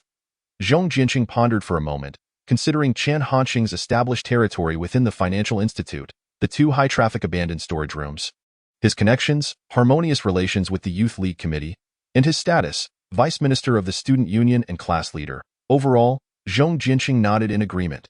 "That's not unreasonable. Let's head back to the store. We've just finished lunch, and we can have some tea to settle our stomachs." Zhong Jianqing did not outright agree but did not refuse either. He was preparing to discuss the agency pricing with Chen Hansheng. In the office on the 2nd floor of Tianyuan East Road, Zhong Jianqing brewed tea for Chen Hansheng while presenting a price agreement. "This is Ming Shuedong's agency price. He earns 50 cents for every item collected. But given your unique conditions, how does 80 cents per item sound?" Chen Hansheng remained silent, taking his time to thoroughly review the entire agreement before asking, "Previously, I mentioned wanting to be the general agent for the Financial Institute, Dongda, Medical College, and Engineering College. What do you think, Manager Zhong?" "That's no problem. At that time, you will be the general agent, and they will all be your subordinates. How you distribute the profits between your subordinates is not my concern. Your commission will simply be 80 cents. Zhong Jianqing readily agreed, recognizing that Chen Hansheng's potential and capabilities far surpassed those of other campus agents. Of course, he did not wish to be involved in the specifics. For instance, if Zhong Jianqing set the collection commission at 80 cents per item, and Chen Hansheng developed subordinates, he would need to divide the profits from that 80 cents, possibly ending up with only 20 cents per item. However, the advantage was that Chen Hansheng would not need to do the work himself. Observing Zhong Jianqing's determination, Chen Hansheng took a sip of tea and remarked, "Manager Zhong seems a bit stubborn." "What, do you have an issue with this price?" Zhong Jianqing frowned. as no university student had previously challenged the commission structure. Chen Hansheng was the first. Chen Hansheng waved his hand. I have no objections. Merely a better suggestion. Then please share. I think it would be better to establish a standard line. For example, if a certain collection quantity is reached within a week, you could raise the commission from 80 cents to 1 yuan and 20 cents, and so forth, to incentivize the subordinates. Manager Zhong, why do you keep looking at me? As soon as Chen Hansheng proposed this idea, he noticed Zhong Jinqing staring at him in astonishment. Have you done business at home? Not at all. Then how do you know so much? I study management. There are similar examples in the textbooks. Chen Hansheng, who usually slept through class, once again used textbooks as a shield, but Zhong Jinqing believed him. No wonder they say there are treasures in books. Manager Chen, you merely mentioned it, but I never thought of it. Hearing the title Manager Chen felt somewhat disorienting for Chen Hansheng. He had finally transformed back into Manager Chen. That proposal is excellent. I will calculate the standards and inform you later, and we will start promoting it from your END. Do you have any other ideas? Zhong Jinqing inquired earnestly. I am uncertain how Manager Zhong previously handled campus parcel collections. Chen Hansheng asked. Since the school's business volume is not large, we typically collect every 2 to 3 days, sending vehicles here to collect from several schools. Chen Hansheng contemplated. If we reach a certain collection standard in the future, I will need a dedicated collection staff member stationed at the school, aiming to collect daily to enhance work efficiency. Zhong Jinqing nodded. No problem. As long as your profits are met, we can hire an additional person if necessary. Chen Hansheng tossed a cigarette over, smiling. I will handle the payment for this person's salary. You just need to help find an experienced employee. You will handle it? Zhong Jinqing pondered for a moment, looking at Chen Hansheng with a meaningful gaze. Young man, your ambitions are quite heavy. Are you not concerned about tightly controlling the business of these 4 schools? Manager Zhong, are you seeking to be an emperor? A manager merely needs to lie back and earn money. Minor tasks should be appropriately delegated to subordinates. Chen Hansheng replied dismissively, I am not a lady. I do not need to lie back and earn money. However, I can agree to this. I will send an honest and experienced collector over, and I will make it clear that Manager Chen is the one who pays the salary. Zhong Jinqing pretended to be angry, but in truth, he felt quite pleased. The more mature Chen Hansheng appeared, the more optimistic he felt about the market in the school sector. All right, then I have no objections. Once Manager Zhong determines that standard, I will come back to sign the agreement. For now, I need to head back. Chen Hansheng said as he prepared to leave, although he had not moved from his spot. Is there anything else? Zhong Jinqing asked, puzzled. Chen Hansheng cheerfully replied, I was just wondering how I could quickly contact Manager Zhong in the future if I have new ideas. Zhong Jinqing scoffed and stood up, walking to the desk to open a drawer, pulling out an unopened phone. I was preparing to change phones. You can use this one for now. Chen Hansheng took a look at it. It was a classic Nokia 5210, and he casually tore open the packaging and tossed it to the ground. Zhong Jinqing stared in astonishment. Is this your first phone? Indeed, Chen Hansheng responded. Zhong Jinqing's expression grew complex. When I bought my first phone, I couldn't understand the English manual inside and was reluctant to throw it away. That is overly sentimental. Chen Hansheng clapped his hands and stood up, genuinely preparing to leave. And he also acquired a mobile card at the Yiwu Commodity Center in the evening. Chen Hansheng arrived punctually for the student union meeting. The activity room was quite populated, filled with department heads and vice heads, and the meeting had not yet officially commenced, with student leaders casually chatting amongst themselves. The primary agenda for this meeting concerned organizing the freshman gala. The external liaison department held a crucial position, with all 3 vice presidents engaging in discussions with Qi Wei and Yao Qinghua. Qi Wei noticed Chen Hansheng's arrival and called out, Chen Hansheng, come collect your student union nameplate. Upon hearing this, the room fell noticeably silent, as many had already heard of Chen Hansheng's name and were curious about the new student who had usurped the former vice minister. Zhou Xiao. Chen Hansheng, unfazed, approached with a smile to retrieve the nameplate, which read, Department of Humanities and Social Sciences, External Liaison Vice Minister, Chen Hansheng. Suppose I don't need to wear this around my neck all day? Chen Hansheng remarked to Qi Wei. Before she could respond, the stern vice president, Zhou Xiaoli, reprimanded, You'd better not wear it. I genuinely worry about you tarnishing the student union's image. Enough already, Chen Hansheng replied impatiently. Turning away, Qi Wei quickly stepped in between them, fearing Chen Hansheng might retaliate against Zhou Xiaoli. However, Chen Hansheng refrained from escalating the situation. He noticed Zhou Xiaoli had a black pager clipped to his waist, the end of which was connected to a metal chain, forming an arc that hung on his belt. It's nothing serious, I just asked. Chen Hansheng suddenly placed his brand new Nokia 5210 on the table. I'm just asking if wearing the student union nameplate would affect my ability to operate a phone with one hand? 59 at Youth is all about selling sweet nothings. In 2002, few university students owned mobile phones. Otherwise, Jin Yongming would not have gone to such lengths to show off. Today, Chen Hansheng found himself embodying such a pretentious youth, yet it felt rather exhilarating. This kind of ostentation came from another dimension, unrelated to position or experience, and Zhou Xiaoli was left speechless. Another female vice president of the student union, Mu Wanling, hurriedly stepped in to diffuse the tension, urging everyone to compose themselves and prepare for the meeting. Zhou Xiaoli made his way back to his seat.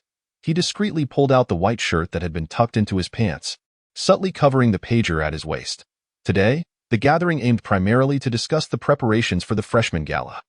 The freshman gala is a long-standing tradition in the Department of Humanities and Social Sciences, especially this year as it marks the 50th anniversary of the school. There may even be leaders from the institution attending to observe, so we must take this seriously, Vice President Hu Xiaoping stated. Chen Hansheng was unaware of the school's 50th anniversary, which explained the recent efforts to enhance the campus's greenery, repair the rockeries, and clean the artificial lake. There might even be leaders from the education system visiting for the celebration. Given the significance of the 50th anniversary, the school surely planned celebratory events. I wonder if this will conflict with the freshman gala. Chen Hansheng quietly spoke to It will definitely conflict. We might finish the freshman gala at the University Activity Center just as the college's anniversary celebration kicks off. Chiwei replied, feeling frustrated. That moment, Zhou Xiaoli suddenly interjected sternly. What is going on with the external liaison department? We are holding a major meeting upstairs while you are holding a small meeting downstairs. Is there no sense of organizational discipline? Chiwei, a composed and pragmatic student, stood up, her lips pressed together. I was just discussing with Vice Minister Chen whether there would be any conflict with the college's anniversary celebration, given that it is the 50th anniversary.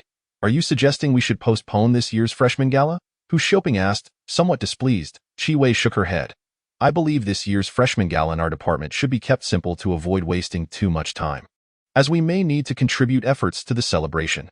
The three vice presidents exchanged glances, each harboring their own thoughts. Mu Wanling supported Chiwei's viewpoint, while Hu Xiaoping preferred to maintain the original standards. Zhou Xiaoli looked at Chen Hansheng, noticing his nonchalant demeanor as he fiddled with his phone. Zhou Xiaoli scoffed, I believe we should not simplify the event. We need to elevate the standards. If we handle this carelessly, what will the college leaders think of our department? Chiwei silently shook her head, aware that Zhou Xiaoli was seeking personal revenge. His casual suggestion to raise the standards would burden the external liaison department further, forcing them to beg for sponsorship again. She glanced at Chen Hansheng, hoping this maverick might stand up and counter Zhou Xiaoli's assertions, which could create a ripple effect, but it seemed Chen Hansheng had not caught her eye.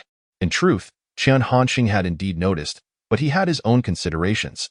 Since the inception of his entrepreneurial project, he was no longer merely a university student. Hu Xiaoping, already hesitating, quickly jumped at Zhou Xiaoli's support, saying, even if we cannot raise the standards, we cannot lower them either. Let's divide the responsibilities among the departments. The external liaison department will primarily be responsible for securing sponsorship. Chen Hansheng paid little attention to the ongoing discussions. The external liaison department's final task was to secure 3,500 yuan in sponsorship, and this amount had to be tangible, not like Zhou Zhao's 200 yuan for a banner and 300 yuan in coupons. After the meeting, Chiwei approached Chen Hansheng. The external liaison department has filled all its new positions. Would you like to meet them? Although Chen Hansheng was the vice minister, Chiwei did not involve him in the recruitment process, and he did not mind shrugging. Meeting them would be fine. The external liaison department typically boasted the largest number of student union members, and this year there were 11 individuals, including the minister, vice ministers, 3 second-year students, and 5 freshmen. They had all heard of Chen Hansheng but had never seen him. It was easy to identify him as the only student lounging back in a chair, legs crossed, smoking. Minister Chen, these are all the members of our external liaison department, Chiwei introduced as she walked over. Chen Hansheng nodded in acknowledgement, his demeanor matching his reputation, even as he lazily puffed on his cigarette while greeting them. Chiwei then shifted to the main issue. The task assigned to our external liaison department by the student union is to secure 3,500 yuan in sponsorship. I will be responsible for 1,500 yuan, and each of the 2 vice ministers will take on 1,000 yuan, while the others will assist. Does anyone have any objections? Yao Qingwa frowned. There are objections, but what can we do? This is the lot of the external liaison department. Qi ignored Yao Qingwa's complaints and turned to Chen Hansheng. What about you, Minister Chen? Chen Hansheng nonchalantly exhaled a puff of smoke. 3,500 yuan is no problem for me.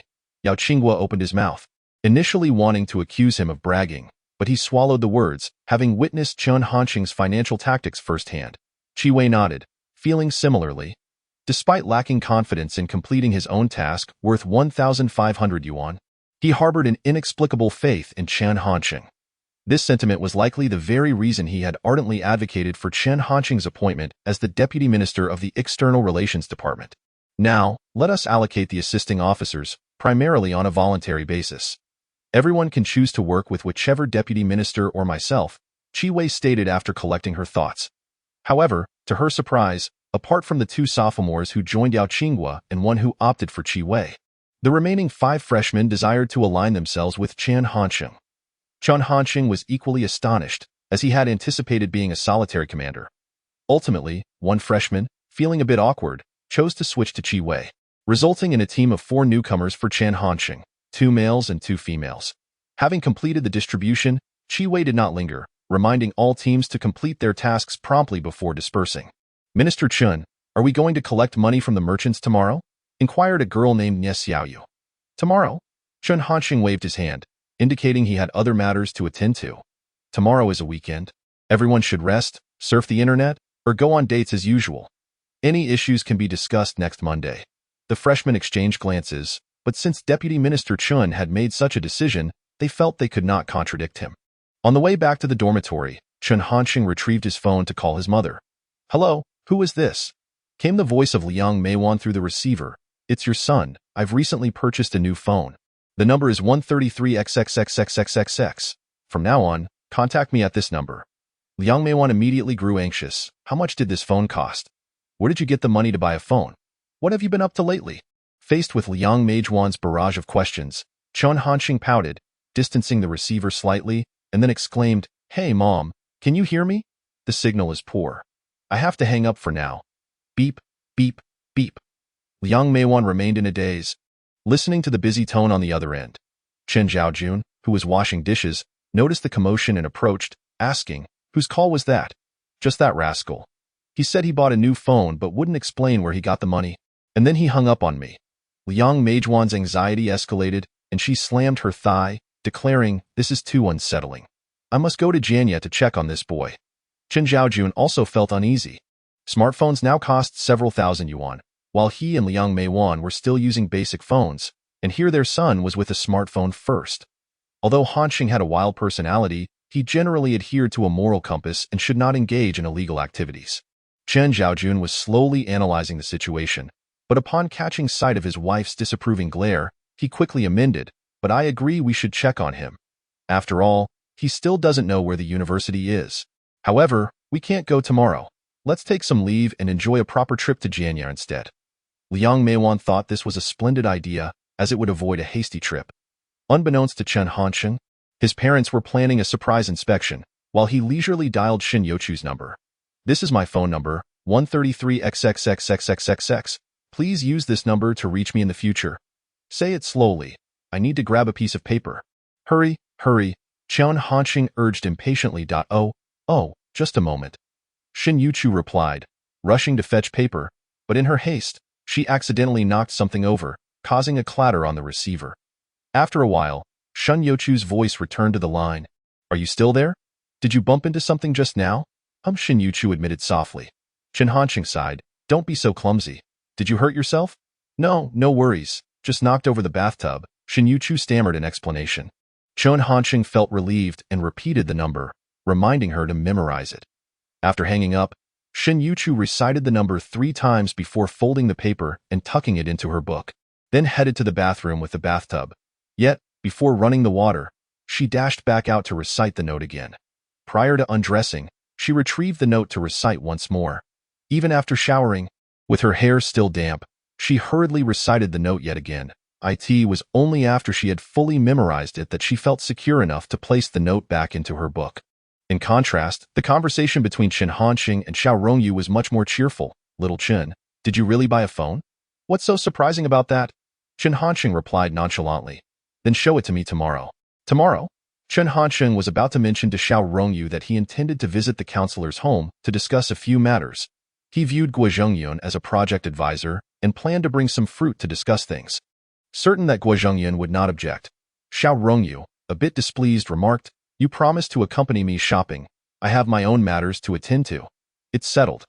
Chen Hansheng prepared to hang up the in that case. I'll call my dad and Aunt Liang to say that you kissed me. Chen Hansheng sighed. Do you want to come along? Sure. See you tomorrow morning, Xiao Rongyu replied cheerfully, but then she recalled something. Little Chen, were you the first to call me after switching phones? Of course. I didn't even have time to call my mom, Chen Hansheng responded. All right, I need to update my mom now. After hanging up, Chen Hansheng muttered, women are truly troublesome. Meanwhile, Xiao Rongyu was in good spirits, opening her wardrobe to select an outfit for their shopping trip the next day. Her roommate, nearby, asked, Little fish, have you decided on your elective course? Yes, business law. Why business law? Shouldn't international trade students choose a minor language? Xiao Rongyu smiled sweetly, it's fine.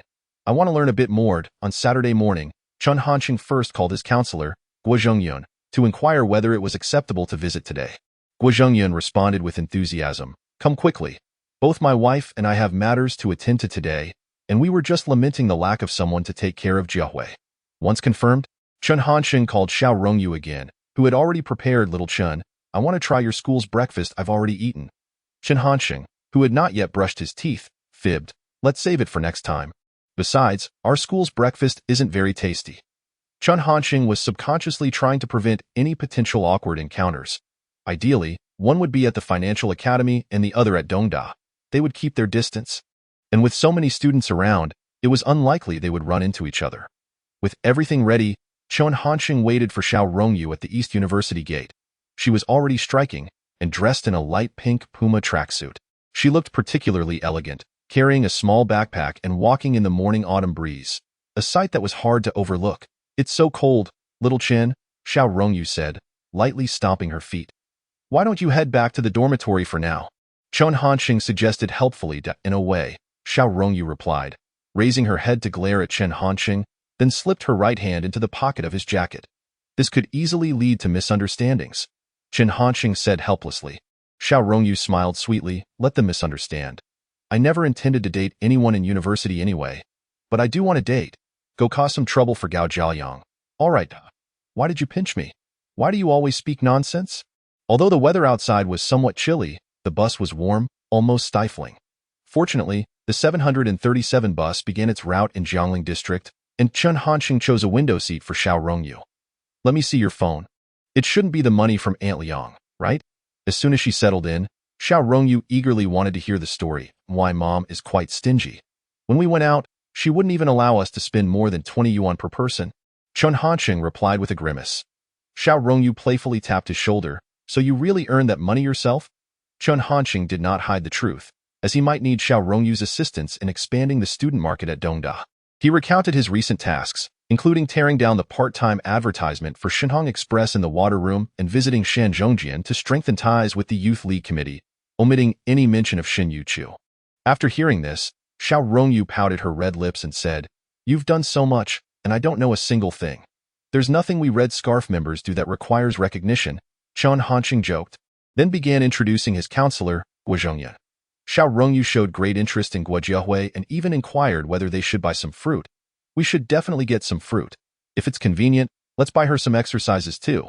The little chubby girl loves math, Chen Hansheng stated responsibly. As they chatted, Xiao Rongyu began to feel drowsy on the swaying bus. Little Chen, I want to borrow your shoulder. Aren't you leaning against the window? The seat shifted slightly, and soon Xiao Rongyu was comfortably resting her head on Chen Hansheng's shoulder. He nudged her a couple of times, but, finding it ineffective, let it be.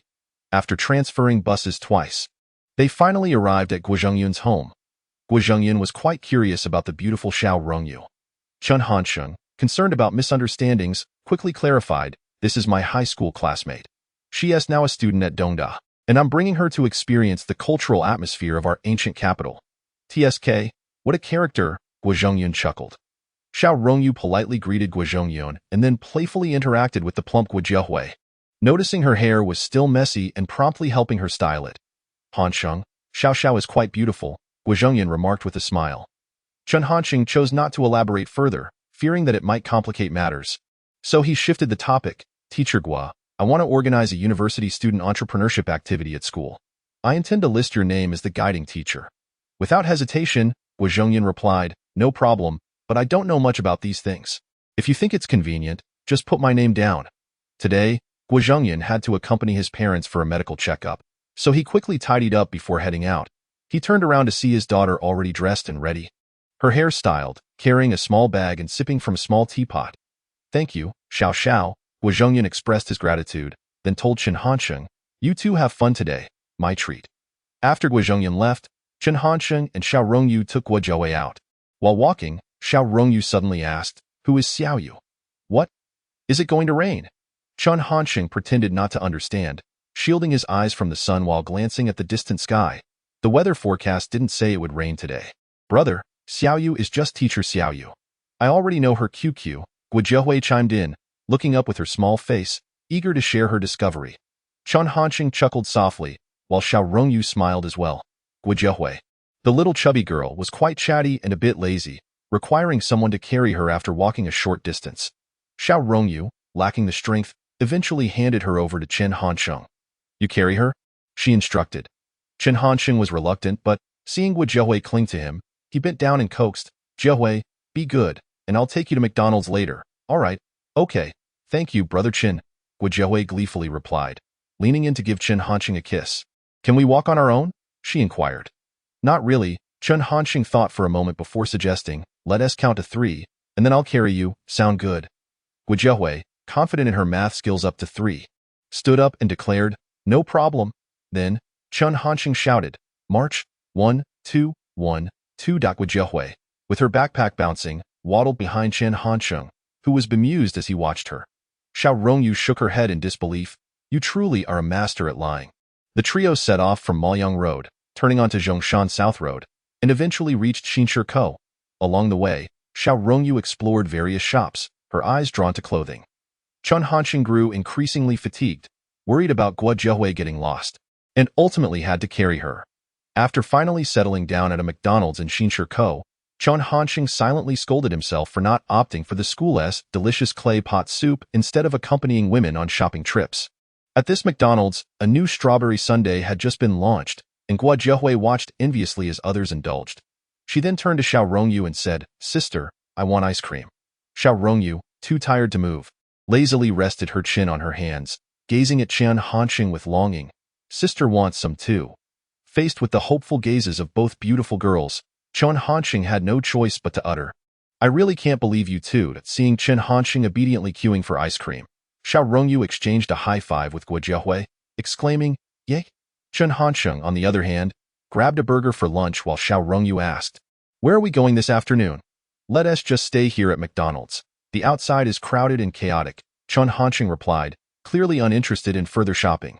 Xiao Rongyu ignored him, turning to Guozhongyan and asked, Guozhongyan, how about we go shopping this afternoon? Sister will buy you new clothes.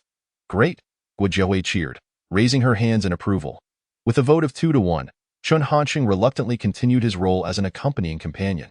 While wandering around the Xinshi department store, Xiao Rongyu spotted a down jacket. This down jacket comes in both men's and women's styles. How about we each get one? She suggested. Chen Hansheng was less than enthusiastic. I don't need any new clothes, just buy your own. The salesgirl, noticing the potential sale, quickly interjected, a cold front is arriving soon, and the temperature in Jianye will drop below 10 degrees. The mornings and evenings will be even colder. Your girlfriend is so beautiful with such a good figure. I've been selling clothes for years, and this is the first time I've seen a fairy like her in person. If she wears this down jacket, she'll surely be the talk of the town. Chen Hansheng silently contemplated the impending cold front. While Xiao Rongyu could typically brush off compliments about her beauty, being publicly associated with Chen Hansheng as a couple in a store made her feel both uncomfortable and curiously excited. No longer hesitating, Xiao Rongyu nudged Chen Hansheng. Which color do you think looks better? The polite salesgirl seized the opportunity to showcase her professionalism, saying, You have an oval face, fair skin, and a sweet, dimpled smile. Soft pink would suit you best. As for him? Xiao Rongyu asked, pointing at Chen Hansheng. I think black would suit him just fine, he replied nonchalantly. The salesgirl appraised Chen Hansheng and agreed. Your boyfriend would look very dashing in black. I'll go try on the clothes now. You keep an eye on Jianye, Xiao Rongyu said as she took the pink down jacket toward the fitting room, while the salesgirl continued her praises. Your girlfriend is even more beautiful than a star. She has such wonderful charm. Listening to the flattery, Chen Hansheng suddenly interrupted. Do you offer delivery for your clothes? The salesgirl paused for a moment. We do, but you need to pay first. Paying is no issue, Chen Hansheng cleared his throat and added. I think that royal blue one looks nice too. I want to buy another in the same size. But I'd prefer it to be a surprise, I understand. You want to give your girlfriend a surprise, so you plan to keep it a secret from her? The sales clerk reacted as if she had discovered a new world. Chen Hansheng thought to himself, I haven't even found a reason. Yet you have helped me cover it up. He decisively nodded and said, in the future, if you have something to say, do speak more. I believe within 3 years, you will surely become a floor manager. Not at all, the slightly plump sales clerk replied, her face blooming with a smile like a flower. She continued, seeing you so young yet so romantic. Whoever becomes your girlfriend is truly fortunate. At that moment, Xiao Rongyu emerged from the fitting room, shyly asking, Xiao Chen, what do you think? Chen Hansheng looked over. The down jacket was indeed impressive, cinched at the waist to accentuate Xiao Rongyu's curves. Her fair complexion softened by the pastel hue of the down jacket, rendering her delicate and enchanting. Oh my. It's as if a fairy has descended to the mortal realm. You ought to be the spokesperson for this down jacket, the sales clerk hurriedly complimented. Xiao Rongyu, not wishing to heed the sales clerk's words, focused her gaze on Chen Hansheng. He chuckled and remarked, it is indeed beautiful. I also wish you were a fairy, not a reincarnated demon from strange stories from a Chinese studio. Xiao Rongyu proudly lifted her chin, returning to the fitting room to change out of the jacket. Let us settle the bill. Chen Hansheng turned to the sales clerk and said, one in black, one in light pink, and one in royal blue. But the royal blue one needs to be shipped. The sales clerk exchanged a knowing glance with him and swiftly assisted Chen Hansheng in processing the payment at the counter. When Xiao Rongyu emerged after changing, she found that Chen Hansheng had already settled the bill. She said nothing, only inquired, aren't you going to try on the black one? Are you in such a hurry to wear matching outfits with me? Chen Hansheng retorted playfully that it's up to you. Xiao Rongyu scoffed, the very mention of matching outfits quickening her heartbeat. After wandering through several shopping malls that afternoon, Xiao Rongyu bought a pair of shoes for Jianye. By the time she dropped the chubby girl home and returned to Jiangling University Town, it was already past 10 o'clock. The department store operated efficiently. The royal blue down jacket arrived at Chen Hansheng's hands 3 days later, surprisingly delivered via EMS Express. He brought the jacket to the girls' dormitory and called Shen Youchu down, who was still dressed in her loose, old-school uniform. When Chen Hansheng reached out to feel the thickness of the fabric, Shen Youchu blushed and stepped back a few paces. What are you doing? Chen Hansheng feigned a stern expression. Shen Youchu twisted her body, whispering, there are too many people. Chen Hansheng chuckled. She thought he had ulterior motives. However, he had other matters to attend to, so he handed the down jacket directly to Shen Youchu. A cold front is coming in a few days. Remember to wear this warm one. If I find you not wearing it, you can forget about attending class. With that, he departed, leaving Shen Youchu with no opportunity to decline. This down jacket was from a major brand, its style quite novel, and it certainly did not appear inexpensive. Shen Youchu stood silently for a while before walking to a small shop downstairs, softly asking, hello, do you have yarn for knitting scarves and gloves? At the beginning of November, the cold front indeed graced Jianye, with evening temperatures plummeting to around 7 degrees. The howling wind carried a winter chill, and Chen Hansheng, curled up in his dorm, was reluctant to venture outside. Suddenly, his phone rang. It was a call from Xiao Rongyu. As soon as he answered, she exclaimed in surprise, Xiao Chen, today I discovered something quite coincidental. What is it? Chen Hansheng yawned, inquiring. This afternoon, I saw a girl at the north gate of the school. She was wearing the same down jacket we bought at Xinbai, but in royal blue.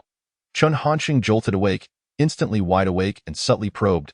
She is not as pretty as you, right? I couldn't see her face clearly as she kept her head down, but her figure was quite good. She must not be ugly. Xiao Rongyu cautioned him over the phone. Be careful at school. Don't casually walk next to her, or else it might lead to misunderstandings about being in matching outfits. Nie Xiaoyu was a freshman in the School of Humanities and Social Sciences, majoring in business administration and a new member of the External Relations Department. Initially, She had no plans to join the External Relations Department but was drawn in by the commotion that day and tagged along to Iwu Commodity Center, where she watched in awe as Chen Hansheng overpowered the former vice president of the department, Zhou Xiao. Subsequently, Xiao decided to run for a position in the External Relations Department. After 2 rigorous interviews conducted by Qi Wei, she successfully advanced and was thrilled to work alongside Chen Hansheng in the fundraising activities for the upcoming freshman gala. However, it was not quite as she had imagined. This vice president seemed rather uninvolved, with Qi Wei and Yao Qinghua busy soliciting sponsorships at the Iwu Commodity Center, leaving Chen Hansheng's presence notably absent. Xiao joined the External Relations Department to hone her skills, a sentiment shared by the other newcomers. If their abilities went untested, they might as well enjoy the comforts of the organization department. One morning in November, after class, Xiao was about to head for lunch when she spotted Chen Hansheng exiting the Youth League Committee office, a set of keys in hand. She hurriedly called out, "Vice President Chen." Upon hearing her call, Chen Hansheng turned to look, a petite girl with short hair, exuding a hint of Hu Linyu's charm but more reserved, stood there, her features slightly more appealing. "Who are you?" Chen Hansheng found her somewhat familiar but could not place her, so he directly asked, "I'm Xiao, a new member of the External Relations Department." "One of your team," the petite girl replied, a touch annoyed. "Oh," Chen Hansheng suddenly understood. "No wonder you look familiar. Have you eaten?" "Not yet," Xiao replied glumly. "Then let me treat you to a meal," Chen Hansheng generously offered. Xiao shook her head, eager to say, "Eating is minor. I just wanted to ask when we're going to solicit sponsorships. I heard that Senior Qi Wei and Senior Yao Qinghua are almost done gathering funds." "What sponsorship?" Chen Hansheng stared blankly at Xiao, realization dawning slowly. "I completely forgot about this." Hearing this, Xiao nearly burst into tears. "What do we do now? It's 1,000 yuan, and the gala is fast approaching."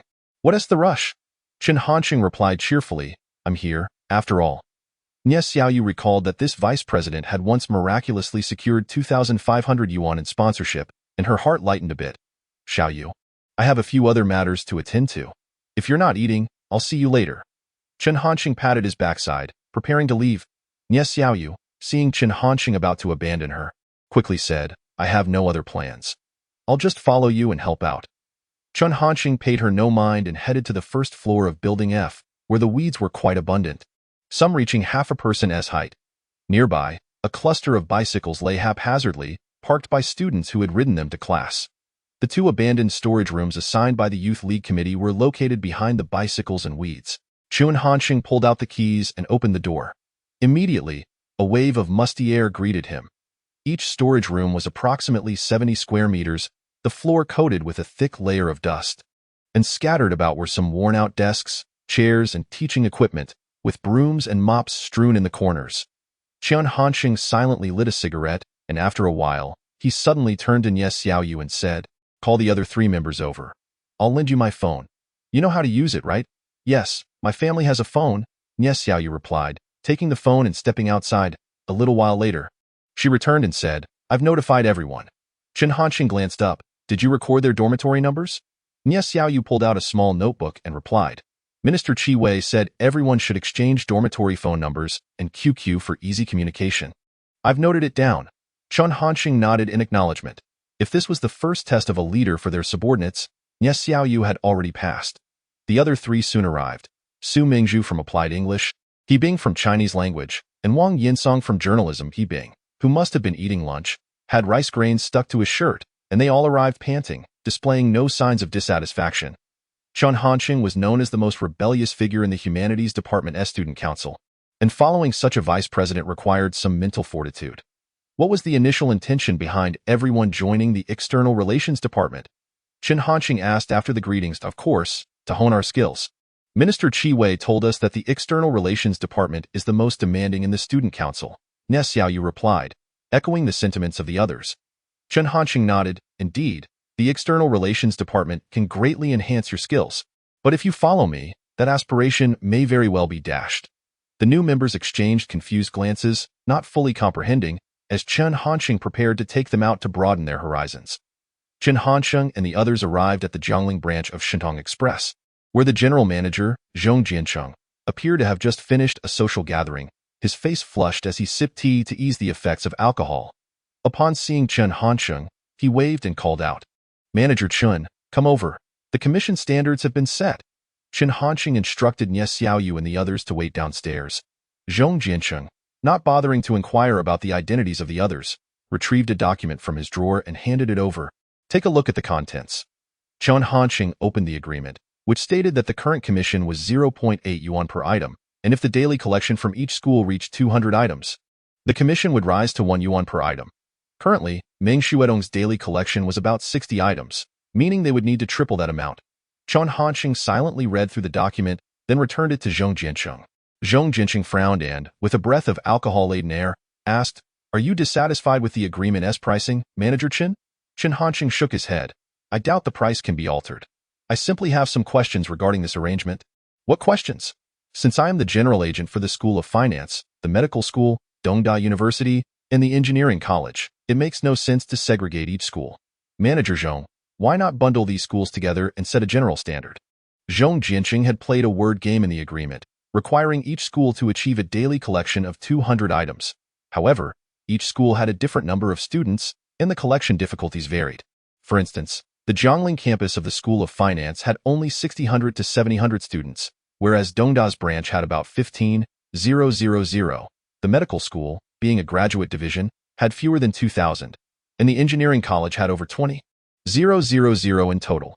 Each school's situation differed, with Dongda's campus agent currently focusing solely on preparing for the entrance exams, resulting in a daily collection of only 30 items. Thus, if categorized by school, achieving an average of 200 items daily would be quite challenging. "Should I return and wait for Manager Zhong to provide a new agreement?" Chen Hansheng inquired. Zhong Jiancheng scrutinized Chen Hansheng for a moment before suddenly smiling and waving his hand. "No need. I forgot about it earlier while drinking. In fact, I already drafted 2 versions. One is the overall collection standard for the 4 schools." He then retrieved another document from his drawer and handed it over. This crafty fellow had already prepared 2 versions. Had Chen Hansheng not noticed the issue, he would have been stuck adhering to the 0.8 yuan per item standard. Chen Hansheng recognized this and pretended to have forgotten as well. Such is the nature of business. Handing over a phone to Chen Hansheng was one transaction, while playing word games in the agreement was another. Chen Hansheng took the new agreement, which clearly stated that the total daily collection for the 4 schools must reach 1,000 items, with a commission of 1 yuan per item. Although the standards had risen again, Chen Hansheng was aware of the implications and readily signed the agreement. The agreement was in duplicate, and Zhong Jiancheng needed to sign it as well. As he wrote, he asked, "Can the abandoned rooms in your school be utilized now?" "The keys have been obtained. We just need to clean them up in the next few days," Chen Hansheng replied. Zhong Jiancheng nodded in satisfaction. With the signing of the agreement, he and Chen Hansheng had, to some extent, become partners in profit. Chen Hansheng's platform and capabilities were commendable, especially with several nearby universities accommodating tens of thousands of students, which made Zhong Jiancheng increasingly optimistic about this market. "Is there anything else I can provide support for?" Zhong Jiancheng asked politely out of concern. Chen Hansheng, however, was not modest. "I would like to apply for some promotional funds, as the outreach for these 4 schools has been poor and needs to be revitalized." "How much do you plan to apply for?" Zhong Jiancheng inquired. "Around 5,000 yuan, Chen Hansheng mentioned, outlining the expenses for banners, printed flyers, and purchasing tools, among others. However, Zhong Jiancheng did not acquiesce. "Manager Chen, if you were my direct subordinate, I would definitely allocate 5,000 yuan without hesitation, but your business approach is too independent. In the future, aside from collecting fees, I want to be able to involve myself." Chen Hansheng emphasized, "Manager Zhong, I am still your subordinate." Zhong Jiancheng shook his head. "That can only be considered nominal. You resemble a self-sufficient independent contractor. However, I can lend you this 5,000 yuan, and you need to sign a loan note, but it must be repaid." Chen Hansheng pondered for a moment and replied, "All right then, I will borrow it." Zhong Jiancheng directly took out 5,000 yuan in cash and placed it on the table, casually adding, "Meng Shuedong is preparing to resign. He is going to work as a campus agent for a newly established Zhongtong Express." Indifferent, Chen Hansheng replied nonchalantly, "It doesn't matter where he goes, but whoever encroaches on my market, I will shatter their bowl of rice." Meanwhile, Nie Xiaoyu and the others were waiting downstairs, arriving at the conclusion that Vice President Chen must have gone to solicit sponsorships. However, they were skeptical about the amount. Su Mingzhu scoffed, "That company is a mess. I doubt they can sponsor more than 200. Wang Yinsong and He Bing discussed where to go next, and before long, Chen Hansheng emerged carrying a bag. They surrounded him, asking, Minister Chen, how much sponsorship did you secure, and where are we heading next? Chen Hansheng looked somewhat perplexed. Of course, we're returning to school. What about the 1,000 yuan sponsorship fee? Xiao quickly asked. Chen Hansheng dramatically opened the bag, revealing a pile of colorful banknotes. Here's 5,000 yuan. Is that enough? That's plenty? Xiao gasped, her jaw dropping in disbelief. You actually managed to secure so much sponsorship. I told you, you can't learn much in the student council, because when I step in, problems get solved. Although Chen Hansheng's words sounded a bit boastful, the reality spoke for itself. The 5,000 yuan lay quietly in the bag. On the way back to school, the new members felt a mix of emotions. On one hand, they felt disheartened, as Chen Hansheng's remarkable performance overshadowed everyone else in the external relations department, even though Senior Chi Wei and Senior Yao Qinghua had also worked hard. On the other hand, they were excited, their youthful curiosity piqued by Chen Hansheng's extraordinary abilities and wondering how he communicated with the merchants. Amid this blend of emotions, the atmosphere remained somewhat subdued. Chen Hansheng, smoking a cigarette and walking behind, felt it was time to speak up. In fact, aside from the student council, part-time jobs can provide better training. And since student council work is voluntary, part-time jobs can also earn you money. Su Mingzhu glanced at Chen Hansheng. But where can we find part-time positions? I don't want to work in the library or cafeteria. I feel like cleaning tables and organizing books is too limiting. He Bing concurred with this perspective, adding another point. The interaction between the library and the cafeteria is rather limited, and I wish to enhance my social skills through communication. In truth, one can cultivate their abilities in any setting. The most crucial factor remains maintaining the right mindset. Chen Hansheng disagreed with this viewpoint but refrained from engaging in a deeper debate.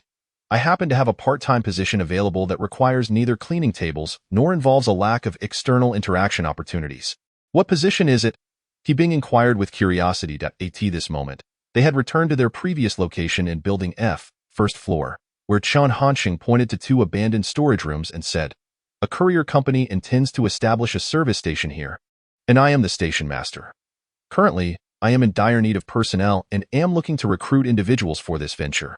Those who join first will be considered veterans. Not only can they hone their skills, but the benefits are also quite appealing. Upon achieving certain milestones, there will even be provisions for a pager and potentially a mobile phone. As he spoke, Chen Hansheng casually retrieved his phone and wiped the screen. Minister Chen, what exactly will we be doing? Wang Yinsong asked enviously while eyeing the phone.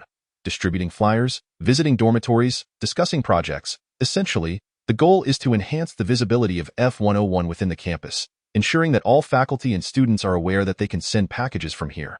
This is an entrepreneurial project supported by the student union. Otherwise, I wouldn't have access to these 2 rooms. At that time, we would be colleagues in the student council and partners on the entrepreneurial journey. You bear no risk, as I will shoulder all of it, but you must adhere to team directives and deepen your cooperative awareness. Under Chen Hansheng's persuasive guidance, the adventurous Xiao decided to give it a try. Minister Chen, if I take this part-time position, will Senior Chi Wei have any objections? Chen Hansheng rolled his eyes. What objections could she possibly have? If it comes to it, I'll recruit her as well. In that case, the External Relations Department will essentially become F101, and F101 will be the External Relations Department. Very well, I shall accept this part-time role. Xiao promptly agreed, and upon witnessing her acceptance, the others felt there was no harm in trying as well. I am grateful for everyone's trust. F101 will undoubtedly resonate throughout the Finance Academy under our stewardship. The youthful freshman, lacking social experience, would likely have perceived that if Zhong Jiancheng were present, he would have noticed that Chen Hansheng was downplaying the brand influence of Shintong Company, substituting it with F101I in the future. Our team will continue to grow, and to add an element of fun and distinction, we shall all adopt a nickname or alias. Chen Hansheng smiled as he suggested, let us choose names from Jianyang's novels. I will be Zhang Wuji, and the rest are free to choose. Xiao, intrigued, asked, Minister Chen, why did you choose Zhang Wuji? I find him rather foolish. With such beautiful women as Zhou Zhirua and Xiao Zhao, why must he marry Zhao Min? I wish to amend his indecisive nature. Adults should not dither over choices, Chen Hansheng replied with a smile. Minister Chen is quite the romantic. I shall inform your girlfriend to swiftly seal our lips with a cup of milk tea. Chen Hansheng's remark immediately bridged the gap between a few of the committee members, and Xiao exclaimed, Then I shall be called Huang Rong. Su Mingzhu, unwilling to be outdone, declared, I shall be Mooney Ansi. She was my favorite character from the Legend of the Condor Heroes. I will be Duan Yu, Wang Yinsong claimed, also adopting a classic character. He being playfully shouted, then I shall be Duan Zhengchun. Hey, you can't make me your father. The entrepreneurial base in classrooms F101 and F102 has been secured, but the dilapidated furniture within, the half-height weeds outside, and the haphazardly placed bicycles nearby all require attention. Relying solely on the current few members of the Jianye group for organization is inefficient, especially since some of the knights are not particularly eager to work part-time, which Chen Hansheng is well aware of. At this moment, he must leverage the resources of the class leader, particularly someone of Chen Hansheng's stature. He candidly expressed his need for assistance with the entrepreneurial base to his classmates, hoping they would lend a hand. Under his call, most students from Class 2 of Public Management volunteered to help or at least observed. Of course, there were additional conditions. The boys requested that Chen Hansheng quickly organize another class event. After the creatively arranged movie outing where boys and girls were paired by a draw, it was evident that the collective cohesion was increasing. Previously, interactions between the male and female groups were minimal, but now they could chat and laugh together. What difficulty is there in organizing a gathering? Standing outside F101 and F102, Chen Hansheng announced, once these two rooms are cleaned, I can allocate half of one for our class activity room, where everyone can relax, converse, and play cards. We can have gatherings every day. The boys erupted in applause. The most evident distinction between university and high school is the absence of a fixed activity space, which leads to the formation of small groups centered around dormitories, rendering class unity merely nominal. Chen Hansheng's suggestion resonated with their subconscious needs, prompting many to respond positively, and work was not begrudged. Hu Linyu observed the boys' reactions, shaking her head as she spoke to Shen Youchu. Look at how capable your boyfriend is. Everyone is aware they are working for him personally, yet they willingly comply. What fools they are. Shen Youchu, accustomed to Hu Linyu's teasing, found herself at a loss for an explanation and simply murmured, Linyu, I think I'll head back to the dorm for a moment. This is your boyfriend's establishment? Perhaps it will one day be your family's asset, and you still wish to shirk responsibility? Hu Linyu remarked in astonishment. No, that's not it. This time, Hu Linyu's comment was rather blunt, causing Shen Youchu to stomp her foot in embarrassment. I want to return to change into some work clothes first. Shen Youchu was wearing a cobalt blue down jacket, reluctant to wear it while working, hence her desire to switch to older attire. Watching Shen Youchu jog back, Hu Linyu sighed to herself, this is the epitome of foolishness. With dozens of individuals engaged in cleaning, the efficiency skyrocketed. The broken tables and chairs were all removed, the weeds were uprooted, and the uneven flagstone floor revealed clusters of unidentifiable green plants nearby. In the brisk autumn, a few daisies swayed gently in the wind. Chen Hansheng was generous, purchasing several boxes of mineral water and snacks for everyone to enjoy. Yang Shiqiao and Zhu Qinglong carried cabinets while Li Zhennan and the others arranged bicycles, and the girls either swept the floors or wiped down the walls. However, a few were slacking. Jin Yangming, feeling fatigued, contemplated returning to the internet. Gua Xiaoqiang caught him and blocked his path. Old Lu, did you live your last life as an internet cable? This is Old C's property. You are not allowed to leave until you clean diligently. A sense of collective belonging was gradually nurtured through these moments of toil and laughter. While Chen Hansheng was drinking water, Shang Yinyan approached, her fragrance wafting through the air. I never expected you to truly venture into entrepreneurship, but I am not at all surprised. Chen Hansheng always found Shang Yinyan intriguing. Typically, girls like her preferred older men. Could it be that she has seen through me? I am as puzzled as you are, as to how I inadvertently embarked on this entrepreneurial path. Chen Hansheng replied half-heartedly yet sincerely. Shang Yinyan smiled, her lips adorned with lipstick, exuding a certain allure. She handed him a bottle of mineral water. Could you help me open this? Chen Hansheng accepted without hesitation, twisting the cap off and returning it to her. During this exchange, their fingers brushed lightly. Shang Yinyan appeared a tad bashful, while Chen Hansheng maintained a neutral expression. How much did you invest initially? Shang Yinyan tilted her delicate neck back to take a few sips before continuing her inquiry. Not much, but I am nearly at the point of selling myself, Chen Hansheng cheerfully replied. Shang Yinyan was well versed in this kind of banter. She pulled out her wallet and asked, how much for your services, class leader? Let me see if I have enough cash. Ha ha ha. Chen Hansheng couldn't help but laugh, while nearby classmates joined in the merriment. Hu Linyu, cleaning the windows, noticed the flirtation between Chen Hansheng and Shang Yinyan and muttered, how shameless. After reprimanding him, She turned to Shen Youchu, who seemed oblivious to the laughter, kneeling on the ground in her old-school uniform, her peach blossom eyes wide and focused, meticulously scrubbing the green moss in the corners. Yu suddenly felt a pang of sadness. Chen Hansheng was truly reckless, and Shen Youchu, with her naivety, was somewhat intimidating. What a scoundrel! After a busy afternoon, the cleaning tasks were nearly completed, leaving only some detailed decorative work for Chen Hansheng to finesse. The students gradually returned home. Although physically exhausted, they felt a sense of spiritual fulfillment. Especially for the boys, working alongside the girls allowed for playful banter, essentially becoming a class collective activity. They surprisingly cherished this feeling, envisioning the space as a future class activity room, taking pride in their hands-on contribution. Chen Hansheng sat on the step smoking, contemplating the next phase of development, occasionally glancing back at Shen Youchu's figure. The corners, covered in cobwebs, were the dirtiest, and while the other female students were reluctant to tackle them, she knelt down to clean. Shortly, he heard footsteps approaching from behind and asked, "Is it clean?" "Yes," Shen Youchu replied softly. Chen Hansheng looked up to find strands of webbing caught in her hair and dirt on her kneecaps.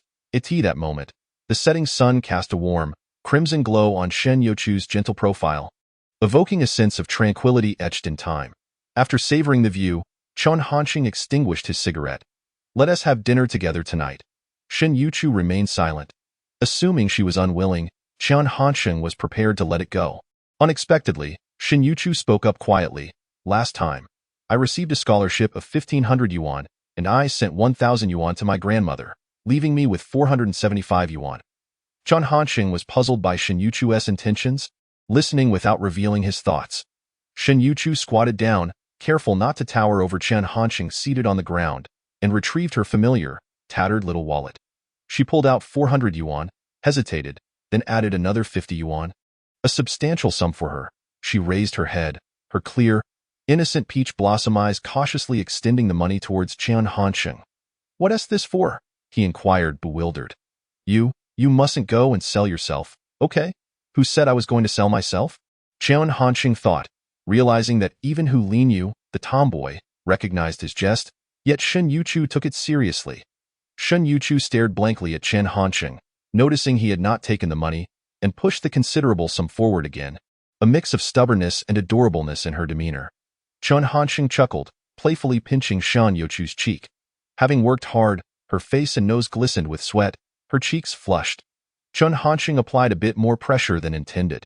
Shen Youchu was perplexed by Chen Hansheng's forceful gesture, her tearful peach blossom eyes fixed on him, unsure whether to retreat or evade, so naive. Chen Hansheng sighed softly. Just then, Yu returned in front of F101. "Youchu? I thought you had left." I inquired with your roommate and found out you were still here cleaning.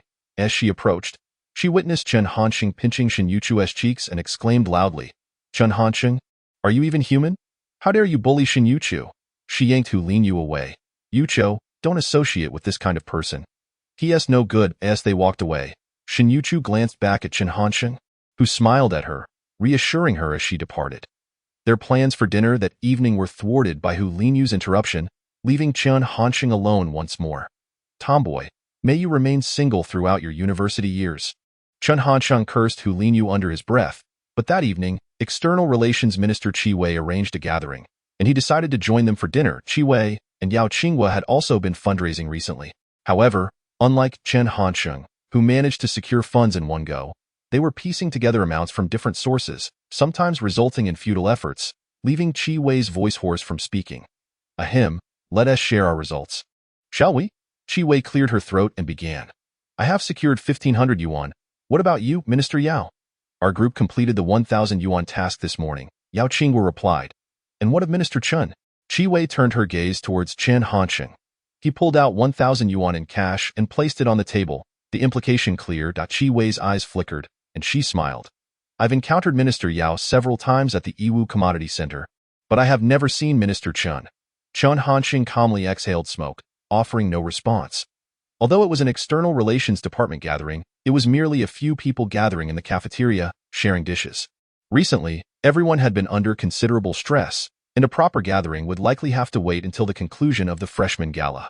During the meal, Qi Wei allocated the 3,500 yuan for various purposes, some for banners, Some for logo shirts, some for small gifts, and some for plaques. When Jianye inquired about the sponsor's requirements, Chen Hansheng said, for conspicuous banners. This sponsorship format for events typically reads, XXX Merchant congratulates the successful opening of the Humanities and Social Sciences Freshman Gala. Promoting both the event and enhancing the merchant's influence on campus, Jianye nodded. No problem. We'll print the banners tomorrow. This Friday is the Freshman Gala, so let us all hold on a little longer. The following day, there was a computer class. The public management major has a secretarial component, making the computer operations certificate one of the essential credentials. Otherwise, graduation would be impossible. Before class, Chen Hansheng deliberately detoured to check on F101 and F102. Having left the door unlocked the night before, he intended to air out any lingering odors. However, upon entering, he sensed a subtle difference but couldn't quite place it. Although the environment had indeed improved, the doors remained doors, the walls remained walls, and the windows remained windows. Wait a moment, the issue is with the windows. Chen Hansheng approached the glass panes and was taken aback to find a flourishing pothose plant had unexpectedly appeared, with dappled sunlight illuminating the green leaves, allowing him to discern the stems and veins on the reverse side. In the midst of autumn, this seemingly inconspicuous, delicate green hue added a warmth to the entire room. Chen Hansheng reached out, playfully fiddling with a few leaves. I wonder which little darling placed you here. In university computer classes, instructors typically lecture from the front while students chat on QQ, decorating their spaces. Yang Shichao and Jin Yangming, along with a few other boys, had even downloaded CS for a friendly competition between dorms. Chen Hansheng, like everyone else, swiftly logged into his QQ.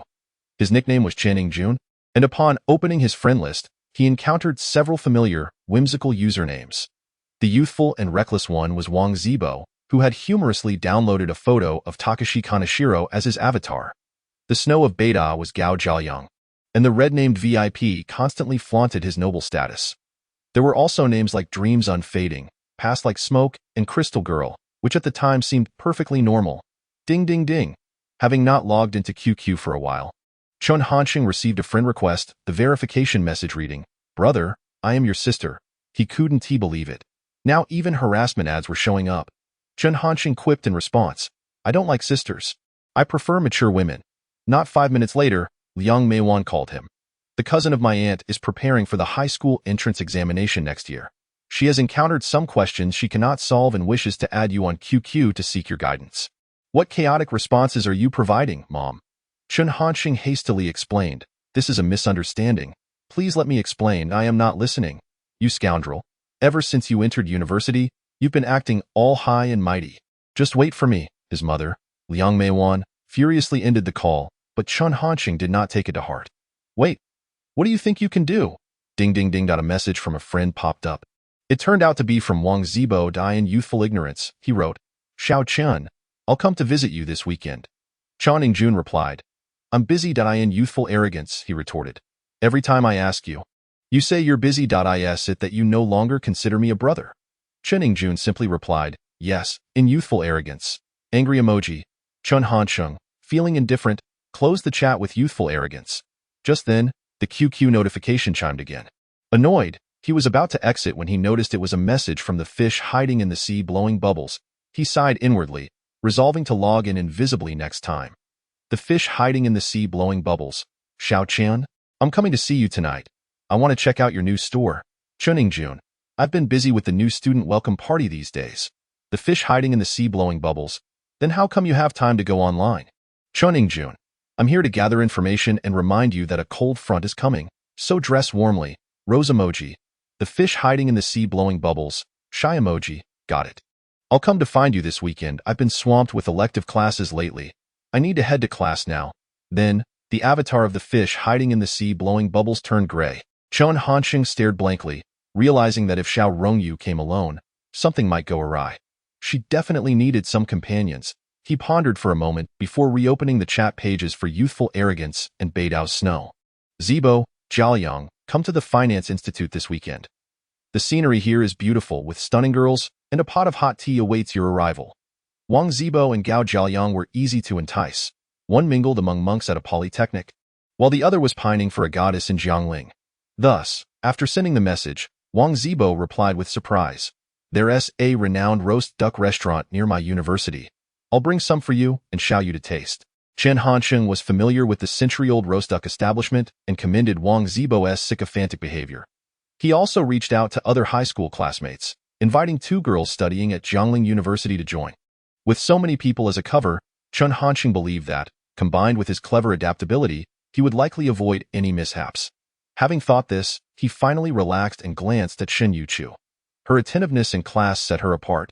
While others were engrossed in QQ and games, she remained focused on the teacher and other subjects. Such diligence could be justified. But this was a computer class, and her demeanor suggested a complete lack of practical experience. After a moment's reflection, he deduced that Shen Youchu had probably never touched a keyboard much in her life. Being able to power on and off was already commendable. He quietly moved to her computer desk, leaning in to ask, "Did you place that pot of potholes?" Taken aback by his audacity to move during class, especially in front of the teacher and classmates, Shen Youchu merely nodded in tacit acknowledgement. In truth, the teacher wouldn't mind. Switching computers was commonplace in computer classes due to faulty hardware or software. Jian Yangming even sat next to Hu Linyu without raising any suspicions. "Potholes is lovely. It adds a vibrant touch," Chen Hansheng complimented, then inquired, "Do you have QQ?" Shen Youchu shook her head. "Then let me help you set one up." Chen Hansheng opened the registration page and, in a few minutes, assisted Shen Youchu in creating an account. He jotted down the username and password on a piece of paper. "Here are your login details. Do you have a preferred nickname?" Shen Youchu remained silent, staring blankly at the password. "What's wrong?" "It's my birthday," Chen Hansheng stated confidently. "I worried it might be too complex for you to remember, so I used my birthday instead. Is that a problem?" Shen Youchu glanced at him, then silently shook her head. "Also, please don't change your password casually. QQ accounts and passwords are linked. If you change the password, the account will become inactive," Chen Hansheng earnestly advised. And Shen Youchu listened attentively. Upon hearing it might become inactive, her expression turned serious. "Did you remember my birthday?" Shen Youchu replied with a soft yes. "Pleased," Chen Hansheng said. "Now let us think of a nickname." "What small animal do you like?" Shen Youchu wrote on the paper. "Is there anything you've been wanting to do lately?" "I miss home." "What's at home?" "Grandma, cats, and the alley." After some contemplation, Chen Hansheng suggested, "How about Cat Alley Girl Shen Youchu?" "What do you think of that nickname?" Shen Youchu nodded. She resembled a small orange cat, allowing Chen Hansheng to play with her as he pleased. "Let us add each other as friends. Now you can message me on QQ." Thus, Chen Hansheng became Shen Youchu's first QQ friend. June. Rose heart seeing those emojis made Shen Youchu's face flush slightly. Unfamiliar with typing, she clumsily extended her index finger, pressing each letter one by one, managing only a few characters in a minute before ultimately deleting her attempts. Ding, ding, ding. Chen Hansheng glanced at the QQ message and couldn't help but chuckle. After all her efforts, Shen Youchu had only replied with an emoji. Cat Alley Girl Shen Youchu. Smile June. Smile. After the computer class ended, Chen Hansheng headed directly to the Yiwu Commodity Center to print promotional banners, then made his way to the university's activity center. As the new student welcome party approached, the atmosphere was bustling both inside and outside. The External Relations Department was solely responsible for securing sponsorships, while the task of promotion fell to the Publicity Department, which was busy arranging performers for rehearsals. Chen Hansheng also observed the poetry recitation and dance performances from Class 2 of Public Administration. The student council members gathered below. Some were adjusting the observation lights, others were decorating balloons, and some were rehearsing lines to immerse themselves in the atmosphere. Standing in the center of the auditorium was stifling, making one sweat, feeling as if it were not the deep autumn of Jianye. Wei and the external relations team were watching the rehearsals when Chen Hansheng approached to inquire, "Where are we hanging the banners?" One banner would be placed in the University Activity Center, one in each of the dining halls, and another at the sports field. Wei had already arranged the positions. Chen Hansheng nodded and was about to take He Bing and Wang Yinsong to hang the banners when the student council vice president, Zhou Xiaoli, suddenly approached. "Let me see the banners." Zhou Xiaoli frowned as he said this. Chen Hansheng ignored him entirely, prompting Zhou Xiaoli to turn to Hu Xiuping and Mu Wanling, stating, "Chen Hansheng's banners have some issues. Hanging them would tarnish our department's image." Hu Xiuping and Mu Wanling exchanged glances. Chen Hansheng found Zhou Xiaoli exceedingly irritating and proactively unfurled the banner, questioning, "Which word tarnishes our image?" The banner read, "Teaching Building F101. Warm congratulations on the successful opening of the Humanities Department's new student welcome party, Mu Wenling remarked after reading. The content is fine. Zhuo Xiaoli shook his head. All four of these have the same content. It was only then that Mu Wenling noticed that indeed, all four banners bore the same message. I secured sponsorship from a vendor. The 1,000 yuan is all from the same place. Is that not permissible? Chen Hansheng countered. Such a situation was rare but not entirely unheard of. Since the vendor was paying well, hanging a few more banners wouldn't pose a problem. So Xiaoli then pointed at the words teaching building F101, stating, this doesn't conform to the rules. Other banners include the names of sponsors, but this one is just an address. Others will think our format is inconsistent and that we lack seriousness regarding the welcome party. Mu Wenling felt Zhuo Xiaoli was deliberately nitpicking. With the event approaching, why was he still focusing on trivial disputes? Xiaoli, we should concentrate on the program and not get bogged down by minutiae. She gently reminded him. Zhuo Xiaoli sneered. Mu Wenling was clearly siding with the External Relations Department due to her connection with Qi Wei. He turned to Hu Xiaoping and said, do you know who the mastermind behind this F101 is? Quit the theatrics. I am the person responsible for F101. I'm involved in a side business. Chen Hansheng admitted directly, then continued to hang the banners without sparing a glance at Zhuo Xiaoli. The other student council members were surprised to learn that a freshman dared to venture into entrepreneurship. Mu Wenling ignored Zhuo Xiaoli, turning back to continue the rehearsal. Zhuo Xiaoli watched Chen Hansheng's retreating figure and remarked to Hu Xiaoping, P.S. using student council resources for personal promotion. Hu Xiaoping remained silent. P.S. not suitable for the student council. At least not for the position of vice president, he stated. Hu Xiaoping shook his head. The vice president has already been submitted for the Youth League Committee's records. Zhuo Xiaoli chuckled. The teacher in charge of the student council, Guan Shuman, recently went for training, and I heard she just returned. She is out of the loop. We can submit another request explaining that this student isn't ready for the vice president role, Zhuo Xiaoli suggested, eyeing Hu Xiaoping. After all, he doesn't respect you much. Hu Xiaoping fell silent for a moment. That is true. After the banners were hung, capitalizing on the momentum of the Humanities Department's new student welcome party, whether dining in the cafeteria or passing by the activity center, every university student noticed the address of teaching building F101. F101 belonged to the teaching building, adjacent to the parking lot and near the West Gate and dining halls, a location well known among students. From an advertising standpoint, it was far superior to the vendors at the Yiwu Commodity Center. At 7 p.m. on Friday, the new student welcome party for the Humanities and Social Sciences Department commenced. Perhaps due to the occasion of the 50th anniversary of the university, the Vice Dean of the Finance Institute, Lu Gongchao, was also invited to the event.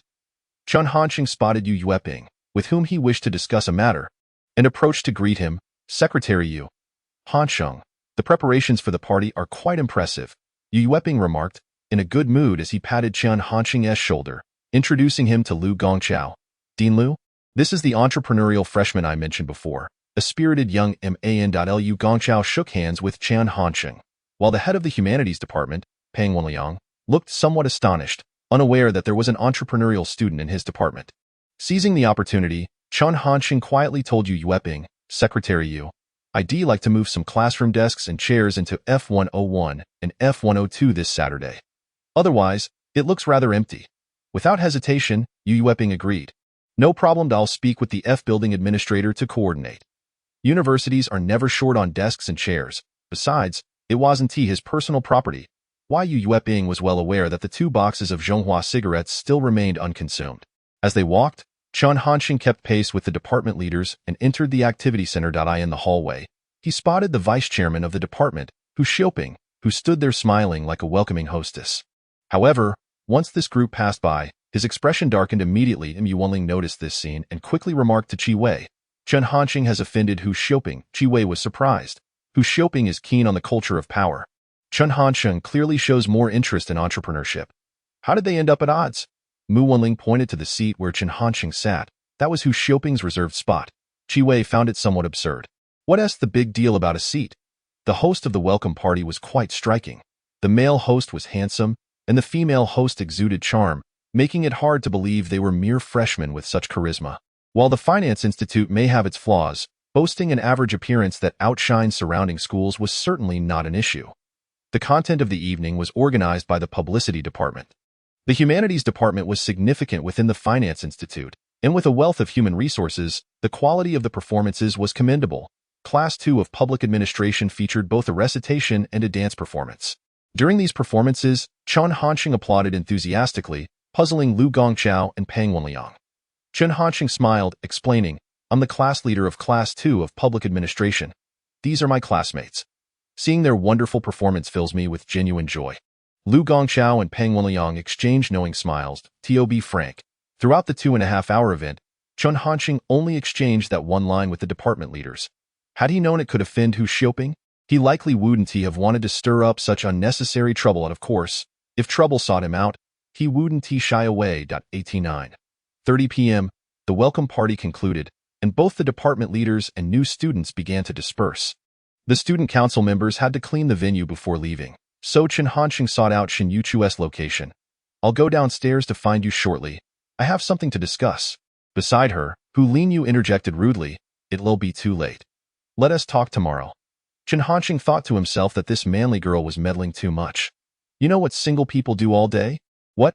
Every day, they provide emotional advice to those in relationships. After saying this, Chen Hansheng swaggered away, leaving Hu Linyu stunned for a moment, unsure how to respond, and could only curse at Chen Hansheng's retreating figure. Scumbag. Once the venue was cleaned up, Chen Hansheng arrived at the girls' dormitory building. When Shen Youchu came down, they strolled together in the small garden-esque corridor. The moonlight filtered through the vines, casting shimmering fragments of jade on the ground. The deep autumn of Jianye indeed radiated a sense of melancholy.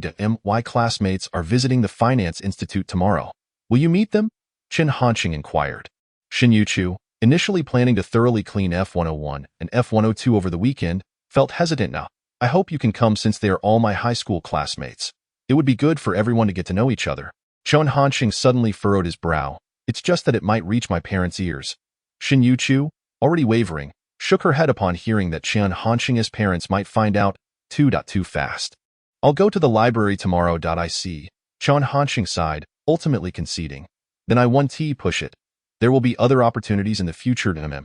Shen Youchu nodded softly, then stopped in her tracks. The section of the corridor ahead had stone benches, and at night, one could only imagine how many couples flirted in the dim light. "You should head back. It's cold outside." Tonight, Chen Hansheng seemed particularly understanding. After watching Shen Youchu leave, he thought that his performance just now was quite commendable. He both anticipated Shen Youchu meeting his high school classmates and understood her concerns, ultimately respecting her choice. 3 different emotions displayed on his face, showcasing his acting prowess to an almost peak level. Having resolved this matter, Chen Hansheng finally felt at ease, whistling as he stepped into this corridor filled with youthful hormones. Every few meters, couples embraced, and intriguingly, they managed to engage in their own intimacy without affecting others around them, completely immersed in their sweet nothings.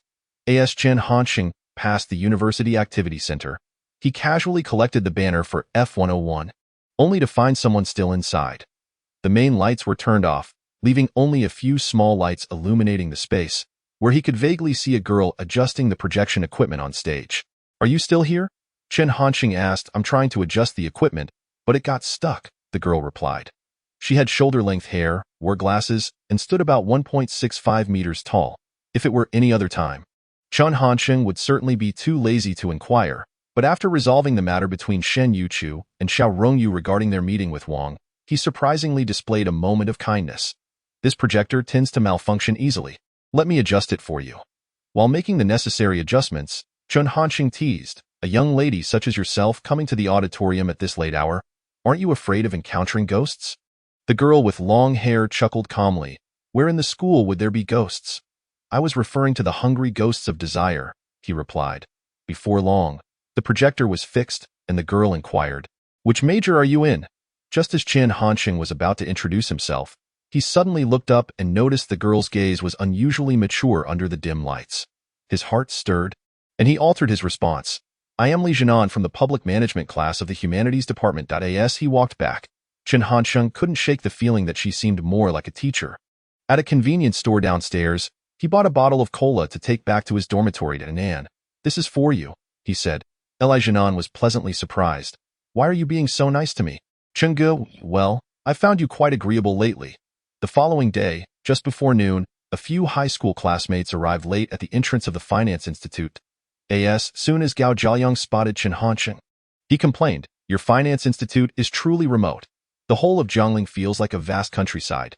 Thank goodness I went to Xianing University Town. Xiao Yuer. Before Gao Jialiang could finish his sentence, he suddenly noticed Xiao Rongyu approaching and immediately abandoned Chen Hansheng to greet her. Xiao Yuer, the last time I visited Jiangling, I hardly had the chance to appreciate it. This time, observing it closely, I feel Jiangling is indeed a paradise. I deeply regret not coming here for university.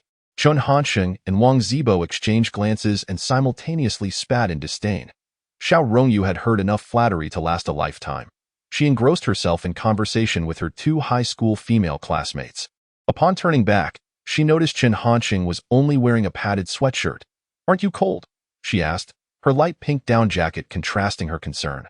"The down jacket was just washed yesterday and hasn't dried yet." Chen Hansheng replied honestly, though in reality, his jacket hung in the closet. Xiao Rongyu's face fell slightly, but she kindly reminded him, "You shouldn't wash down jackets too often. Otherwise, they won't keep you warm, I understand." Chen Hansheng replied, eager to change the subject. "It's almost mealtime. Shall we go assess the dining options at the Finance Institute?"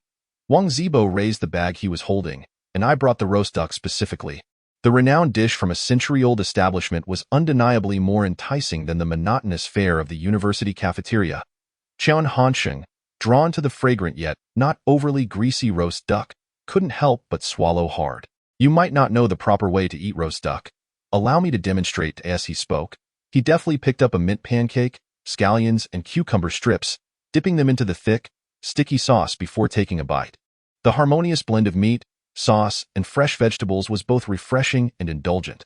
After a moment, Xiao Rongyu nudged Chen Hansheng. "Xiao Chun, you've taught us how to eat half the duck already." With his mouth still full of pancake, Chen Hansheng mumbled, "I was just worried you wouldn't learn. No need." Xiao Rongyu laughed playfully, pushing him aside. "We can manage on our own." Watching them devour the remaining half of the duck, Chen Hansheng shook his head in regret. Had it not been for Xiao Rongyu's quick reflexes, he might have consumed the entire duck himself. Suddenly, someone gently tapped Chen Hansheng on the back. "Class leader Chen, is this your classmate?" Turning around, he found it was Shang Yanyan, still sporting her striking red lipstick and eyeshadow, exuding a maturity that set her apart from typical university students. "Indeed, they are all my high school classmates," he replied, pretending to turn away to subtly evade the arm she had draped over him. In a different context, Chen Hansheng might have enjoyed a meaningful conversation with this alluring university girl, but Xiao Rongyu was right beside him. From childhood, she had excelled academically, was beautiful, and came from an affluent background, receiving all the love and resources along the way. This had cultivated her charming, sweet, yet somewhat willful and domineering personality. Even though she had strong feelings for Chen Hansheng, she refrained from expressing them, waiting for him to initiate, but alas, he seemed either oblivious to her hints or solely focused on physical pursuits. Seeing Shang Yanyan's affectionate gesture towards Chen Hansheng, Xiao Rongyu, unable to focus on her meal and with chocolate-colored sauce still on her mouth, glared at him. Shang Yanyan, being experienced, recognized the glint in Xiao Rongyu's eyes and, realizing her own breach of decorum, smiled and remarked, "Class leader, your high school female classmates are truly beautiful. They outshine me by far." After complimenting them, she left to eat, and her delivery was perfectly measured. Unlike Xiao Rongyu, who was much more naive and easily swayed by emotions. However, for Chen Hansheng, his heart undeniably belonged to Xiao Yuer. As the saying goes, if one is inexperienced in love, one should be open and inviting. If one is worldly wise, one should maintain a certain distance. Chen Hansheng was the kind of person who could be swayed by openness. Yet his heart remained anchored to the woman at the stove. "She is a fellow student. Our class atmosphere is quite relaxed, so everyone is very casual," Chen Hansheng explained. Xiao Rongyu ignored him, taking her two female classmates to a nearby table. Once Xiao Rongyu had departed, Gao Jialiang quietly approached Chen Hansheng. "Hansheng, I need to discuss something with you." "Go ahead. I have a roommate who recently experienced a breakup and wants to find a new girlfriend to move on. I've been helping him look." And then, Chen Hansheng scrutinized Gao Jialiang. Gao Jialiang cleared his throat. "I was wondering if you could help me ask for that girl's contact information from earlier, of course." "QQ would suffice too," he added eagerly. Wang Zibo looked on with disdain. "That roommate is clearly you, isn't it?" Gao Jialiang, uninterested in conversing with the inexperienced Wang Zibo, focused solely on Chen Hansheng. After a moment of hesitation, Chen Hansheng provided him with Jin Yangming's phone number. I suggest you refrain from contacting her at school. Once you're back in the dorm, cozy up and send her some sweet messages. Got it? Thanks, Hansheng. Gao Jiayang, having obtained the contact information, soon forgot his earlier embarrassing demeanor, freely criticizing the cafeteria's food. Meanwhile, at the west entrance of the Finance Institute, a middle-aged couple stood, Chen Zhaojun and the port city woman, Liang Meiwan. Watching the stream of university students entering and exiting, Liang Meiwan reminisced, I still remember taking him to kindergarten. I never imagined he would be in university so soon. Chen Zhaojun smiled gently at her words. Old Chen, what do you think that little rascal's first reaction will be when he sees us? Chen Zhaojun pondered. Although Hansheng is outgoing, since we didn't inform him beforehand, he will likely be quite surprised. Let's not tell him just yet. I want to see his true reaction, Liang Meiwan said, somewhat angrily but filled with hope. I hope he runs over to embrace me. That little rascal has grown up and is not nearly as obedient as he was when he was younger. As they walked, they decided to enter the cafeteria to evaluate the meal options. Chen Hansheng was deeply engrossed in his meal when Wang Zibo suddenly called out, Xiao Chun, your mom. What are you scolding me for? Chen Hansheng reached out to give him a light shove. Wang Zibo dodged while shouting in protest, I'm talking about your mom. At that moment, Xiao Rongyu stood up from the adjacent table, Aunt Liang. Uncle Chen, what brings you here? Chen Hansheng looked up to see his parents standing not far away, with Liang Meiwan even extending her arms, genuinely prepared for a hug. Old Chen, Mom, he stammered, have you bought your return tickets? Mom, I advise you to remain calm. There are so many classmates around. Could you please give me some face? Old Chen, stop your wife. Liang Meiwan had hoped for a warm embrace after a long separation, or at the very least, a few words of concern. To her surprise, the first thing out of his mouth was urging her to go home. Liang Meiwan was not one to be trifled with. Without hesitation, she prepared to give Chen Yingjun a piece of her mind. Currently, the only one capable of keeping Chen Hansheng's temper in check was Liang Meiwan. Gao Jiayang stood up, pretending to mediate, but actually preparing to block Chen Hansheng, relishing in his embarrassment. In the end, it was Xiao Rongyu who intervened. Aunt Liang, what Xiao Chun meant to ask was whether you bought your tickets. If not, there's no rush. You can stay in Jianye for a few more days. Xiao Rongyu glanced at Chen Hansheng, who shot her a grateful look and nodded quickly. That's exactly what I meant. You haven't had lunch yet, right? I'll go get some food. Liang Meiwan finally let out a cold snort. For today, I'll give Xiao Yue the benefit of the doubt. This meal will be on credit. When Chen Hansheng returned with the food, Liang Meiwan had already engaged in pleasant conversation with several classmates. Even though she was not well acquainted with their parents, they had at least met before, and since they were all from Port City, they conversed in their local dialect in the university setting, where Mandarin was the norm. This brought a unique warmth to the atmosphere. Liang Meiwan took on the role of the matriarch, expressing concern for Zhang Yin, a high school classmate, who was coughing and needed to see a doctor, reminding Wang Zibo to call home more often, and complimenting Xiao Rongyu on her beauty and thoughtfulness. After lunch, the group chatted and laughed as they headed to the entrepreneurial base at room 101 in Building F. However, no one noticed that in an inconspicuous corner of the cafeteria, Shen Youchu was sitting quietly. It was an ordinary coincidence. Yet she did not approach to greet them in this undisturbed and unnoticed space. Shen Youchu dared to lift her head to observe Chen Hansheng and his family and friends, her peach blossom eyes pure and serene, as tranquil as a bottomless lake. Seeing Chen Hansheng in a potential altercation, her brows furrowed with concern, but once the conflict subsided, a soft smile graced her lips. Yet, Shen Youchu found it curious that among the crowd, there was a beautiful girl, surrounded like a princess, whose down jacket was styled just like hers. However, her innocence prevented her from pondering further. In room 101 of Building F, Chen Zhaojun and his wife finally witnessed Chen Hansheng's entrepreneurial base. Chen Hansheng explained that the phone was provided by the company and that the 2 vacant rooms were supported by the school. Gao Jiayang thought nothing of it, and Wang Zibo, aside from envying the phone, paid it little mind. They could not grasp that for Chen Hansheng to secure rooms 101 and 102 required not only negotiation and coordination but also a stroke of luck.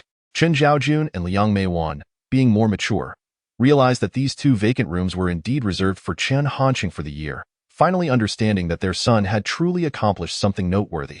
Xiao Chun, this potted green radish is beautiful. Xiao Rongyu, having heard about these matters, noticed the greenery by the window.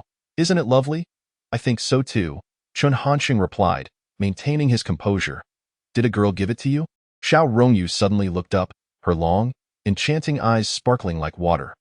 Chen Hansheng calmly waved his hand, resolutely responding, "How could it be a gift from that girl earlier?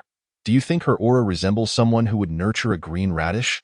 Shang Yinyan's demeanor was more on the flamboyant side, quite unlike someone who would take the time to care for plants, which put Xiao Rongyu at ease.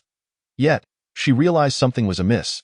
She had merely asked if the green radish was a gift, not whether it was from that particular girl. At that moment, the administrator of Building F approached, inquiring whether they needed tables and chairs.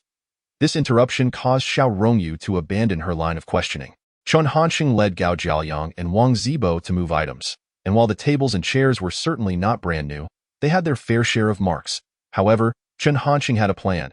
He would buy some tablecloths to cover them. Firstly, it was a cost-saving measure. With only 4,000 yuan in funding, he had to be frugal.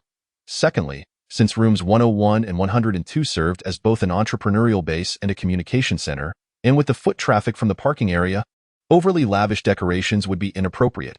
Having a few tables for sitting, chatting, and working would suffice. The deputy secretary of the Youth League, Yu Yueping, was quite accommodating, and the administrator confirmed that tables and chairs were plentiful. Chen Hansheng was not shy about accepting them. Furthermore, noticing some half-height potted plants being replaced downstairs, he inquired, "Why are these thriving plants being replaced?" The administrator pulled out a cigarette, preparing to light it. "This is a directive from the college leadership. With the 50th anniversary celebration approaching, everything must be replaced with new ones."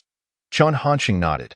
Such celebrations were indeed serious about appearances, yet often merely went through the motions. He also took out his own social cigarettes. Generally, he carried 2 packs, one of his regular brand, Hong Jinling, and another of the premium Zhonghua for social occasions, which remained unopened. "Here, have one of mine," he offered. Upon seeing Chen Hansheng produce the Zhonghua, the administrator knew this was a good brand and awaited his share. However, after tearing open the package, Chen Hansheng took one for himself and stuffed the remaining cigarettes and the box into the administrator's hands. Hey, the administrator stammered, feeling a bit awkward. Chen Hansheng then helped him light up, saying, "Can we take these potted plants with us? I won't keep them. I'll just place them in rooms 101 and 102. The administrator hesitated, weighing the value of the Zhonghua in his hand, before finally agreeing, "If you weren't a student cadre from the Youth League, I wouldn't have said yes. Just don't tell anyone else." "Of course, thank you, sir." While Chen Hansheng was not actually a student cadre, the administrator assumed he was due to the connection with Yu Yueping. Actually, having a position in the Youth League was quite advantageous. This thought crossed Chen Hansheng's mind, but since the Youth League was a higher authority over the Student Council, one would need the minister's approval to join, and the committee's interview required a teacher's endorsement. The administrator had plenty of equipment, so Chen Hansheng borrowed a small cart and directly transported some attractive potted plants to rooms 101 and 102. Not only that, he found some decorative rock pieces appealing and decided to move those as well. Gao Jialiang grumbled, "Are you using us as labor? Have you seen the quality of the girls in our school?" Chen Hansheng patted Gao Jialiang on the shoulder. "If you help me move things, I'll introduce a girlfriend to your heartbroken roommate. Am I that kind of person?" Gao Jialiang scoffed, shaking off Chen Hansheng's hand and walking over to examine a piece of wax stone. "This piece looks good. Let's take it back together." Rooms 101 and 102, once empty, began to buzz with activity after the tables, chairs, and potted plants were arranged. Especially with the decorative stone pieces placed on the exterior blue stone slabs. Complementing the existing garden, they created a park-like atmosphere. Liang Meiwan was somewhat taken aback. "Weren't we just moving tables? Why did you bring back so many items?" Old Chen leisurely smoked, observing his son's unyielding nature and his remarkable ability to coordinate, which allowed him to thrive in the small society of university life. 70, the inevitable meeting in the evening. Liang Meiwan treated a group of university students to dinner at the Yiwu Commodity Center. Wang Zibo and Gao Jialiang from the Xianing campus took a taxi back first, followed by 2 other high school female classmates. Chen Hansheng and Xiao Rongyu stayed the latest, chatting in their hotel room until after 9 o'clock, conveniently planning their itinerary for the next day. Chen Hansheng was actually quite keen to take it easy, but since these were his own parents, he felt obliged to accompany them whenever they weren't in class. Xiao Rongyu was merely there to enjoy the food and fun. "Old Chen, have you noticed something?" Liang Meiwan suddenly said mysteriously when only the couple remained in the room. "What? Isn't Xiao Yuer dating our little rascal?" Chen Zhaojun had witnessed the two sharing candied hawthorn on the street, but he remained composed. Unless Chen Hansheng explicitly stated that his relationship with Xiao Rongyu was confirmed, he would refrain from discussing it further. How would I know? Don't overthink it. They might just be classmates, Chen Zhaojun advised seriously. Liang Meiwan shot a glance at her husband. My eyes aren't blind. During dinner, Xiao Yuer even asked Hansheng to help her serve food. Can a mere classmate relationship be that intimate? Moreover, Liang Meiwan suddenly recalled something. Not long ago, Xiao Hongwei and LV Yuqing suddenly invited us to dinner, but they didn't specify anything. I was puzzled then. But now it seems I have some clues. Chen Zhaojun, wanting to avoid gossip, turned over and said, let's turn off the lights and sleep. We need to get up early tomorrow. You go turn it off yourself? Liang Meiwan huffed. It's not easy serving the young ones through university. Now the older ones want me to serve too. The next day, Chen Hansheng woke up early. He needed to print some part-time job flyers before accompanying his parents for lunch. The other dormitory residents were still sound asleep, except for Jin Yangming, who lay on his bed, messaging with dark circles under his eyes. Old Six, did you not sleep at all last night? Chen Hansheng asked. Puzzled, Jin Yangming nodded, his expression somewhat excited. Changgu, I've discovered my charm is still quite considerable. Shang Yinyan rejected me, which is entirely a loss for a treasure like me. What do you mean? Last night, a girl named Liang suddenly messaged me, saying ever since she saw me in the cafeteria, she really wanted to be friends. We chatted all night, and found we have quite a few shared interests. Jin Yangming explained. Chen Hansheng calmly changed his clothes. Well, make sure to seize the opportunity. I have to step out for something. After expressing his requirements to the printing shop owner, Chen Hansheng hurried to the hotel where Liang Meiwan was staying. Xiao Rongyu had already arrived early, feeling somewhat displeased because Chen Hansheng hadn't waited for her by the school gate that morning. However, upon seeing Chen Hansheng in a black down jacket while she wore a light pink one, her irritation melted away as she smiled sweetly. The day's itinerary was packed. They planned to first visit the Confucius Temple and Qinhuai River scenic area in the morning, enjoy some local delicacies for lunch, then head to Zhongshanling in the afternoon, and return to Jiangling in the evening. However, plans often fail to keep up with changes, and who could have anticipated that Liang Meiwan and Xiao Rongyu would be captivated by the dazzling array of jewelry shops lining the streets of the Confucius Temple? Ultimately, the four split into two groups. Chen Zhaojun held Liang Meiwan's wool coat, while Chen Hansheng carried Xiao Rongyu's down jacket behind them, with Liang Meiwan and Xiao Rongyu walking hand in front. Underneath Xiao Rongyu's down jacket was a fitted white cotton shirt, paired with short boots. With her delicate, classical features and a height of over 1.67 meters, she drew the attention of many foreign visitors along the Qinhuai River. A few rascals loitering around the Confucius Temple attempted to flirt, but upon spotting Chen Zhaojun and Chen Hansheng following behind, they hesitated. Chen Zhaojun appeared to be just an ordinary office middle-aged man. In contrast, Chen Hansheng's demeanor was different. With one hand on his hip and his jacket open, he surveyed the bustling crowd with an air of impatience and a hint of defiance. Noticing the ruffians, Chen Hansheng actually smiled indifferently at them. The ruffians, realizing the situation, ultimately decided to back off. The combined strength of a middle-aged woman and a youthful beauty was astonishing. They continued shopping until 3 in the afternoon. When a famished Chen Hansheng finally dragged them to eat. It became clear that the sightseeing plan for Zhongshanling was to be scrapped, and they decided to enjoy a full day at the Confucius Temple instead. Upon hearing Chen Hansheng's solemn announcement, Liang Meiwan and Xiao Rongyu clapped and cheered in delight. The evening at the Confucius Temple was even more vibrant.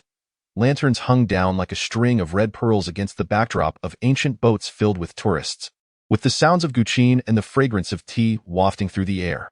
This lively atmosphere continued to excite Liang Meiwan, who remained exhilarated even after returning to the hotel. Old Chen, let us go for a walk, she suggested. Chen Zhaojun glanced at the time. It's already 9:30. Liang Meiwan tugged at Chen Zhaojun. Let us go back to the school. Who knows when we'll have the chance to come again? Chen Zhaojun, recognizing her reasoning, agreed, and they changed their clothes before heading out in late autumn. The campus was blanketed with sycamore leaves, crunching underfoot as the couple unwittingly strolled to F Building, room 101, only to find the lights still on inside. Hansheng was quite tired today. Why was he fiddling with that bass again? Liang Meiwan felt a pang of sympathy and a hint of regret, realizing they shouldn't have stayed out so late. Upon entering room 101, they didn't see Chen Hansheng but noticed another figure kneeling on the floor, meticulously cleaning rust. From the graceful curve of her back, it appeared to be a girl.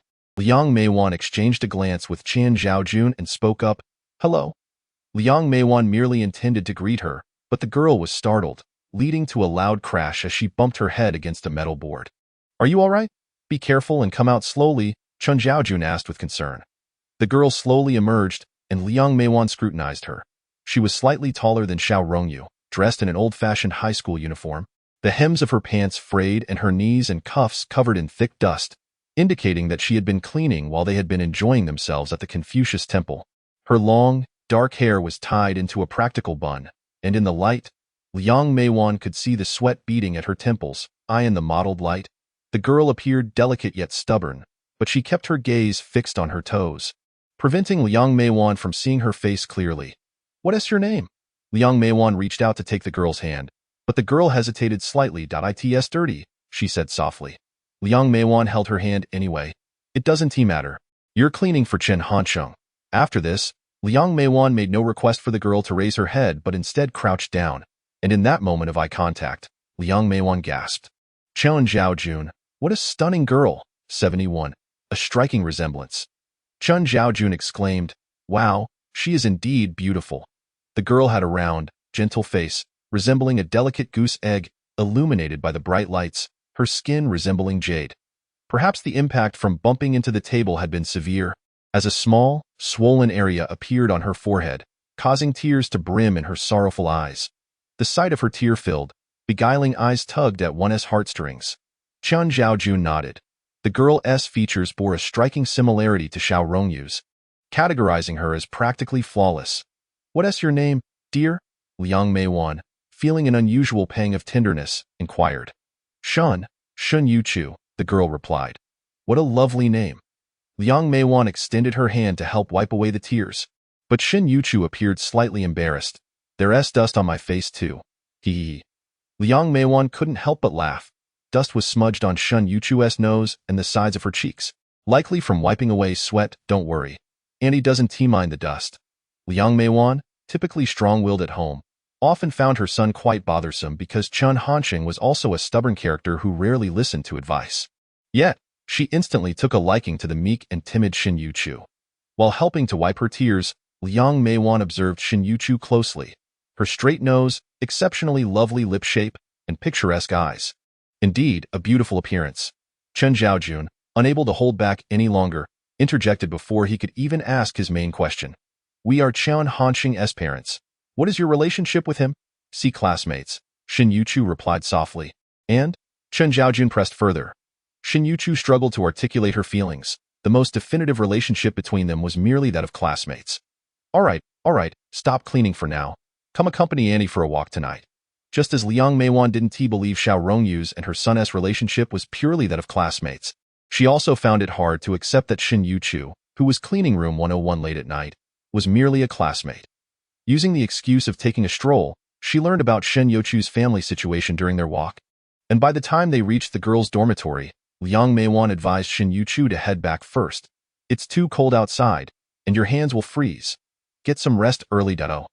Shen Youchu obediently raised her right hand, waving goodbye. After Shen Youchu ascended the stairs, Chen Xiaojun let out a deep sigh. Little Shen is so innocent. Whatever you ask, she'll answer. The girl from the mountains hasn't seen much of the world yet. She hasn't learned to lie. Liang Meiwan, who had been warm and kind during their chat, suddenly turned cold. Old Chen, your son is in university. If he hasn't learned anything else, he is certainly adept at playing both sides. Chen Xiaojun remained silent. Liang Meiwan grew more agitated, her emotions escalating. On a freezing winter night at 10 o'clock, she is still there cleaning for him. Why must your son flirt with someone so naive? Chen Xiaojun pulled out a cigarette, feeling troubled. Wasn't he supposed to be with Xiao Rongyu? How did Shen Youchu suddenly appear? Liang Meiwan spoke sternly. I won't interfere with other matters. Nor do I wish to inquire further. Both girls are good, but if he continues to toy with them, I will act as if I never had this son.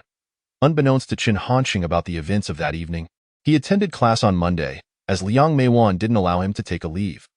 Chen Hansheng was quite pleased to keep himself busy. After class, he gathered Duanyu, Wang Yinsong, Mu Nianxi, Su Mingzhu, Miao Renfeng, He Bing, and Huang Rong with Nye Xiaoyu.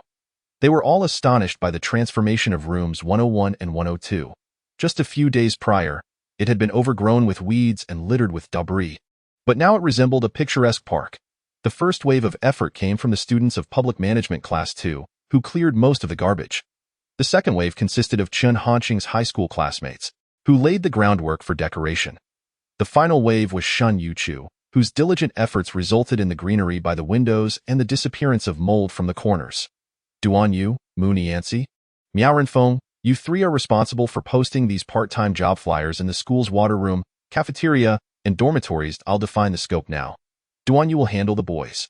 Chen Hansheng organized. He then added, these aren't free. Each person will receive 20 yuan as compensation, but you must complete the postings. I will check later. The three initially thought it would be unpaid labor, but were pleasantly surprised to learn there was a wage involved. Although 20 yuan might not seem much compared to the hefty stack of flyers, it felt like a delightful surprise, affirming their self-worth. Not only am I in university, but I can also earn money while I'm here. This thought resonated with the three university students. Chen Hansheng observed their expressions and chuckled inwardly. Part-time jobs for university students are not simple. While the tasks may not be complex, the pressure can be significant. Many students are initially enthusiastic and curious, eager to try, but once faced with the peculiar gazes of others while going door to door to promote, very few can maintain their resolve. In truth, Chen Hansheng's assignment was a gradual approach. Starting with just posting flyers, which is an independent task with no external communication involved, was a smart move. Directly sending them to distribute flyers in dorms and classrooms might have led to some backing out quickly. However, only those who can persist through challenges will eventually join him in accomplishing greater endeavors like Zhang Wuji, the leader of Mingjiao. After assigning the tasks, the three left with the flyers. Huang Rong and Xiao were a bit puzzled. What about me? Chen Hansheng pulled out another stack of flyers from beneath the table. Your task differs. You'll distribute and post these flyers in the adjacent engineering college, and your pay will be 50 yuan. Xiao was taken aback. Am I responsible for the entire engineering college? What? You can't handle it. Chen Hansheng countered. Xiao had more ambition and determination than the other three, and Chen Hansheng was keen to utilize her strengths while honing her abilities for a mutually beneficial outcome. Indeed, she took a deep breath, grabbed the flyers, and declared loudly, I can definitely do it. Before long, the entrepreneurial base was left with only Chen Hansheng. The gentle autumn sun bathed him in warmth, creating a comfortable atmosphere. Chen Hansheng propped his feet up on the desk, contemplating his next steps as he enjoyed the crisp air of Jianye in late autumn, slightly squinting his eyes to relax. Someone approached quietly. Without even needing to open his eyes, Chen Hansheng already knew who it was. You came to clean last night, didn't you? Chen Hansheng noticed that rooms 101 and 102 had been significantly tidied up, confirming it was Shen Youchu's doing. Yes, she replied softly. After a lengthy yet brief pause, she continued speaking. Last night, I met Auntie. Which Auntie? Auntie Liang. With a loud crash, Chen Hansheng lost his balance and awkwardly fell to the ground. 72, 2 pairs of gloves. Damn it, the building administrator keeps giving me broken tables and chairs. I could easily fall over if I'm not careful, and I even slipped him a zhonghua. Chen Hansheng grumbled while getting up, placing the blame on the furniture and the administrator. Once he settled back down, Chen Hansheng kindly reminded Shen Youchu. Be careful when you sit on these chairs. Don't fall. That I understand, Shen Youchu replied, her voice still soft and gentle. Chen Hansheng's heart raced like a drum, thumping heavily, yet his tone remained steady as usual. He felt no fear regarding Shen Youchu meeting his mother. Rather, he was concerned about who accompanied Liang Meiwan. Was it that guy from Dongda? Did he go with you? However, Chen Hansheng couldn't directly ask that, as it would be too obvious, even if Shen Youchu might not notice. Ahem. Chen Hansheng cleared his throat, starting a casual conversation. What was your mother doing coming to my school alone at night? The roads aren't safe. Auntie Liang and Uncle Chen came together. Shen Youchu explained earnestly. Chen Hansheng finally relaxed, seizing the opportunity to take a deep breath while pretending to exhale smoke. Did you enjoy your conversation? Chen Hansheng finally smiled, though he was actually uninterested in the details of their exchange. He knew his mother well. She was merely inquiring about the girl's relationship with him, perhaps even delving into her family background. It was okay. Shen Youchu replied, uncertain of what enjoyable meant, but she sensed that Liang Meiwan had always treated her kindly. All right then, I'm planning to go find my mom now. Would you like to join me? Although fully aware that Shen Youchu's personality would not allow her to accompany him, Chen Hansheng still posed the question. As expected, Shen Youchu shook her head. I will stay behind to tidy up the room. However, just as Chen Hansheng was about to leave, Shen Youchu retrieved a pair of knitted gloves from her bag and handed them to him. What is this, for me? Chen Hansheng attempted to try them on, only to find they were much smaller. They belong to my aunt. She mentioned her hands were cold last night. Shen Youchu whispered, "Tea this moment?" Chen Hansheng noticed the dark circles under Shen Youchu's eyes. "Did you stay up late knitting?" he inquired. Shen Youchu blushed and offered no reply, instead pulling out a rag to begin cleaning. Sigh, Chen Hansheng sighed, tucking the gloves into his pocket without saying anything further as he headed straight to the hotel. To his surprise, Xiao Rongyu was also at the hotel, sitting on the edge of the bed and chatting with Chen Zhaojun and his wife. "Oh, the three of you are all here. I seem to be the outsider," Chen Hansheng greeted with a smile. Xiao Rongyu turned her head, displaying a warm smile, her complexion radiant as snow, with dimples that flashed like blooming peach blossoms. "Am I not an outsider?" Liang Meiwan shot Chen Hansheng a disapproving glance. "I caught a chill on my hands coming to Jianye, and Xiao Yu took the morning off to buy me a pair of genuine leather gloves at Dongshan department store. What about you?" Chen Hansheng was momentarily taken aback. Liang Meiwan indeed held a pair of black crocodile leather gloves that looked quite luxurious and likely expensive. He nonchalantly pushed the knitted gloves deeper into his pocket and replied dismissively, "Why bother going to Dongshan department store? You could easily find a pair at Yiwu small commodity market." "Look at that. This is my son whom I've raised for 18 years, Liang Meiwan remarked to Xiao Rongyu. "Xiao Yu, when you look for a boyfriend in the future, be sure to avoid this kind of person who can't even spare a pair of gloves for his own mother." Xiao Rongyu chuckled, her eyes crinkling with amusement, just as she was about to speak when her phone suddenly rang. After answering the call, she stuck out her little tongue. "Uncle Chen, Aunt Liang, I have to head back now. I didn't ask for leave from my advisor this morning, and she called to check on me. Xiao Chen, you stay here and have lunch with Aunt Liang. All right, hurry back and explain the situation to your advisor. And take care," Liang Meiwan advised with concern. Once Xiao Rongyu left, Liang Meiwan's previously warm demeanor turned cold. Chen Hansheng pretended not to notice, casually commenting, "These gloves are really nice." Xiao Yu was quite thoughtful. Liang Meiwan scoffed, snatching the gloves away to prevent Chen Hansheng from touching them. Unfazed, Chen Hansheng grinned and pulled out the knitted gloves from his pocket. "These were knitted by Shen Youchu overnight for you." Liang Meiwan took them in surprise. The clear pattern on the gloves indicated that Shen Youchu often engaged in such handiwork at home. Glancing between the genuine leather gloves in her left hand and the knitted ones in her right, Liang Meiwan fell silent for a long moment before suddenly picking up the kettle by the bed, ready to throw it at Chen Hansheng. "You little rascal, look at the trouble you've caused." Chen Zhaojun quickly stepped in to intervene, reminding her that the kettle contained hot water and that a real scald would not be a trivial matter. Chen Hansheng hastily dodged, still commenting, "Mother, as the ancient said, a small stick brings punishment while a big stick sends one away. If you're feeling upset, feel free to hit me or scold me. I can take it, but if you scald me with boiling water, I might just leave. After all, if I get burned, it will only make you sad."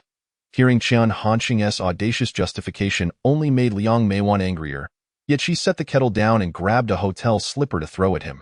Upon seeing the slipper, Chen Hansheng decided not to dodge, instead throwing himself onto the bed, shielding his head with a cup, while Liang Meiwan struck him on the back. Smack, smack, Liang Meiwan was indeed putting some force into it, but considering the hotel slipper's limited impact and the layers of clothing worn in autumn, Chen Hansheng hardly felt it. Liang Meiwan, perhaps realizing her son's shamelessness, became exasperated, noticing that he didn't react at all. "Come on, hit me," she huffed, handing the slipper to Chen Zhaojun. Chen Zhaojun, always the peacemaker, typically advocated for resolving family disputes through discussion, but seeing his wife so furious, he took the slipper and gave Chen Hansheng a light smack on the backside. Chen Hansheng sprang up from under the covers. "Old Chen, are you serious?" Chen Zhaojun shot a glance at his wife, thinking that a light tap wouldn't suffice to calm her down. Chen Hansheng rubbed his backside and approached Liang Meiwan, who was still fuming on the bed, grinning as he put his arm around her shoulder. "Mom, you've hit me, and you've scolded me. Let us go have lunch." "Sigh, how did I end up with such a son when both your father and I are honest people?" Liang Meiwan, seeing that toughness wasn't working, shifted to a softer approach. She took both pairs of gloves, speaking earnestly. "The palm is flesh, and the back of the hand is flesh as well. But you can't possibly expect to have both, can you?" Chen Hansheng pretended not to understand. "Are we having goose feet for lunch?" Liang Meiwan shot him a glare and laid her cards on the table. "Just say it plainly." Which pair of gloves do you want me to take? Whichever pair you prefer, it's none of my business, Chen Hansheng replied innocently. However, he added, if I were you, I would take both pairs. If one gets dirty, you can switch to the other. It's better to alternate. The room fell silent suddenly, and after a moment, Liang Meiwan rubbed her chest and called out to Qin Zhaojun. Could you help me out and pass me the slipper again? Smack, smack. Another round of lively bamboo shoots stir-fried with meat ensued. Before Chen Hansheng entered university, he was not one to obey orders, often seeking out trouble to provoke Liang Meiwan. Thus, after receiving yet another round of punishment, he merely dusted himself off and dutifully helped Liang Meiwan massage her sore wrists. Liang Meiwan was at her wit's end, glancing at Chen Zhaojun. Did we perhaps take the wrong child home from the hospital all those years ago? Chen Zhaojun, smoking a cigarette, chuckled bitterly but remained silent, as he had a few more quips ready. If only he took after me, things would be so much better. It's precisely because you miseducated him that he turned out this way. Regardless of how the conversation twisted, the blame always fell on old Chen. Chen Zhaojun had grown accustomed to it. Extinguishing his cigarette, he spoke earnestly to Chen Hansheng. What are you really thinking? What I think isn't important. The key is for you all to finish your meal quickly and head to Zhongshan Mausoleum to pay homage to historical sites. It's far more meaningful than getting entangled in romantic affairs. Chen Hansheng rambled. Mom, you mentioned palms and backs earlier. How about ordering some pig trotters for lunch? Don't try to get close to me. Liang Meiwan shot her son a disapproving look. I'm asking you, what's your relationship with Xiao Rongyu? Just classmates? And Shen Youchu. Also just classmates, Chen Hansheng firmly insisted they were merely classmates, leaving Liang Meiwan unable to find a crack in his facade. Don't ask. It's just classmates. And if you ask again, I'll say we have a great classmate relationship, which is why they help with cleaning or buying gloves. Liang Meiwan felt as though she had punched a soft pillow, with her anger unable to manifest, and finally sighed. Let us eat. I'll just pretend I never gave birth to this son. After they finished their meal, Chen Zhaojun and Liang Meiwan left Chen Hansheng at the restaurant without so much as a goodbye. Chen Hansheng, unbothered, filled his belly and requested the kitchen to pack a portion of less oily shrimp, fried rice, and vegetables. Liang Meiwan and the others had eaten their brunch, and it was only just past 11. This shrimp fried rice was meant for Shen Youchu's lunch. However, Shen Youchu seemed reluctant to eat outside food, perhaps feeling shy, and ultimately resisted. No, it's fine. I'll just eat at the cafeteria later. Chen Hansheng felt somewhat embarrassed. After all, he had specially brought back this heartfelt fried rice. All right then, Chen Hansheng prepared to take the takeout back. This is for my mom for you. If you want to eat it, I might as well return it and say you rejected her goodwill. Shen Youchu hesitated for a moment before surprisingly agreeing. Then I'll eat it. Chen Hansheng found it amusing. She wouldn't eat food he brought, but she would eat what his mother sent. What is the deal? Does Liang Taiho's food grant immortality? He sighed. Never mind. Don't force it. You're not even hungry. Chen Hansheng feigned a serious face, continuing to tease Shen Youchu as he prepared to take the food. Shen Youchu, so innocent, genuinely thought Chen Hansheng was going to return it, and since it was Aunt Liang's goodwill, she grew anxious, unexpectedly pressing her hand on the takeout box and stamping her foot. I'm hungry. Hee. Chen Hansheng grinned widely. You're really easy to tease. Realizing she had fallen for his trick again, Shen Youchu blushed and moved the food a little further away, fearful that Chen Hansheng might snatch it back. Seeing Shen Youchu finally obediently eating, Chen Hansheng smiled, lit a cigarette, and thought to himself that his tricks were more intricate than winding mountain roads. Could she ever guard against them? At that moment, he heard a loud pop, as if a bottle cap had been opened. Turning his head, he discovered Shen Youchu had taken out a bottle of mustard chili. The bright red chili oil smeared at the bottle's mouth, making one salivate while also feeling a spicy sensation swirling in the stomach. Noticing Chen Hansheng's incredulous gaze, Shen Youchu shyly shifted the food even further away, nearly relocating it from room 101 and 102. This girl from Sichuan and Chongqing sure can handle her spice, Chen Hansheng muttered to himself. During the first class of the afternoon, Chen Hansheng decided against attending, as someone in room 602 would surely answer for him. He first went to Yiwu Small Commodity Market to purchase some tablecloths, then turned around and headed to the Shentong Express Jiangling District branch. Zhong Jiancheng was on the phone, merely nodding slightly as a greeting. Chen Hansheng tossed a cigarette on his desk and settled onto the couch to wait. Zhong Jiancheng was on the phone for quite a while, and when he hung up, he appeared quite irritated. What brings you here? He asked, frowning. Chen Hansheng knew this wasn't directed at him, so he answered matter-of-factly, I came to borrow a scale and some handheld electronic scales, along with a large quantity of delivery receipts. Upon hearing this, Zhong Jinqing immediately understood that Chen Hansheng was about to get his operations on track. This was good news, and without hesitation, Zhong Jinqing instructed a courier to help deliver the items. Wang Wenhai, this university student might one day be your boss, so get familiar with him. Before Chen Hansheng returned to campus, Zhong Jinqing suddenly reminded him, eat less chicken lately. There's a contagious disease spreading in the south. And our logistics system here in Guangdong East has been significantly impacted. This was likely the cause of Zhong Jinqing's earlier impatience. Chen Hansheng knew what he was referring to and understood that Sudong province was, in fact, quite safe. He merely nodded without responding on his way back. The courier named Wang Wenhai was particularly diligent, refusing to let Chen Hansheng lift a finger with the heavy loads. Upon returning to the entrepreneurial base, Chen Hansheng found it surprisingly crowded. Perhaps it was due to the end of classes, as several classmates from the public administration class 2 were present, both male and female, and they truly treated the place like a social hub. Chen Hansheng didn't hesitate, calling on them to help unload the cargo. Once the tablecloths were spread across the table and the scales were set aside, the atmosphere began to resemble a delivery collection point. According to Chen Hansheng's design, room 101 would serve as the office, activity room, and conference room, while room 102 would be purely a storage area. Once focus became too intense, time slipped away unnoticed. Chen Hansheng realized he had accomplished little throughout the afternoon, and when he glanced up, the sky had already darkened. The once bustling entrepreneurial base returned to its usual tranquility, and the last person remaining by Chen Hansheng's side was still the girl who blushed at every word he spoke. I'm going to find my parents for dinner, Chen Hansheng asked Shen Youchu. Would you like to join? This time he was quite sincere, as Xiao Rongyu had an elective class that evening. Complaining over the phone about how strict the middle-aged female teacher was, missing just one class would result in losing all daily points. Too quick, Shen Youchu murmured, observing Chen Hansheng's demeanor anxiously, fearing he might be displeased. Chen Hansheng chuckled inwardly. From Shen Youchu's perspective, it was indeed difficult for her to accept dining with his parents. Thus, the evening would be just Chen Hansheng dining with his family, reminiscent of those days back in the harbor city. Liang Meiwan ignored Chen Hansheng, who chatted with old Chen, but after dinner, Liang Meiwan unexpectedly produced 2 boxes, one large and one small. The larger box contained cotton shoes. As winter approached and canvas shoes were no longer warm enough, the smaller box held pearl hairpins, which Xiao Yu adored. We're heading back to the harbor city the day after tomorrow.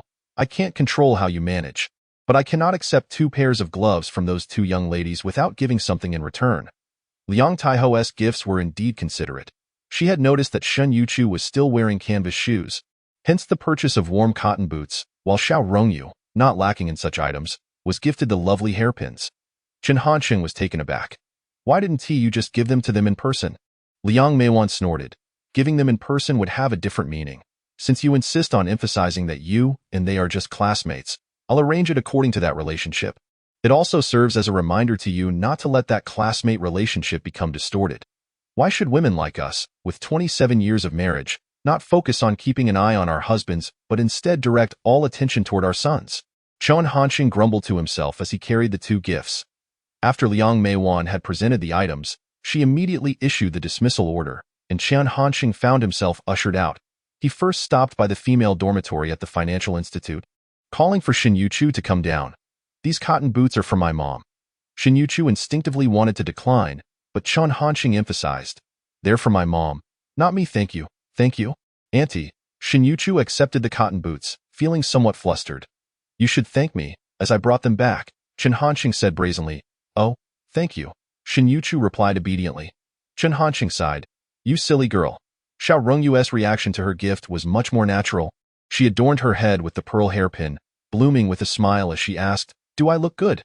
Chen Hansheng glanced over, wrinkling his nose. Not really. It looks like the tightening spell from the Monkey King. How good can an old lady's taste be?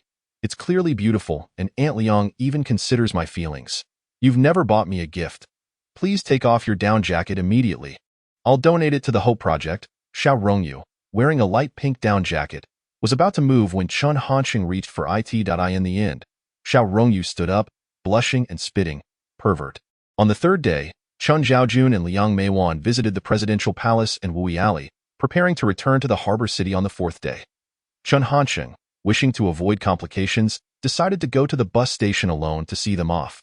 Perhaps due to the impending farewell, the previously strained relationship between mother and son inexplicably resumed its warmth.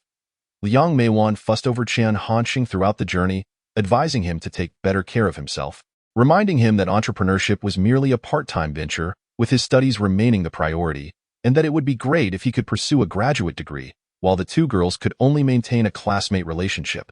Chen Hansheng neither agreed nor denied, merely nodding along with ahas. Finally, when they reached the station, Chen Hansheng let out a long sigh of relief, though Liang Meiwan appeared quite reluctant. Old Chen, why don't we buy a house in Jiangling University Town? The suburbs aren't that expensive.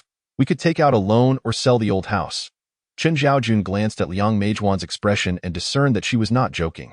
Thus, he advised earnestly, perhaps we should let it go.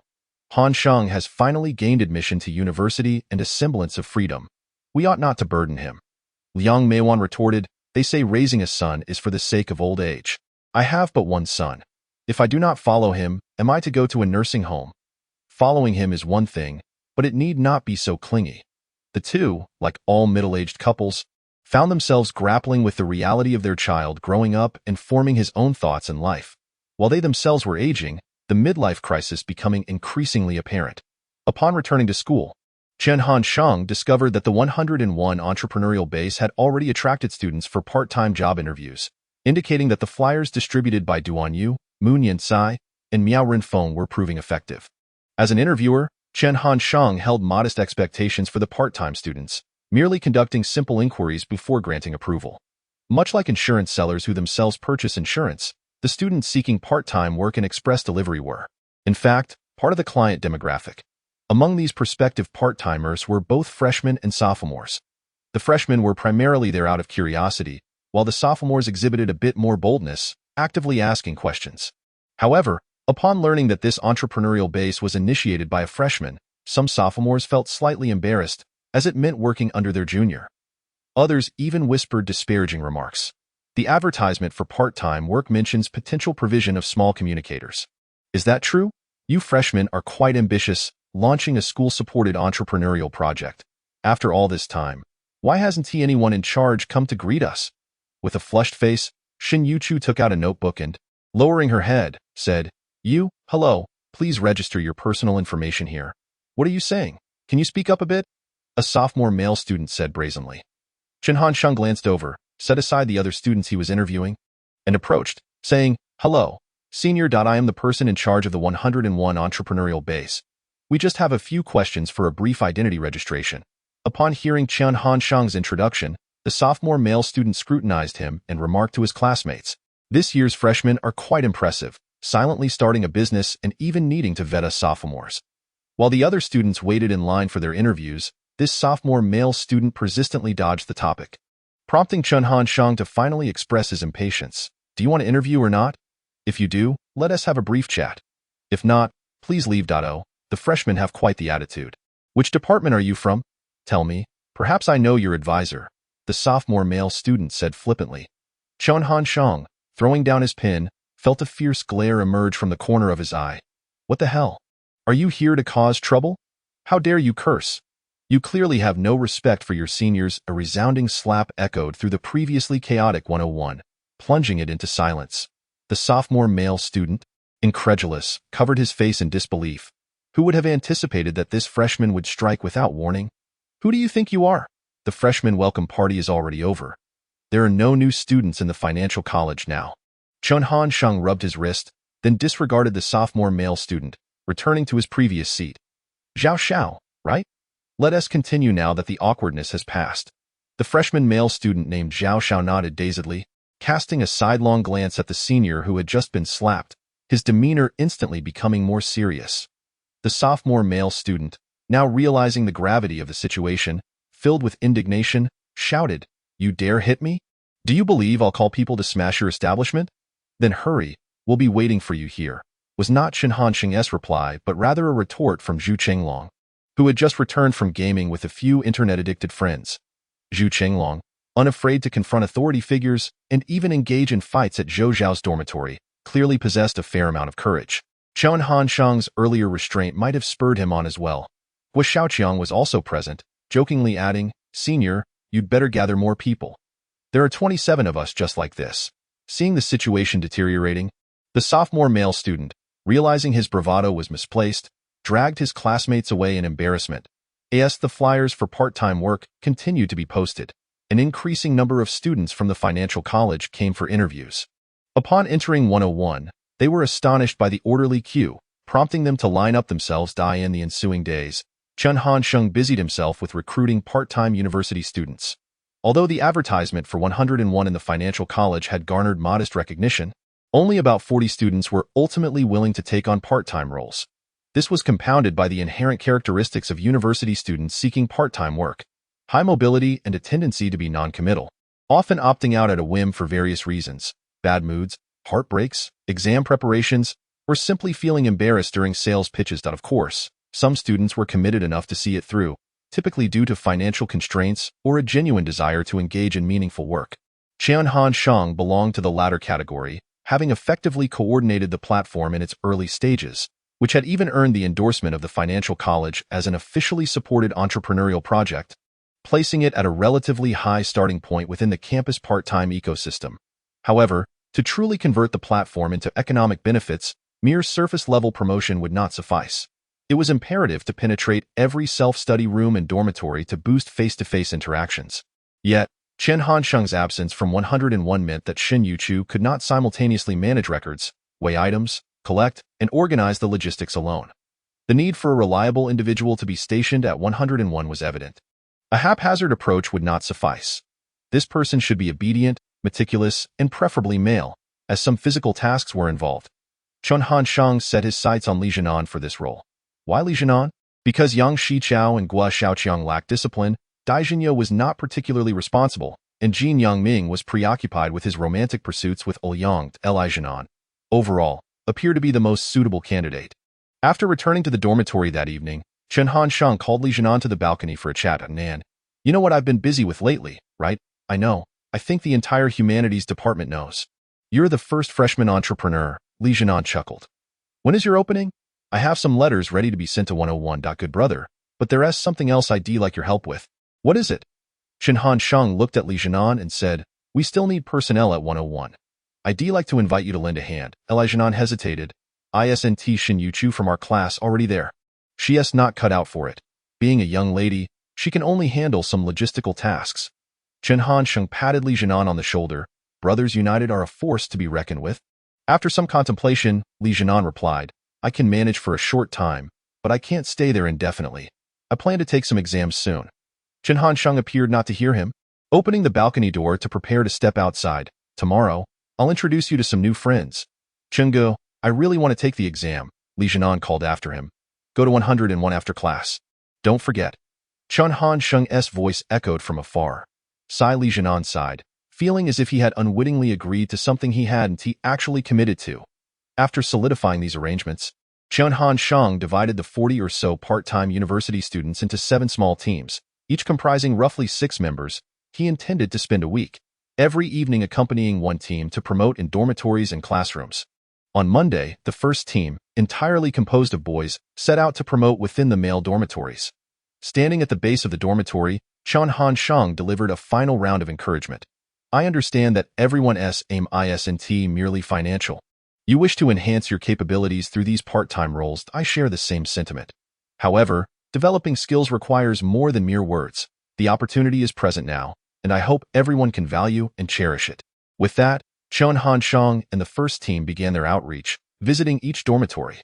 The approach was nearly indiscriminate, yet they encountered various situations. Some students expressed genuine interest, inquiring about the differences between express delivery and postal services, to which Chen Hansheng would elaborate on pricing, shipping speed, and convenience. University students are particularly keen on price and convenience. Fortunately, the pricing for Shenong Express was significantly lower than that of the postal service. Moreover, with no collection services available for deliveries, the 101 base established within the campus held a considerable advantage. If you wish to send a package, you must carry it to the postal office in Yiwu's small commodity market. But here at the financial college, you simply need to bring it to F Building 101. Chen Hansheng did not intend to reveal the home collection service just yet. He was keen on promoting Shintong Express, with the primary focus being F Building 101. However, another concern loomed.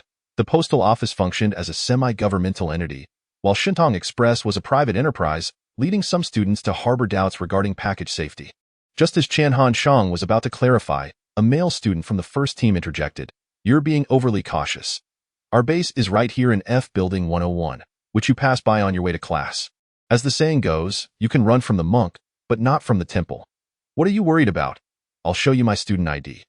Chen Hansheng observed as the student, named Shang Bing, revealed his student ID. The other members of the first team followed suit, brandishing their IDs, which effectively embarrassed the doubtful students. "I'm not doubting you. I'm merely asking, actually have a package here.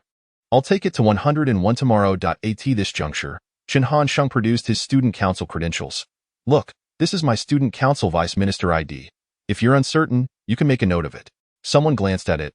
Vice Minister of External Relations from the Humanities Department, Chen Hansheng. He is indeed a student council officer. Not only that, Shang Bing added, our 101 base is also a school-supported entrepreneurial project. In terms of safety, you can rest assured by the end of this exchange, out of 6 students in that dormitory, expressed their willingness to send packages to 101 the following day. Upon exiting that dormitory, the first team members felt a surge of excitement. This was a promising start. Chen Hansheng, however, remained unflustered, knowing that challenges were inevitable. Sure enough, in a dormitory on the 3rd floor, as Chen Hansheng pushed open the door, he sensed an unusual atmosphere. The students within were engrossed in their own activities, not conversing or socializing. Upon noticing strangers, they offered no greetings. Chen Hansheng recognized that interpersonal issues were likely at play, a common occurrence in university life. Nonetheless, promotion could not be halted due to the dormitory's internal issues. He had to brace himself and initiate the conversation. In fact, Chen Hansheng found this quite beneficial, as facing various challenges would better equip others to handle similar situations during their individual outreach efforts. Clearing his throat, he greeted, "Good evening, classmates. We are from F Building 101." After completing his introduction, the dormitory remained eerily silent, with students reading or doing laundry, showing no signs of engagement. Chen Hansheng smiled. He did not feel awkward but decided not to linger, leaving a few flyers before moving on to the next dormitory. After finishing the remaining dormitories on that floor and returning, he passed by the previously unwelcoming dormitory again, only to find one of the students disposing of the 101 flyers in the trash. This indicated they had discarded them without even glancing at them. Observing his work being so disregarded, a freshman contemplated knocking on their door. Chen Hansheng stopped him. "What are you planning to do?" "I don't want to cause trouble. I just want to ask them why they can't respect the fruits of others' labor," the freshman replied, fervently naive. Chen Hansheng burst into laughter, placing an arm around him as they walked away. "What are we doing? Promoting and advertising the express services of 101. What's the goal? To enhance our abilities and earn a bit of living expenses." "Exactly," Chen Hansheng addressed the freshman and all the team members. "Earning money is never easy. As for honing skills, this situation is precisely when we are being tested. Different responses can yield varying outcomes. Arguing is certainly the least meaningful approach." "What should we do then? Should we just endure this?" the freshman asked, somewhat discontented. "Otherwise, what do you suggest?" Chen Hansheng countered, "Life is made up of grains and emotions. Everyone has their off days. They discarded our flyers this time. We can return to promote again later. If you're afraid of hardship and losing face, then you might as well not engage in part-time work." Chen Hansheng patted his shoulder before proceeding to other male dormitories. The situations in the subsequent dormitories were similar, ranging from polite to indifferent, with some falling in between. They weren't disinterested, but neither were they particularly engaged. For instance, in a dormitory where students were playing cards, the atmosphere was lively and animated. As Chen Hansheng and his team entered, after introducing themselves, the card players continued to focus on their game, responding with casual remarks. Chen Hansheng remained unhurried, patiently observing the game until a winner emerged, at which point he quickly handed over the promotional flyers. Winners typically had better spirits and were willing to listen to Chen Hansheng's pitch. However, once the card players resumed their game, he politely excused himself, ensuring not to disrupt their enjoyment. Around 9 p.m., Chen Hansheng had completed the rounds of that dormitory building. Yet there were still over 10 male dormitory buildings in the financial college, with ample work remaining. Upon exiting the dormitory building, the team members assumed they were about to disperse, but Chen Hansheng called them back. Let us go to the cafeteria for some milk tea. It's on me. The cafeteria on the first floor had already closed, but the second floor stayed open longer, albeit serving only desserts and milk tea as the main course options had long been depleted. As Chen Hansheng lifted the plastic curtain, the rich aroma of greasy food hit him, and the lights were only partially illuminated, leaving the corner seats shrouded in darkness. Despite this, a considerable number of students occupied the space, including members of other departmental student councils engaged in discussions. The corner seats were quickly filled, primarily by pairs of couples seeking warmth in the chilly weather, as the lakeside had ceased to be the ideal romantic locale. Chen Hansheng contemplated his own romantic endeavors while maintaining a serious facade. Find a seat. I'll go buy the milk tea. The Taiwanese milk tea shop was a newly opened cold drink establishment in the cafeteria, and beverages featuring coconut jelly or pearls had recently gained popularity on the mainland. Upon returning with the milk tea, the first team members expressed their gratitude, pleasantly surprised by the unexpected treat, which enhanced their appreciation for Chen Hansheng as their boss. Tonight marks our first activity. Let us each share our thoughts, Chen Hansheng proposed, pulling out a cigarette. Noticing no one was smoking, he quietly lit one for himself. Concluding a collective activity with a reflection session was not only a good way to identify any gaps or issues, but also served to foster closer personal connections, elevating Chen Hansheng's standing within the group. Observing some members hesitating to speak, he encouraged Shangbing, Senior, "Why don't you lead the way?" Shangbing readily agreed, placing his milk tea down as he remarked, "I have a slight realization. Juggling part-time work is quite challenging. Even if others disregard you, one must not succumb to anger. Rather, it is essential to calmly articulate one's thoughts." He continued, "Let us proceed. Everyone take turns." Chen Hansheng gestured towards the student sitting next to Shangbing. "I believe preparation is paramount. Next time, we should bring a notebook to document the specific situations of each dormitory. Yes, it is crucial to possess patience and clearly explain that we are not frauds. I would like to suggest bringing some small gifts emblazoned with 101 for promotional purposes. This might enhance their receptiveness." After everyone had spoken, several individuals turned their gazes towards Chen Hansheng. He extinguished his cigarette and addressed everyone, saying, "What you all have shared is truly commendable. I propose we give ourselves a round of applause." With that, Chen Hansheng initiated the clapping, and although others glanced at each other with a hint of bashfulness, everyone soon joined in. This act served as a continuous affirmation to themselves. "I can do this. I can resolve every issue." Unexpectedly, the clapping drew the attention of a nearby group, prompting a bespectacled girl to interject, "Classmate, please maintain silence. Your applause is disturbing us." Chen Hansheng thought to himself, "I am currently engaged in a motivational exercise. Why interrupt?" He frowned and looked over, noticing several students at the adjacent table glaring at him. "Which department are you from, and what are you doing here?" Chen Hansheng inquired directly. "We are from the insurance actuarial department, preparing for the interdepartmental debate competition," replied the bespectacled girl proudly, exuding confidence. Chen Hansheng nodded. "You seem diligent, but it matters little, for our department will undoubtedly take first place.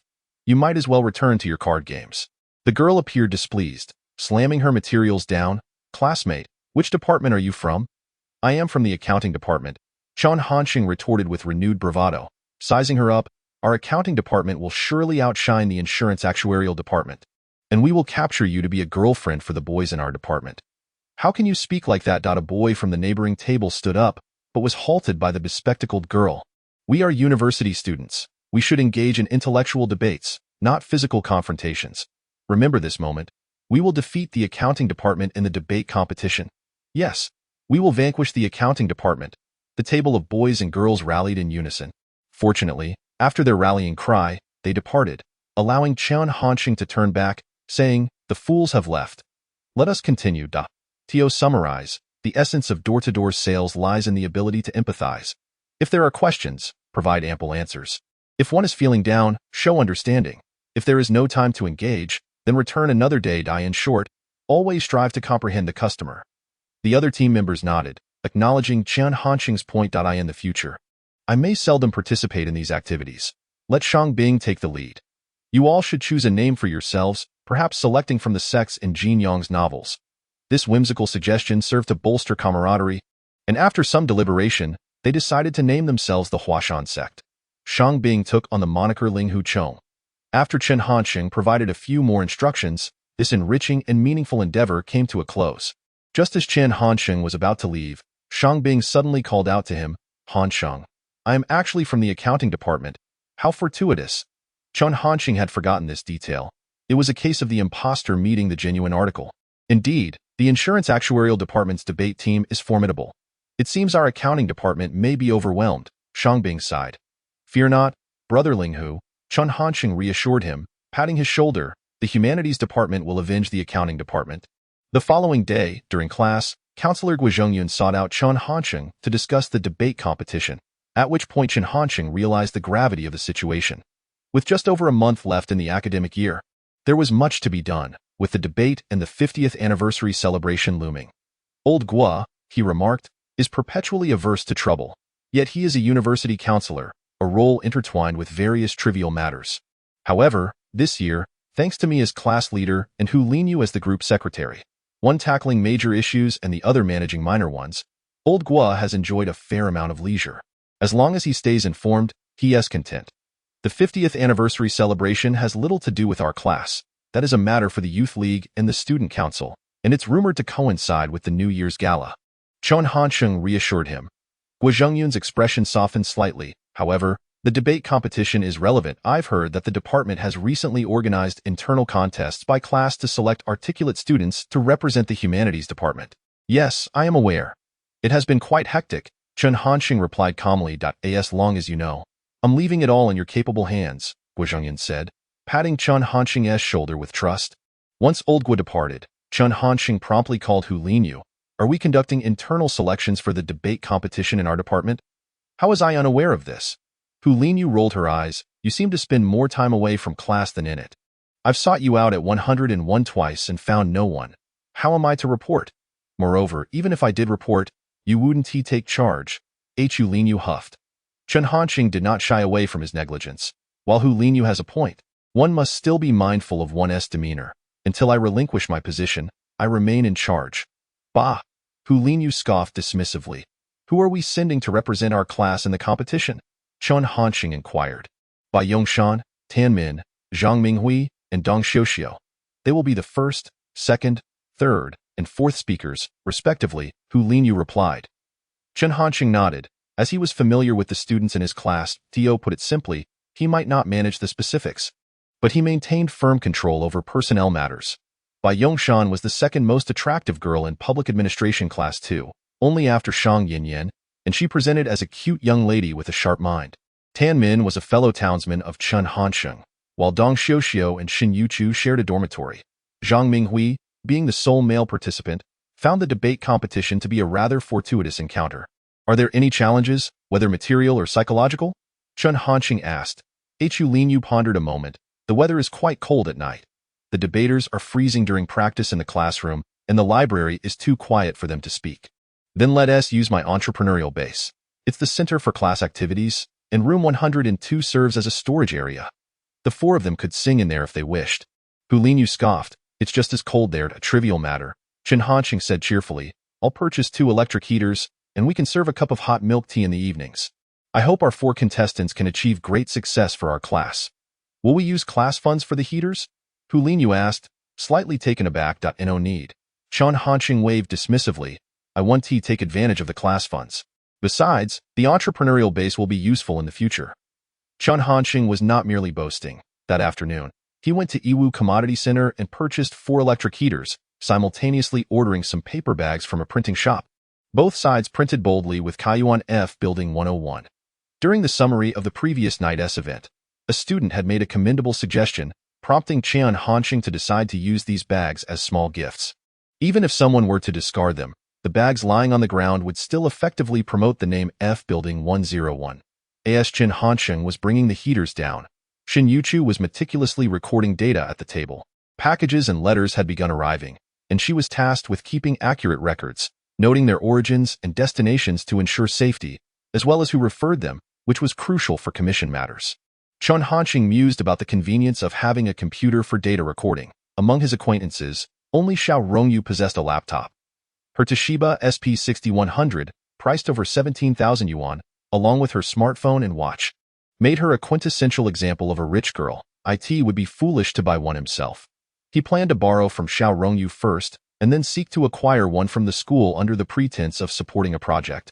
Why else would Chen Hansheng be so ruthless?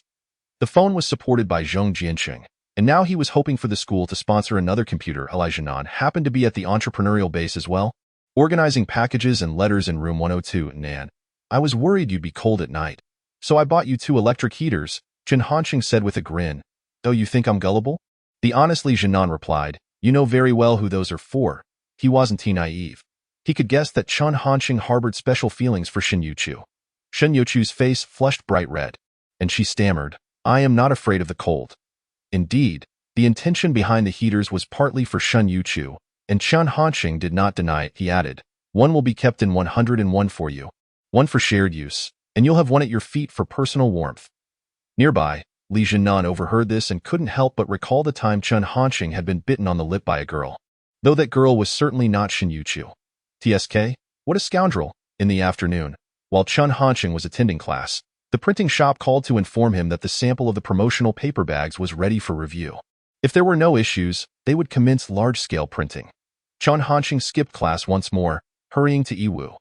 The shop owner was now familiar with him and gestured toward the paper bags, saying, if it weren't for your request, I wouldn't bother with these. The costs are too high, and the profits minimal. The bags were roughly the size of a book, designed for the convenience of university students carrying items to class, featuring a semicircular cutout for a handle, and printed prominently in red on light yellow paper with the words Kaiyuan F, Building 101 Express. Chen Hansheng picked up a sample, examining it thoroughly. Boss, could we add a small cartoon rocket logo on the side? The shop owner brightened at this suggestion. Are you a Rockets fan? This year, Yao Ming has joined the NBA. Now I am a Rockets fan too. Chen Hansheng paused, recalling how Yao Ming had indeed joined the Rockets as the first overall pick in June. Yes, since we are all Rockets fans, you should be particularly meticulous with this. Chen Hansheng replied with a smile, not intending to haggle, as the margins were too slim. Overall, he was quite satisfied with the bags and returned to school, knowing that the second team of part-time university students would be active that evening.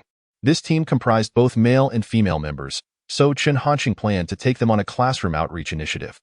Originally, he intended to have dinner first and spend some time teasing Shen Youchu at the base. But unexpectedly, he received a call from Xiao Rongyu as he reached the entrance. Hello, Xiao Chen. You contacted me in several days. Chen Hansheng had indeed been preoccupied and had overlooked Xiao Rongyu recently. I've been busy, as you know, he replied. I know, but I have few friends at school, and you come to see me. Though they were not face-to-face, Chen Hansheng could easily imagine Xiao Rongyu pouting at that moment. Considering he would still need to borrow the affluent girl's laptop, he decided to alter his course and head straight to Dongda. Let us have dinner together tonight. Really? Xiao Rongyu's voice noticeably brightened. Of course, I also have a gift for you, Chen Hansheng said with a smile. Upon hearing this, Xiao Rongyu was even more delighted, and when they met, she sweetly took the paper bag from Chen Hansheng's hands. You remembered to bring me a gift. Where is it? The bag itself was the gift. He had personally designed and made it, and it was sturdy too. After a long silence, Xiao Rongyu's voice filled with exasperation. Chen Hansheng, can't you be a little more generous with me?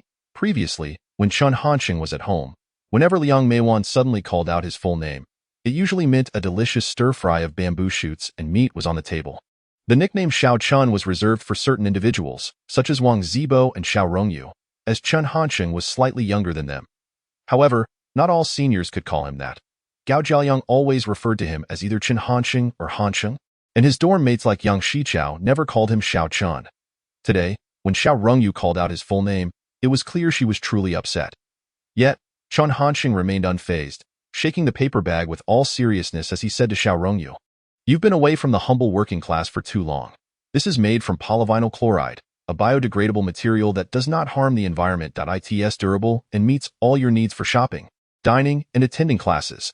Xiao Rongyu ignored Chen Hansheng's ramblings. Other boyfriends either give chocolate or flowers. Who gives paper bags with advertisements on them? So are we in a romantic relationship? Let me touch you to confirm. Chen Hansheng retorted. Bah, get lost?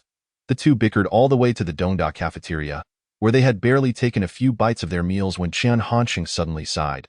I finally understand what it means to feel like a thorn in my back. Xiao Rongyu looked at him, puzzled up if looks could kill. I'd be riddled with wounds by now. Dining with you at Dongda is too risky. Xiao Rongyu raised her elegant chin, proudly asking, are you scared? Yes, Chen Hansheng nodded earnestly, hoping Xiao Rongyu would understand and suggest they avoid Dongda for dinner. Then shall we eat at Kaiyuan? Xiao Rongyu indeed demonstrated understanding by suggesting an alternative. After a moment of contemplation, Chen Hansheng deeply declined. For you, I am willing to endure such risks. Dining at Kaiyuan was no longer a matter of risk. Chen Hansheng dared not pursue this topic further, fearing that Xiao Rongyu might actually decide to go to Kaiyuan to find him. Shifting the conversation instead, didn't you mention you were getting along well with a certain sophomore sister? How could you have no friends? Xiao Rongyu, coming from a privileged family and possessing exceptional qualities, was subtly on the path to becoming the sought-after beauty among the 02 batch at Dongda. Coupled with her somewhat aloof and proud demeanor, she had few close friends even in her dormitory or among the new students. In contrast, she had developed a rapport with a senior sister whom she described as very beautiful. Jiu Shumei is busy with student council activities today. Otherwise, you wouldn't be here looking for me. Xiao Rongyu expressed her dissatisfaction. Just then, someone called out, Hi, Chen Hansheng. It turned out to be Su Jishi, whom Chen Hansheng hadn't seen in a long time, standing next to a boy who appeared clean-cut and had the aura of a leading man in an indie film, with confident eyes behind his glasses.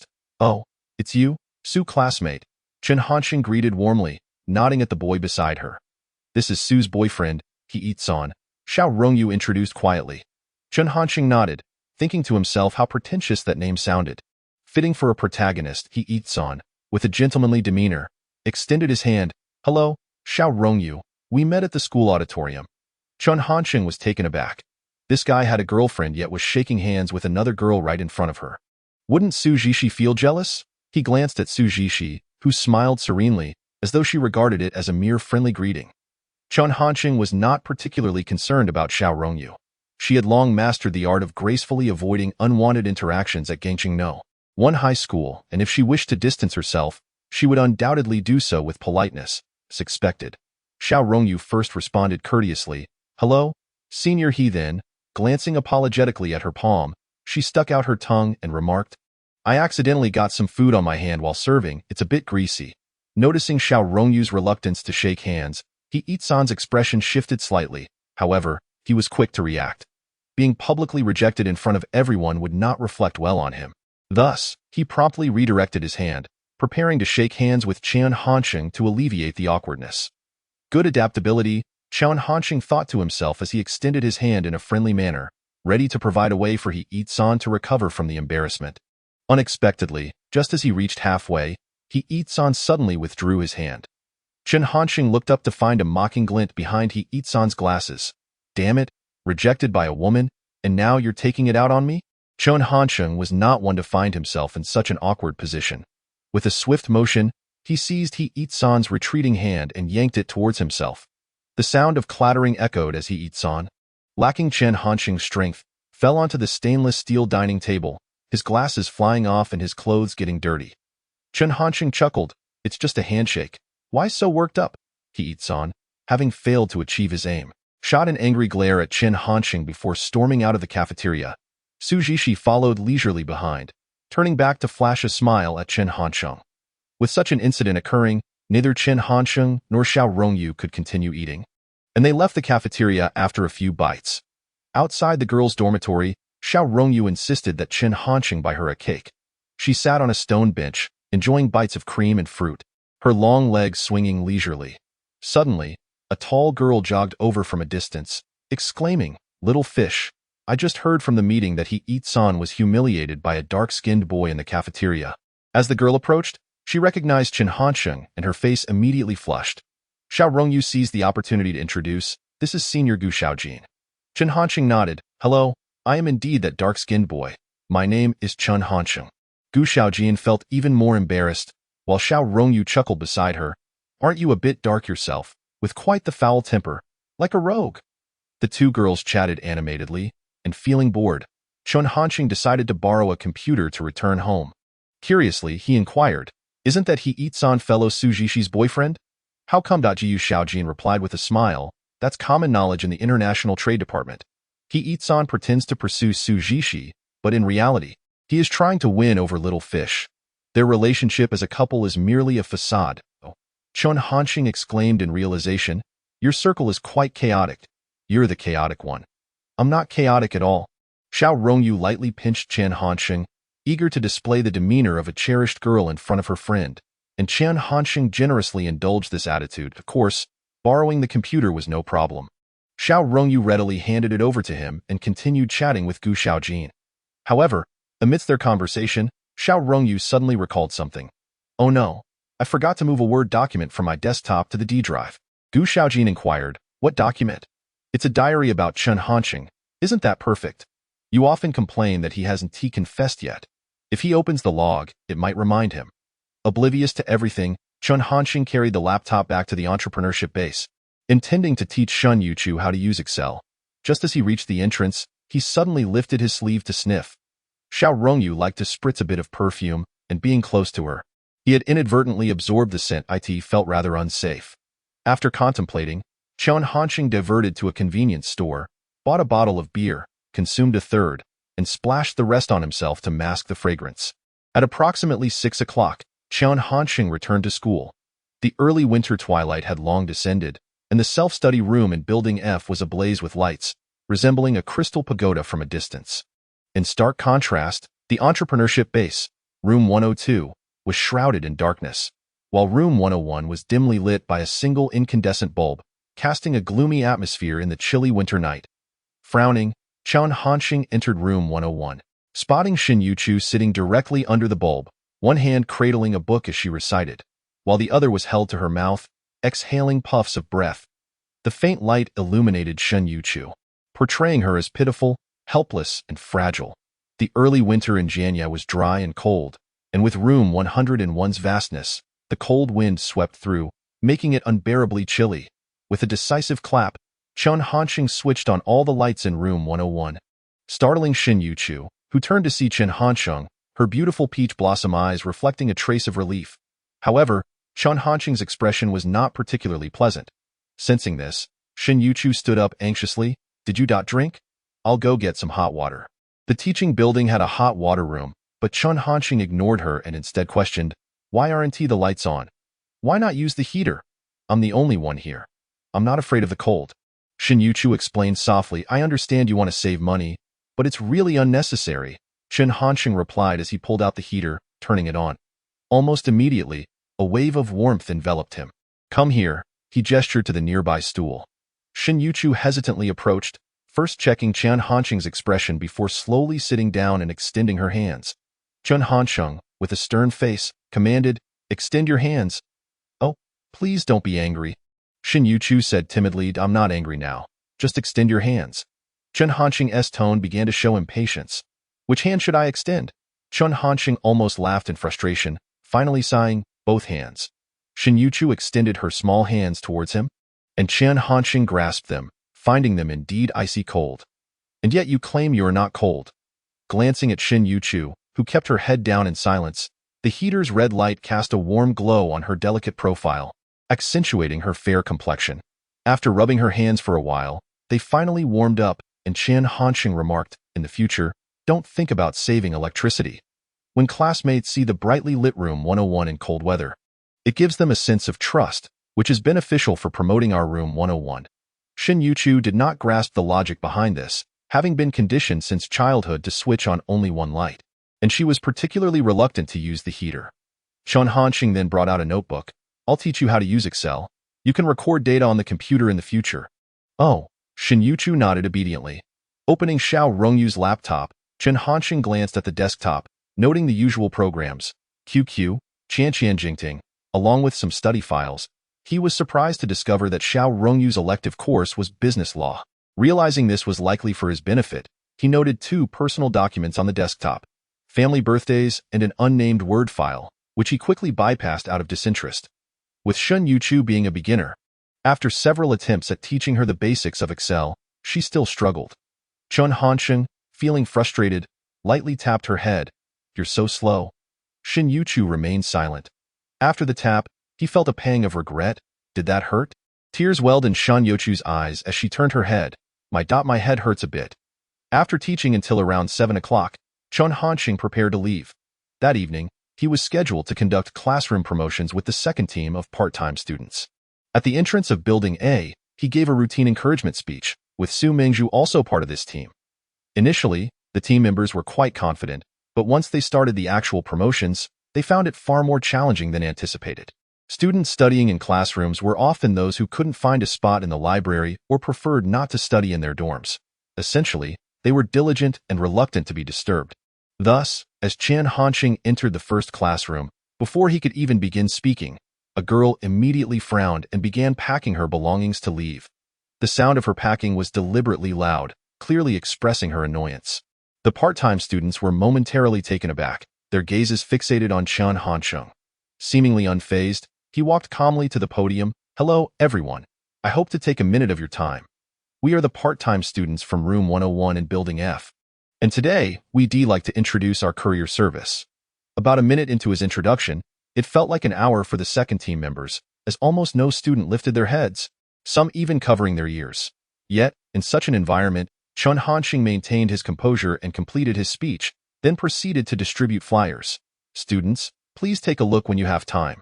The 101 courier service is conveniently located on campus." Most students merely nodded indifferently, while some didn't react at all. Chen Hansheng placed flyers on desks as he moved to the next student. In the entire classroom, only one girl smiled and accepted a flyer. It was a familiar face. "Minister Qi, you're here too?" Chen Hansheng greeted quietly. The External Relations Department Minister, Qi Wei, was also studying in the same room. She flipped through the flyer. "I've heard you've been busy with these things in Room 101. University life is quite dull. I need to find something to do." Chen Hansheng smiled. "Welcome, Minister Qi, to offer your guidance on our work." He waved over Su Mingzhu, who usually was quite talkative, but at that moment seemed very reserved. After a brief conversation, Chen Hansheng prepared to take his leave. "We need to cover at least half of the classrooms in Building A tonight. I must get going." Qi Wei nodded. "You go ahead. Give me a few flyers, and I'll promote it in the dorm." After exiting the first classroom, just as Chen Hansheng was about to head to the next one, Su Mingzhu suddenly spoke up. "Minister Chen, I don't want to promote in classrooms anymore." Chen Hansheng initially thought it was because of Qi Wei and comforted her. "It's fine. Minister Qi won't mind. The student council is the student council. And part-time work is part-time work." "No," Su Mingzhu said awkwardly. "I felt fearless at first, but seeing the apathetic reactions in the classroom makes it hard for me to speak up." "Have you made up your mind?" With Su Mingzhu saying this, Chen Hansheng didn't want to persuade her further, partly because her presence in the team was not crucial. To be fair, promoting in classrooms was indeed more challenging than in dorms, as the students in classrooms were strangers, whereas roommates could influence each other. However, often the boundary between success and failure isn't clear-cut. In this situation, if Su Mingzhu had persisted, she could have broken through her inhibitions. Her retreat would likely influence others. What originally was a 6-member team now showed signs of hesitance in the eyes of the remaining 2 students. "Then you should head back. It's cold, and you should rest early," Chen Hansheng told Su Mingzhu before pushing open the door to the next classroom. Su Mingzhu stood still for a moment, sensing that her departure might be a permanent one. In the second self-study classroom, the students' responses remained similarly indifferent. After Chen Hansheng concluded his presentation, he noticed that one of the part-time students had left the team without a word. Chen Hansheng shook his head. Finding a 3-legged frog was hard enough, but 2-legged humans were abundant. If someone left, they could always recruit more. At the entrance of the third classroom, Chen Hansheng casually asked, "Is there anyone who wants to give it a try?" The remaining part-time students exchanged glances. And finally, only a boy named Gao Tingfei stepped forward. He stood stammering at the unnoticed podium, awkwardly introducing the 101 courier service. After he finished, Chen Hansheng asked Gao Tingfei, "Were you nervous before speaking?" Gao Tingfei nodded. "And now?" Chen Hansheng inquired. Gao Tingfei took a moment to steady his trembling voice. "Initially, I was indeed very nervous, but once I started speaking, my mind went blank. Now I feel as though I want to try again." Chen Hansheng chuckled. "That's how public speaking works. It's daunting before you start, but you gradually adapt once you do. It's a form of training." After leaving the third classroom, noticing the students' reactions to Gao Tingfei's presentation, the other members of the second team started to find excuses to leave. One student even sincerely apologized to Chen Hansheng, saying, "I feel I'm more suited to promoting in dorms. If there's an opportunity, I'd like to try another team." Chen Hansheng chuckled lightly and replied dismissively, "It's fate." Gao Dingfei felt disheartened and confused, and Chen Hansheng patted his shoulder. We'll discuss this during our summary tonight. For now, are you afraid with just the two of us promoting in classrooms? What is there to fear? I'm fearless now, Gao Dingfei confidently stated. Thus, throughout the rest of the evening's classroom promotions, Chen Hansheng let Gao Dingfei take the lead while he assisted in distributing flyers. Afterward, he pointed out some of Gao Dingfei's shortcomings and weaknesses. As a result, Gao Dingfei showed marked improvement, transitioning from stammering in his first presentation to speaking with increasing confidence. By 9 o'clock, they had successfully covered half of the classrooms in Building 8. Chen Hansheng treated Gao Dingfei to milk tea and conducted a summary. You might wonder why I didn't strongly persuade you to stay. Chen Hansheng placed his phone on the table. From your perspective, I seem to have a supported entrepreneurial project at school, a phone, and the ability to recruit student part-timers, appearing quite capable. I should help those who have given up. However, from my standpoint, all of this has required a significant investment of time and energy, and I'm still in debt. Rather than supporting those who give up halfway, I prefer to support those willing to persevere, allowing me to accomplish even more. Do you understand? Chen Hansheng aimed to be as candid and straightforward as possible. Gao Dingfei nodded silently, and after sipping his milk tea, he asked, but now, there's only me left in the second team. Chen Hansheng shrugged. So what? We can quickly recruit more part-time students. For now, I'm making you the team leader. Pick a nickname for yourself. After pondering, Gao Dingfei chose the name Su Zhu. The two exchanged experiences on classroom promotions, and before parting, Chen Hansheng raised his milk tea, clinking it against Gao Dingfei's. Only those who persist deserve more opportunities. Chen Hansheng bought a few more cups of milk tea to take back to the entrepreneurship base. At that time, rooms 101 and 102 were surprisingly lively. Outside, the cold wind howled, but inside the two rooms, the warmth created a cozy atmosphere under the heaters. Shen Youchu practiced Excel on the laptop. Hu Linyu sat nearby offering guidance, while Li Jianye and another student played chess. In room 102 storage area, the voices of 4 debaters from Class 2 of Public Administration were distinctly audible. These scenes evoked a unique feeling, and as Chen Hansheng quietly smoked a cigarette, he observed the chilly ripples of the artificial lake lapping against the stones. After collecting his thoughts, he returned to the base. Upon seeing the milk tea in Chen Hansheng's hands, room 102 erupted in cheers, as debaters tended to be quite extroverted, jokingly exclaiming, "Long live the class monitor." 101, please be a little quieter, Hu Linyu remarked while sipping his milk tea. You've once again managed to win over a wave of hearts. Chen Hansheng chuckled in response, even milk tea cannot silence your incessant chatter. After saying this, he picked up the ledger and inquired, how many packages do we have today? 133 packages, Shen Youchu recalled with clarity. Chen Hansheng nodded. Typically, the College of Finance received over 60 packages daily. Since Meng Shuodong's departure, this influx had shifted to 101.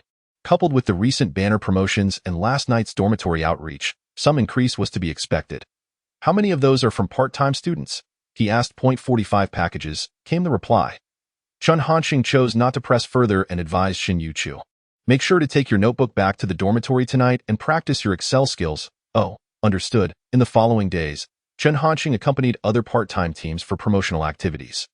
Incidents like Su Mingzhu's abrupt departure were not uncommon, but he never attempted to retain them. However, some did remain steadfast, eventually becoming stable secondary agents. Once the promotional paper bags for the 101 office in the Finance College were printed, Chen Hansheng had them distributed as small gifts during their dormitory and classroom runs. It was easy to envision that soon, these paper bags would become common items within the Finance College. Yet, Chen Hansheng felt it was still insufficient. He first placed a pack of Zhonghua cigarettes inside the paper bag, then carried a large stack to the office of the Deputy Secretary of the Youth League Committee, Yu Yueping. Secretary Yu, I've come to organize some documents for you. Upon seeing the promotional paper bag in Chen Hansheng's hand, Yu Yueping smiled and remarked, I've been seeing these around campus lately, and I was curious about where Finance College 101 was. Upon reflection, it must be your place. Chen Hansheng replied, I brought some over. The teachers at the Youth League Committee can use them. Yu Yueping chuckled and nodded at Chen Hansheng. You hope the Youth League teachers will assist in promoting, don't you? Chen Hansheng did not deny it and handed over the bag containing the Zhonghua cigarettes. However, it requires your permission. Secretary Yu and Manager Zhong would like to seek your advice on the design. Yu Yueping waved his hand dismissively. I know nothing about design. Yet, upon seeing the cigarettes in the bag, Yu Yueping suddenly understood. He placed them quietly at his feet, his expression turning serious. Are there any difficulties in your entrepreneurial endeavors? Yes, a lack of funds, Chen Hansheng replied candidly, recognizing that Yu Yueping's inquiry stemmed from a desire to avoid owing anyone a favor. There was no remedy for that. Why Yu Yueping, appearing helpless, stated, I've already said that aside from supporting the room, everything else relies on you.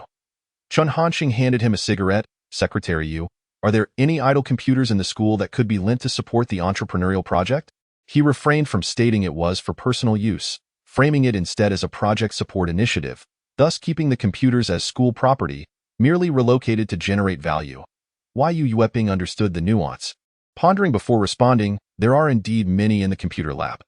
You might as well submit a request in the name of supporting entrepreneurship. Once I approve, you can select 2, but they cannot be taken back to the dormitory. Chen Hansheng acknowledged this. Yu Yueping's logic was clear-cut. He would never pocket public resources but could allocate them within his authority. Before leaving the Youth League office, Chen Hansheng suddenly recalled something. I heard there are student leaders within the Youth League. Do I meet the criteria to join? Yu Yueping frowned slightly. This falls under teacher Guan Shumen's jurisdiction. She went out for training recently. I might as well take you to ask her. Sure, I'll greet teacher Guan as well. Chen Hansheng replied with a smile. The two ascended to the second floor, Yu Yueping leading the way, while Chen Hansheng followed. Upon entering the office, Chen Hansheng was taken aback. What the hell? It's her? Upon noticing the familiar faces, Guan Shumen looked up. Secretary Yu, Li Zhenan. Why are you all here together? Li Zhenan? Who is Li Zhenan? Yu Yueping turned, believing there was another student named Li Zhenan behind him. Guan Shumen paused for a moment. The person next to you is Li Zhenan. She had a vivid impression of Li Zhenan, a young man with a knack for flirting, adept at charming women while assisting, often boasting about being a hungry ghost for romance. He played the game of desire and retreat with ease. Why Yu Yueping looked at Chen Hansheng with a puzzled expression, just as things were about to go awry. Chen Hansheng, maintaining his composure, calmly addressed Guan Shumen.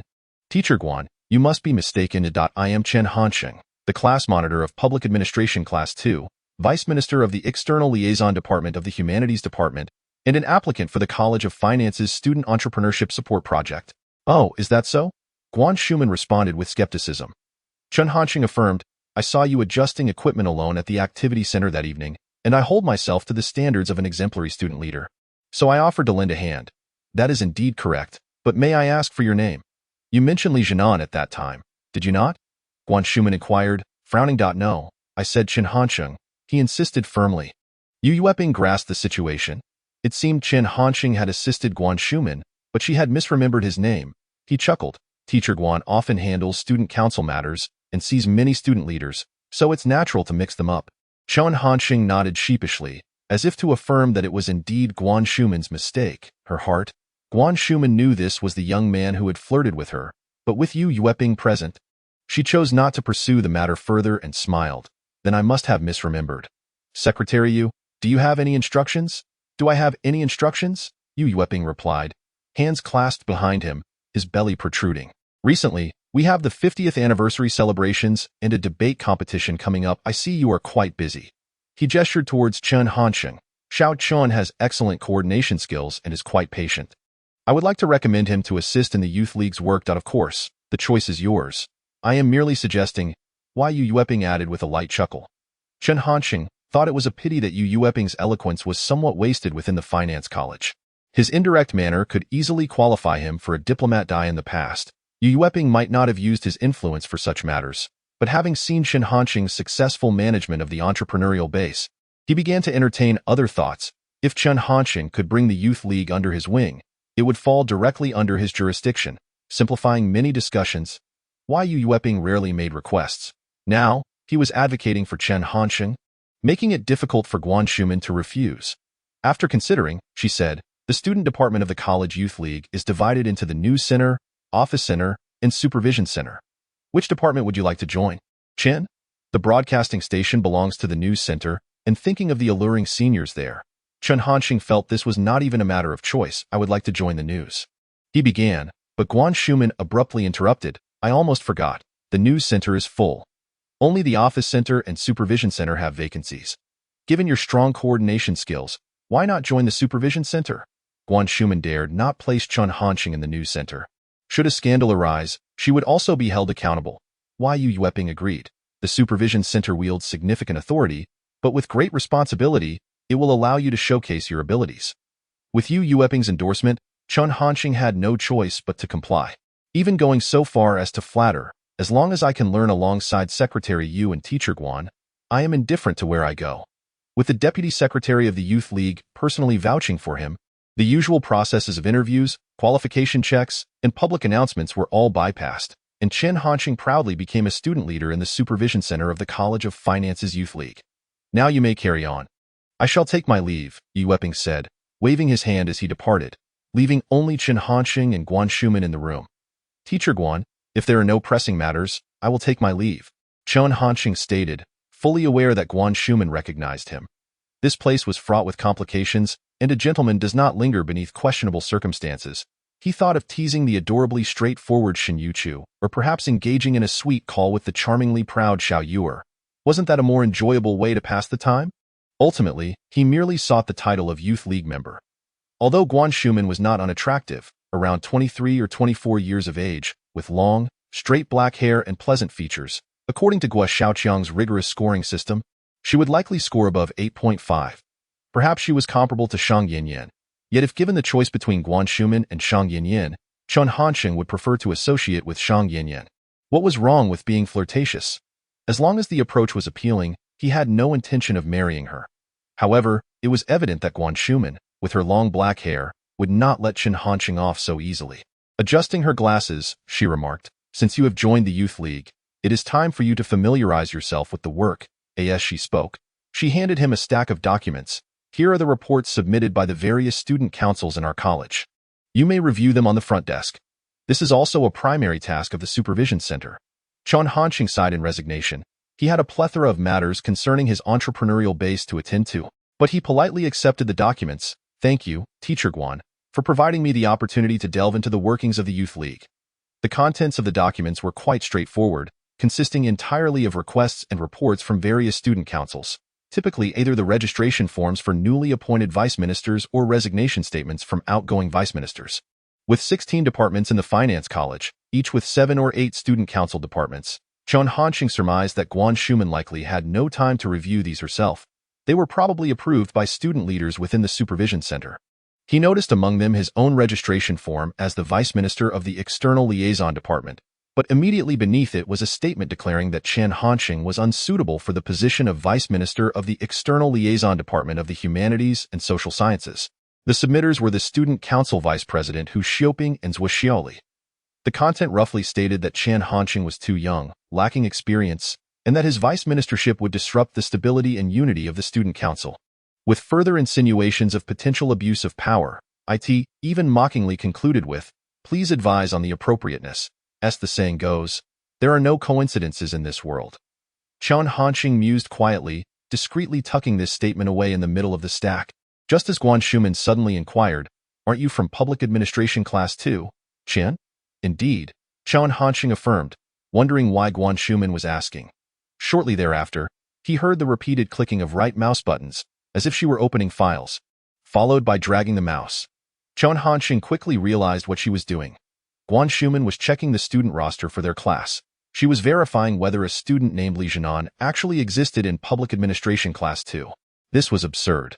It clearly indicated a lack of real-world experience. Before long, the clicking ceased, and as Chen Hansheng feigned dropping his pen and bent down to retrieve it, he inadvertently caught a glimpse of Guan Shuman, who was also intently observing his back, her gaze laden with meaning. Chen Hansheng silently shook his head in dismay. It seemed that Guan Shuman was not only lacking in real-world experience, but also in the company of a treasure like Jin Yangming. After all, who would have the leisure to engage in such scrutiny? Despite Chen Hansheng's true background being unveiled, he remained bravely entrenched on the front lines, all because of that statement regarding his unsuitability for the position of vice minister. Such a situation was likely rare. It seems Wu Xiaoli had long been plotting revenge, successfully roping Hu Xiaoping into the scheme. "Teacher Guan," Chen Hansheng inquired, "is it sufficient to review these materials once?" "There's a Youth League stamp here. Just affix it in the comment section," Guan Shuman replied, producing a red stamp. She certainly had not anticipated the presence of Wu Xiaoli and Hu Xiaoping's machinations within these documents. Naturally, Chen Hansheng's own tactics would be even more cunning. Taking the stamp, Chen Hansheng went thud, thud, thud as he pressed it down. After about half an hour, all the documents were processed, including the contentious statement. As expected, Guan Shuman did not inspect them closely and nodded. Today's tasks here are complete. I will have the student responsible for dispatching documents return these to their respective departments. I hope it hasn't delayed your dinner. This time, Chen Hansheng refrained from making any flippant remarks, exchanged a few polite words, and returned to 101 to have dinner with Shen Youchu. His classmates were aware that Shen Youchu worked at the entrepreneurial base, and they assumed it was due to her being a financially challenged student, which prompted Chen Hansheng to deliberately provide her with a part-time opportunity.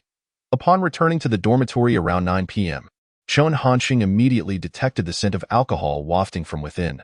Pushing the door open, he found Jin Yangming seated on his bed, a case of snow beer at his feet, a drink in one hand and a cigarette in the other, while his prized phone lay discarded on the desk. "What is going on?" Chen Hansheng asked. Yang Shichao scoffed. "Another heartbreak, I suppose." Chen Hansheng, recalling that Jin Yangming had recently been dating Gao Jiayang, thought it peculiar for him to be lamenting a heartbreak over another man. At that moment, Jin Yangming spoke up. "Lao Yang, please do not misinterpret. I am not heartbroken, merely once again deceived by a woman." Yang Shichao muttered, "Isn't that the same concept?" Chen Hansheng, curious about the unfolding drama, wondered if Jin Yangming had genuinely become involved with Gao Jiayang. He took a seat, opened a bottle of beer, and said, "Lao Lu, let me drink with you. Don't bottle it up. It's better to share." Jin Yangming gulped down a large swig of beer, his eyes reddening as he declared, "Tonight, I simply couldn't hold back and called Aliyang." And then, Chen Hansheng eagerly pressed for the details. Then a man answered the phone. Jin Yangming's emotions flared. This indicates that Aliyang already has a boyfriend. A person with a boyfriend still flirts with me over the phone. How shameless! Gua Xiaoqiang chimed in with a teasing remark. "Lao Lu, you might as well take a page from my book and stop chasing after love. Simplicity is far better." Jian Yangming ignored Gua Xiaoqiang's advice, and Chen Hansheng pondered, "Did you say anything?" "Nothing. As soon as I heard a male voice, I hung up and blocked the number. It's just another woman in this city who has deceived me." Jian Yangming sighed deeply. "School has only just begun, and I've already gone through 3 heartbreaks. I don't want to be a scoundrel, yet these women force me into that role." Chen Hansheng initially intended to offer some comfort, but hearing Jin Yangming's self-pity grated on his nerves. This scoundrel was complicating his emotional experiences just to boast later. Shang Yinyan could still be considered unrequited love. As for this instance, although Gao Jiayang was a man, emotions had genuinely developed, and it could be counted as such. But what about that time with Shen Youchu? They had barely communicated before Chen Hansheng cut it off, yet Jin Yangming was including it in his tally. This was truly desperate for the sake of appearing impressive. Clearing his throat, Chen Hansheng said, "Lao Lu, stay positive. One day you'll meet a girl who is gentle, caring, kind, and generous. Someone who won't mind your looks, won't criticize your shortcomings, and won't covet your phone or your money." Jin Yangming looked up, touched. "Where can I find such a girl?" "I haven't finished my sentence. She won't want you either." "Brother Chen, alas, it was merely a jest. You have not even met, so how can one speak of heartbreak? Come, let us indulge in some libations." The melancholy of youth arrives swiftly and departs just as quickly. The following morning, Jin Yangming had already planned to stay out all night, while Chen Hansheng continued to skip class for the 101 entrepreneurship base. After the lights went out last night, room 602 once again convened a tea party, the details of which have since faded from memory. Now, Chen Hansheng simply wishes to relocate a chair to the garden, close his eyes, bask in the sun, and enjoy a good nap. Just as he begins to drift off, he is abruptly awakened by a shake, and upon opening his eyes, he finds Hu Linyu before him. Breathless and exclaiming, "Chen Hansheng, hurry to the classroom. Someone is fighting in our class." Chen Hansheng initially assumes it's just a brawl among the boys in class and confidently shakes his head, retorting, "Nonsense. As long as I remain in this school, no one in public management class 2 dares to fight." Hu Linyu, in a state of urgency, clarifies, "It's not our own fighting. Someone has struck one of our classmates." Chen Hansheng stands up with a flourish. "Is there not a better way to resolve issues? Must it come to blows at our doorstep?" As they rush along, Hu Linyu explains that during the break, a group of boys had charged in, and one of them slapped Shang Yinyan while hurling vile insults. Chen Hansheng acknowledges that Shang Yinyan, entangled in various emotions, is not surprising, but to specifically come to the classroom to strike someone shows utter disregard for the entire public management class too. If word gets out, my reputation as class monitor will be tarnished. When a classmate is struck, are the other boys simply to remain passive? Chen Hansheng strides forth with determination, while Hu Linyu jogs behind.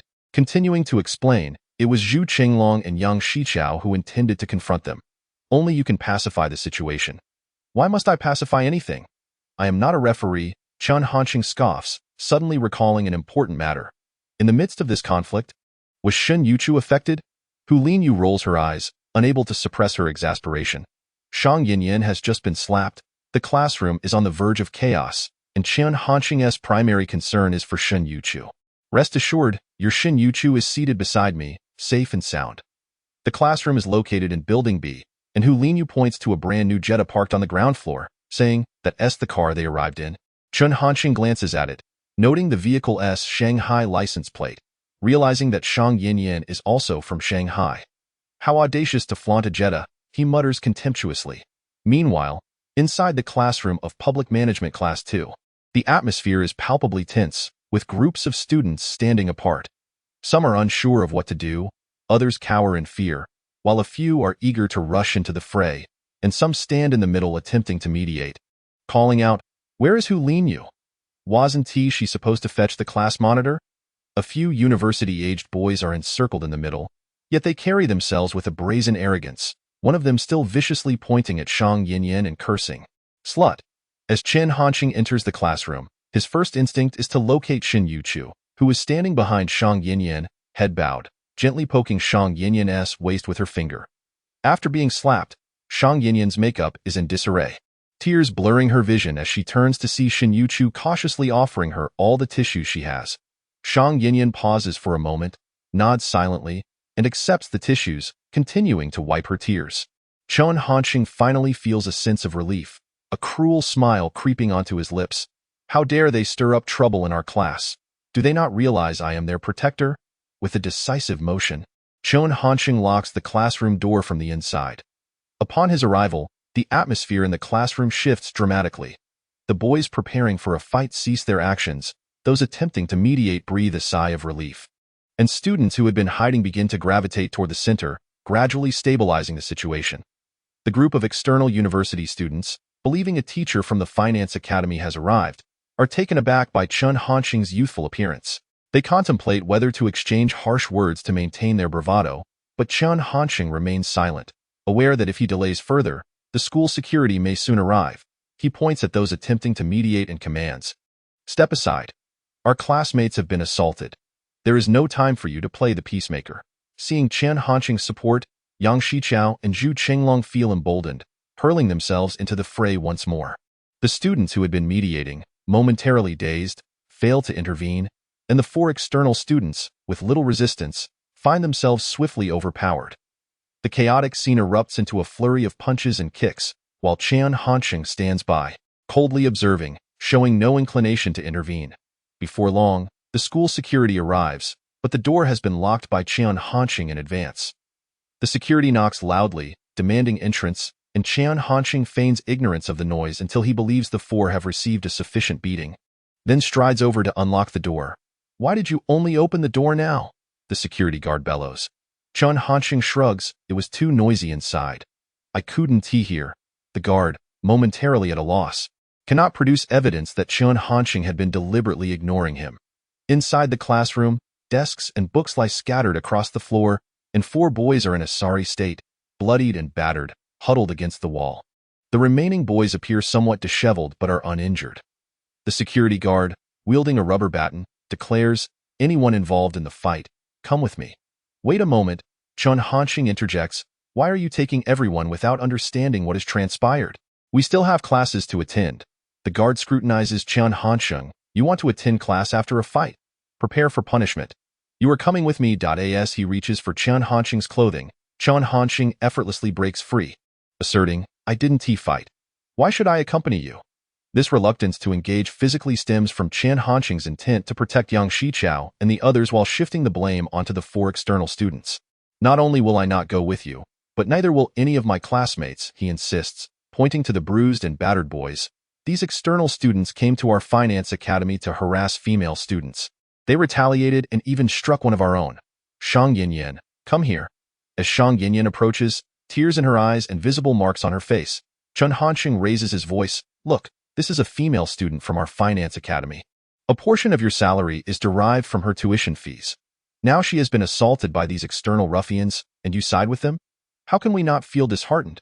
The guard, unable to keep up with the logic presented by Chen Hansheng, finds his authority diminished as the other students rally in solidarity against the external students. Fortunately, the head of the school's security arrives shortly thereafter, listening to the guard's report while surveying the situation. Chen Hansheng, recognizing the need for a respectful tone, introduces himself. Hello, I am Chen Hansheng, the class monitor of Public Management Class 2, and also the vice minister of the External Liaison Department of the Humanities Faculty's Student Union, as well as the head of our university's entrepreneurial base. His impressive array of titles garners the security head's attention, and the gravity of the situation becomes clear. The 4 external students had driven onto campus with the intent to harass the female students of the Finance Academy, and the witnesses from Public Management Class 2, along with the physical evidence in the form of Xiang Yinyan's injuries, are all too compelling. Clearing his throat, Chen Hansheng continues, as for the boys in our class, they were merely trying to protect their female classmates. As the crowd grows larger, the head of security begins to feel the pressure. He makes a call for guidance and then announces, the other students from Public Management Class 2 may return to class. We will take these 4 external students to the security office for processing. Additionally, we would like to request the cooperation of Chen Hansheng and Xiang Yinyan in our investigation. Given the previous guard's demeanor, the students in the class harbor distrust, but Chen Hansheng waves reassuringly, indicating there will be no issues. The head of security is taken aback, recognizing the remarkable influence Chen Hansheng wields among his peers. As several more security personnel arrive to escort the dejected external students down the stairs, one of them, the one who had slapped Xiang Yinyan, defiantly gestures an obscene hand sign toward Chen Hansheng. The head of security reprimands him. Fool, behave yourself. Unwilling to let this insult go unanswered, Chen Hansheng deliberately lingers on the stairs, calling out to young Xichao, do you see that Jetta downstairs? Go smash it. Isn't that risky? Young Xichao hesitates, recognizing that while a fight may be trivial, vandalizing a car could escalate matters. Chen Hansheng meets his gaze. If there are consequences, I will bear them. Young Xichao nods, refraining from further questions. The 4 external university students are registered in the security office, revealing that they are all from Shanghai Technology University, one of whom is Xiang Yinyan's ex-boyfriend. Chen Hansheng is indifferent to their identities. Whether they are former lovers or acquaintances is irrelevant. He firmly believes, as long as I am here, Public Management Class 2 is under my protection. If you wish to cause trouble, do not come to the Finance Academy. The school's handling of the situation is artful. Opting not to involve the police avoids complications for both parties, especially since all 4 could easily claim minor injuries. Instead, the school merely documents their identities, issues stern warnings, and prepares to release them. As the 4 disgraced individuals return downstairs, they discover their car has been vandalized, the windshield and headlights shattered. The school security feigns ignorance, urging them, if you don't leave soon, we will head to lunch, and you may find yourselves unable to depart.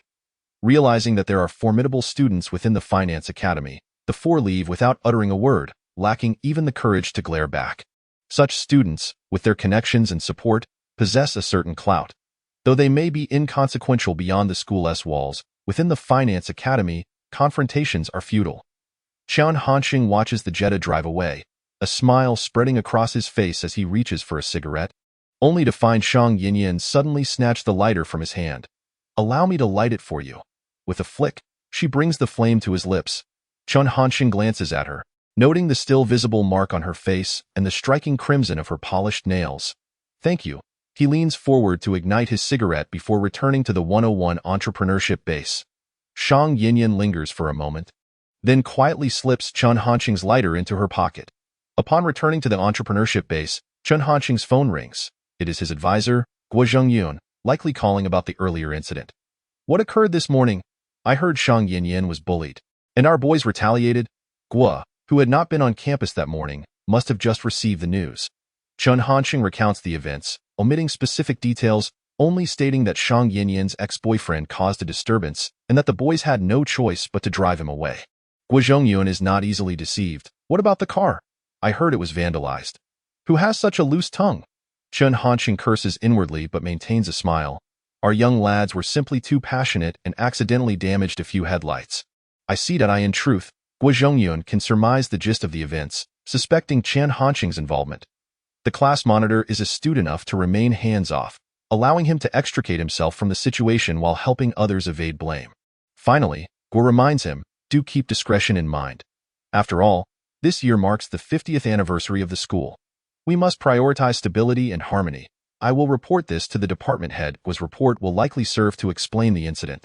And with the conclusion of the call, the matter of the fight and vandalism should be settled officially, though the rumors among students will undoubtedly persist. In the Humanities Faculty's activity room, Zhou Xiaoli, Hu Xiaoping, and Mu Wanling are discussing the selection for an internal debate competition when they naturally bring up Chen Hansheng after hearing about the incident in Public Management Class 2. Zhou Xiaoli scoffs, I warned you all that he is a ticking time bomb. He actually went so far as to vandalize a car. How reckless. I don't share that sentiment, Mu Wanling shakes her head. When a female classmate is assaulted, should we merely sit down and discuss it? But his actions make it seem like all of us in the Finance Academy are thugs, Zhou Xiaoli retorts. Frustration evident in his tone, Mu Wanling, empathizing with Shang Yinyan's plight as a female, feels reassured knowing a figure like Chen Hansheng is present in class, thus staunchly supporting him. I believe Chen Hansheng is not a thug. It is those external students who are the real ruffians. Seeing the two argue, Hu Xiaoping interjects, enough. It is not worth squabbling over Chen Hansheng. Let us focus on organizing the debate competition, Mu Wanling. Genuinely vexed, counters, Chen Hansheng is the Vice Minister of the External Liaison Department. Does that not hold any weight? Hu Xiaoping and Zhou Xiaoli exchange glances, remaining silent. The explanation for why Chen Hansheng was deemed unsuitable for the Vice Minister role had been submitted to the Youth League Committee without Mu Wanling's knowledge, and they fear her potential to leak information, opting for a preemptive strike. In truth, Chen Hansheng is unconcerned with public opinion, preoccupied with searching for his lighter. Damn it, I could have used that just now. He fails to recall that Shang Yinyan has taken it, as is often the case in university life. Leave 300 yuan on your dorm desk for 3 days, and it remains untouched. Leave a lighter, and it vanishes within 3 minutes. The same fate befalls tissues in the dormitory. After fruitlessly rummaging through his pockets, Chen Hansheng resigns himself to putting out his cigarette and instead retrieves his notebook. He now checks his computer daily, primarily to monitor the fluctuations in parcel volumes and to assess Shen Youchu's progress in creating Excel spreadsheets. The desktop is a bit too chaotic. He mutters. Xiao Rongyu has a habit of leaving documents scattered across the desktop. It was manageable when she used the computer alone, but with 2 additional users, it has become rather disorderly. Chen Hansheng decides to organize the desktop. Noticing a nameless Word document, he wonders if it was created by accident. Opening it, he finds it contains dates and text, resembling a diary format. Chen Hansheng hastily prepares to close it, preferring not to invade someone else's privacy, unless, of course, his name appears within. September 1, 2002, clear. Today marks the start of the semester. Chen Hansheng made me cry twice today, once at the train station and once in the dormitory. September 15, 2002, clear. Chen Hansheng upset me again today. October 3, 2002, clear. Chen Hansheng went to the bar and made me cry. I have no intention of speaking to him again. November 6, 2002, light rain. Today I asked Chen Hansheng, if heaven granted you 5 million but required you to never see me again, would you accept? Chen Hansheng replied that it would be a double blessing. Why not agree? November 27, 2002, overcast. Chen Hansheng always holds back from confessing. Does he have another girl? Chen Hansheng stares, dumbfounded, upon finishing the entries. He muses, is Xiao Rongyu unwell? Why does she only record my faults? I helped her move, treated her to meals, and took her shopping, yet not a single good deed is noted. Furthermore, what is the purpose of these entries? Is she planning to reference them during future arguments, sifting through past records for ammunition? After indulging in a few moments of silent reflection, Chen Hansheng was suddenly reminded of another unsettling matter. Recently, his computer had been brought back by Shen Youchu for practice. Had she stumbled upon this Word document? Given Shen Youchu's character, she would never pry into someone else's privacy without permission. However, such matters are always uncertain. Even an accidental click on a document could lead to discovery, much like how he had inadvertently found it himself. He resolved to find an opportunity to ascertain whether she had seen the document. As he pondered this, the day's express business was exceptionally brisk, leaving him no chance to investigate until the evening when they closed for the day. Returning to the dormitory, he found young Shichao and others engrossed in a game of cards. Upon noticing Chen Hansheng's arrival, they inquired, what was the meaning of today's incident with the people and the cars at the school? Chen Hansheng sensed their lingering fear and cheerfully reassured them. Don't worry, I'm preparing to help you apply for a banner of valor. Hearing Chen Hansheng's jest, Yang Shichao and the others relaxed, returning to their game. After observing them for a while, Chen Hansheng's phone suddenly beeped with a message. Are you there? It was an unfamiliar number. Who are you? He replied. Shang Yinyan. Chen Hansheng recalled that she had a phone. He wondered what she could possibly want from him. He certainly did not need her gratitude. Is there something you want? He asked, I'm feeling quite down. Could you come down and chat with me? Glancing at the time, he noted it was nearly 10 p.m. and decisively turned her down. Let us talk face-to-face tomorrow. I need to rest. After a brief silence, he assumed Shang Yinyan had taken his response to heart. However, 20 minutes later, another message arrived. I just want to chat. I promise I won't do anything. Chen Hansheng couldn't help but chuckle, recognizing the familiarity of her words. He himself had often used such lines to charm young girls in the past. Fine, where are you? At the basketball court. Changing into more casual attire, he made his way to the court, where he spotted a figure sitting on the steps. Shang Yinyan herself. To his surprise, she had gone to the effort of applying makeup. Her foundation concealed the redness on her face, and her lips were adorned with a vibrant shade, glistening temptingly. Dressed in black stockings and short boots on a chilly evening, she exuded a rich and somewhat sensual fragrance. Most notably, a few cans of beer lay at her feet. Chen Hansheng mused that there was no such thing as good wine or a good banquet in such situations. Can you indulge me just this once? I didn't expect you to come. Shang Yinyan exclaimed with delight upon seeing him. Class monitor. I cannot refuse a classmate's request. Chen Hansheng replied nonchalantly, deliberately sitting a bit apart from her. Shang Yinyan pouted, her lips forming a sulky expression as she playfully complained. Did you come just out of duty? Chen Hansheng burst into laughter, thinking that both of them were seasoned players in this game of pretense. The clock struck 10:30 p.m., the sound of a basketball hitting the rim echoed into the night. Creating a sense of solitude, he pulled out a cigarette and asked, Would you like to smoke? Shang Yinyan shook her head. I used to smoke in high school, but I've quit now. Just as Chen Hansheng was about to light up, Shang Yinyan unexpectedly assisted him, the flickering flame casting a glow against her deep purple eyeshadow, creating an alluring atmosphere in the darkness. So you took my lighter, he remarked, their fingers brushing momentarily as he retrieved it. But his heart remained unfazed, his thoughts wandering back to a conversation with Xiao Rongyu. Here, Shang Yinyan said, handing him a can of beer. Without hesitation, he took a hearty swig, the cold beverage mingling with the lingering scent of smoke in his lungs. Accompanied by the chill of the late-night air, letting out a satisfying belch, he felt invigorated. Shang Yinyan, demonstrating impressive drinking prowess, downed half of her can, smudging her lipstick in the process. Unbeknownst to him, she leaned closer, her gaze becoming hazy, the atmosphere turning intimate. Just as her head was about to rest on his shoulder, Chen Hansheng broke the moment, asking, Does your face still hurt from the morning?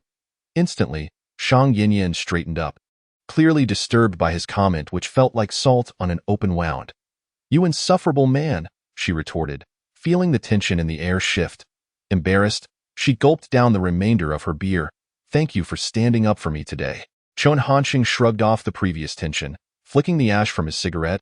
I act based on circumstances, not individuals. I would do the same for any student in Class 2 of Public Management. Really? Shang Yinyan shot him a sidelong glance. If it were Shen Youchu, you might have gone as far as to harm them.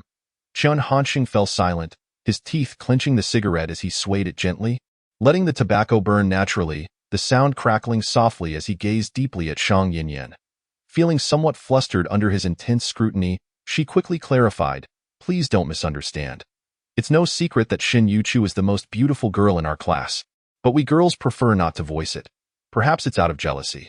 We'd rather her beauty remain hidden among the crowd so we can garner more attention. Moreover, we all sympathize with her background and wish to protect her from unsavory men.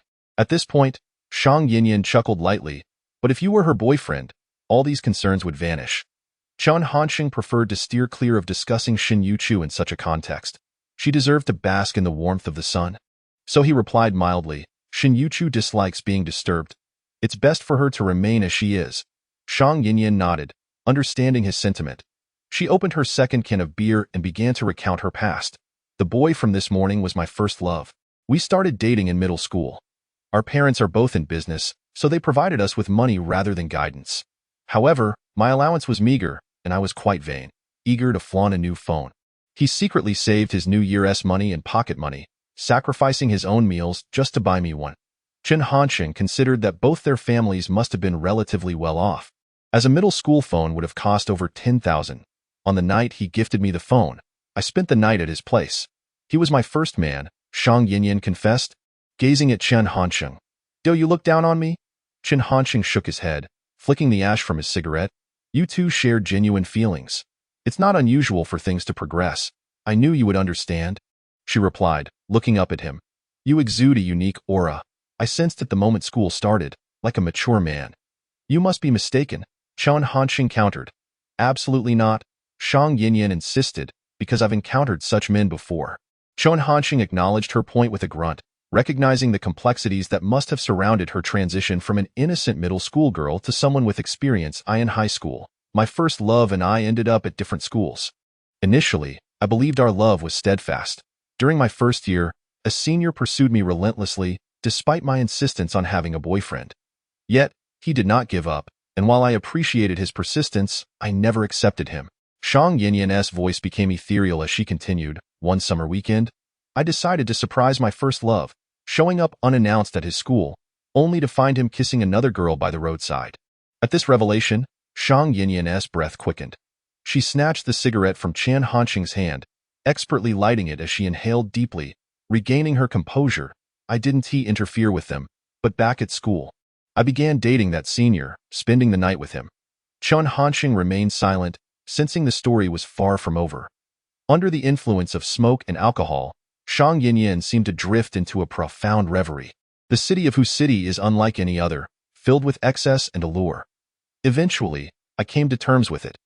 Every holiday, I would go out with friends to drink and sing, changing boyfriends 3 times. Yet I never broke things off with my first love. When he invited me over at night, I would still go. Am I a bad girl? She asked Chen Hansheng. Raising his beer can to toast with hers, he admitted, a little bit. This was also the reason he had come to stir up trouble, but the story took an even more scandalous turn. Jianye downed an entire can of beer, exhaling the scent of alcohol as she recounted. Later, I met a wealthy man in his 40s. I wasn't drawn to his money.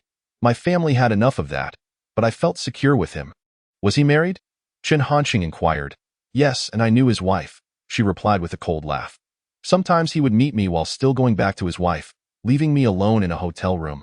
This went on for over 3 months until I was accepted into university, at which point I decided to end that chapter. Chen Hansheng sighed heavily. Why the sigh? Jianye asked. I was just thinking. If you could manage to get into a prestigious financial academy despite your tumultuous life, I have no excuse after 3 years of high school, he chuckled. Ha ha ha. Jianye laughed, playfully hitting him. I didn't get in on my own. My parents paid a hefty fee of 150,000 to get me here. I initially intended to focus on my studies and steer clear of relationships, but then I met you. Seeing you brings me peace. Jianye appeared somewhat inebriated, gradually leaning closer to Chen Hansheng once more. He instinctively shifted away, doubting her drunkenness. Sure enough, as she leaned in, she realized he had moved away, shooting him a glare in silence. Chen Hansheng extinguished his cigarette, smiling as he remarked, I'm a bad man, not someone suited for you. After a pause, Jianye looked at him and finally said, I know you're a bad man,